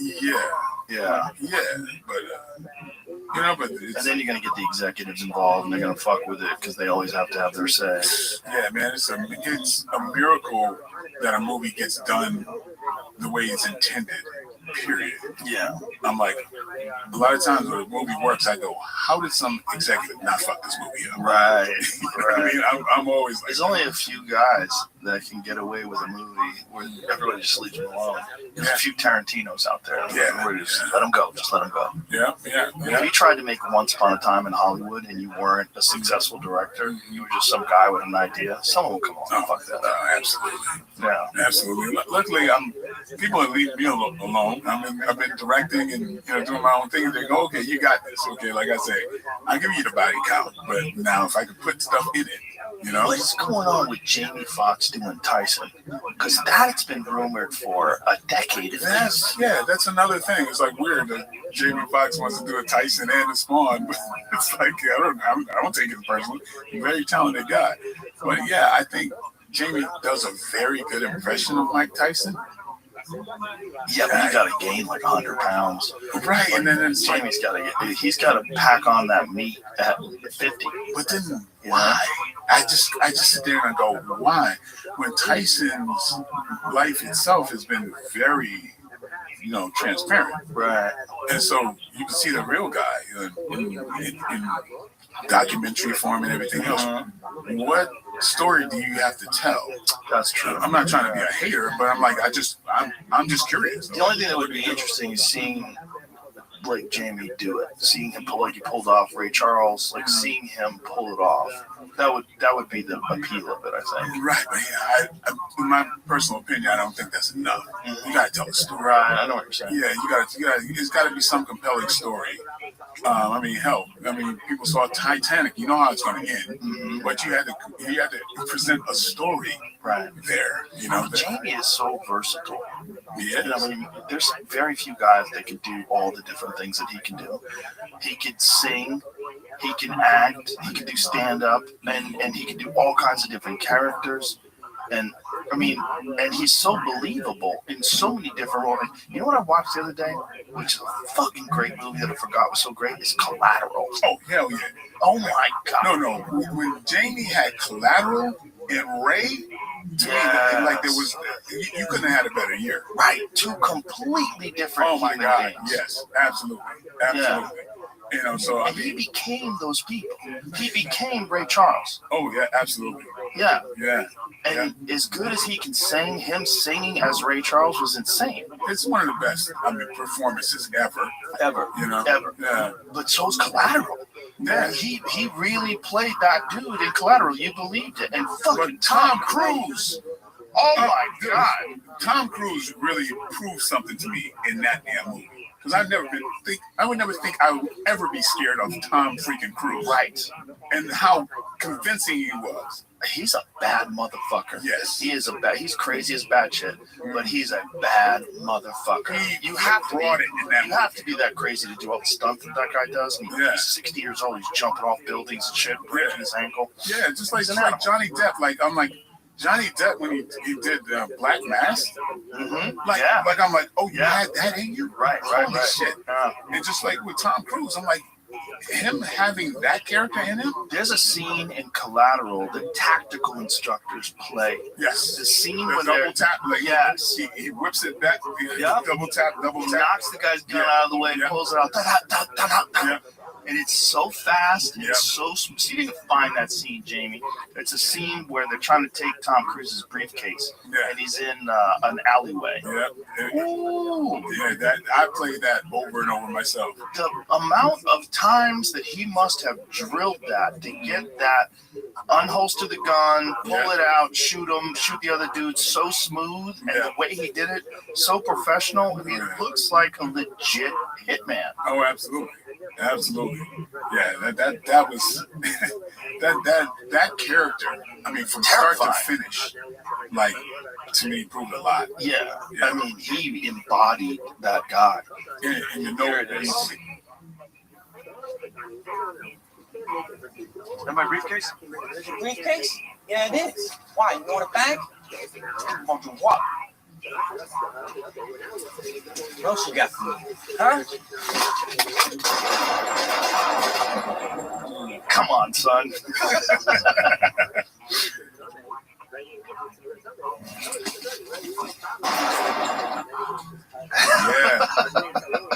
I actually visited that set when they were shooting that. Not that scene, but it was another day. And I remember it was weird because they were shooting something, and they were shooting Tom behind Tom Cruise's head, and they had 8 camera angles just behind his head.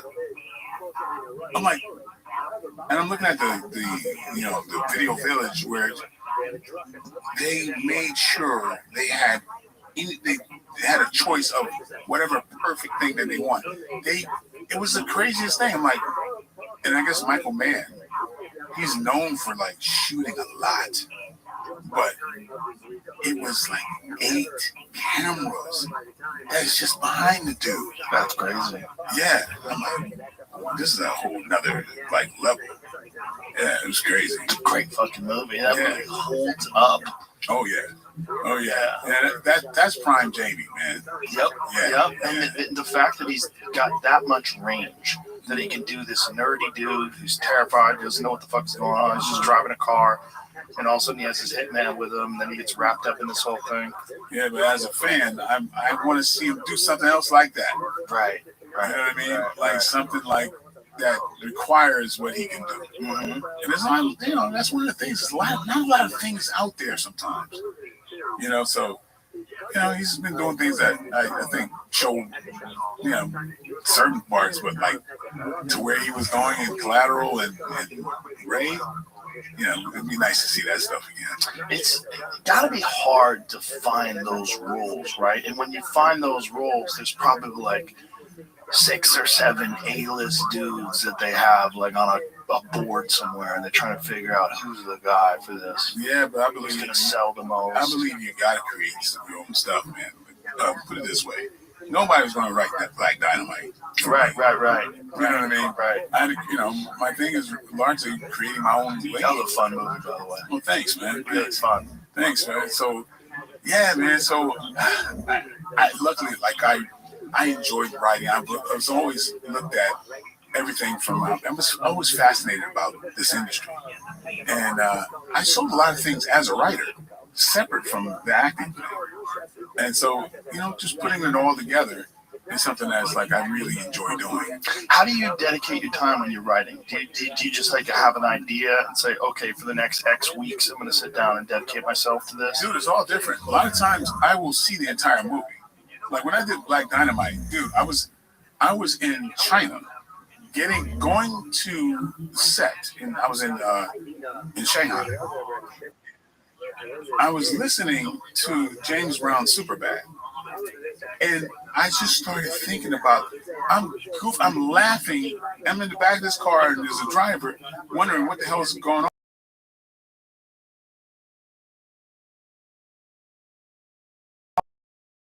Richard Nixon, and I'm laughing, and I started jotting stuff down because it occurred to me, man. Like I mean, one day I was thinking, like, wow, man, like growing up, we had Shaft, and we had Superfly and the Mac and all that posters like that we idolized, and I'm going, those were pimps. There was something wrong with my childhood. Why am I? I'm like, the Mac? Like, that's a hero? And so it made me really think about it. And I'm like, I'm looking at these movies, and like Jim Brown and Fred Williamson are like killing like 60 people, and it's okay. Right? Everybody's like this. They have a club, and they got all these women, and I'm like, this is actually hilarious. If I do a movie that depicted it exactly like it is. Thinking about this, one of the biggest movies of that time was Three the Hard Way. I don't know if you remember that movie. Jim Brown, Fred Williamson, and Jim Kelly. Oh, yeah. I forgot about Jim Kelly. Three the Hard Way. What was it about? It had the 3 predominant blaxploitation stars, right? And the movie was about an evil Dr. Feather who had these liters of liquid that he was going to put in the water systems of LA, Chicago, and New York that were going to kill all the black people. It's not a comedy. That's the movie? It's not a comedy. It was going to give sickle cell anemia to all the black people. Now, the conspiratorial thing, I've been a black man for a long time, and it is really funny because in the community, conspiracy is a big thing, right? So it like that whole conspiracy thing. Oh, they trying to get you. That kind of a thing. It really, its engine was that paranoia that this leader of Liquid was going to kill black people. Well, there was so much evidence that those conspiracies were real, like the Tuskegee. But of course, that's something that's like it's on its feet though. But right, come on, a leader, it's something this big in the water systems that was going to kill all the black people, and that's not a comedy. That was a serious movie. But when you look at it, that's hilarious. It's absolutely hilarious to think that you can do a movie about that. So to do a movie, I thought that really talked about that time period where it was kind of this overcorrection because you had in the 60s there were like butlers and maids and all that kind of stuff, but now you had these super overcorrected badasses that could just do anything, right? And I thought it was hilarious to look at it and treat it as if it were like back in that day, like a lost movie. Actually, Tarantino was somebody I was talking to about that whole thing when I was putting Black Dynamite together. And he had certain ideas, but I kind of went my own direction with it. But yeah, man. So yeah, things like that. Like I've gotten to a place where I'm putting these things together that really interest me, and I'm finding that there's an audience that likes it as well. But yeah, man, so it just occurred to me that it was bizarre. Yeah. So I mean, So for that movie just came to you. Yeah, but it came to me just like the whole movie came to me in a ride to set. Is that normal for ideas, or do you sometimes sit down and say like, I want to write an idea about blank? Sometimes. Like I have a movie that the next movie I'm going to do is a sequel to a movie I did called As Good as Dead, right? And it became Samuel Goldwyn's one of the most successful movies. I wrote the idea. It was based off my brother. My brother, he went from Florida to Mexico and started a family. He just like fell in love with Mexico, and kind of based my character on him. And he's basically a cop that's like hiding out in Mexico and trying to avoid this syndicate or whatever that's trying to kill him. But that movie just came to me. I wrote it. Year production like 2 months later, and we actually got the movie done within the year. And it was, how did you get it made so quick? Yeah, I mean, they responded to the script, and it was kind of like a grown-up Karate Kid in a way. So my character, you don't know what's this black dude doing working construction in Mexico, and he's got his Wing Chun dummy, and he's training in his backyard, and this kid who's trying to avoid the gangs that he befriends, that he teaches this unique kind of martial art. And so one thing leads to another, this kid gets good at it, and they trace the style back to my character. And then, the bad guys are trying to kill me, and I have to fight back. So what we're doing, we're about to do a sequel. I start that in a couple of weeks, actually. So I wrote that one. But yeah, so I feel like, I don't know, I'm still a fan of movies. I wouldn't write something that I wouldn't want to see. And I've seen a lot. I think I understand this industry.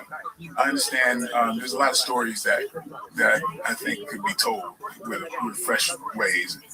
And with the action and the martial arts that can be new and exciting. Like I'm getting to a place where I'm trying to make fight scenes look very real, like including choreographing mistakes.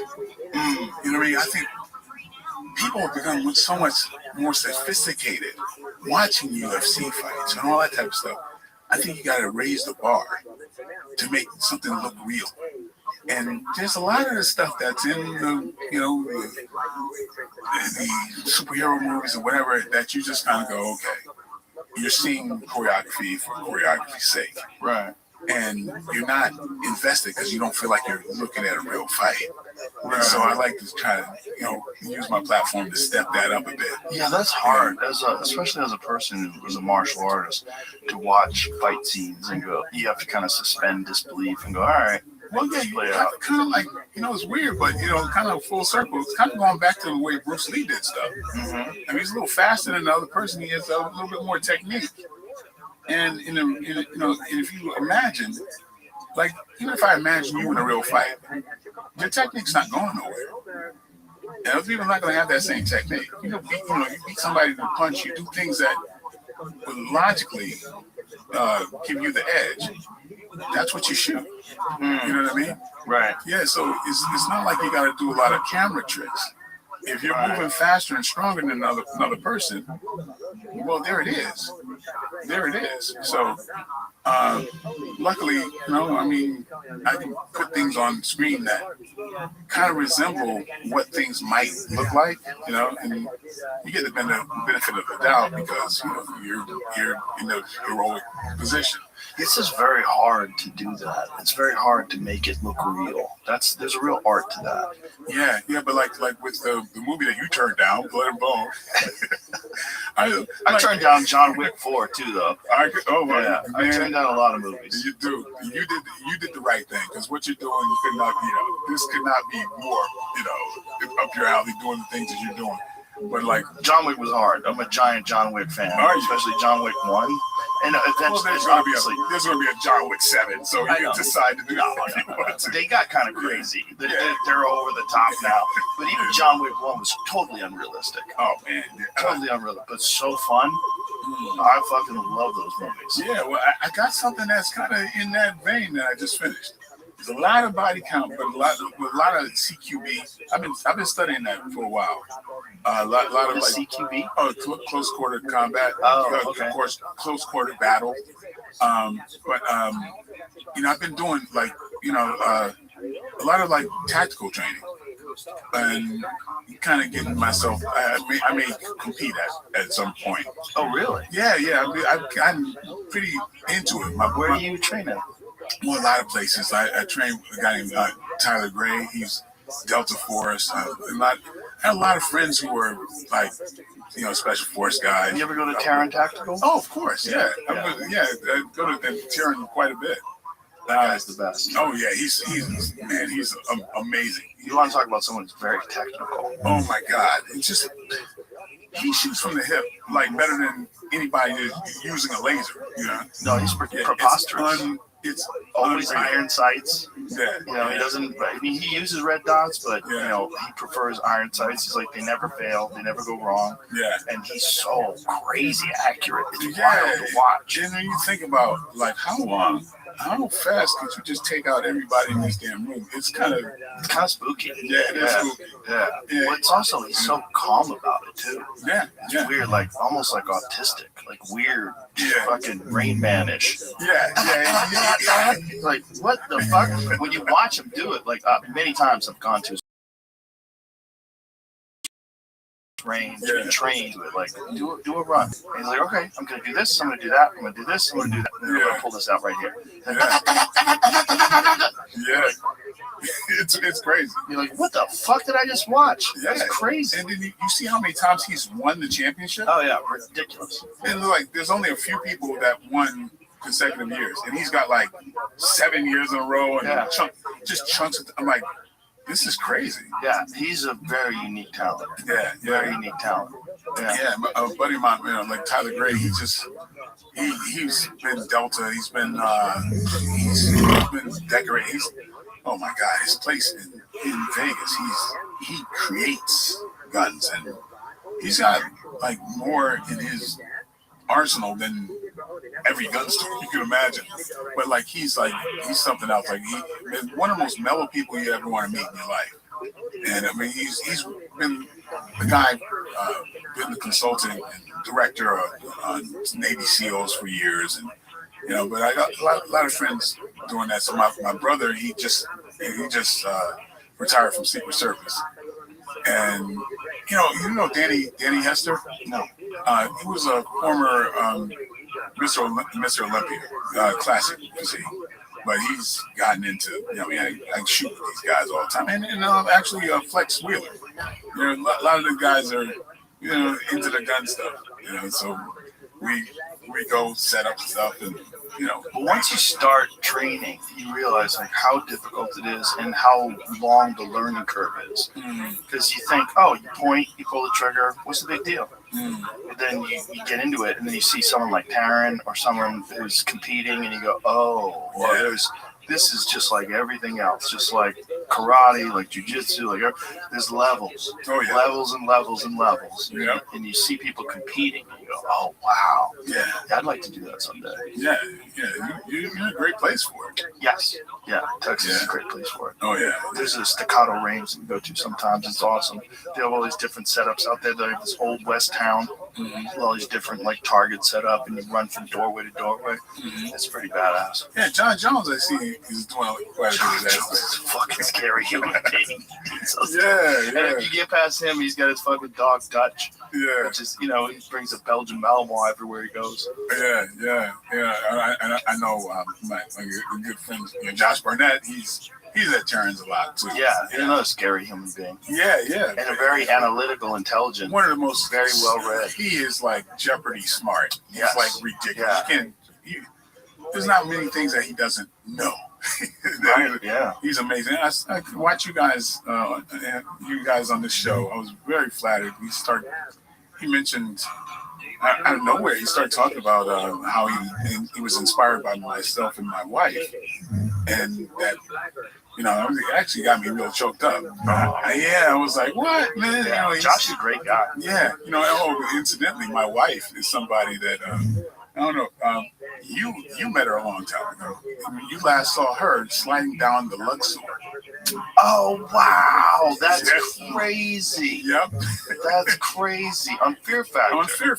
Wow. Yeah, she was sliding down the Luxor when you last saw her. That's she crazy. slid right into my arms.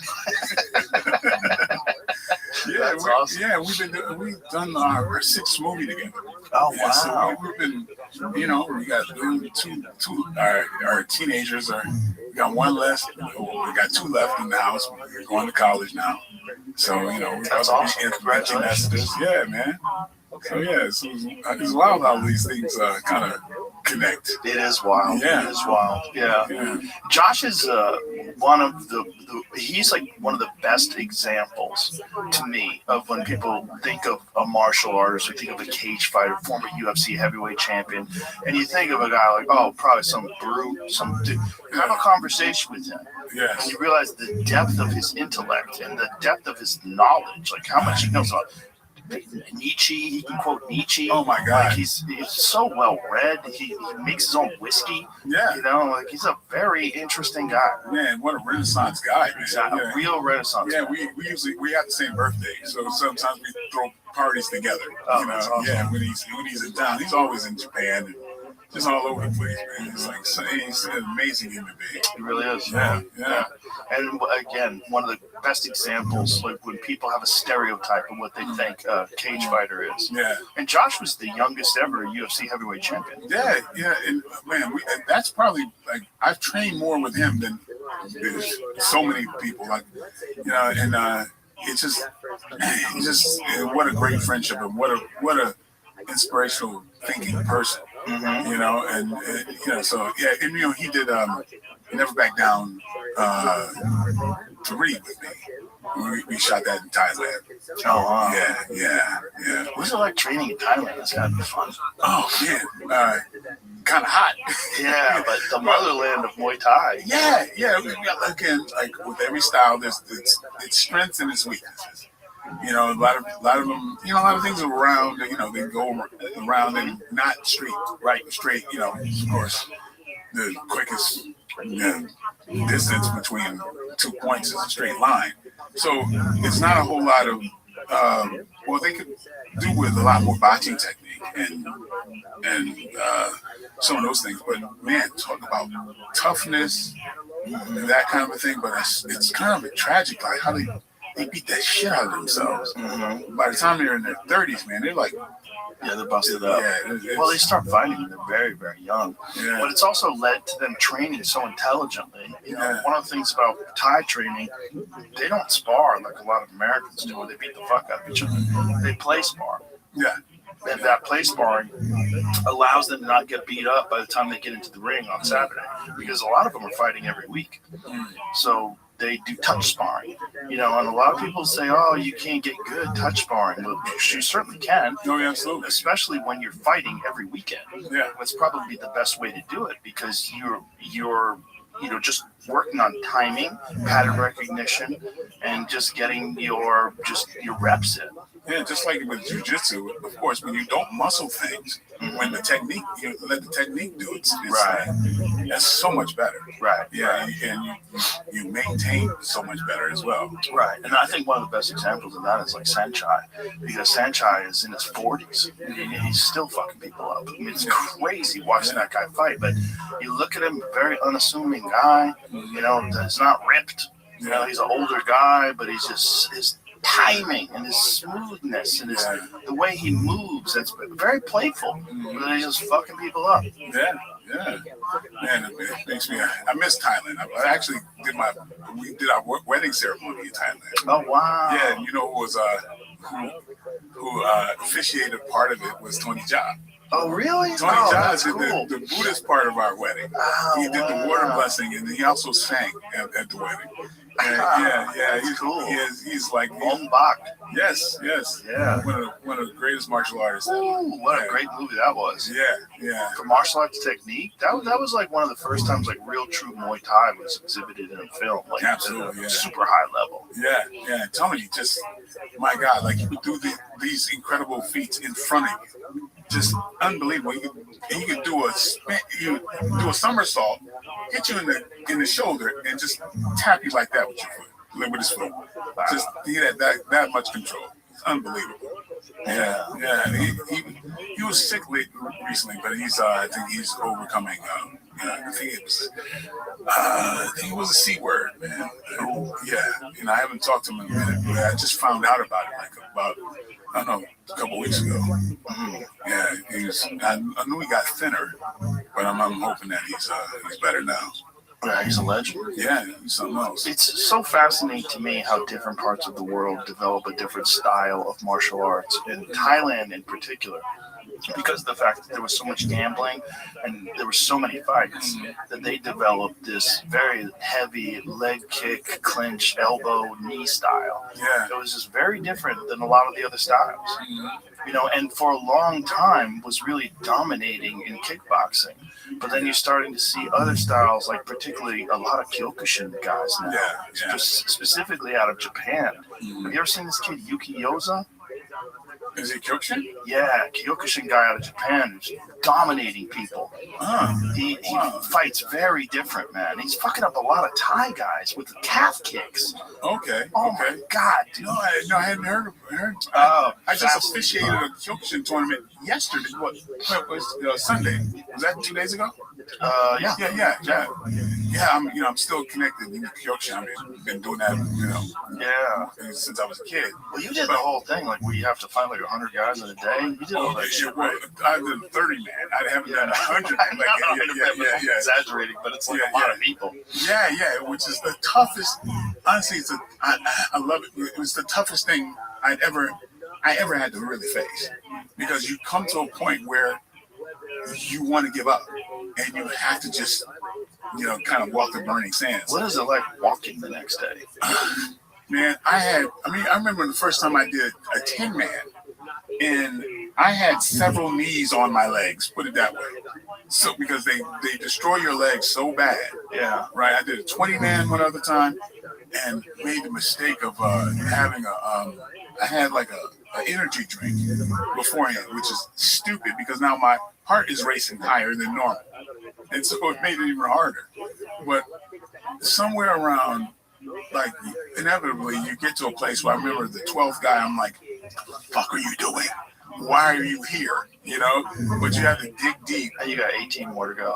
Yeah. So I'm like, man, but honestly, it's such a hard style. Yeah, but man, it's something about getting because you're going to be faced with yourself. You're going to be, you want to quit, and you have to just dig down and get through it. And there's nothing like it when you accomplish it, because you know where you can go. You know that most of the time you tell yourself you're done. You're not. What a valuable lesson it is to know that about yourself. Yeah. And you can't, there's no substitute for that. And it's just something that you just benefit. I remember the last time I did this, we had to train out in Banff, Canada. Because usually these things are in Japan, and people from all over the style, they come and they train. They're like training 8 hours a day. You got these little lunch breaks, and I didn't think it through. I just, like the last one was like about 5-6 years ago. I wanted to challenge myself. I want to do this, but I'm by myself. And most people come with family members and all that kind of stuff. So you by yourself, you're a movie star. Yeah, and I have the target on my back, but it's like, of course. Yeah, so it's like we'd have a training thing, and then you got a certain amount of time to go eat. But then people want to take pictures of me, and I'm the last guy to get into the lunch thing. And then I was like, oh shit, I got 10 minutes to eat, and then I got to get back in the next training session. And you have a full stomach. Yeah, and then you got like, it kind of sucked, but I taught myself something. I said, you'd be 3 hours in, I tell myself, I just got here. And I dig deeper and whatever. And then the last few days, you're just fighting down to the last person. And, there's people that's like, they got their eye on you because, like, I've got the bullseye on me. But the great thing is, dude, like I say, I learned a lot. I'm doing footwork with Frankie for years. I'm boxing technique. I've got Billy Urquidez. Bill Wallace was my instructor.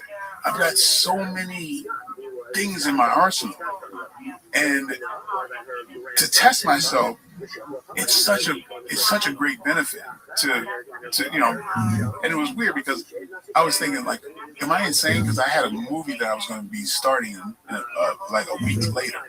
I could have just been messed up. I could have had a broken leg or whatever. A lot of times you leave with a souvenir, they call it.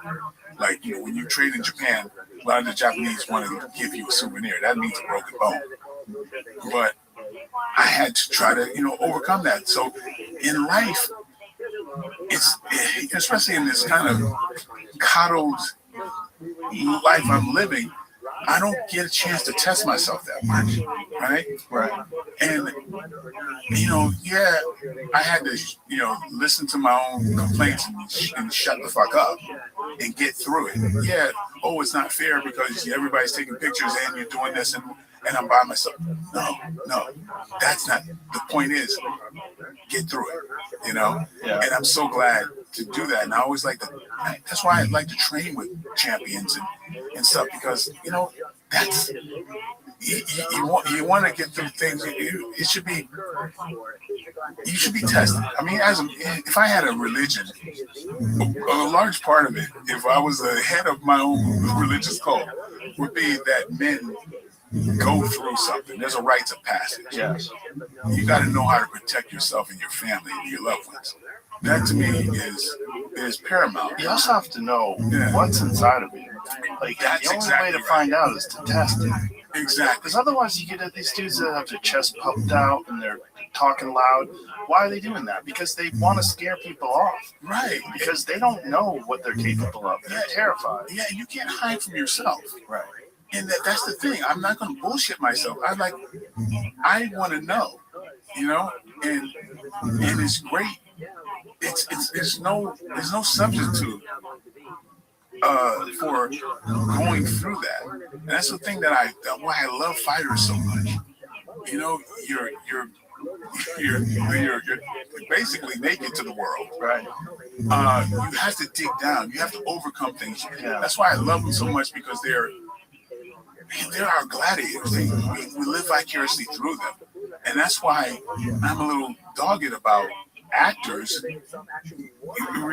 receiving those accolades where they haven't done it. Right. You know what I mean? Even myself included. I don't care if somebody says, "Oh, he's not a fighter. He's an actor." Fine, you should think that way. Right. But personally, it's something deeper for myself. One person I think I identify with that is you, because I've seen you. I've seen you in the gyms back when it wasn't popular, and we're doing it for reasons that are not. It has nothing to do with glory or ego or anything like that. It's just for self-improvement. Yeah. And that's what it's about, because it's about overcoming obstacles. And your biggest obstacle in the world is yourself. Yeah. My instructor, when I was very young, told me that martial arts are a vehicle for developing your human potential. Exactly. It's so hard. Yeah. And people need something hard. Yeah. And what about Khabib's? What did Khabib say? Like, what he says about discipline? Oh, that rant. Man, I had to. I don't know if that rant is real. Somebody told me that rant is AI. What? Yeah. Is it AI? Damn it. What? Well, who cares? What? Yeah. It's in Khabib's voice, and I bet Khabib would agree with every word it said. Yes. Find that rant, because let's pretend it's not AI. Or it may be one of AI's greatest contributions to martial arts. Absolutely. Because becoming addicted to discipline. Yeah, every man addicted to something. Yeah. It's such a great rant. Here it is. Give me this. It's such a fucking great rant. Start from the beginning, too. Every man addicted to something. Some smoke, some drink, some chase girls, some waste time. But real man be addicted to discipline. To early wakes and day. To training, to silence. Discipline no need motivation. Discipline move without feeling. Discipline say, I go anyway, even when tired, even when lonely. Discipline is best addiction. You want strong life? Discipline build it. You want peace? Discipline protect it. You want respect? Discipline earn it. No shortcut, only work. Be man with control, not man with excuse. No cry, no blame. You want better life? Start with better habits. Discipline every day until discipline become you. Fucking yeah. I don't give a damn if that's AI or whatever. But I'm like, well, kudos to the AI person that put that together. Yeah. That's how he lives. Yeah. So even if it's AI, he would go, this is accurate. Yes. Well, I'll tell you what, man, that part of the world, Dagestan, you want to talk about a hard part of the world that is developing some of the baddest motherfuckers, even in Muay Thai. There's this cat coming out of Muay Thai out of Dagestan right now, Azadullah Iman Ghazaliyev, who's like 22 years old, and he is fucking everybody up. A Dagestani Muay Thai fighter who has his own style. He's this tall, lanky dude who's one of the most terrifying strikers alive right now. A lot of people think he's the best striker alive. Oh, man. But he's 22 or 23 years old, and he's just fucking everybody up. He fights for ONE FC. Give me a highlight reel of this cat.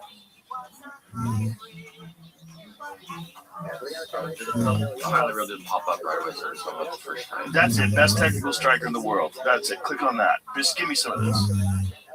Just start it from the beginning. This dude, that tall dude with the beard, Azadullah Iman Ghazaliyev. Watch this motherfucker. What a style he has.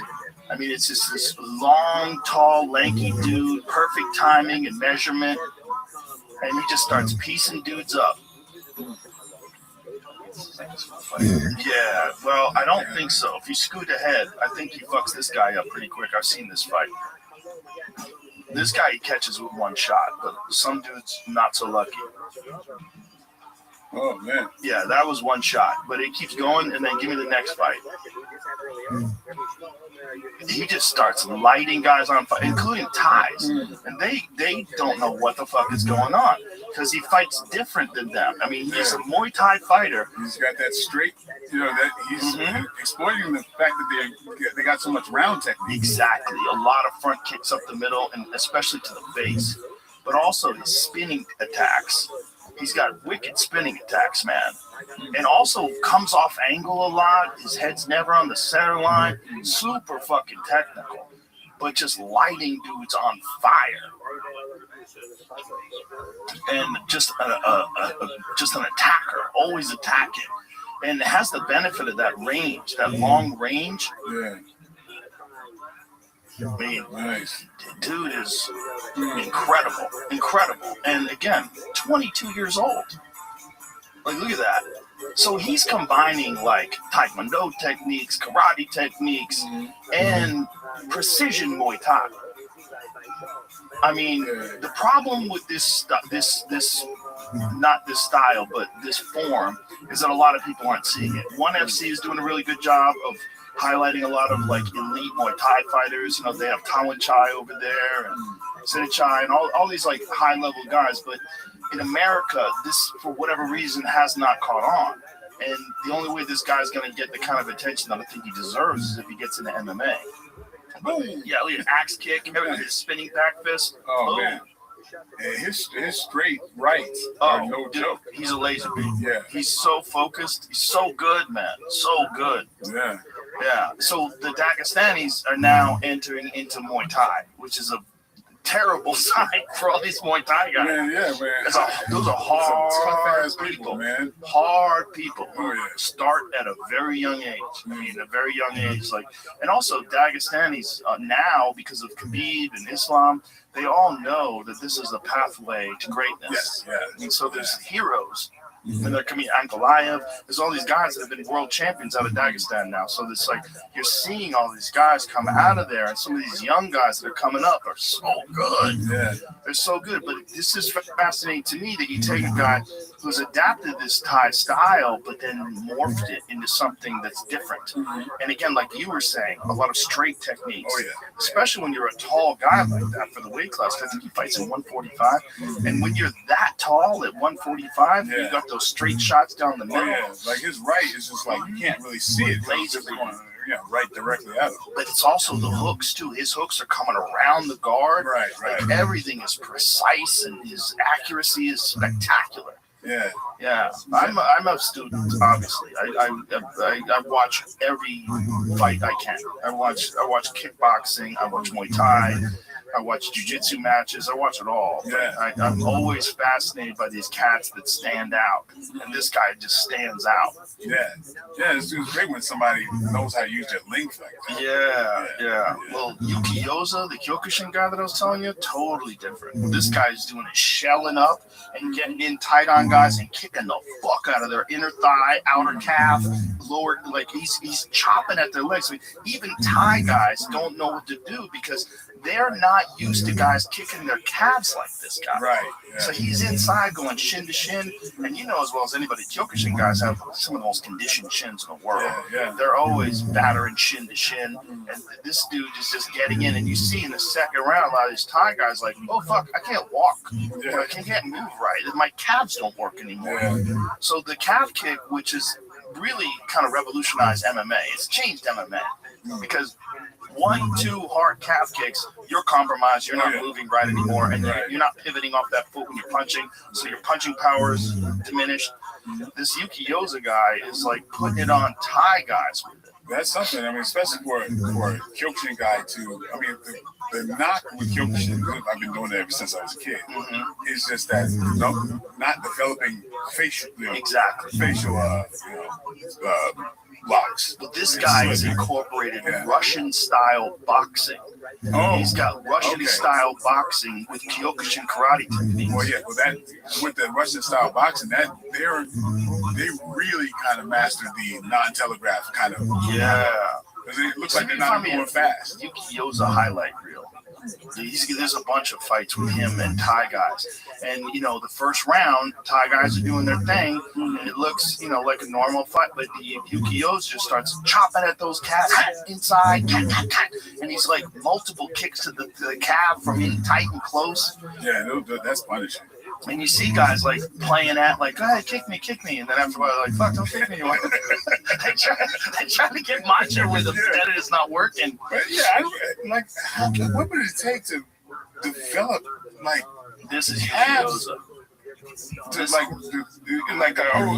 Your thighs. You see how he's chopping when he's getting tight. Look at this always. Look at how much he's utilizing all the karate techniques, but also in tight just destroys guys' legs. But also spinning back kicks, all that other stuff. But look at his boxing is excellent too.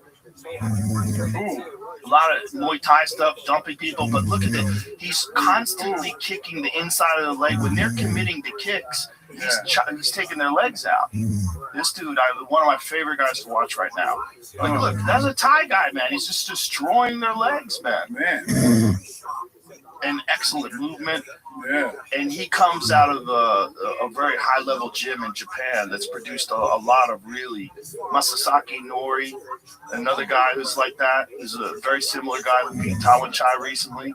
Like, these guys are just destroying people's legs. So they're utilizing a lot of the question mark kicks, a lot of the stuff that evolved in Kyokushin, but putting it into kickboxing, also with the toughness that is in, a lot of the Kyokushin fighters. Yeah, I see him slip into a Superman. Yeah.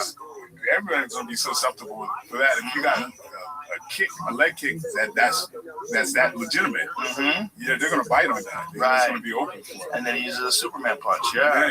And another very young guy. So there's these people that are exploiting like these holes in these styles, because some of these Thai guys are so hard to beat. They have, by the time they're competing and they're 25 years old, they might have 150 fights. So much experience, but this cat's figuring them out, man. It's really interesting to watch. Yeah.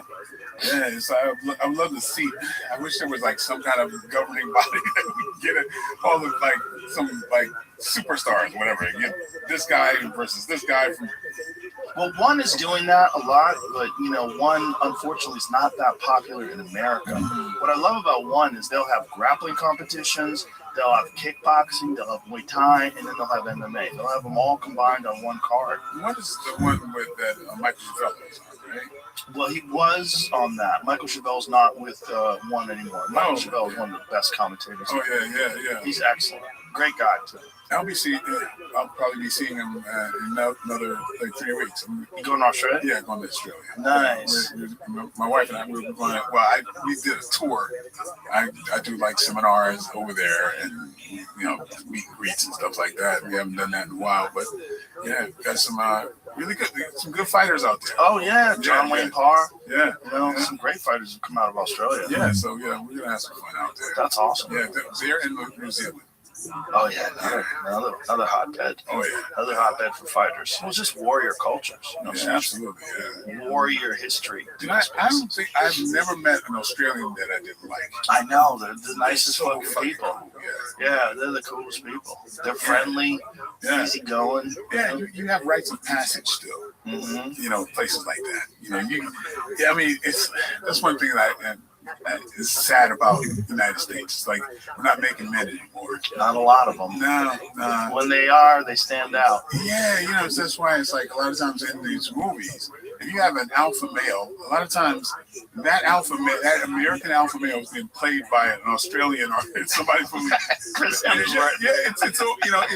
It's very rarely an American. It's like such a trip, man. Well, masculinity is demonized here for some strange reason over the last couple of decades. Bro, I saw the beginning of a lot of it because, like I said, I was a school teacher. And I was right on the forefront saying, like, everybody gets a trophy. These kids, there's about their self-esteem and you got to protect that. I'm like, come on. And, taking away competition. Yeah. I saw the beginning of that shit. And it's just so bad. Then these kids don't know how to deal with loss or anything, and then they end up shooting the classroom. Right. Dealing with loss is one of the most important lessons you can ever learn. If you want to get better, lose. Yeah.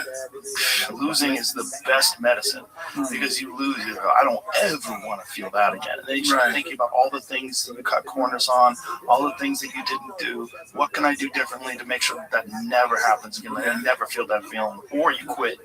Those are the two options. Either you get way better or you quit. But winning, sometimes you don't learn. You go, well, I'm doing the right thing. I'm winning. I'm getting better. I'm developing confidence. That's good. But man, sometimes a loss is the best medicine. Yeah, man. I realized something when I was, I was born with some gifts. Okay. I did one thing that got me into college is decathlon. As a fluke, I jumped into a race against one of the fastest guys on the track team and beat him. Right. And that was just a fluke. And the coach saw that. The track coach saw that and was like, "Oh my God, you're fucking running for the school." And I was like, "Oh, okay." I was just like, I didn't have any kind of adult that took a liking to me like that. And the next thing you know, I'm on the track team. And I started, I was really good. And then I wound up going to college because of that. And incidentally, that's the stuff that really kind of taught me to kind of evolve my martial arts. Because nowhere is there a benefit of like cutting off fractions of seconds in movement like track, like when I'm doing the shot put. Well, a lot of times I was competing against people that were ginormous, and all they had to do is stick their arm out, and their arc was going to be better than mine. Well, I had to generate enough power to go at a 45-degree angle and inertia and all that to get past them. And with running, of course, if you shoot the gun off, all your motion has to go forward. If you go backward, you're going to be a step behind everybody. So as far as efficiency of motion, all the things I had to do with track, I started applying in fighting. And that's what kind of gave me cheat codes into things, to where being super efficient really helped, right? And so one thing would like kind of help the other. But like, yeah, a lot of my whole track thing was a great benefit. But I did learn that I was kind of in a way like the Bo Jacksons or the Herschel Walkers. I was gifted. And so when I would fight, I was a big guy that was fast. And it didn't, that was kind of rare. So fighting was easy to me. But I learned that when I was as the celebrated fighter, that was less of a good martial artist, because then I would flake off other things. Like I didn't try as hard as other people. And there's another thing I don't know if Khabib really said, but it was a thing that he said about those gifted people. A lot of people who are gifted were not the best fighters. Yeah, that is a quote from him. Yeah, exactly. Yeah, and I took that, that same thing, because I realized, dude, you're doing it wrong. My philosophy was like, I feel I adapted the philosophy of, okay, say this kid Sean is 140 pounds, and there's me, and it takes me 1,000 kicks to become fatigued, and it takes him 100 kicks to become fatigued, and he pushes to 120, and I push to 1,001. Who's the better martial artist? He is, because he's pushed into his comfort zone. He's pushing himself further. What if he one day gets to 1,000? For him to go from 100 to 1,000, that's going to be a quality 900 that I don't have. For me being the gifted one, right? I'm looking at it using the comparative method, saying, well, at the end of the year, I used to kick a basketball ring. I had that ability. But when I started thinking about, what I compare myself to other people, that was the wrong thing. So I said, no, I'm going to be like Sean. I want to train to my ability, not in comparison to someone else.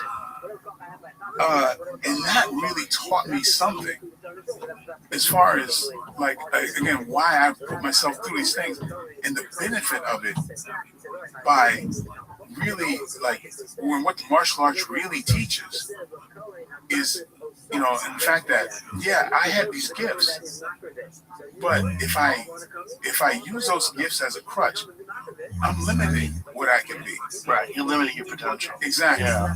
And oftentimes it's too easy for the gifted guys, and so they kind of slack off. Right. Yeah. So that's, and I realized that's what I was doing. They also are not as comfortable with struggle. Absolutely. And being comfortable with struggle is a very important part of growth. Yeah. It's a mixed message, because we start to admire the freak sometimes. We as men, we celebrate the pugilists a lot. And that's kind of a thing that where came full circle to where, okay, yeah, I was able to do these things, but is that really me? Is that the limit of what I can be? And by having someone else go, oh yeah, you can do this or that, that's kind of that's not really the crux of it. Right. You know what I mean? Right. And it's really about like, yeah, there's going to be people that's going to praise what you can do physically. But but I realized there was a point where that was kind of retarding where I could be mentally and what I can really become. You also have a responsibility to those gifts. Yeah. Right? Because if you're gifted athletically, you have a responsibility of achieving the full potential because you've been given this thing by genetics, by life, by God, this thing where you are faster, you move quicker, you have more explosive power. But are you going to harness that gift and allow it to reach its full potential? Right. When you do that, then you get a Mike Tyson. When you do that, then you get a Michael Jordan. You do that, then you get an elite of the elite. You get what David Goggins always like to call uncommon amongst uncommon men. Right. And that's the real hard thing to do. Because so many of these like really gifted guys in the gym, they always kind of peter off and disappear. And when they're in a fight where they fight another gifted guy that maybe trained a little harder than them, and maybe he's got a little bit more experience, they realize, like, man, I don't want to struggle with that. I don't like that. I don't like that feeling. I like beating up guys in the gym that are below me. Yeah, and then you got to deal with that person in the mirror. Yeah, and that's not hard. It's hard for guys when they're the hammer their whole life, and then one day they're the nail. Yeah. And you see guys that are like really elite, that are dominating, and then one day they get fucked up, and you never see them again. It's oftentimes. But then you'll see the guy who like gets fucked up a bunch of times, he keeps showing up. He keeps learning, and then you realize like, oh, this guy is now elite. Yeah, and those are the true heroes. Right. You know, right. There's people I don't want. Sometimes you get in trouble pointing out people like I don't want to say somebody like Izzy or whatever, but like you see the people who are used to having that ability over other people, and when it gets hard, right, and then it's like even sometimes there's a talk about even Tyson, and as just people who are just spectators. When you go, oh man, this guy's so gifted. Now, some of the knock has been that when it became hard, you hadn't seen him dig down and overcome that thing. Right.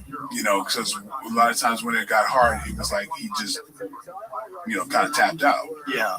And so that's something that, not to disparage him, but it's just as people are looking at life, we look at we look at those things, and we can take a lot of meaning from that and apply that and say, oh wow, that's on him to say, oh, was that the case, or is it something that I don't know. Well, I think with Mike, it's a very special case because I think he had the elite coaching in the beginning with Customato and training. And then when Cuss died, he was kind of left with all this amazing ability that he had developed when he was young, but not with the elite coaching.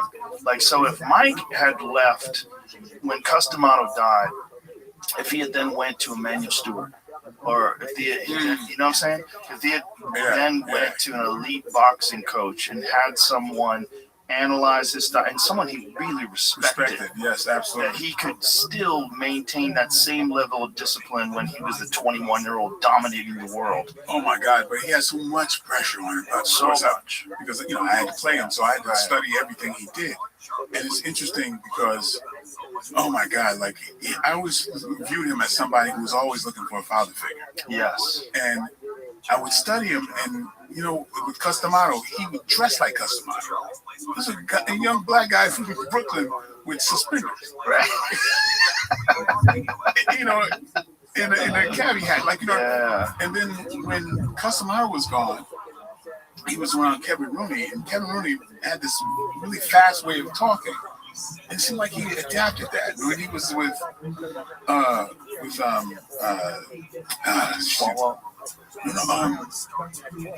shoot, why am I blanking? The other manager, Jim Jacobs. You know, Jim Jacobs was married. I think marriage became important to him at that point because he was really under the umbrella of Jim Jacobs. And then when he was with Robin Givens, with Don King. The N-word is every third word out of his mouth, but very much like Don King. He goes to prison. He's got two father figures on him, Mao Zedong, and he's got Arthur Ashe on another shoulder.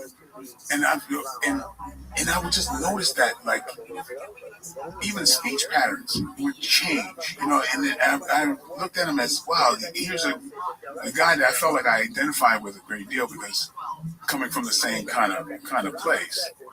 But yeah, it's interesting because I think a lot of people don't know how much struggle he had to deal with, because people think that Kevin Rooney was kind of a savior in that situation when he wasn't. And Kevin Rooney explained to me directly that he says, if you ever see Mike, please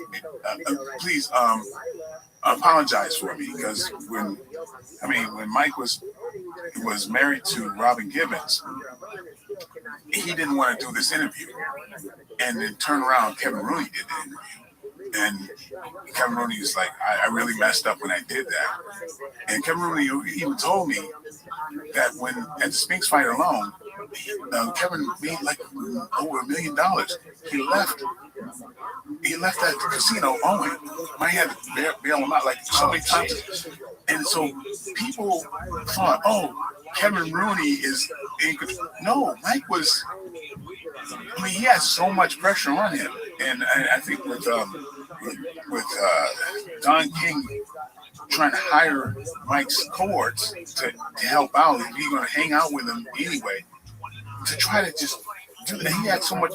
This dude had so much pressure on him. It's unbelievable. And Don King definitely took advantage of that. I believe so. Yeah, because I knew Don because I was always in the fight camps with Frankie Lobbs. In fact, that's how I got to first meet Mike Tyson. When Mike was in prison, Frankie put Mike and I on the phone together, and so I would do my little kind of interviewing with Mike while I was in prison, because I was going to be playing him, so I wanted the whole story. Right. And I went to Catskills on my own, and knocked on that door, and spent time with the people he grew up with in that house. Oh, wow. So I learned a lot. There's a lot that the public doesn't know, and I think he was concerned about coming out, and it didn't, and so it was really interesting. I was front and center on how much pressure this guy had to deal with. He had to kind of develop with the whole world looking over his shoulder. Yeah. He was 20. Which is crazy. Youngest ever heavyweight champion of the world. He's went from being a 13-year-old kid with no family to being adopted by this guy who's not just training him, but also hypnotizing him. And then he's got Jim Jacobs, who exposes him to this library of all the greatest fighters of all time. And he's watching video footage of it. Bill Cayton. Bill Cayton and Jim. Yeah. It's an extraordinary story because it's like unlike anyone else. It's like the environment that he was exposed to and the way it produced this guy who was unlike any heavyweight before. I mean, in his prime, I always point to the Marvis Frazier fight. I always tell people, you want to see like the scariest motherfucker that ever stepped into the ring. Mike Tyson versus Marvis Frazier. He was just undeniable. Just undeniable. But that pressure, the kind of pressure that no one can explain what that's like. There's no internet back then, so there's not as many famous people. So like, who's he gonna relate to? Who's gonna tell him what this is like? There's no one like him. You had Muhammad Ali. You had a few other guys that could maybe tell him what it was like. But for the most part, he's got no roadmap, and he's out there in this world of superstardom. We can do whatever the fuck he wants. Yeah. Everywhere he goes, people are screaming and cheering, and he's knocking everybody out in the first round. Yeah. The pressure on that, man. And then they have to fight Holyfield. Right. A guy who was really kind of more like a big brother to him throughout his life, you know, his professional life. Because, you know, Holyfield was he was cruiserweight, you know, and Holyfield was the type of guy, how you doing, Mike? You checking on him and all that type of stuff.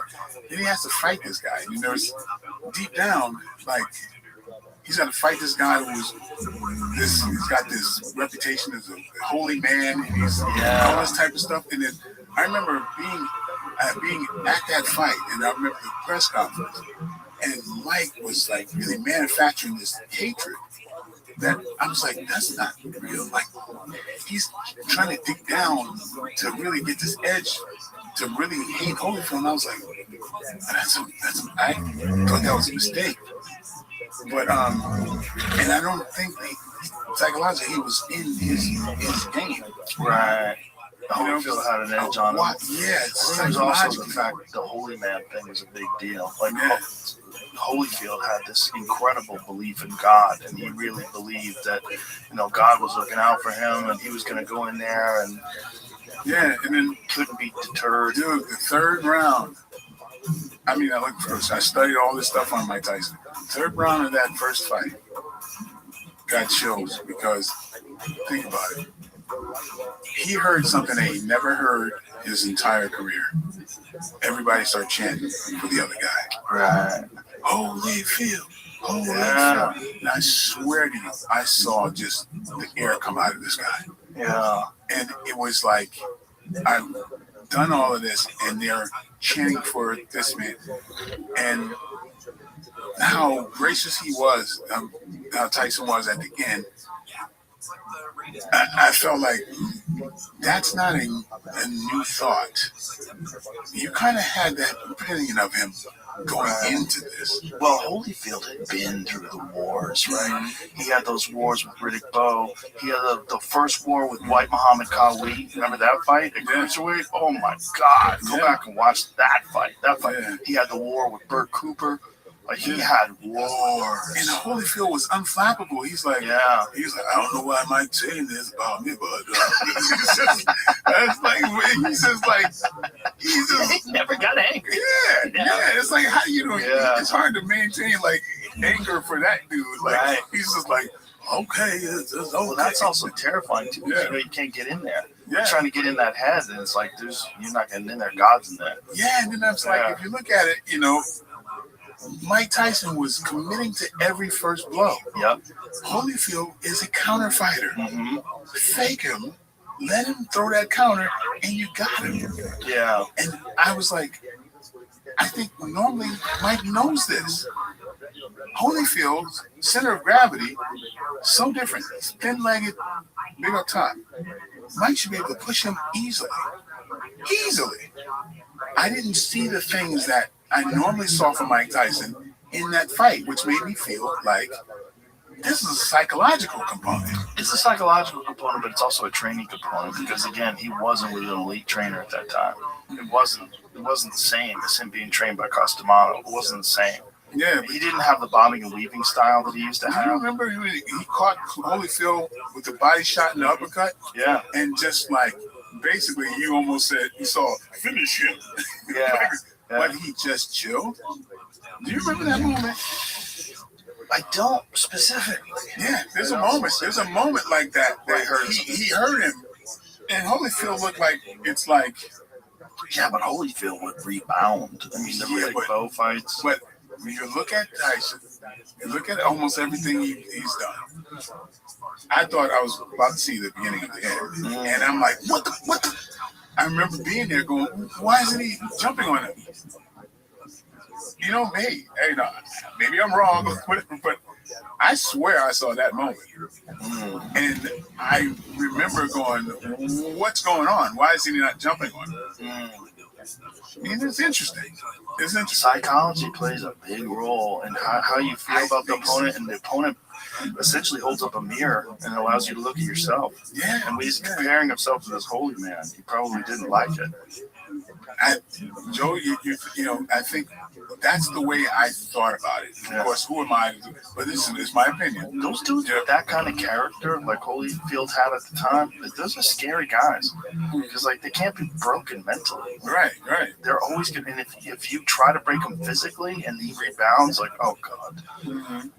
How much do I have left in the tank? Yeah. How many more of these shots can I take? Yeah, like, no, it's different if somebody, like, taunted you. You know, you can, manufacture, like, Right. But when guys just like, okay, I'm just doing my thing. you kind of start going, oh, is it me? Is it because you don't, then, it's like, that's when you have fedors. Right. Somebody like that, it's just like this. It's like you just drown yourself. Stoic. Because I can't derive nothing from him. It's like, oh, he was the best at it.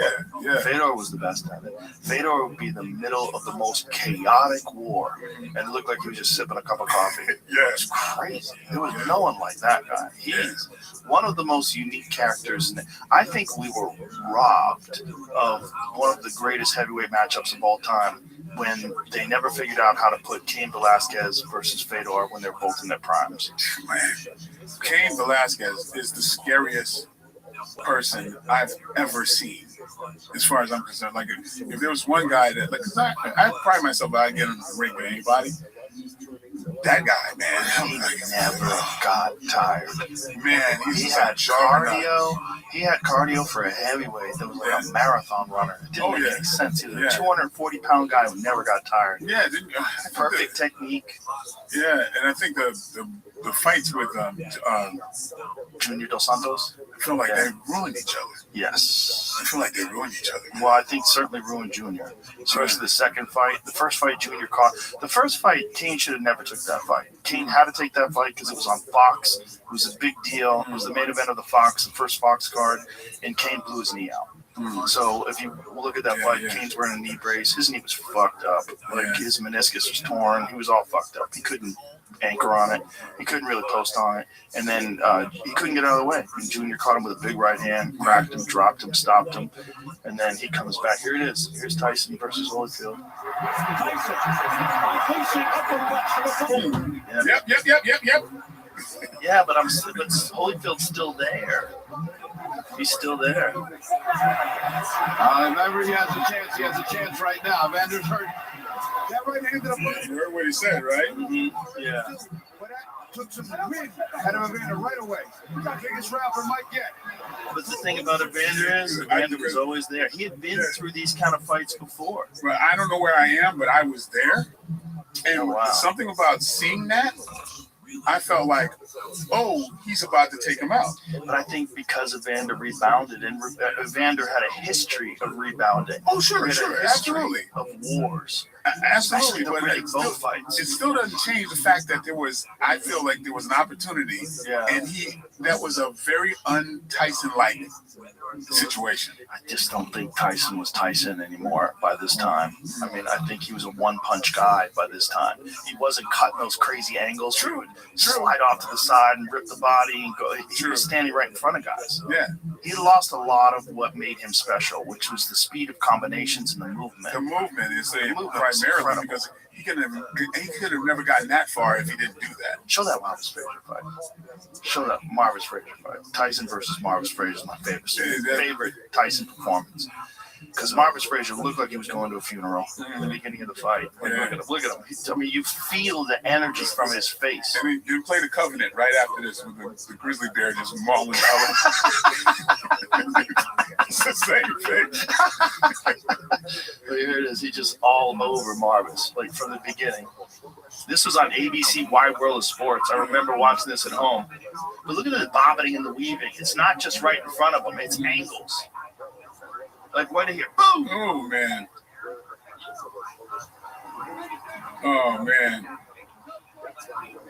That was when he was the champ. I mean, he wasn't the champ yet, but he was the champ. He was about to fight Trevor Berbick, but everybody was like, oh, my God, he's real. Yeah, here's the thing that sparked some controversy. Mike Tyson versus Muhammad Ali. It depends on which Tyson and which Muhammad Ali. Well, the best of fight. You know, you say, of course, you got to say the best Muhammad Ali wasn't Muhammad Ali. I think it was Cassius Clay. I think the best was when he fought Cleveland Big Cat Williams. To me, I always tell people, like, you want to know Ali before they took his title away, before they put him on the shelf for 3 years because he wouldn't fight in Vietnam, watch Cleveland Big Cat Williams, because Cleveland was a big, scary power puncher, and Muhammad Ali was just dancing around him, dancing around. But was he bigger than Muhammad Ali, though?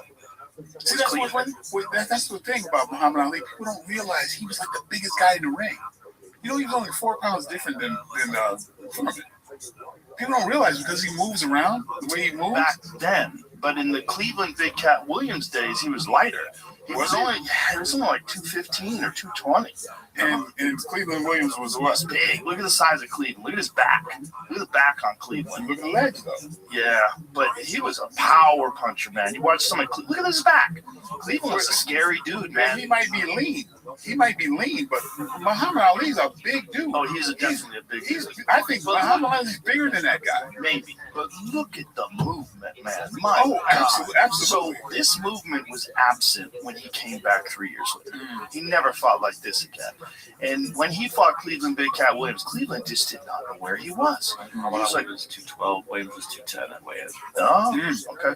Well, dudes were smaller back then. Like, think about Rocky Marciano. He was only 185. Yeah, but the thing is, that people don't realize because he's fighting a guy, you got a bigger guy hitting guys, especially he'll trick people to coming in, and that magnifies everything. Yeah, well, sort of, but they're basically the same size. But 212 is fairly small. This is smaller than Mike was when Mike was in his prime, and Mike was only like 215, 220. 221. Yeah. So that's why it's interesting because like Mike moved his head, and the people who did the best against Muhammad Ali was Joe Frazier and Ken Norton, but he moved their heads. Yes, but again, these are the guys after this 3-year break. This 3-year break, Muhammad Ali didn't train. He didn't train at all for 3 years. When you watch when he comes back after that, like, come on, son. Yeah. The speed. And Cleveland's like, what the fuck is going on? But speed and a bigger guy. That's the thing. That's the thing. That's because, like, you thought when we were going to this clip that he was bigger than Muhammad Ali. I did. Yeah. So, but the thing is, like, people don't realize how big Muhammad Ali actually was. Because George Foreman, was a monster. Look at these And combinations. they were his legs are bigger than George Foreman's. Right. And we know where the power is, right? Well, George Foreman, what did he weigh when they fought? 218, and I think Muhammad Ali was 214. They were like right. So the actual fight day, who knows who was heavier? Right. But I'm just saying it's interesting because you got a guy the same size as Foreman moving faster. Yeah, but he didn't in that fight. In that fight, he mostly laid on the ropes, remember? I mean, he did a rope, though, but I'm saying he did a lot of that. He's still a big 220.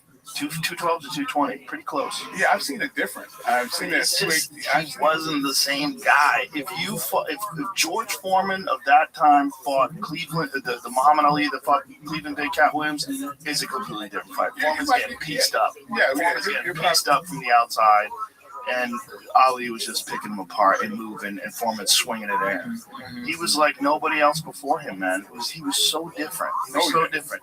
But those 3 years, when he had to take 3 years, and he didn't train at all, and then he came back, and now he's 30, and, no strength and conditioning for 3 years, no running, no boxing. His body looked different. Yeah. Who did he fight when he came back? He fought, Lyle? No, that white dude did horrible brain damage to his head. Cobb? Jerry Cooney. Oh, Jerry. No, Jerry Quarry. Jerry Quarry. Okay. Yeah, when he fought Jerry Quarry. See if you find that fight. Now, look at his body when you see it. You see his body smooth. His footwork doesn't look the same. His timing's off. He had a ton of ring rust. He just didn't. What's that, Jim? He just didn't look the same. He didn't look the same. And I think that 3 years, they fucked him, man. Yeah. They fucked him. And, I mean, look, it made him a cultural hero because he wasn't willing to fight. And, he famously, like, look at his body. It's different, man. He's just not the same guy anymore. He's not moving as fast. And Jerry Quarry was just a really tough guy who was, famous for being able to take a beating. Yeah. Like, Ali didn't have the endurance anymore. Like, look at him. He's just not the same guy anymore, man. Yeah. he was a shadow of what he was before. He still went on to win the title. He still went on, but I always wonder what he would have been if those 3 years were not stolen from him in his peak, in his prime. Yeah, that would have been something else. Yeah. You know, there's one interesting thing. Another interesting thing about Ali is like try to find him throwing a body shot. Right. Not a lot of those. No, he almost never did. Maybe a jab or two to the body. It's true. It'd be interesting to count up all the body shots throughout his whole career, and you might get 10. That's true. Yeah, it's true. It's interesting. Yeah, it is. That's why when people talk about the greatest boxer, of course he's one of the greatest human beings, greatest Americans ever. Right. Like just the stuff he put it. Talk about putting himself out there for as far as a servant of the world. There's nobody, I don't know anybody who compares to him. Also, the personality. He would go on talk shows, and he was just so fun. How sharp was he? Oh, so sharp. And all those things were memorized. One of my favorite ones was Howard Cosell said, "You're very truculent, champ." And he goes, "Whatever truculent means, if it's good, I'm that." Oh yeah. I mean, he was just a different human being. He was not scared of anything, man. No. So there's some interviews that he's being real controversial. Like he actually talk shit to people and talk about whooping their ass. You know, just recently I've seen some stuff that I was like, wow, I hadn't seen this one.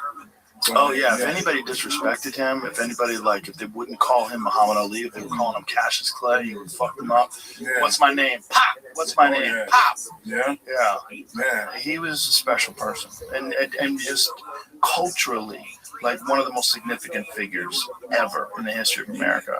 Because at a time where the world was torn, like, why the fuck are we in Vietnam? Mm-hmm. And this one guy says, I'm not doing this. Yeah. And then they're like, okay, we're going to strip your title away from you. And then for 3 years, he was, persecuted, and the whole world was watching, and they eventually let him fight again.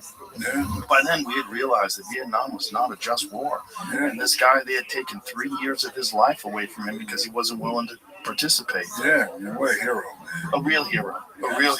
And a cultural icon, just a different kind of human being that inspired so many people outside of fighting. Mm-hmm. My parents were hippies, and my parents wanted to watch the Leon Spinks rematch when he fought Leon Spinks. Like, everybody was excited, sitting around. I'm like, I remember being a little kid going, I can't believe they want to watch this fight. This is so weird to me. Like, they want to watch a fight. Because that's who Muhammad Ali was. He was just different. He meant something to America in a way that no other fighter before or since has. Yeah. Man, just so many, just even for equal rights and just for everything. Yeah, so much. And I really can't think of many people that's been more significant. No, and many people think about, like, what do you stand for? This guy, he could have easily just taken some stupid fucking desk job with the army or something. Yeah. And, Easily, yeah. I did a movie last year in Louisville, Kentucky, and while I was there, I went and visited Muhammad Ali's gravesite. And dude, man, I didn't expect it. I was just like, let me see it. And dude, I couldn't talk for 2 hours afterwards. I just sat in my car and just got overwhelmed just to think what this man really meant. Yeah. It was just like it jacked me up. I didn't expect that. Yeah, I can't think of another fighter that meant more, like in terms of like a cultural icon.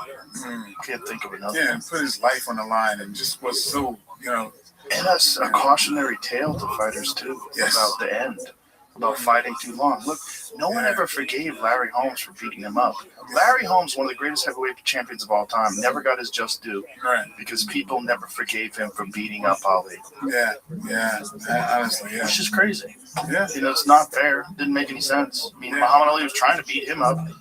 But, everybody knew, even though Ali was fighting, everybody knew it was over. He wasn't the Muhammad Ali of old. Yeah, and he wanted to call it into the fight. And, the Holmes was like, why am I doing this? Right. Yeah. Yeah, that was sad.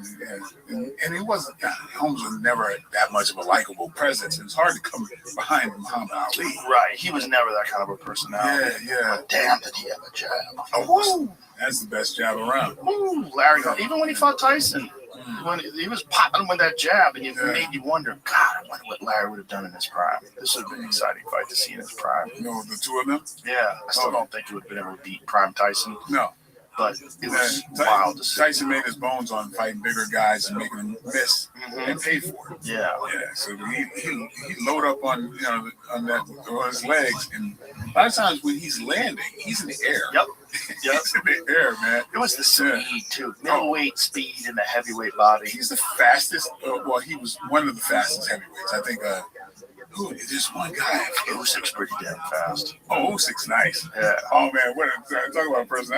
He's funny. That's a funny dude. Oh, he's a character. Yeah.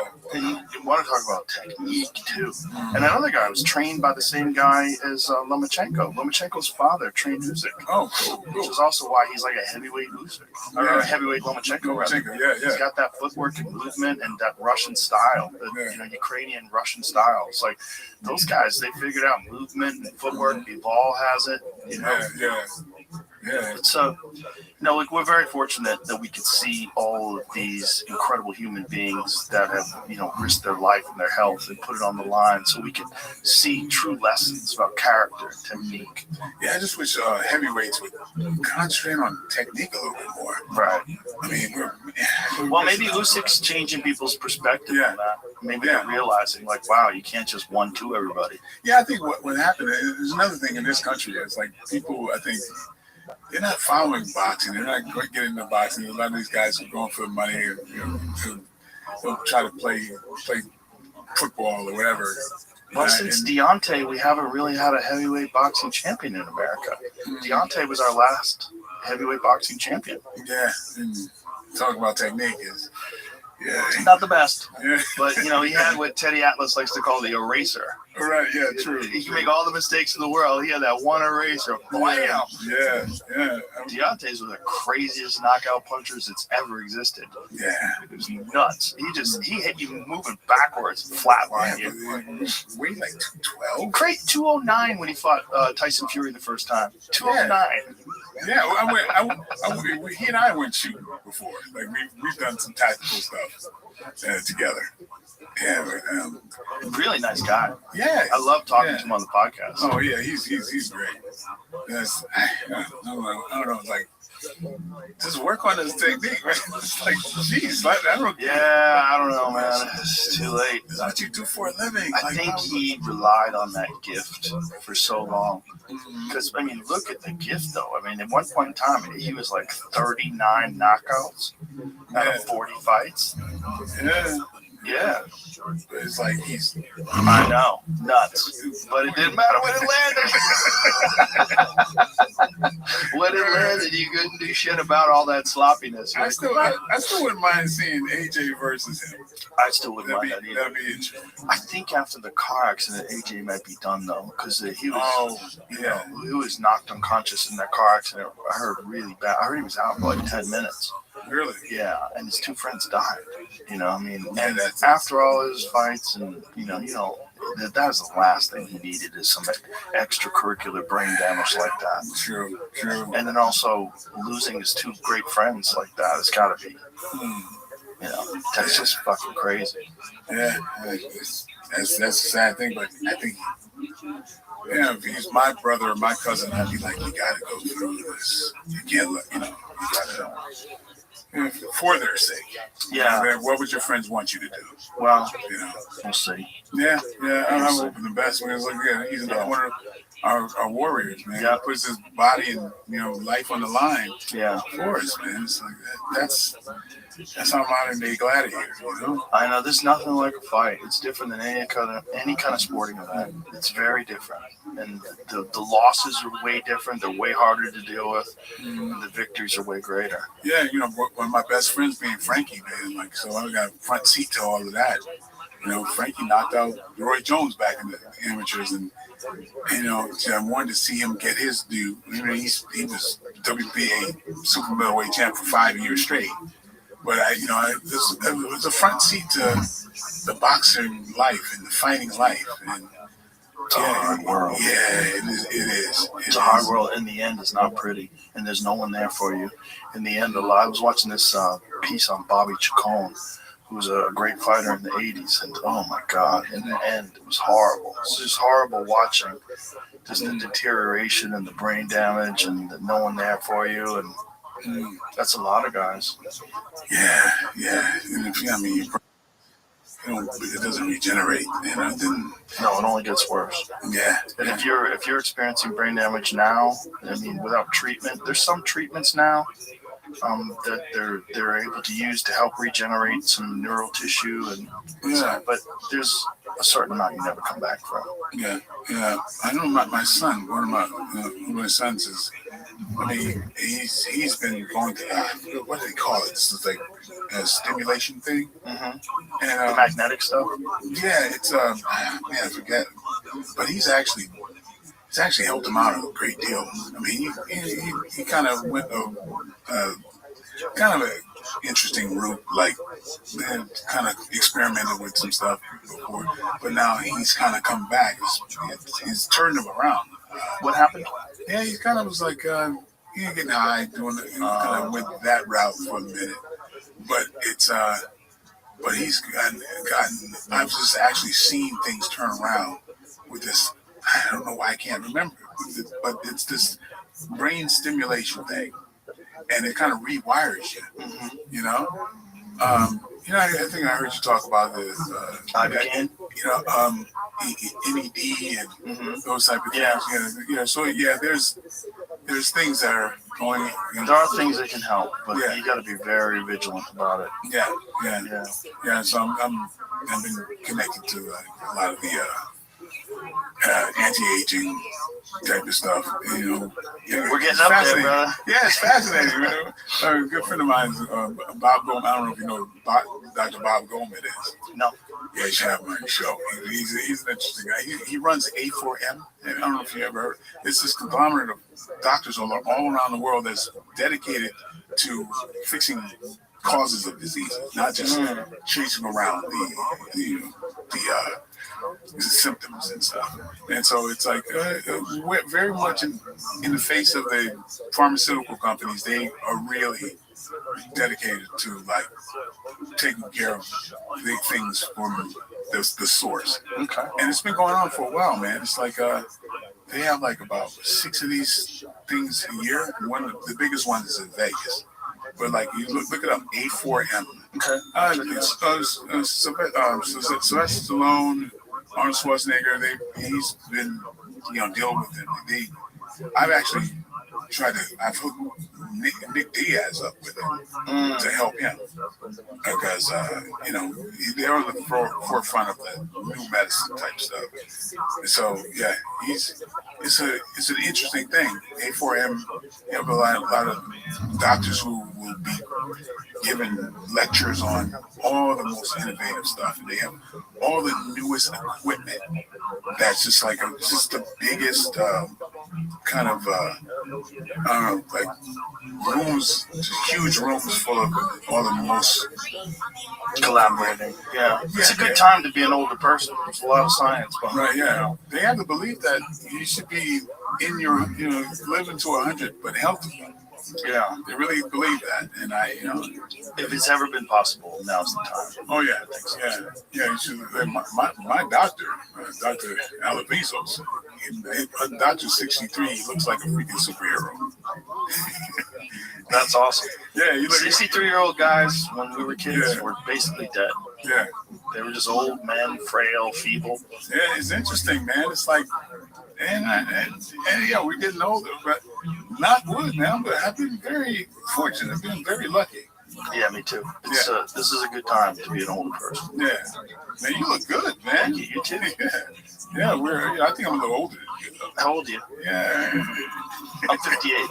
Oh, yeah, I'm a little older. Okay. Yeah. Well, you look great. Well, thank you. You look great then. If you're older than me. I feel good. Yeah. I feel very good. It's a really good. Well, there's so much information now on how to maintain your body and how to maintain your health. Yeah. Yeah.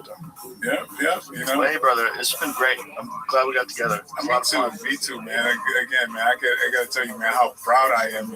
Joe from the gym is doing his thing, man, in a big way, man. I feel the same about you. Yeah. Well, thank you, man. This is a lot of fun. Yeah, man. Thanks for having me. We'll do it again sometime. Yeah, we got to. All right. Definitely. All right. Bye, everybody.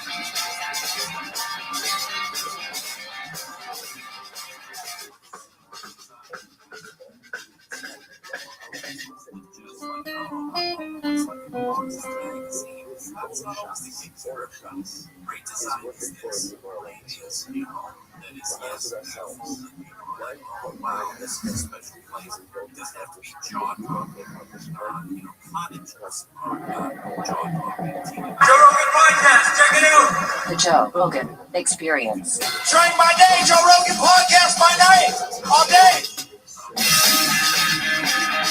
Really? It's unfortunate. That's In any form? You know, like I know it's weird. If I eat a burger, it's different if I eat a steak. Steak is a problem? Yeah, I don't know my digestive system, just like you two older fucking How old are you? down. I'm 58. I'm 58 too. I eat mostly meat. I don't think it's age. What is it then? Well, what are you eating it with? Tito's. Roll? Tito's vodka? There can't be that, right? No, I'm eating a steak and I wash and I wash it down with Tito's and tonic because it resembles H2O so much. Sometimes I get thrown off until I do it. What? Yeah, I think I'm better. Tito's and tonic resembles water? The look of it is clear. That's all that matters to you? Yeah. I know at some point I need to change my life.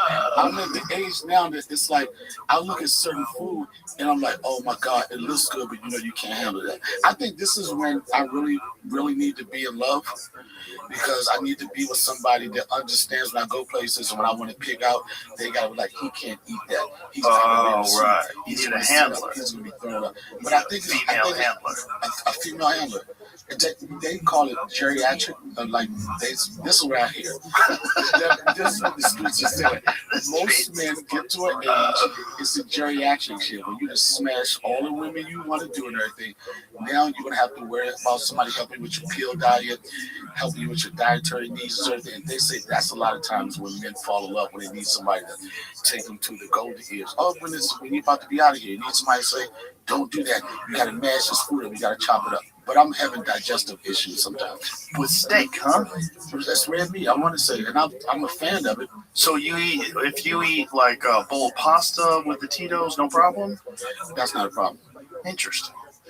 But it's definitely red meat. You should go to one of those doctors that checks people for allergies. Food doctor? Yeah.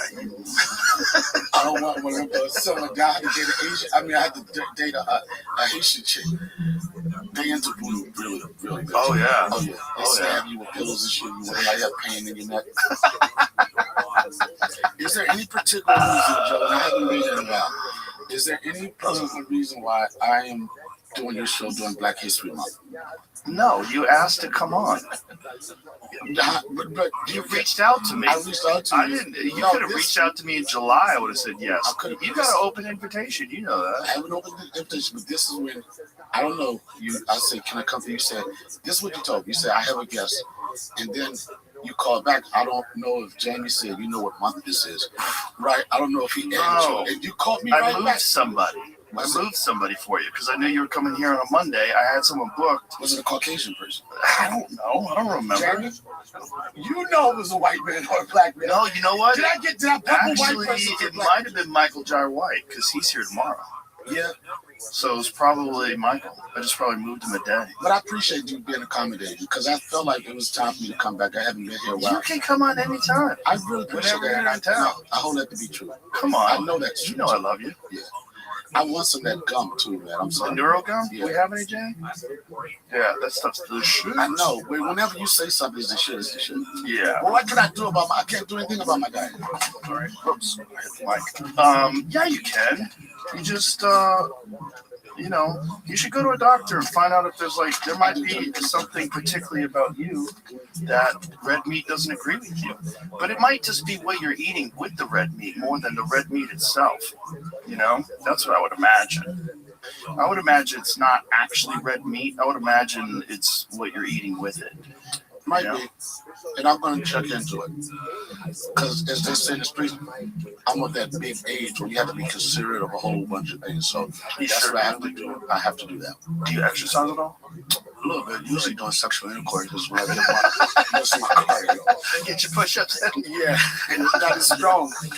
Damn, man. I don't know if this applies to everybody. You get to an age where you start looking at your history and you like, damn, 2000 was my best years. Like right now, I'll just give up. Give up.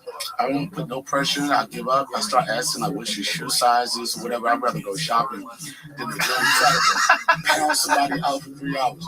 I'm at that age now where I call it certain times, like you gonna get a work. I probably shouldn't give you that gum. It's gonna. That gum's gonna be a real problem with my phone. Is it? Oh, people are gonna get annoyed with you. All right. I don't know what to do. Just chew it a little and spit it out. Okay. You'll get the effects of it pretty quickly anyway. I'm at the age where my best work is like holidays. Holidays. Like I'm an animal. Why don't you hire a trainer? You got some money. And what are the trainers going to do? Get you in shape. I think I need a therapist before I get a trainer. I mean, you got to take one step at a time. I got to get my mind right before I get my body right. Wouldn't you agree? No, getting your body right will help get your mind right. I think that's some truth to that. I think that you may be right about that. Oh, 100%. Getting your body right fixes your mind. But I will say I'm at my best. I'm at my peak when it's a holiday to celebrate. You're rested. I'm rested. It's more set up. Like if you want me to really smash, good time, consider like Valentine's Day, Christmas, Kwanzaa. You get 7 good days. But to expect me to be at my best on just a regular Tuesday or a Wednesday is not going to happen. I need more it's also drinking. You like to drink. Why would you say that?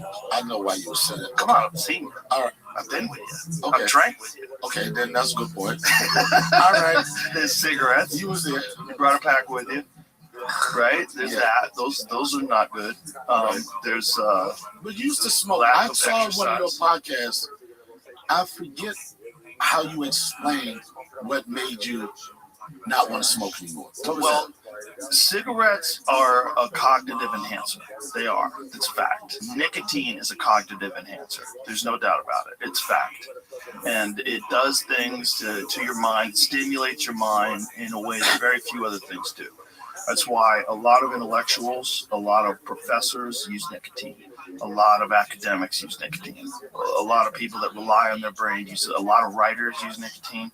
And there's different delivery methods that have different effects. Unfortunately, smoking has a very potent, instantaneous effect. And that's why people like it. But it comes with a cost. Right. The physical health, repercussions of cigarettes are well known. Yeah. Not good. And also, you're smoking Marlboros. We had a doctor on the other day that thinks that Marlboro Lights, regular cigarettes are not nearly, like American spirits, are not nearly as bad for you. As, I understand that they have some type of the American spirits. I'm not even like advocating for what you shouldn't smoke, but they say that's supposed to be the most natural if there's such a thing. It's just tobacco, I believe. Is that a fact? No? What's in there besides tobacco? I don't know. I've been trying to. I don't know how this lawsuit ended up, but they got sued for the advertising of saying it's additive free and all that. Oh, did they? What are the additives? I've got the site. Well, let's look into it. On it. I've tried to look. I mean, here's like the website about the lawsuit. What's the accusation? That here you go. Here we go. Lawsuit questions natural claims. Natural American Spirit cigarettes are made by Santa Fe Natural Tobacco Company and parent company Reynolds America. RJ Reynolds, they fuck with you. American Spirits has been sold in the U.S. since 1985 under the original name, Original American Spirit. Organic. Oh, you got us, you fucks. Unadulterated tobacco. Suit claims such marketing language has endeared American spirit cigarettes to a core group of smokers who believe that the natural tobacco in cigarette makes them a healthier alternative. Despite cigarette sales declining 17% between 2009 and 2014, American spirit sales have increased 86% over the same period. Huzzah. Regulatory filing on the Reynolds American website states American Spirit is the leading super premium cigarette brand that is a top 10 best-selling cigarette brand, priced higher than most other competitive brands. It is differentiated from key competitors through its use of all-natural, additive-free tobacco, including styles made with organic tobacco. But words like all-natural and additive-free on American Spirit's labeling, the suit says, belies the fact that Santa Fe Reynolds adds ammonia to their cigarettes to maximize the amount of nicotine a smoker receives, with the result that American Spirits contain significantly more freebase nicotine than other major cigarette brands. So you're actually getting high off of cigarettes? 100%. I get high off of them because I don't smoke them all the time. So I only smoke, if I smoke a couple cigarettes a week, it's a lot. And Newport's probably like 10 times worse than menthol cigarettes, probably 10 times worse for your body. I was talking to Kat about that. I was asking him, like, why do you like menthols? And he's like, he was speaking on behalf of the black community. He said, we like things that are more potent. I believe that that's possibly part of it, but I also believe that back in the day, and this I don't know if I talked about this, it was certain brands that targeted certain communities 100%. Just for the loyalty of it. Yeah. And I think Newport's was targeted. I don't know if it was a situation when Newport came out, they were spending more ad money with advertising and everything. Because I don't know if I shared this story with you, but Pepsi was a company that did that when they targeted the black community. So I think even though I understand we said more potent, but I think it was something that was in our community, whether that was like cheaper prices or whatever. And I think it's generation to generation, like, you need to do this because black people did this because it was cheaper or whatever. I think that might probably be the case both. with Newport. Yeah. Probably both. What is the menthol effect? What is the difference in the way menthol cigarettes? I sound like Cat Williams the next time. That's one of the reasons I had to downgrade to, like, some people think that I started smoking Marlboro Lights because I started dating white women, which is more appealing. Unless you date a white woman from the Midwest, but she probably smoking Newports and drinking Pepsis and Coca-Cola just like you. But I think that. But I got so many bad habits that I need to change. Here we go. Our sponsor, our AI sponsor, Perplexity, says the menthol effect in cigarettes come from the chemical menthol itself, which is added as a flavoring and a sensory agent to the tobacco. Menthol is naturally found in peppermint and other mint plants. Can also be made synthetically in a lab. Menthol activates cold-sensitive nerve receptors in the mouth, throat, and airways, creating a cooling sensation when you inhale smoke. It's a mild anesthetic, numbing effect that reduces pain and irritation from hot, harsh cigarette smoke, making it feel smoother. Menthol can suppress the cough reflex and dull early warning signs of airway irritation, which make it easier to inhale more deeply and more often. Menthol reduces the perceived harshness of nicotine and smoke. The minty taste and smell, plus the cooling feel, act as a pleasant sensory cues that many smokers come to associate with satisfaction and craving. Menthol can alter nicotine metabolism and the way nicotine acts on brain receptors, which may increase nicotine's reinforcing addictive effects. In short, the menthol effect is not from nicotine, but from added menthol, which cools and numbs the airways, masks irritation, and can make cigarettes feel smoother and more addictive without making them any safer. So menthol cigarettes appeal to black people because it's a cool cigarette. It's cool. That's what makes so much sense why the brand Cool cigarette, because it makes you that right. Makes sense. That's why they called it cool, I bet. Damn, what white people do to destroy my community. Destroy everybody. Yeah, they don't give a fuck about anybody. Half ain't wide, body ain't soul, mild ain't bold, cool ain't cool, Newport is. Oh, because that was like a that makes take sense. On cools, because people used to smoke cools. Do cools exist anymore? In jail. Only in jail? I think I don't know what the ratio is, what cigarette gives you more money in the dice game, but whenever I hear people telling war stories, they like, man, I got a carton of Cools for a bag of Doritos or something, but the value of a Cool cigarette is higher in prison. Isn't it crazy that they give you cigarettes in prison? That's crazy. It's like the only drug you can get in prison. Yeah, and you can't get alcohol, right? Well, you can get hooch. Well, you can't get alcohol, but they make their own. But it's all under the table. Yeah. Yeah. But I think in prison, the things that hold the most value, I think it's Tang, right? It's that artificial flavored drink you do. I think that's on shit. Yep. I heard honey bar hold the value, and I heard candy bar. But candy bars, you got to be particular with that because if you offer, this is right here. If you offer a person a certain amount of candy bars, then what I understand is that you're inviting them to have sexual intercourse with you. Interesting. Yeah. Candy bars. Yeah, like I don't think you want some candy bars, and that's like code. Yeah, it's like candy bar. Yeah, pizza. Mr. Good Bar from this Good Bar. Okay. I think this is only, not that I've had those experiences, Joe, but this is the times that I frequent the streets, which aren't anymore, not too often. These are the stories that they tell. Interesting. Yeah. Yeah.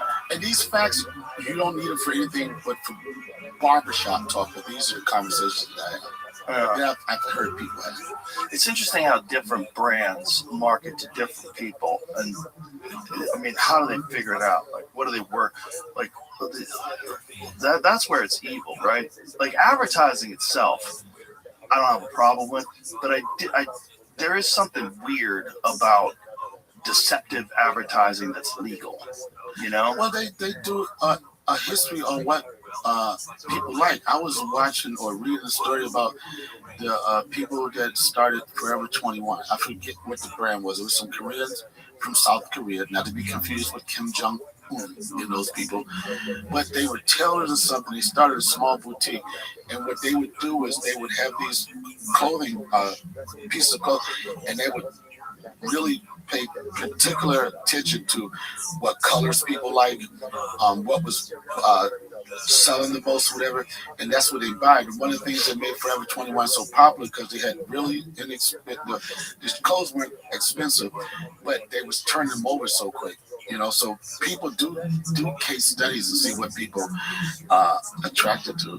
I know with black people, you put lemon pepper on anything, it's going to go out the roof. You can do lemon pepper, chicken wings, lemon pepper, French fries, anything lemon pepper, they're going to go. I don't know who started the whole lemon pepper craze, but you lemon pepper anything, black people will buy it. That's interesting, like how white people are associated with very bland foods.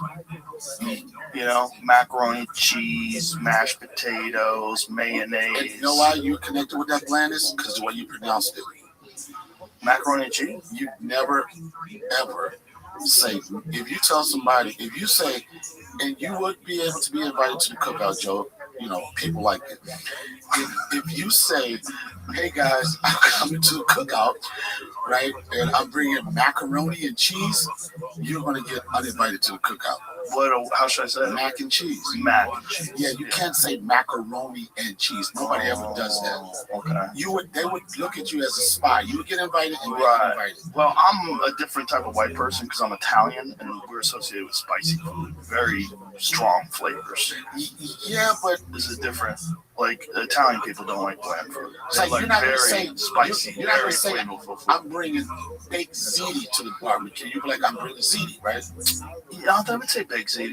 Yeah, because there's different kinds of ziti. You know, there's ziti that you bake, and then there's ziti that you just boil and put, you know, marinara sauce on.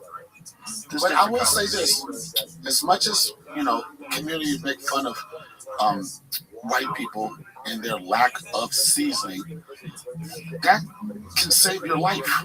Lack of seasoning can save your life? Yeah. So when you think about, you look at somebody, one of the most country home cooked soul food spot, the one ingredient that's in everything that you taste right off the rip is salt. How salt's not bad for you at all. It's all why do we think salt is all bullshit? If you're feeling a little off, it's okay. It's February. Everybody feels a little off in February. It's darker. It's colder. You probably already gave up on some New Year's resolutions. But you don't have to wait till spring to get yourself right again. It all starts with making small changes to your routine, and one of those is AG1. It's not some big dramatic reset. It's one small thing that you can do every morning to keep consistent when everything else is chaos. One scoop, done. AG1 can help support your energy, your gut health, and can support you through the darker evenings. It gives that foundational support from morning to night, and it all comes down to getting your daily nutrition. There's more than 75 ingredients, including antioxidants, minerals, probiotics, and functional mushrooms to support your immune health and overall health. And this is the time of year when it can really help. If you want to check it out, go to drinkag1.com/Rogan, and you'll get 3 AG1 travel packs, vitamin D3 plus K2, and other gifts free in your welcome kit with your first subscription. That's drinkag1.com/Rogan. Salt is an essential mineral. You need salt to survive. Salt is not the problem. They associate salt with high blood pressure, salt with this, salt with this. It's not true. It's bullshit. What type of salt? Is it different salt? Is it like... No, it's not. Salt's not bad for you. Well, first of all, there's iodized salt, which is actually good for you because it contains iodine. They add iodine to it, which is good for you. But salt is not a bad thing. I mean, you shouldn't have too much salt. Look, salt. If you eat enough salt, Joe, you you could can't die. be the person to educate with this. So all of these years, these people get their toes chopped off. That's amputated. not why. That's not why. If you're getting diabetes, it's usually from sugar. Okay. You know, there's been a lot of misinformation that's spread because of actual scientists that were bribed by the sugar industry. Right. So the sugar industry, they paid a bunch of Harvard scientists. It was Harvard, right? I believe it was. They didn't even give them a lot of money. Was it the 1950s or 1960s, Jamie? Do you remember? So this has all been outed now, but what they did was they tried to associate saturated fat and foods with saturated fat with being responsible for heart disease. Right. And they did that to try to get the blame off of sugar, because sugar is fucking terrible for you. It's terrible in basically every way, especially added sugar. So why are all of these diseases that we speak of are more happening in the black community than in the white community? It's diet. It's 100%. It's sugar. Processed food? Processed food. It's diet. It's sugar. It's sugary drinks. It's the amount of sugar. Like if you drink like a 1 liter Pepsi, the amount of sugar that is, okay, let's find out how much sugar is in a 1 liter Pepsi. If you drink several of these a day, one of them, I believe, is more sugar than you're ever supposed to have in a day. Pepsi is the one, and that's why. Well, it could be Coca-Cola, it could be Pepsi, Mountain Dew, I think maybe it's 100%. pick your poison. I think it's 100% Pepsi. Well, Pepsi's, I don't know. Does Pepsi have more sugar than Coca-Cola? I don't know. You know, Coca-Cola is one of the only things that's still flavored with cocaine leaf. Sugar content, 115 to 123 grams in a 1 liter bottle. That's a crazy amount of sugar. 25 teaspoons, 35 sugar cubes. Damn. That's 130%, 138% of the recommended daily value of sugar.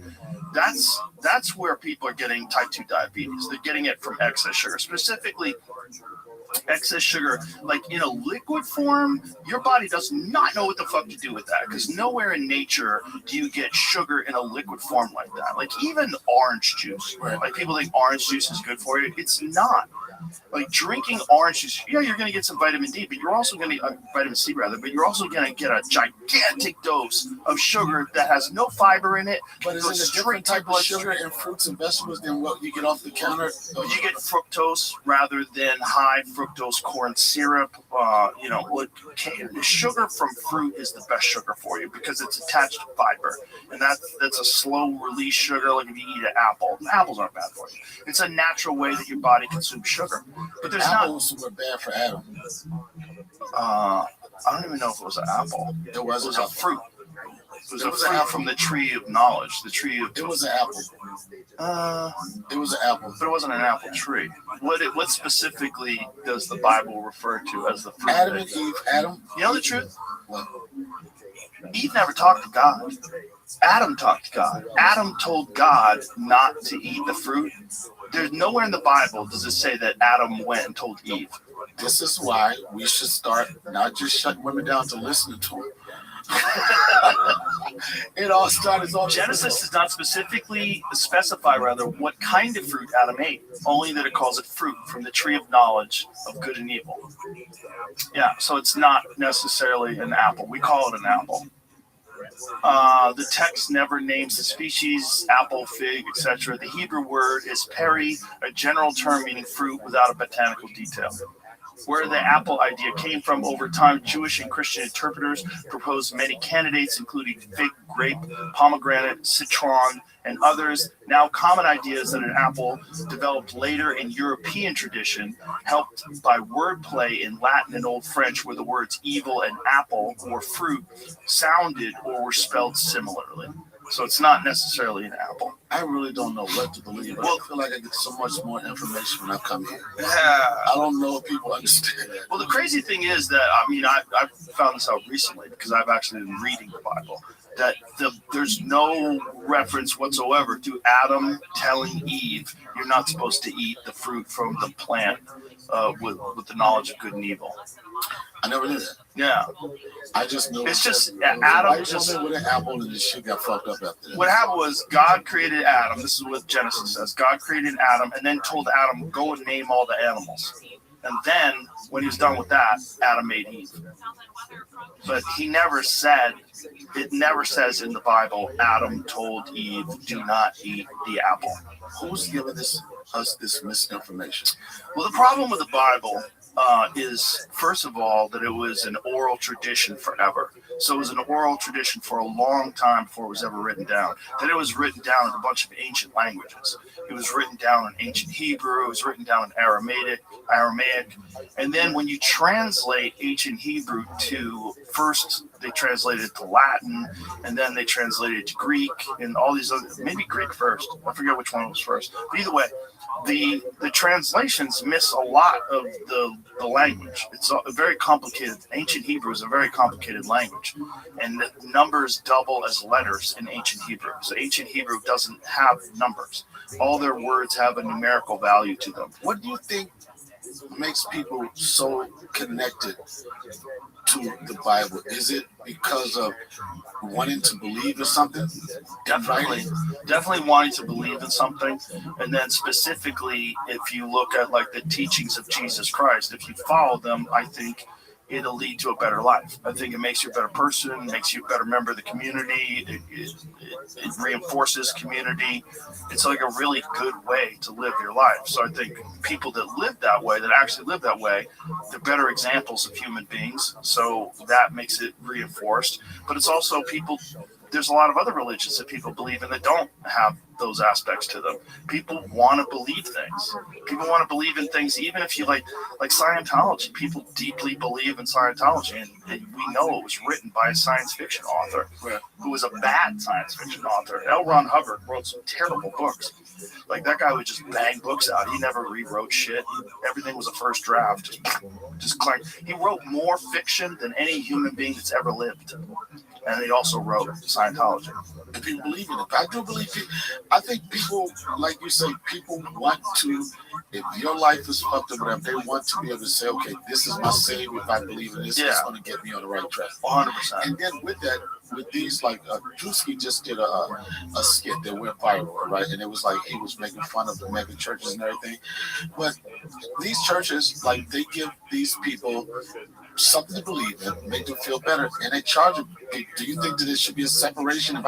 If I inspire you, if my writings or my speeches inspire you to want to do something and change your life and be more financially secure, do you think these people are entitled to, like, okay, almost like agencies, if I get you to work or get you this, should you get me off? Or the mega churches, is it so wrong for me just to pour all their money to them, or are they giving these people something to believe in? If that's the case, do I supposed to get a piece of that? I think they're preying on people's need to believe in things, and I think they're very predatory. And I think that's why they're flying private jets and driving Rolls Royces and living in mega mansions on giant ranches, and they're doing it all off of donations of people that are barely getting by. That's a lot of it. You know, I think it's a scam that's legal. I think if we were a just and righteous society, it wouldn't be legal. Right. I mean, you're taking advantage of people when they need something to believe in, and you're asking for all their money. Like I remember I was watching this guy on TV once. Like televangelists are the worst, and this guy was saying that if you are broke, you should borrow money to donate it to the church, and it will be paid back to you tenfold. That God will pay you back tenfold. And then he had all these examples of people that did it, and they would call in and say, I was $1,000 in debt and this and that, but I borrowed $100 and I donated it to you, and now all of a sudden I drive a Rolls Royce, and it's all horseshit. But those are all desperate people. Desperate people. Those are the same people that I'm going to spend $30 on the lottery every day for like fucking 50 years and no one know how much. That's another scam. That's another scam. Not only is that a scam, here's the scam about the lottery. Not only does, like, say if everyone pumps money into the lottery, say you buy $100 worth of tickets, and Jamie buys $100 worth of tickets, and I buy $100, so it's $300 in the lottery. There's not even $300 available to if you win. Right. So, and then if you win, you don't get all the money. You get the money over a long period of time. Right. But if you take the second option, it's a significantly, like, here's a good example of it. Speaking of the Epstein files, his company Zorro Trust. I didn't like that transition. You looked me right in my eyes and said, "Speaking of the Epstein." Well, Epstein, files. we were talking about it before the podcast. No, you Epstein came to see you. No, Epstein did not fucking come to see me. They loved your show. Yo, he was a number one fan. First of all, I never. You don't know. Look, they came to West Palm Improv because you're a famous comedian and you were playing in the town where he lived. So what are you saying? Nothing. But what I'm saying is that what I'm saying is Epstein won the lottery. His company Zorro Trust won an $80 million lottery, and then they took the payoff, and the payoff was only $30 million. Ticket, or you mean in corporation? What do you mean when you said his company bought a ticket for the lottery? Oh, really? Yes, Zorro Trust, which is his company. They won the lottery, which is very suspicious. Not only that, he won the lottery right after he was arrested and went to jail for fucking kids or having sex or whatever he was arrested for. Sexual hand jobs, whatever it was. So there's nothing wrong with underage. No, but when they're underage girls, probably not. I didn't know that. So then when he went and got the lottery money, the company took the payoff. The payoff out of an $80 million payment, the $80 million jackpot was only $30 million. So if you want the money, you take 30. So not only did they take 50 out of the 80, but then you think about how many people spent money buying lottery tickets. It's way more than 80 million. Right. So they make money off of that, and then they make money off of the fact that you want the payoff instead of the over. So they never could. It doesn't matter what the jackpot becomes. They never can lose. They can't lose because they're stealing money from people that are desperate. Right. It's legalized gambling where the house always wins. Right. Like, let's find that out. Like, let's find an average jackpot of megabucks and find out how much money actually goes into it, how much money people spend versus how much money the payout is. So when all lottos are state regulated, right?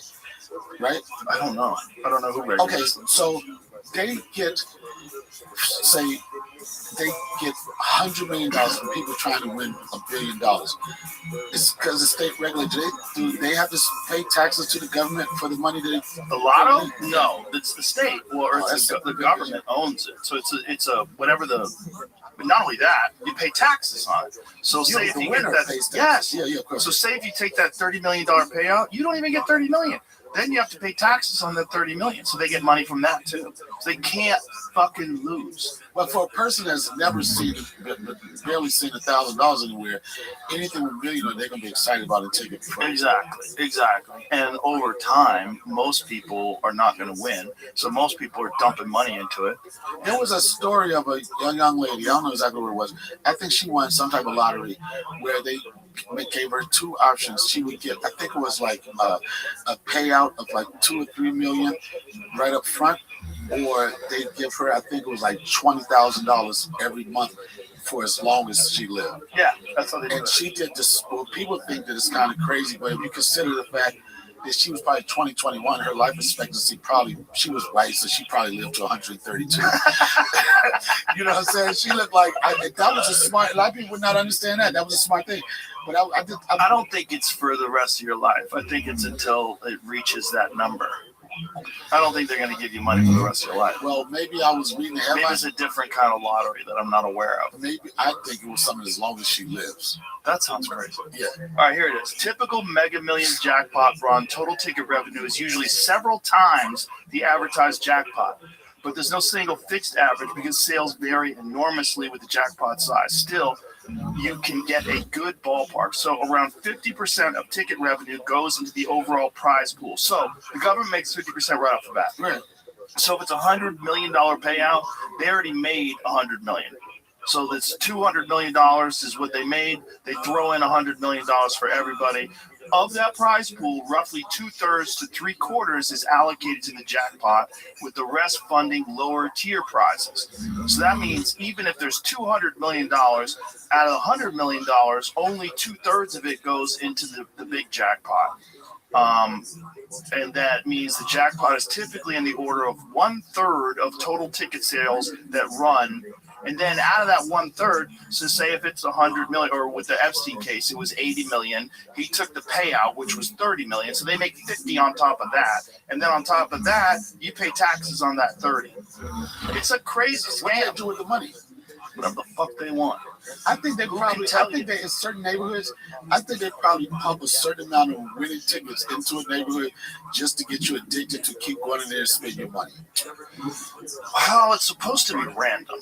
You know, I don't know how much oversight. Look, if a guy like Jeffrey Epstein can win, I don't know how much oversight is it. I know back in Boston when I lived there, Whitey Bulger won. See if this is true. I think he won the lotto twice, which is crazy. Who's that? That's Whitey Bulger was a South Boston mob boss in the 1980s when I lived there, the 1980s and 90s. A mob boss? Yeah, he was a dangerous guy. He was the guy that movie that Leonardo DiCaprio starred in with Jack Nicholson. What was that movie, Jamie? Remember that movie that was based on Whitey Bulger? The Departed? Yeah. Okay. That was based on Whitey Bulger. He was a gangster? Oh, yeah. Terrifying gangster. Yeah. What was his demise? He was actually a fucking FBI informant. Not only was he a gangster, he was working with the FBI, and they were letting him get away with shit because he was throwing other people under the bus. I think there's a different. I mean, they wound up catching him in Santa Monica. Well, I found that hunting Whitey. About that, Whitey Bulger won the Mass Millions lottery. About that time, yeah, he won the fucking lottery, man. So this is what it says here. What does it say? I think it was more of a scheme than they actually won, but it's not always taking money. It's probably a way to like launder money. Yeah. Oh, 100%. It's a way to launder money. So the way it would work was, like, say if you lived in the community and you won the lottery ticket, maybe they would give you money for your lottery ticket, then he would get it. And that way it would show that this is where he got his income from. Like, these guys would all own businesses, right. But the reason why they would own businesses is so they could show why they drive a Cadillac, why they have a mansion, why they have this, because they have legitimate businesses. But really, these businesses were scams. My father convinced my family that he was a real estate agent for years. He come to find out he was a heroin kingpin in D.C. for years. All we needed was an excuse. He's selling real estate, all right. That's hilarious. So he ordered the real winner to sign the ticket over, with Whitey and two associates paying $2.3 million in cash for 50% of the winnings. Bulger himself paid Michael Linsky $700,000, although Linsky lost money in the deal. He really had no choice. It came down to selling the ticket or risking his life. Yeah, so that's how it usually works. So he was a snitch. Whitey was a snitch. Yeah. He was a snitch and he got caught in Santa Monica. He was snitch or whistleblower? There's a difference. No, here's a snitch. Whistleblowers are people that snitch on people in higher profile positions like corporate America. But what I'm finding No, he wasn't a whistleblower. He was an actual snitch because he was turning other people in. But he was a kingpin. Is this true? and I don't want to make everything about race, is that phrase snitches get stitches more prevalent in the white community or the black community, or it's across the board? I think it's across the board, isn't it? Like the black community is famous for keeping their mouth shut when someone gets shot or when someone does something, like when cops come and I question don't know if that's people. the truth anymore because when I'm Not anymore. But that was the thing with the mafia too. yeah, The mob would never rat out. it, Guys would it's just go to just jail. interesting now because now I see, like, especially in my community, so many people like, rat, I got the paperwork and everything, and now it feels like that motto of being loyal is dead. It's like people now they get caught with shit in a minute. They get caught, they snitch on everybody, Right. and there's no repercussions when they come home.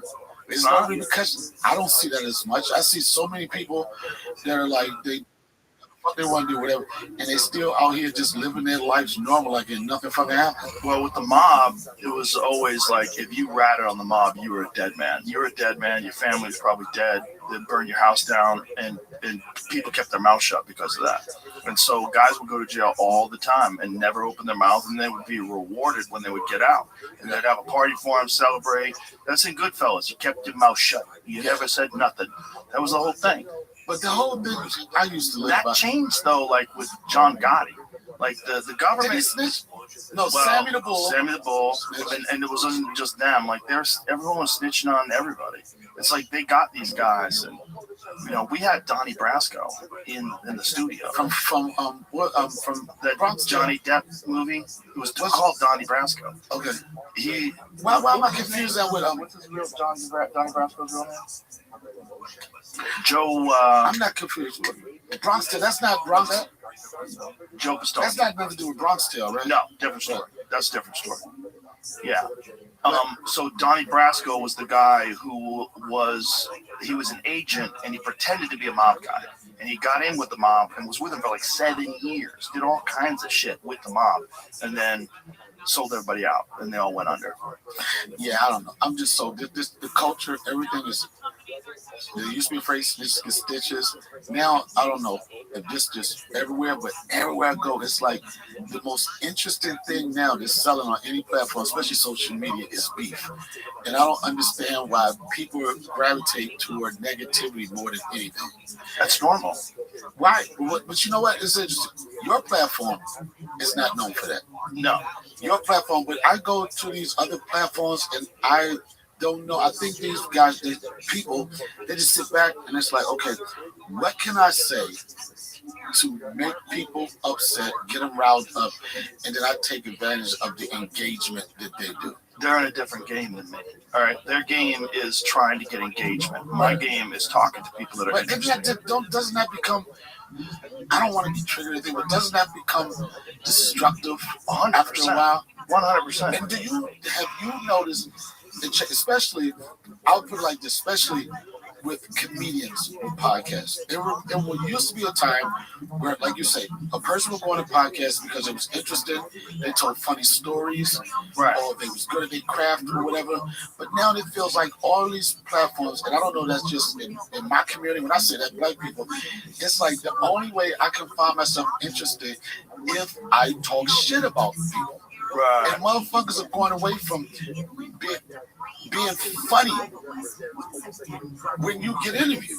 Like every fucking podcast I turn on now is somebody, I'm exposed this person, I'm gonna tell this about what you didn't know.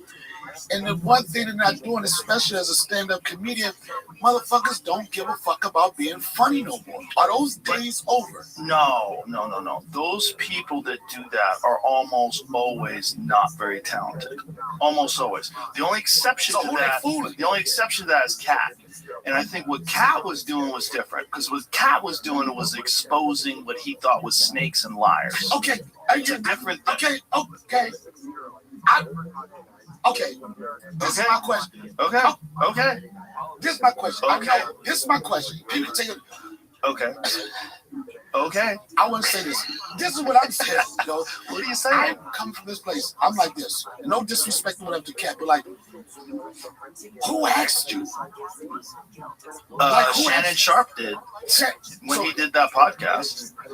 Shannon Sharp might have asked one question. But Shannon Sharp likes that. Like that in his The podcast, salacious shit, he right? likes a lot of that. His people, they find questions. He's got a sheet of paper. He's But got Joe, what do questions. you People do they with have those? beef. Joe, what do you do with those troops?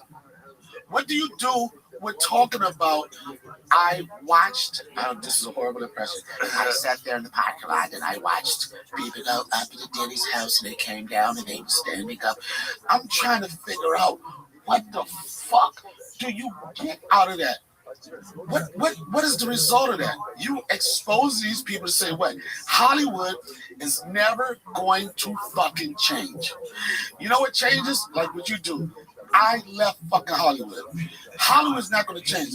And I'm not saying I went to a Diddy party. First off, I was never invited. There's a chance I would accept the invitation with rules, you know. Right. But what is the purpose of exposing something? Well, I don't think most people are exposing. What most people are doing with it being negative is they are jealous and they are below the person they're talking shit about. Like whenever I see someone that's So talking you don't shit think about Cat a was high jealous level, about? You don't think that you say that, and you use Cat Williams as an example. So when you said they're well, jealous, Cat, first of all, when Cat did it, it was very funny. Which it is was very different. funny. Cat's a very funny guy. Very, and very when funny. he was doing it, I think he was all, which is different. Well, you have to, because people might not understand the humor. Because this is the connection people have. This is what the connection they have with Cat. It's like this is what they say. When they ride with him, they say, "Where is the lie? Where is the lie?" and all this stuff. But I'm just trying to understand what is the purpose of exposing all this stuff. What do we do with this information? What do we do with the information that Diddy like to have fucking freak parties with baby all this? What the fuck do we do with all this information? Well, Diddy's in jail right now, so they did that with the information. Well, Diddy's in jail for doing something that a lot of people. Let me tell you something, Joe. Tell me something. I was riding with Diddy for one. I like the music he did and everything. I don't know Diddy like that. But when I first read the definition of sex trafficking, right? I'm sure you're a verse person, you're smart. The definition of sex trafficking, to transport a woman across state lines with the intent to have sexual intercourse with her. Right. When I heard when you're paying them. It's trafficking is no, there's not actually really. This is my Jamie. You can pose up. Wait a minute. So if you are dating a girl and she lives in Minnesota and you live in come, California and you fly her to California, that's sex trafficking. And I'm thinking about. I don't think that's true. I don't think that's true at all. I think that's just flying a girl in that you have a relationship. In the streets, they call it flued out. Flued out. Yeah, but that's normal. Everybody does that. But that's the definition. Commercial sex. Yeah, commercial sex act, induced by force, fraud, or coercion. Well, coercion's crazy. Because coercion is like, please, I'll buy you a bag. That's sex trafficking. That's it. So like, if a girl, right? If there's a girl, she's like, what are you gonna do for me? Like, you know those shoes you want? I got those shoes for you. Let's go shopping. Like that's kind of sex trafficking. If that's coercion for money. Like if a girl's thinking about coming out to visit you, and then you go, listen. What are you looking for? What do you want to buy? I got money. Come on, let's go shopping. That kind of would fall into that category. But we're getting off topic. Let's go back to the topic originally at hand. The reason why these comedians are negative. No. You're not going to get in trouble for sex trafficking. Listen, that's all horseshit. But the reason why these comedians are doing it is because they're never bigger than the comedians they're shitting on. Never. 1,000%.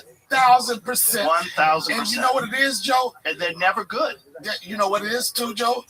Is that deep down inside, they want to be that person. 100%. And I'll tell you what. Or they want to be in the position that person's in, is a better way of putting it. And I'll use this. I'll tell you this story.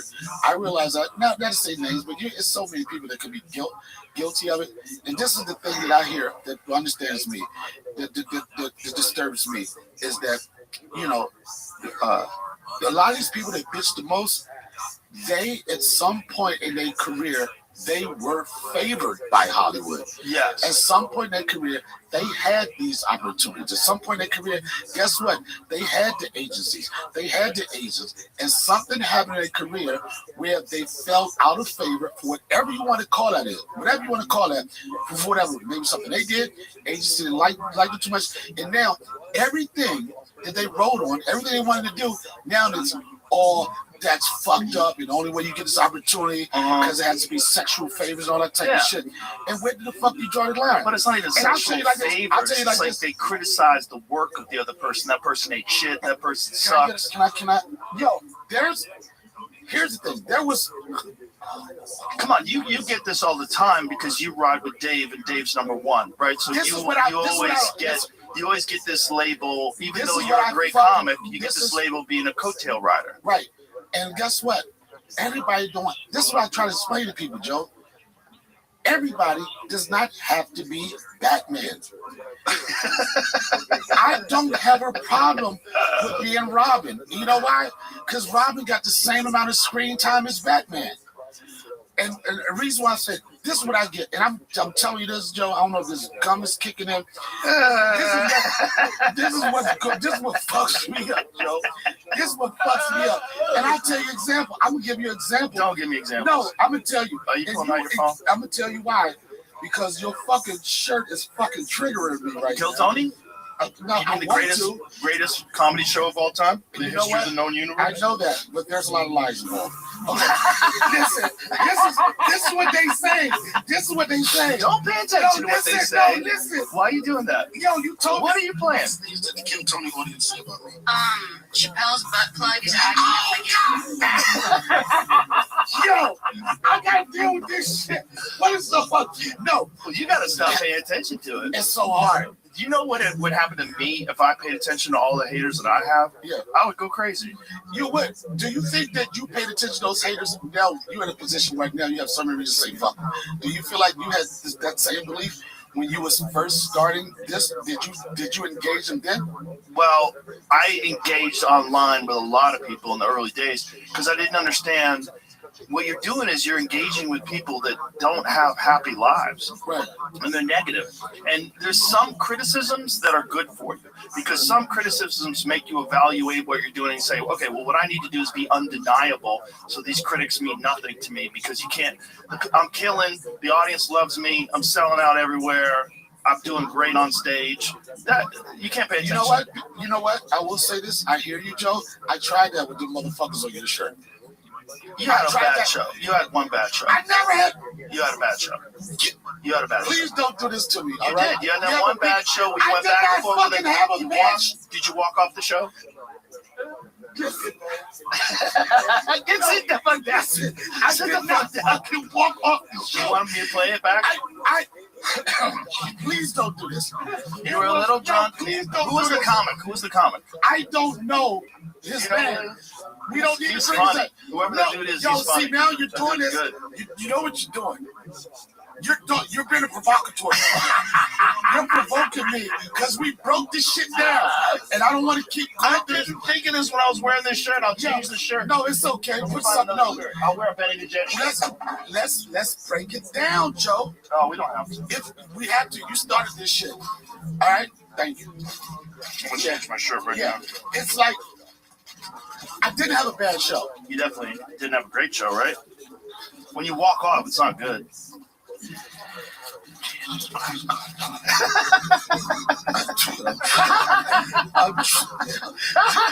I feel like Carrie. They're all gonna laugh at me. They're gonna laugh at me. It wasn't. Just for the last fucking time, Joe. For the last fucking time. And this is what's so fucking evil about this situation. Is some people call it a bad show. I never wanted to do the show. But you came back on, you had a good show, right? I want to go back. Let's rewind. All right? And this is, you were a part of it. Hey, look. I changed my shirt. No more triggers. Shout out to Benny the Jet. Okay, I feel a lot better now. Boy, I need another piece of gum. I'm going to say this. Say what it's worth. First off, I did not want the first time I did it here in Austin. Right. I didn't want to do the show. Okay. And the reason why I didn't want to do the show, now you're not even paying attention. You want a cigar? Yeah, I'll take a cigar. I didn't want to do the show, and I'll tell you why. Because the streets say I'm sensitive. You are a little sensitive. Can I not have your opinion and just listen to me, please? They know I'm sensitive. It was during the pandemic, Joe, you remember, people would still come to do your podcast because they know the benefits of it and you had your thing doing. They would come to your podcast and then they would fucking leave because they didn't want to catch COVID, and then they would leave Tony stranded and he had no good guests. I was here, right? This when I'm talking about the time when Tony had a black band. He still has one. All black. There's a couple black people in there. Me too. I think it's mostly black, right? Okay. I want to tell a story. This is the last time I'm going to tell. Deep Madness. I mean, this is the last time, Joe. I want to tell the truth. Drummer, the guitar player, and what's that? Mike. Yeah, I mean, there's like the horns. A lot of them are black. Doesn't matter. This episode is brought to you by Black Rifle Coffee, the only coffee we drink here in the studio and I drink at home. You know what's real? Companies that stand for something from day one, not because it's trendy or because a calendar flipped. Black Rifle Coffee is one of those companies. America is turning 250, and Black Rifle Coffee Company is headed into 2026, making great coffee for people who get up early, work hard, and still care about this country. Roasts like Cactus Squatch, Wake of the Neighbors, and Spirit of 76 are strong, straightforward, and not trying to be clever. Also, they have like really cool art on the bags that I love. And if you want something quick in the morning, they have cold brew cans in just black and vanilla. Clean, strong, and easy to grab on the way out the door. If you like energy drinks, check out Grape X, their new grape-flavored energy drink. 0 sugar, 200 milligrams of caffeine, and no nonsense. This isn't about hype. It's just a solid American company making good products and backing the people who serve. Go to blackriflecoffee.com/Rogan and use the code Rogan for 30% off. You also find it at Walmart, Target, Kroger, or your local Black Rifle coffee shop. Veteran founded, American roasted, Black Rifle Coffee is America's coffee. Look at the old, when it was all not high production and all that type of shit. Tony was like, it's hard for me to get a guess. Would you stay? And this is when you fucked me up the last time. You wasn't playing fair. Yes, you did. I wasn't playing fair? No, I'm telling you, when you weren't playing fair. When was I not playing fair? Can I talk? Please. All I want to do, I don't know if I got a raise in my hand. I just want to be able to speak. Here's my month. It's my fucking month. So Tony said, would you stay? Come on. I was like, and I stayed, right? Okay. And I stayed. I was on the show for 2.5 hours. I told him, this is where it gets all crazy. I told him I had something I was supposed to do later. There was another black comic that was on the show. He started roasting me. I had no problem with that. I had no problem with him roasting me. But I felt fucked up because it was only me and him. And I was trying to give this guy some sound advice. But the only way he thought he was going to get up by fucking with me. So I was like, yo, why you fucking me? We on this fucking same team. What they did was, look at the fucking video. Okay. You see, I want you to slow it down. Slow it down. Slow the video down. It's like a Zapruder film. Back to the left. You're gonna let me get my thought, Joe. Sorry. It's so easy for me to get distracted. Just how you want another piece of gum? So if you look at this video, you see him saying something to me, and then when I leave, it's 2 different fucking comics on the fucking stage. It's the dude that I was roasting, and then they showed me the exit. And then these Kill Tony bitch ass motherfuckers, and I'm telling you, I'll get past it. They made Donnell walked up. I didn't walk up. I had some other shit to do. And then our last episode, you and your boy Tony, he called here, and Tony doubled down on it, and he said, no, that's not what happened. Of course, them comment motherfuckers, the ones that be putting cringe on this, they roll with it. Okay. Then I came back. You had an amazing show. And Tony said it was one of the best shows he's ever done. You know why it was amazing? Because you were ready. I'm amazing. You are amazing, but also you wanted to get it back, right? I didn't have, you know what? This is what Redman said to me. Redman, whatever the fuck his name. He changed too. I'm gonna tell you about. One is in the Wu-Tang. Let me tell you. I'm gonna tell you the difference between him, and I'm gonna tell you the similarities between him and Jamie a little later on, right? Okay. How they're divas now, and I know you. Jamie? My Jamie's a diva? Yes. He has a false memory of self already. I'll let him go. Jamie was Jamie. the last thing from a fucking Joe. I will defend last Jamie time- to the bitter end. Yo, maybe you don't know him. I don't know Jamie. Yo, let me tell you, this is Jamie. I know Jamie better than his mom. I know, but this is a Jamie I saw. And killed Tony after Sit party. down, you're not on camera. Okay, It's all right, also sorry. Saturday night. Okay, then he had a leather jacket on. Don't have a Jamie had a leather jacket. He doesn't The call it a collar, leather jacket. whatever it was. You own a leather jacket? No, he Yo, doesn't even know. wait.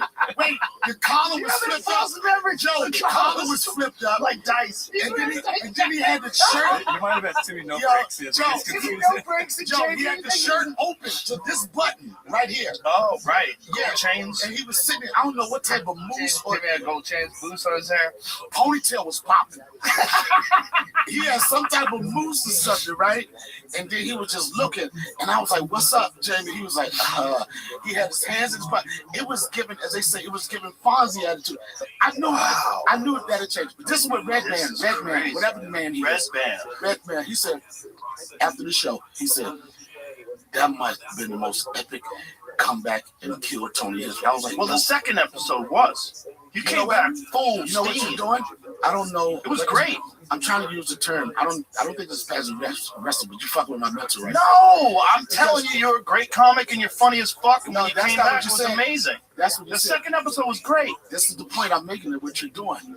Right. The first episode was great. It was Dr. It was Dr. It was Dr. But then here's the thing. They said, Redman, he said that was the greatest comeback. I was like, it wasn't a comeback. You're editing what it was. And just what I did. You're editing. This is what I did. And I'm not saying I think about the Kill Tony audience like that, but I thought about them. Because this is what I said. I was like, this is what I want. Like you said, I'm a great comic. I know what I do. I said, you know what? I don't want to give these motherfuckers opportunity to be able to fuck with me. So I did. Before I went to last, I said, okay, what did you do last time that you were the difference? But they didn't want to say that. I was like, the last one, you had some drinks. Well, I wasn't able to do anything about that because I had some more drinks. But I was like, I tried to address what their concerns were, right? Which, and with them, it's not going to make a difference because I know that last episode. This is what I didn't understand about Kill Tony. I didn't understand the formula. I don't watch it like that. First time I ever did it, I was interrupting the 1 minute part. You know what I mean? Oh, okay. And Right. Tony told me, first time I did it, he said, D, only one rule. He said, let them talk for a minute. I said, Tony, why you have this on me on the show? You know I'm going to break the rules. And he knew that, right? But then after I was like, I understood how important it was to let those comics get that minute. Right. So when I did it the second time with Rob Schneider, I didn't interrupt. Sometimes my criticism could have been too hard. I was trying to be more supportive than anything. If you watch the last one I did, I had nothing bad to say about people in a harsh way. Certain people I knew was up there just because it was gimmick. And there were certain people I was like, oh man, they really got talent. Like this one lady, she was an older woman. I think she's a regular there, right? I don't know what she was. But I told her, I said, you know, it's so awesome. I said, when I watch you perform, I see passion. I see somebody that's going into a different career later in life, which is the hardest thing to do. I made those points, like, and I wasn't trying to be an asshole. And even I got caught up in one, and they ran with this shit. And it's a song that there was one of the acts by the name of Juanita. Juanita is a gender. What is it when you transgender? Yeah, you have a dick, but you're a girl still. Yeah, transgender, right? So she came up with this song. And she did a song. We will praise you, praise you. And I had a couple of drinks, right? And I said, and I was thinking like, what, Jamie? What? Oh, you geared up for that shit, huh? You geared headphones on. No, listen. Put your headphones on. Oh God.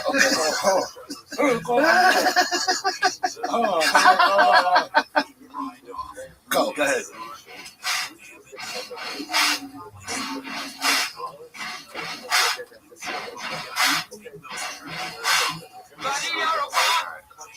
Wait a minute, that's Juanita's version? That's the written. Okay.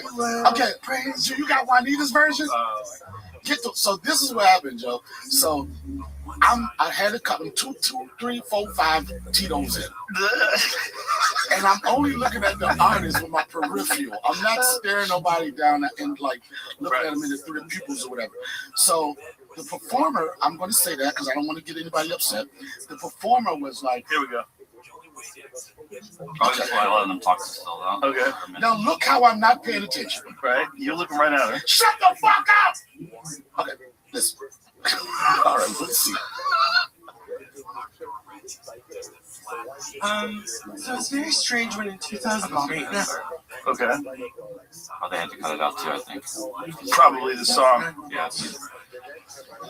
It's the gayest thing I've ever done. And I do anal. Juanita! Hey! Welcome back to the show. Y'all do a remix to that song for any black guy watching her right now? We will, fuck you. It's probably true until you find out she has a dick, Donnell. That is it. Keep it going. No! Keep it going. This is amazing. That's how it happens, ladies and gentlemen. They can't tell. No, come back. No. The brothers can't tell. The brothers can't. They will. They never, the last I was trying to be nice. now, the last But Keep it going, because it's hilarious. Whereas white guys know. That's the first place the white guys look.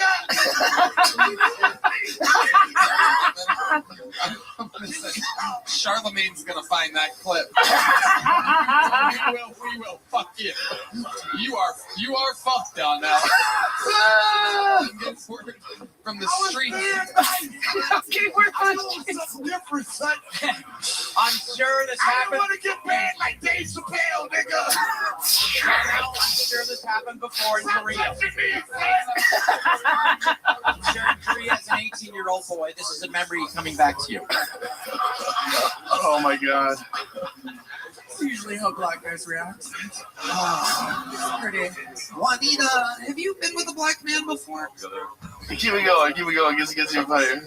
Okay. Are you just saying that so that he doesn't find you and kill you? No, it's race ride. I'm just kidding. Oh shit! Y'all want me offended. No, I've been with one. He was half. Okay, he was half. Half a black. Okay. My career's over, nigga.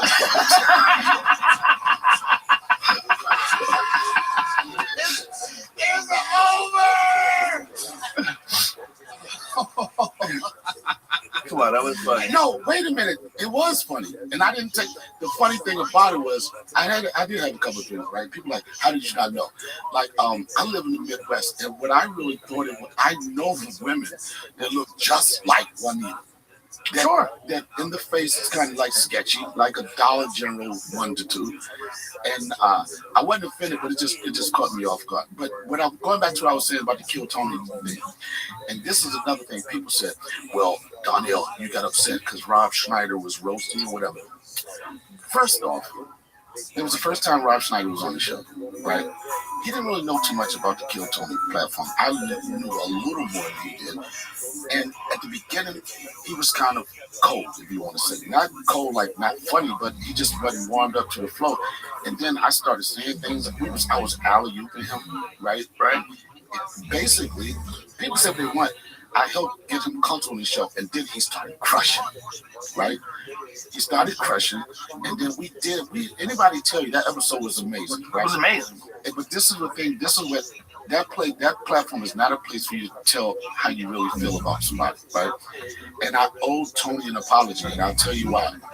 When Tony did the RN, Republican National Convention, whatever, remember when he did the roasting? Yes. For that, it was a very, very testy time. You know, right. Politics, everybody said you shouldn't do this and everything. I told him not to do it.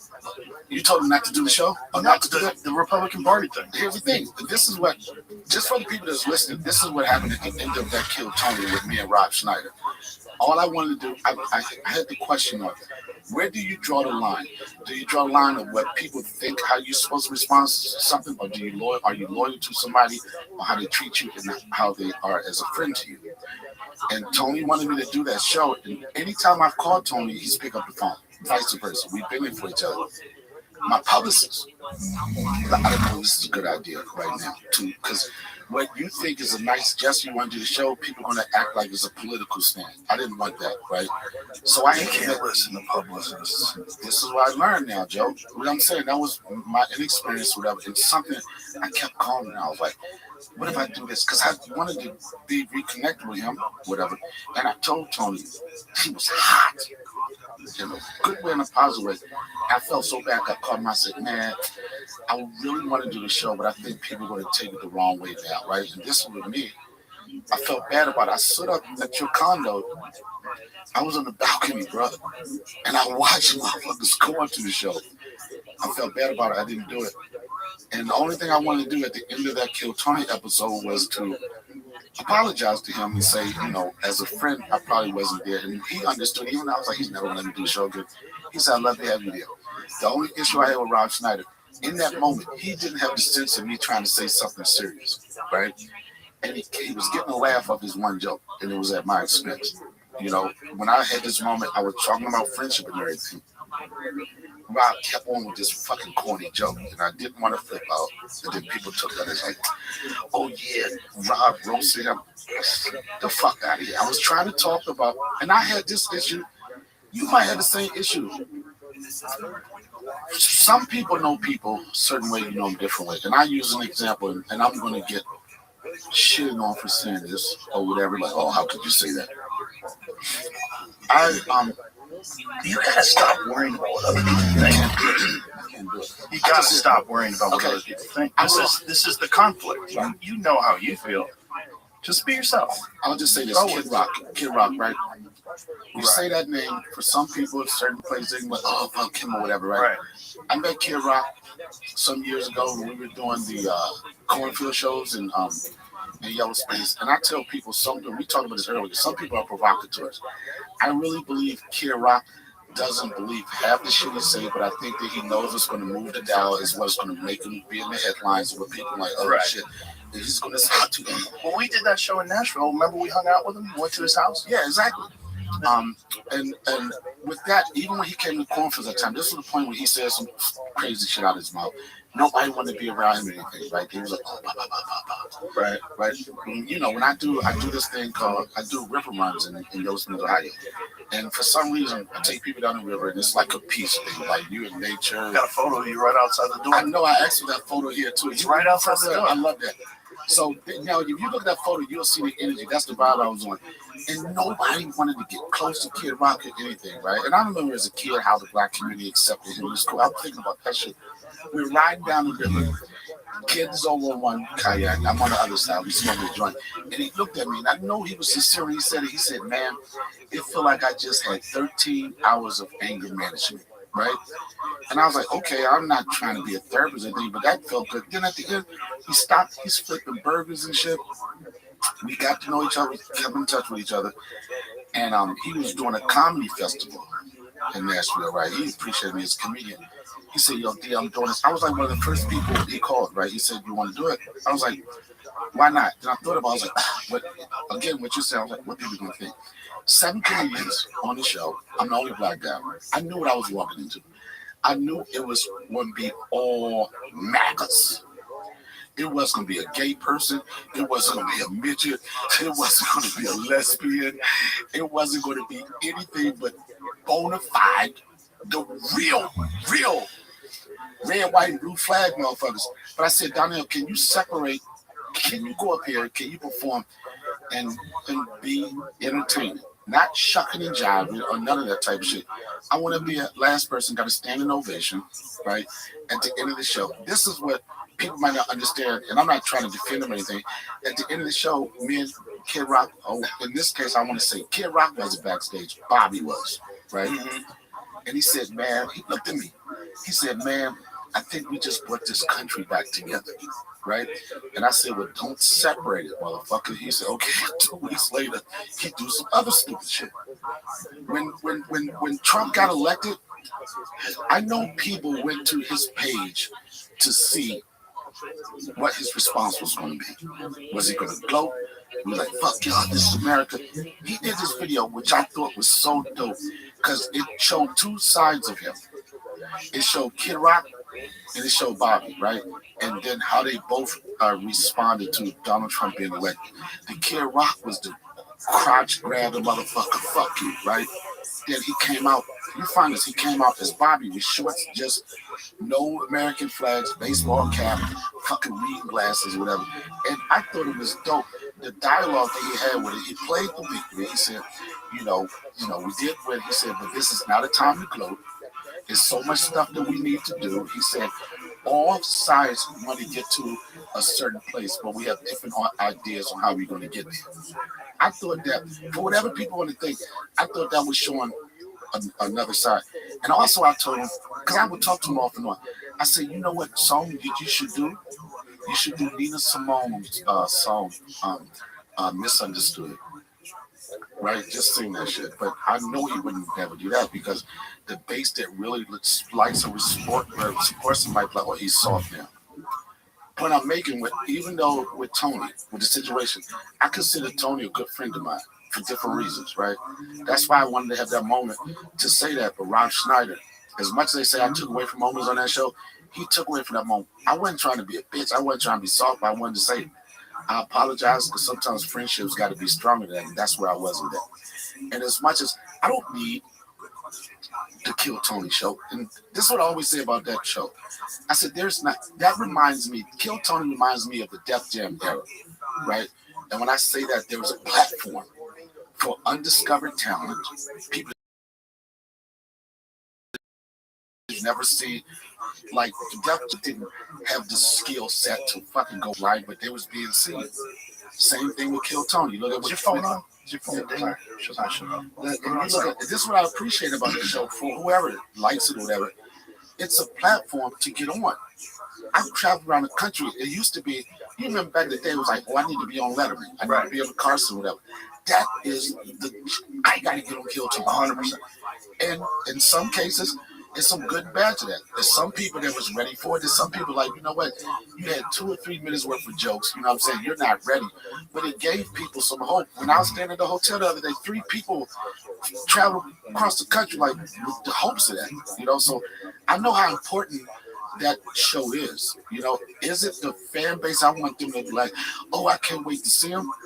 But for me, I always, my whole career, Joe, I always want to be around the people, the places that they say the best comedians perform. When I started, when I was in New York, I wanted to get past to the Comedy Cellar, not because I wanted to be a cellar dweller. I didn't want to be the guy in the back, fucking just every weekend, just sit back there and tell them war stories. I was like, if this is where the best comics perform, I want to be a part of that.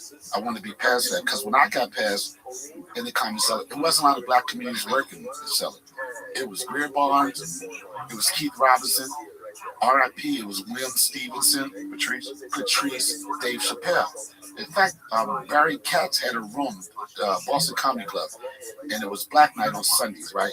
Black comedians would look at me like, they said, where you going? I was like, I got a spot at the cellar. They're like, how the fuck did you get in the cellar?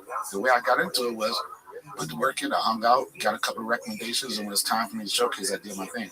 But the minute I got past in the cellar, I didn't really care about working there all the time. I just wanted to be validated as like, this is the spot. Same thing. I get it. You know, same thing with the Comedy Store. Same thing with what you're doing here. It was that part of it. I get it.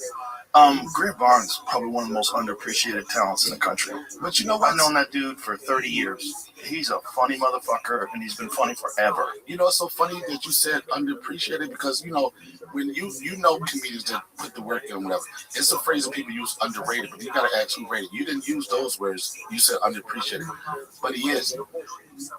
I don't know. Sometimes you got to ask yourself. He's not underrated by comics. He's underappreciated by audience members for whatever reason. I think it's a social media thing. I just think he doesn't have a big presence on social media. He's a solid fucking comic, though. Always has been. and a solid guy and a good dude. But that's another thing. This is the era that we in right now, and it's like, and you notice it's even more so now. The most talented people aren't getting these shots if you don't know how to evolve. Well, it's not even just that, because like, look at not Dave Chappelle, excuse me, Dave Attell. Dave Attell, I think, is one of the funniest dudes who's ever lived, ever. One of the best comics ever in the history of comedy, and mostly does clubs, does like theaters and stuff like that. He should be sold out arenas all across the country, but he does not promote himself. He's not into social media. But I don't even think much other than specials. I think Attell would be petrified. Not that he couldn't do it, and it was probably. Remember with the show he had, what was it? The late night show. That was before anybody was doing it. Yeah, the late night show. You go to bars and stuff like that. Insomniac. Yeah, Insomniac. This is before everybody was on it. I don't think that some people they like. I think he's always going to make millions of dollars touring or whatever, but I think his comfort zone is like he's not a club actor, but he's a club comic. I think the best thing for him he ever wants to be is in front of 250 to 500 people. Well, he's awesome in that, but he does, like when Bert does arenas, he does arenas and he murders in arenas. I think the real thing with him is that he's just focused on his craft only. And the props that he gets from other comedians on podcasts and things along those lines is what really fuels his popularity. And then when people go to see him, just word of mouth. Do you think some people might be afraid of a certain level of fame that they don't want to have? There's that. But I don't think he's that. I just don't think he thinks about it. I mean, he doesn't even have a phone. Like he carries a flip phone with him all the time. He has an iPhone that he stores away, and sometimes he uses it. But when you text him, he texts you on like doop, doop, doop, doop, doop, where you gotta press 4 times to get an S. Joe, you know what it is, right? Well, he doesn't want to be distracted. He's in the Epstein files. Yo, you gotta be distracted. You need a burner phone. If you heavily in the Epstein files, no, I think he's only in the Epstein files because he was on a lineup that Epstein's gonna go see at the cellar. I think David Tell. Louis J. Gomez is on that too. I like it. I think David Tell is like. I think David Tell's ultimate happiness is being on Shut stage. your fucking phone off, man. Put that shit on silent. Just put it on silent. Do you know how to do that? You don't know how to do that. Disrespect me like that. Put it on Do Not Disturb. You know how to do that? It's okay. It's off. It's off. Okay, I think popular motherfucker. I think some people. I think, my opinion, David Tell, his comfort zone is fucking just being as incognito as he tries to be. It's just like, oh, I came over with this, but I don't know anybody that turns over material.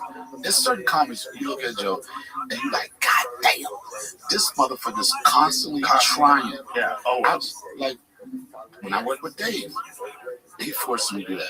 Dion Cole is another guy. When I watch Dion Cole does like at the Hollywood Improv, I think maybe 3 times a week, he just have a Monday night and he just uses it as a workout, right?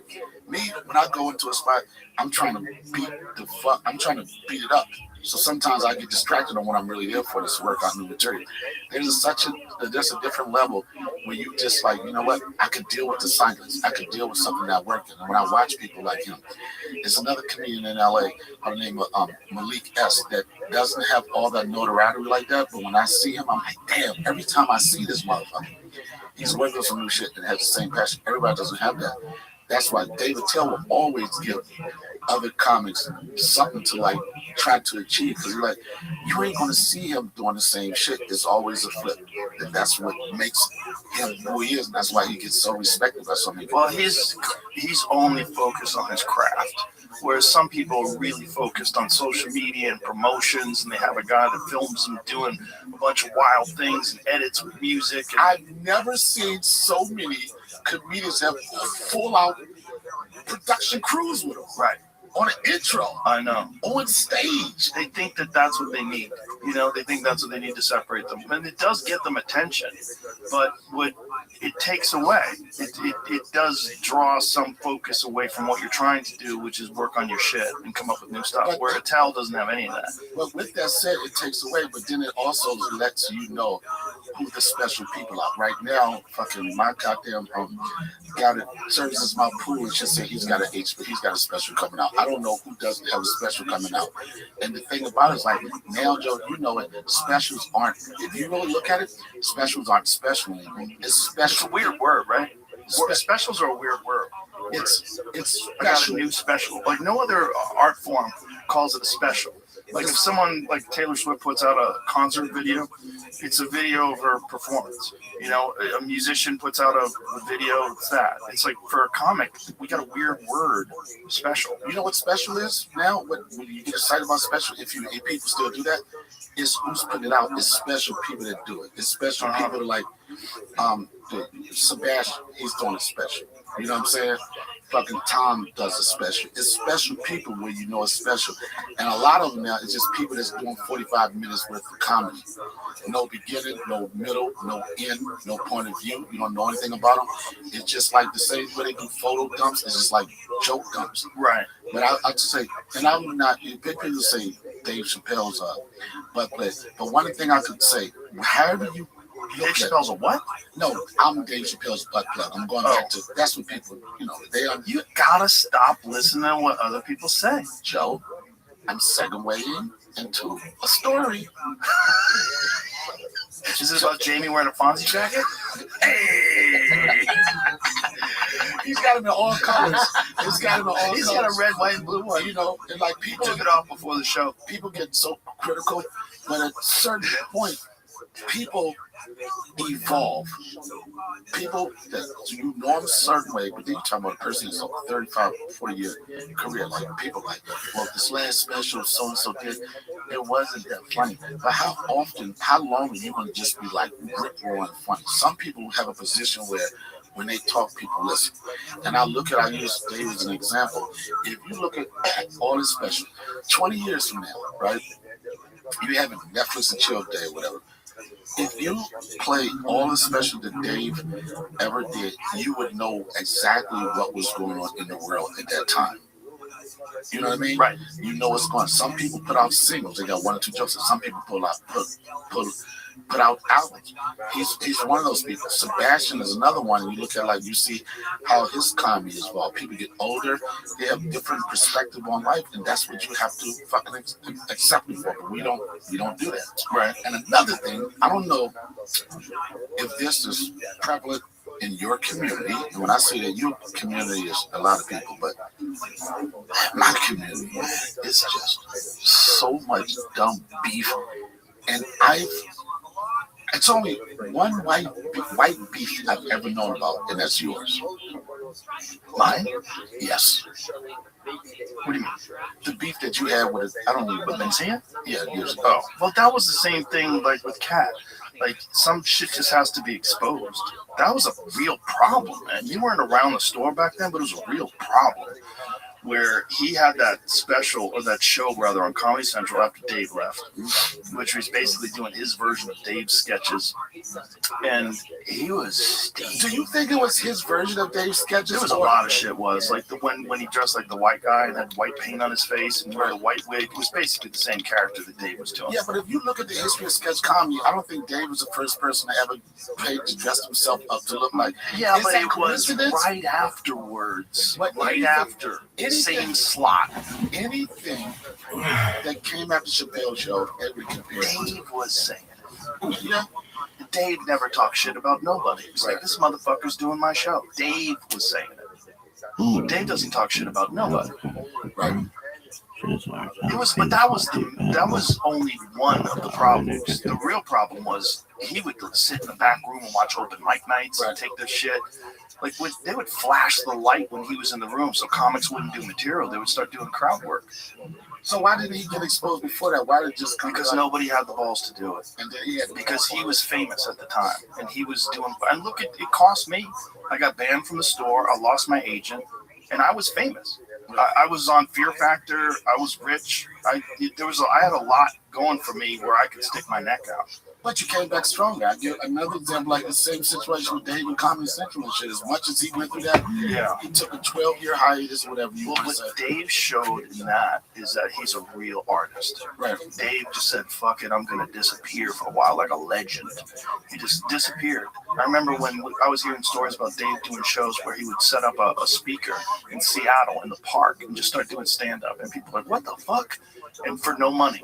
People would just show up and he would just do street performances. But you know what was kind of where he got it from? You've heard of the comment, I'm pretty sure of it. Charlie Barnett. 100%. Yeah, we played Charlie Barnett on the show. I knew Charlie. Charlie was like, if you ever thought you were funny, whatever. Go.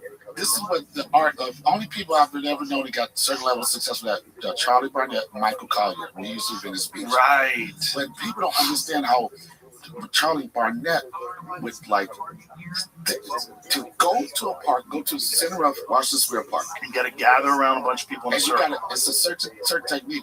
Not only that, you got to hold their attention for one joke. Right.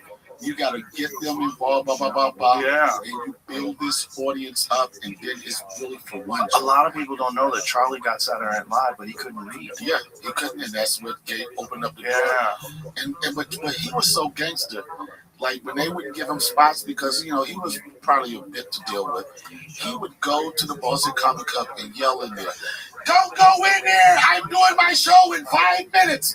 The whole fucking club would come out. That's how much power he had. But then sometimes that we become victims of our own vices and everything and destroy us more than anything. That's why when people talk shit about like Kevin Hart didn't get out the mud, you got funny, but funny isn't everything. Okay, you're funny.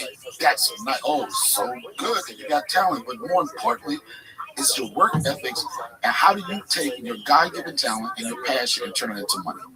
You're into music and everything. You probably could name a million saxophonists or whatever that didn't get the due that you could be like, well, listen to this shit. But for some reason, they didn't have the business part and all that together. And I'm going back. I'm probably talking to certain now, but this is what upsets me the most about my folks or whatever. These people that go on these platforms and talk shit about people. There was a comedian that was talking shit about Martin Lawrence, right? Well, I saw Martin Lawrence, and Martin Lawrence in the casino, it's not that funny. I'm like, this motherfucker, he's Martin Lawrence. Well, they didn't know him in the 90s. I used to No, have to follow this person, Martin Lawrence this at the person Comedy Store. particularly, if you just know Martin Lawrence, period, that's enough.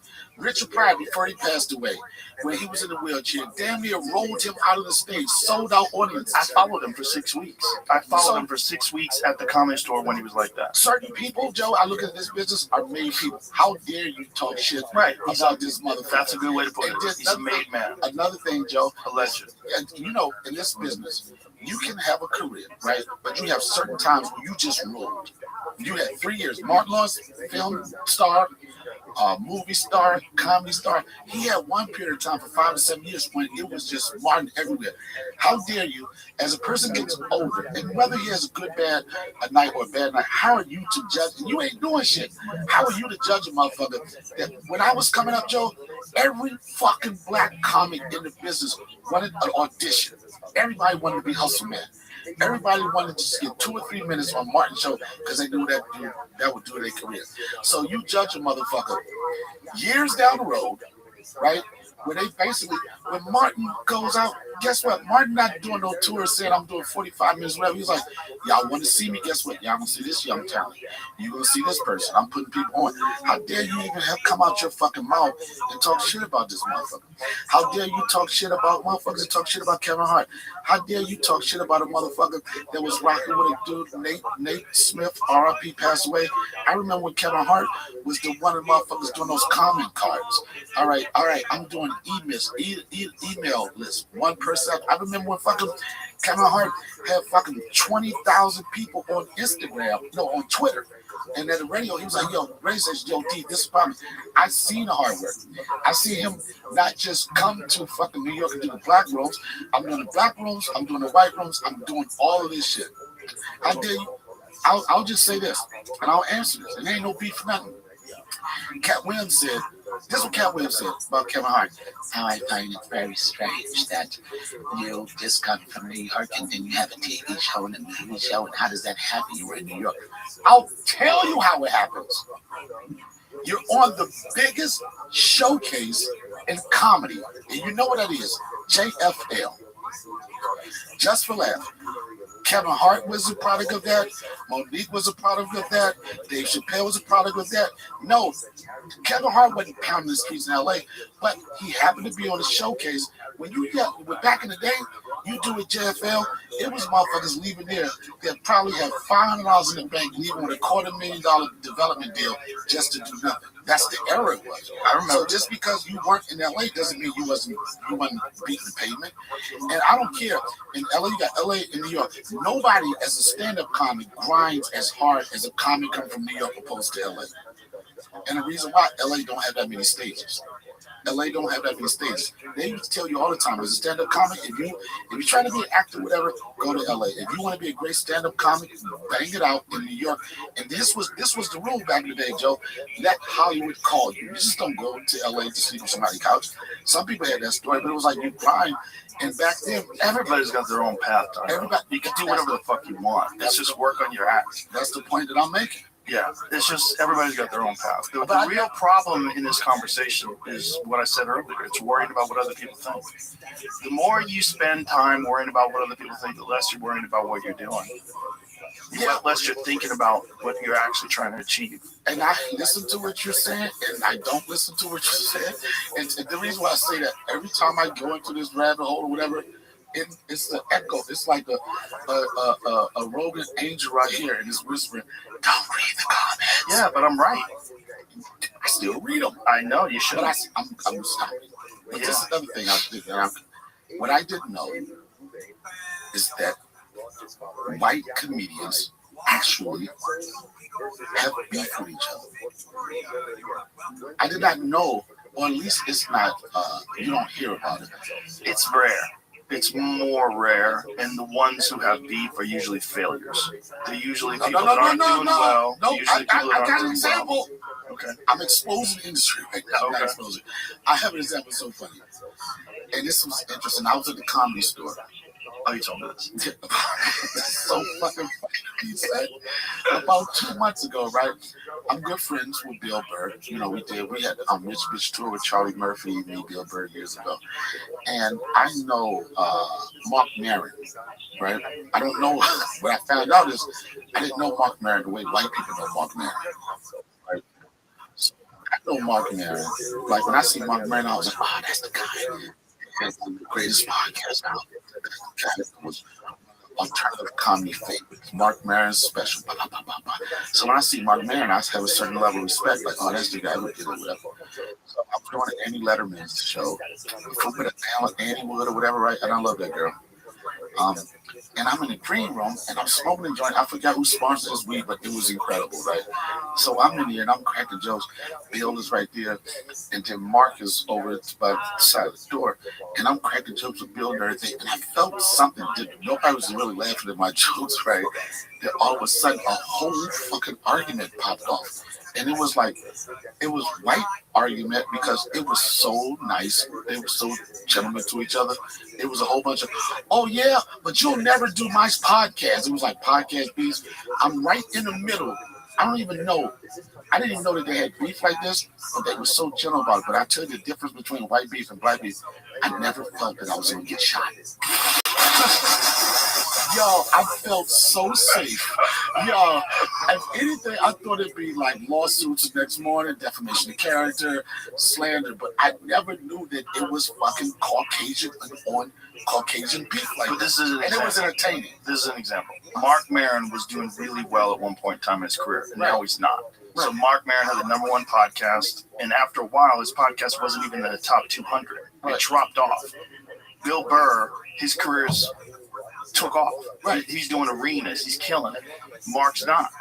And Mark finds reasons to criticize other people that are doing much better than him. And he focuses on that because he thinks he should be getting more than he deserves. But do you think that's going back to being a provocateur? He knows if he talked to shit. No. I think it's going back to being bitter and jealous and thinking about other people instead of thinking about himself and why people don't want to go see him anymore. He was upset when we left the Comedy Store because we took the crowds away. And it's like, hey, you were on the fucking marquee too, man. Right. They're not coming to see you. And the reason why they're not coming to see you is because you're not doing well. And your podcast was in the top. It was #1. And when it was at #1, by the way, this is what I always say about Mark Maron, he was great.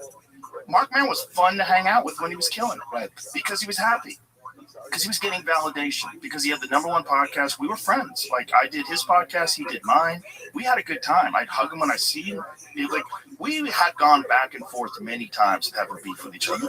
His problem, let me finish. His problem was when everybody else started doing really good and he started dropping off. Right. That's what happened.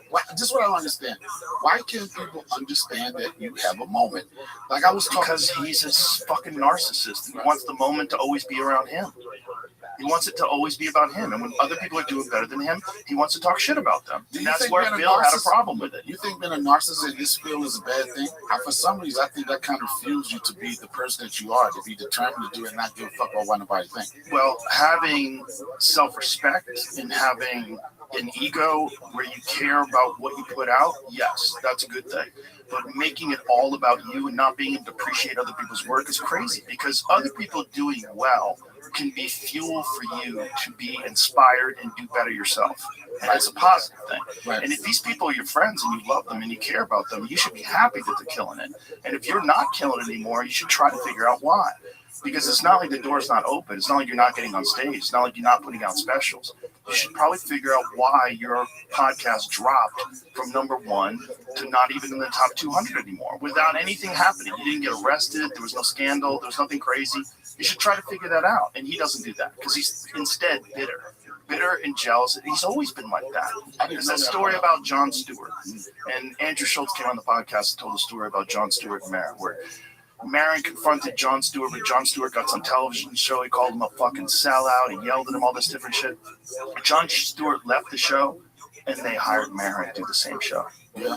The same show that he was calling Jon Stewart for being a sellout. So how did you go from that to, okay, for you to have one of the biggest podcasts, at some point in your career, you had to be likable, or you think people just wanted to do the show? There wasn't very many podcasts back then. Right. The thing that killed Maron's podcast, my personal opinion, no hate, is that he has this rant at the beginning of his podcast that's not entertaining.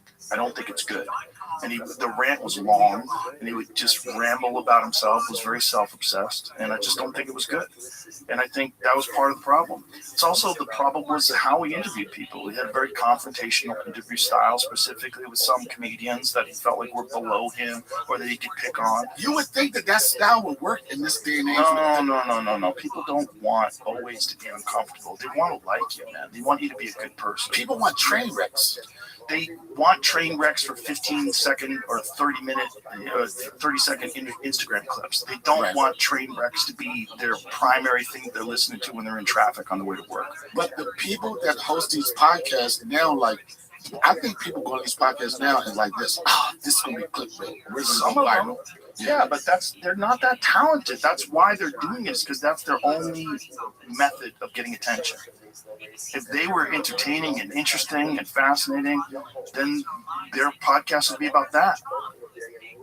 You know what? It's all in what you're trying to focus on. What I try to focus on my podcast is, who do I want to talk to? I never have someone on and go, oh, this would be great. It'd be very controversial. People will fucking hate them. It'll be crazy. They'll say wild shit. I never do that. My podcast is only about who do I want to talk to. That's why I have a lot of people on that aren't even remotely famous, because they're interesting. Right? I find them interesting. I find the book they wrote interesting, the documentary they made interesting. I want to know something about them. It stimulates my curiosity. Do you think that there's going to be a shift? Do you think that these salacious interviews, these interviews with the provocateur, you think about it. Okay, that's my key. You know what's so funny? I want to say this. You know what's funny about what you said? That I was with Dave a while ago, and he echoed the exact same thing. And I was having this conversation with him. He said, "Dave, I don't even think about that shit." Yeah, don't think about it. There's other things to think about. I've said this too many times that people have heard this before. I'm sorry. Think of your focus and your attention like a number. Think of you have like 100 points in a day to spend on things. If you spend 30 of those points thinking about haters, or 30% of those thinking about bitter people, 30% thinking about other people that are doing better than you, that's 30% that you robbed from the 100% that you have to focus on your life. I have things to do now. I have a family, I have friends, I have loved ones, I have interests, I have hobbies, I have comedy and podcasts and the UFC and all these different things that I like to do, and I think about those things. I don't think about negative, stupid things with people that have bitter, angry minds that are concentrating on other people's success and trying to tear them down all the time. Because they're trying to tear them down all the time because they compare themselves to them and they don't like how they stack up. They don't like the fact that person's doing better. They don't like the fact that person's more successful. So they try to take things either out of context, or they try to misrepresent who that person is. They try to change public perception of that person to try to drag that person down. And it's transparent. The reason why it doesn't work is because people inherently know what you're trying to do. It might get people, oh, there's beef, oh, there's beef. Those are simple-minded people that you're always going to attract, but you're not going to change people's opinions. Right? It's a trick. It's a trap that you're playing on yourself. It's a waste of your precious resources. You only have so much time in the day. My time I spend on things that I think are interesting or beneficial or things that excite my curiosity. And I think that is the way I like to live my life. Now, if you like to live your life constantly engaged in beefs and being filled with anxiety and stress, and you want to do that, okay. But those are bitter fucking people. I don't want to be a bitter person. In another life, could you have been a therapist? Well, I majored in psychology for the brief amount of time that I was in college. That was what I was interested in. But I was doing that because I was fighting at the time, and I was trying to figure out how to manage my mind. So I was trying to figure out the inner workings of the human psyche. Do you think, I know this is, do you think your success made you a more calm person to not give a fuck? Well, it certainly helps, right? You don't have to give a fuck. If you have enough money that you could just like disappear off into the sunset and never have to worry about money. Because a lot of people are always worried about money. And so you're always constantly in this state of anxiety trying to get more. That helps. But it's like there's other things in life. I concentrate on my loved ones. I concentrate on my friends. I concentrate on things I enjoy doing, on fun. This life is short, man. You and I are 58 years old. We're more than halfway dead. Why would you spend time concentrating on people you don't like? Like, it's one thing if someone's wronging you. It's one thing if you find out you have a business partner who's been stealing money, or you have someone who's lying about you. Dane Cook. No, I'm just saying. Brother. No, I know his own brother stole from him. It's like this. Yeah, the fuck. Yeah, it's very, very interesting. And I'm at a place right now. I was with John Hamm, right? San Francisco. And I had just did a show with Dave. And it was interesting. He said something to me. He's in the back and he's with his wife and we kicking it. He used to come out to summer camp and everything, hang out with I don't know, it's like for each other. And it was interesting. And this is after I just slayed this audience or whatever, right? And I'm feeling good. And he said, he said, what is it that you really want to do? He said, what is it that you want? I said, what kind of question? He said, no, I mean, what is it? What is it? TV? Is it a TV show? Is it movies? I was like, John, I'm doing exactly what I want to do. For me to be able to wake up, not have to work for anybody, call my own shots, make a fair wage, take care of my families, enjoy my friends and everything. And it's me connecting with a God-given talent. Anything else is a bonus. I don't look at it like I need the private jet and everything. Certain things are like, that would be nice. But I just look at what this life has given me, and I'm appreciative of that.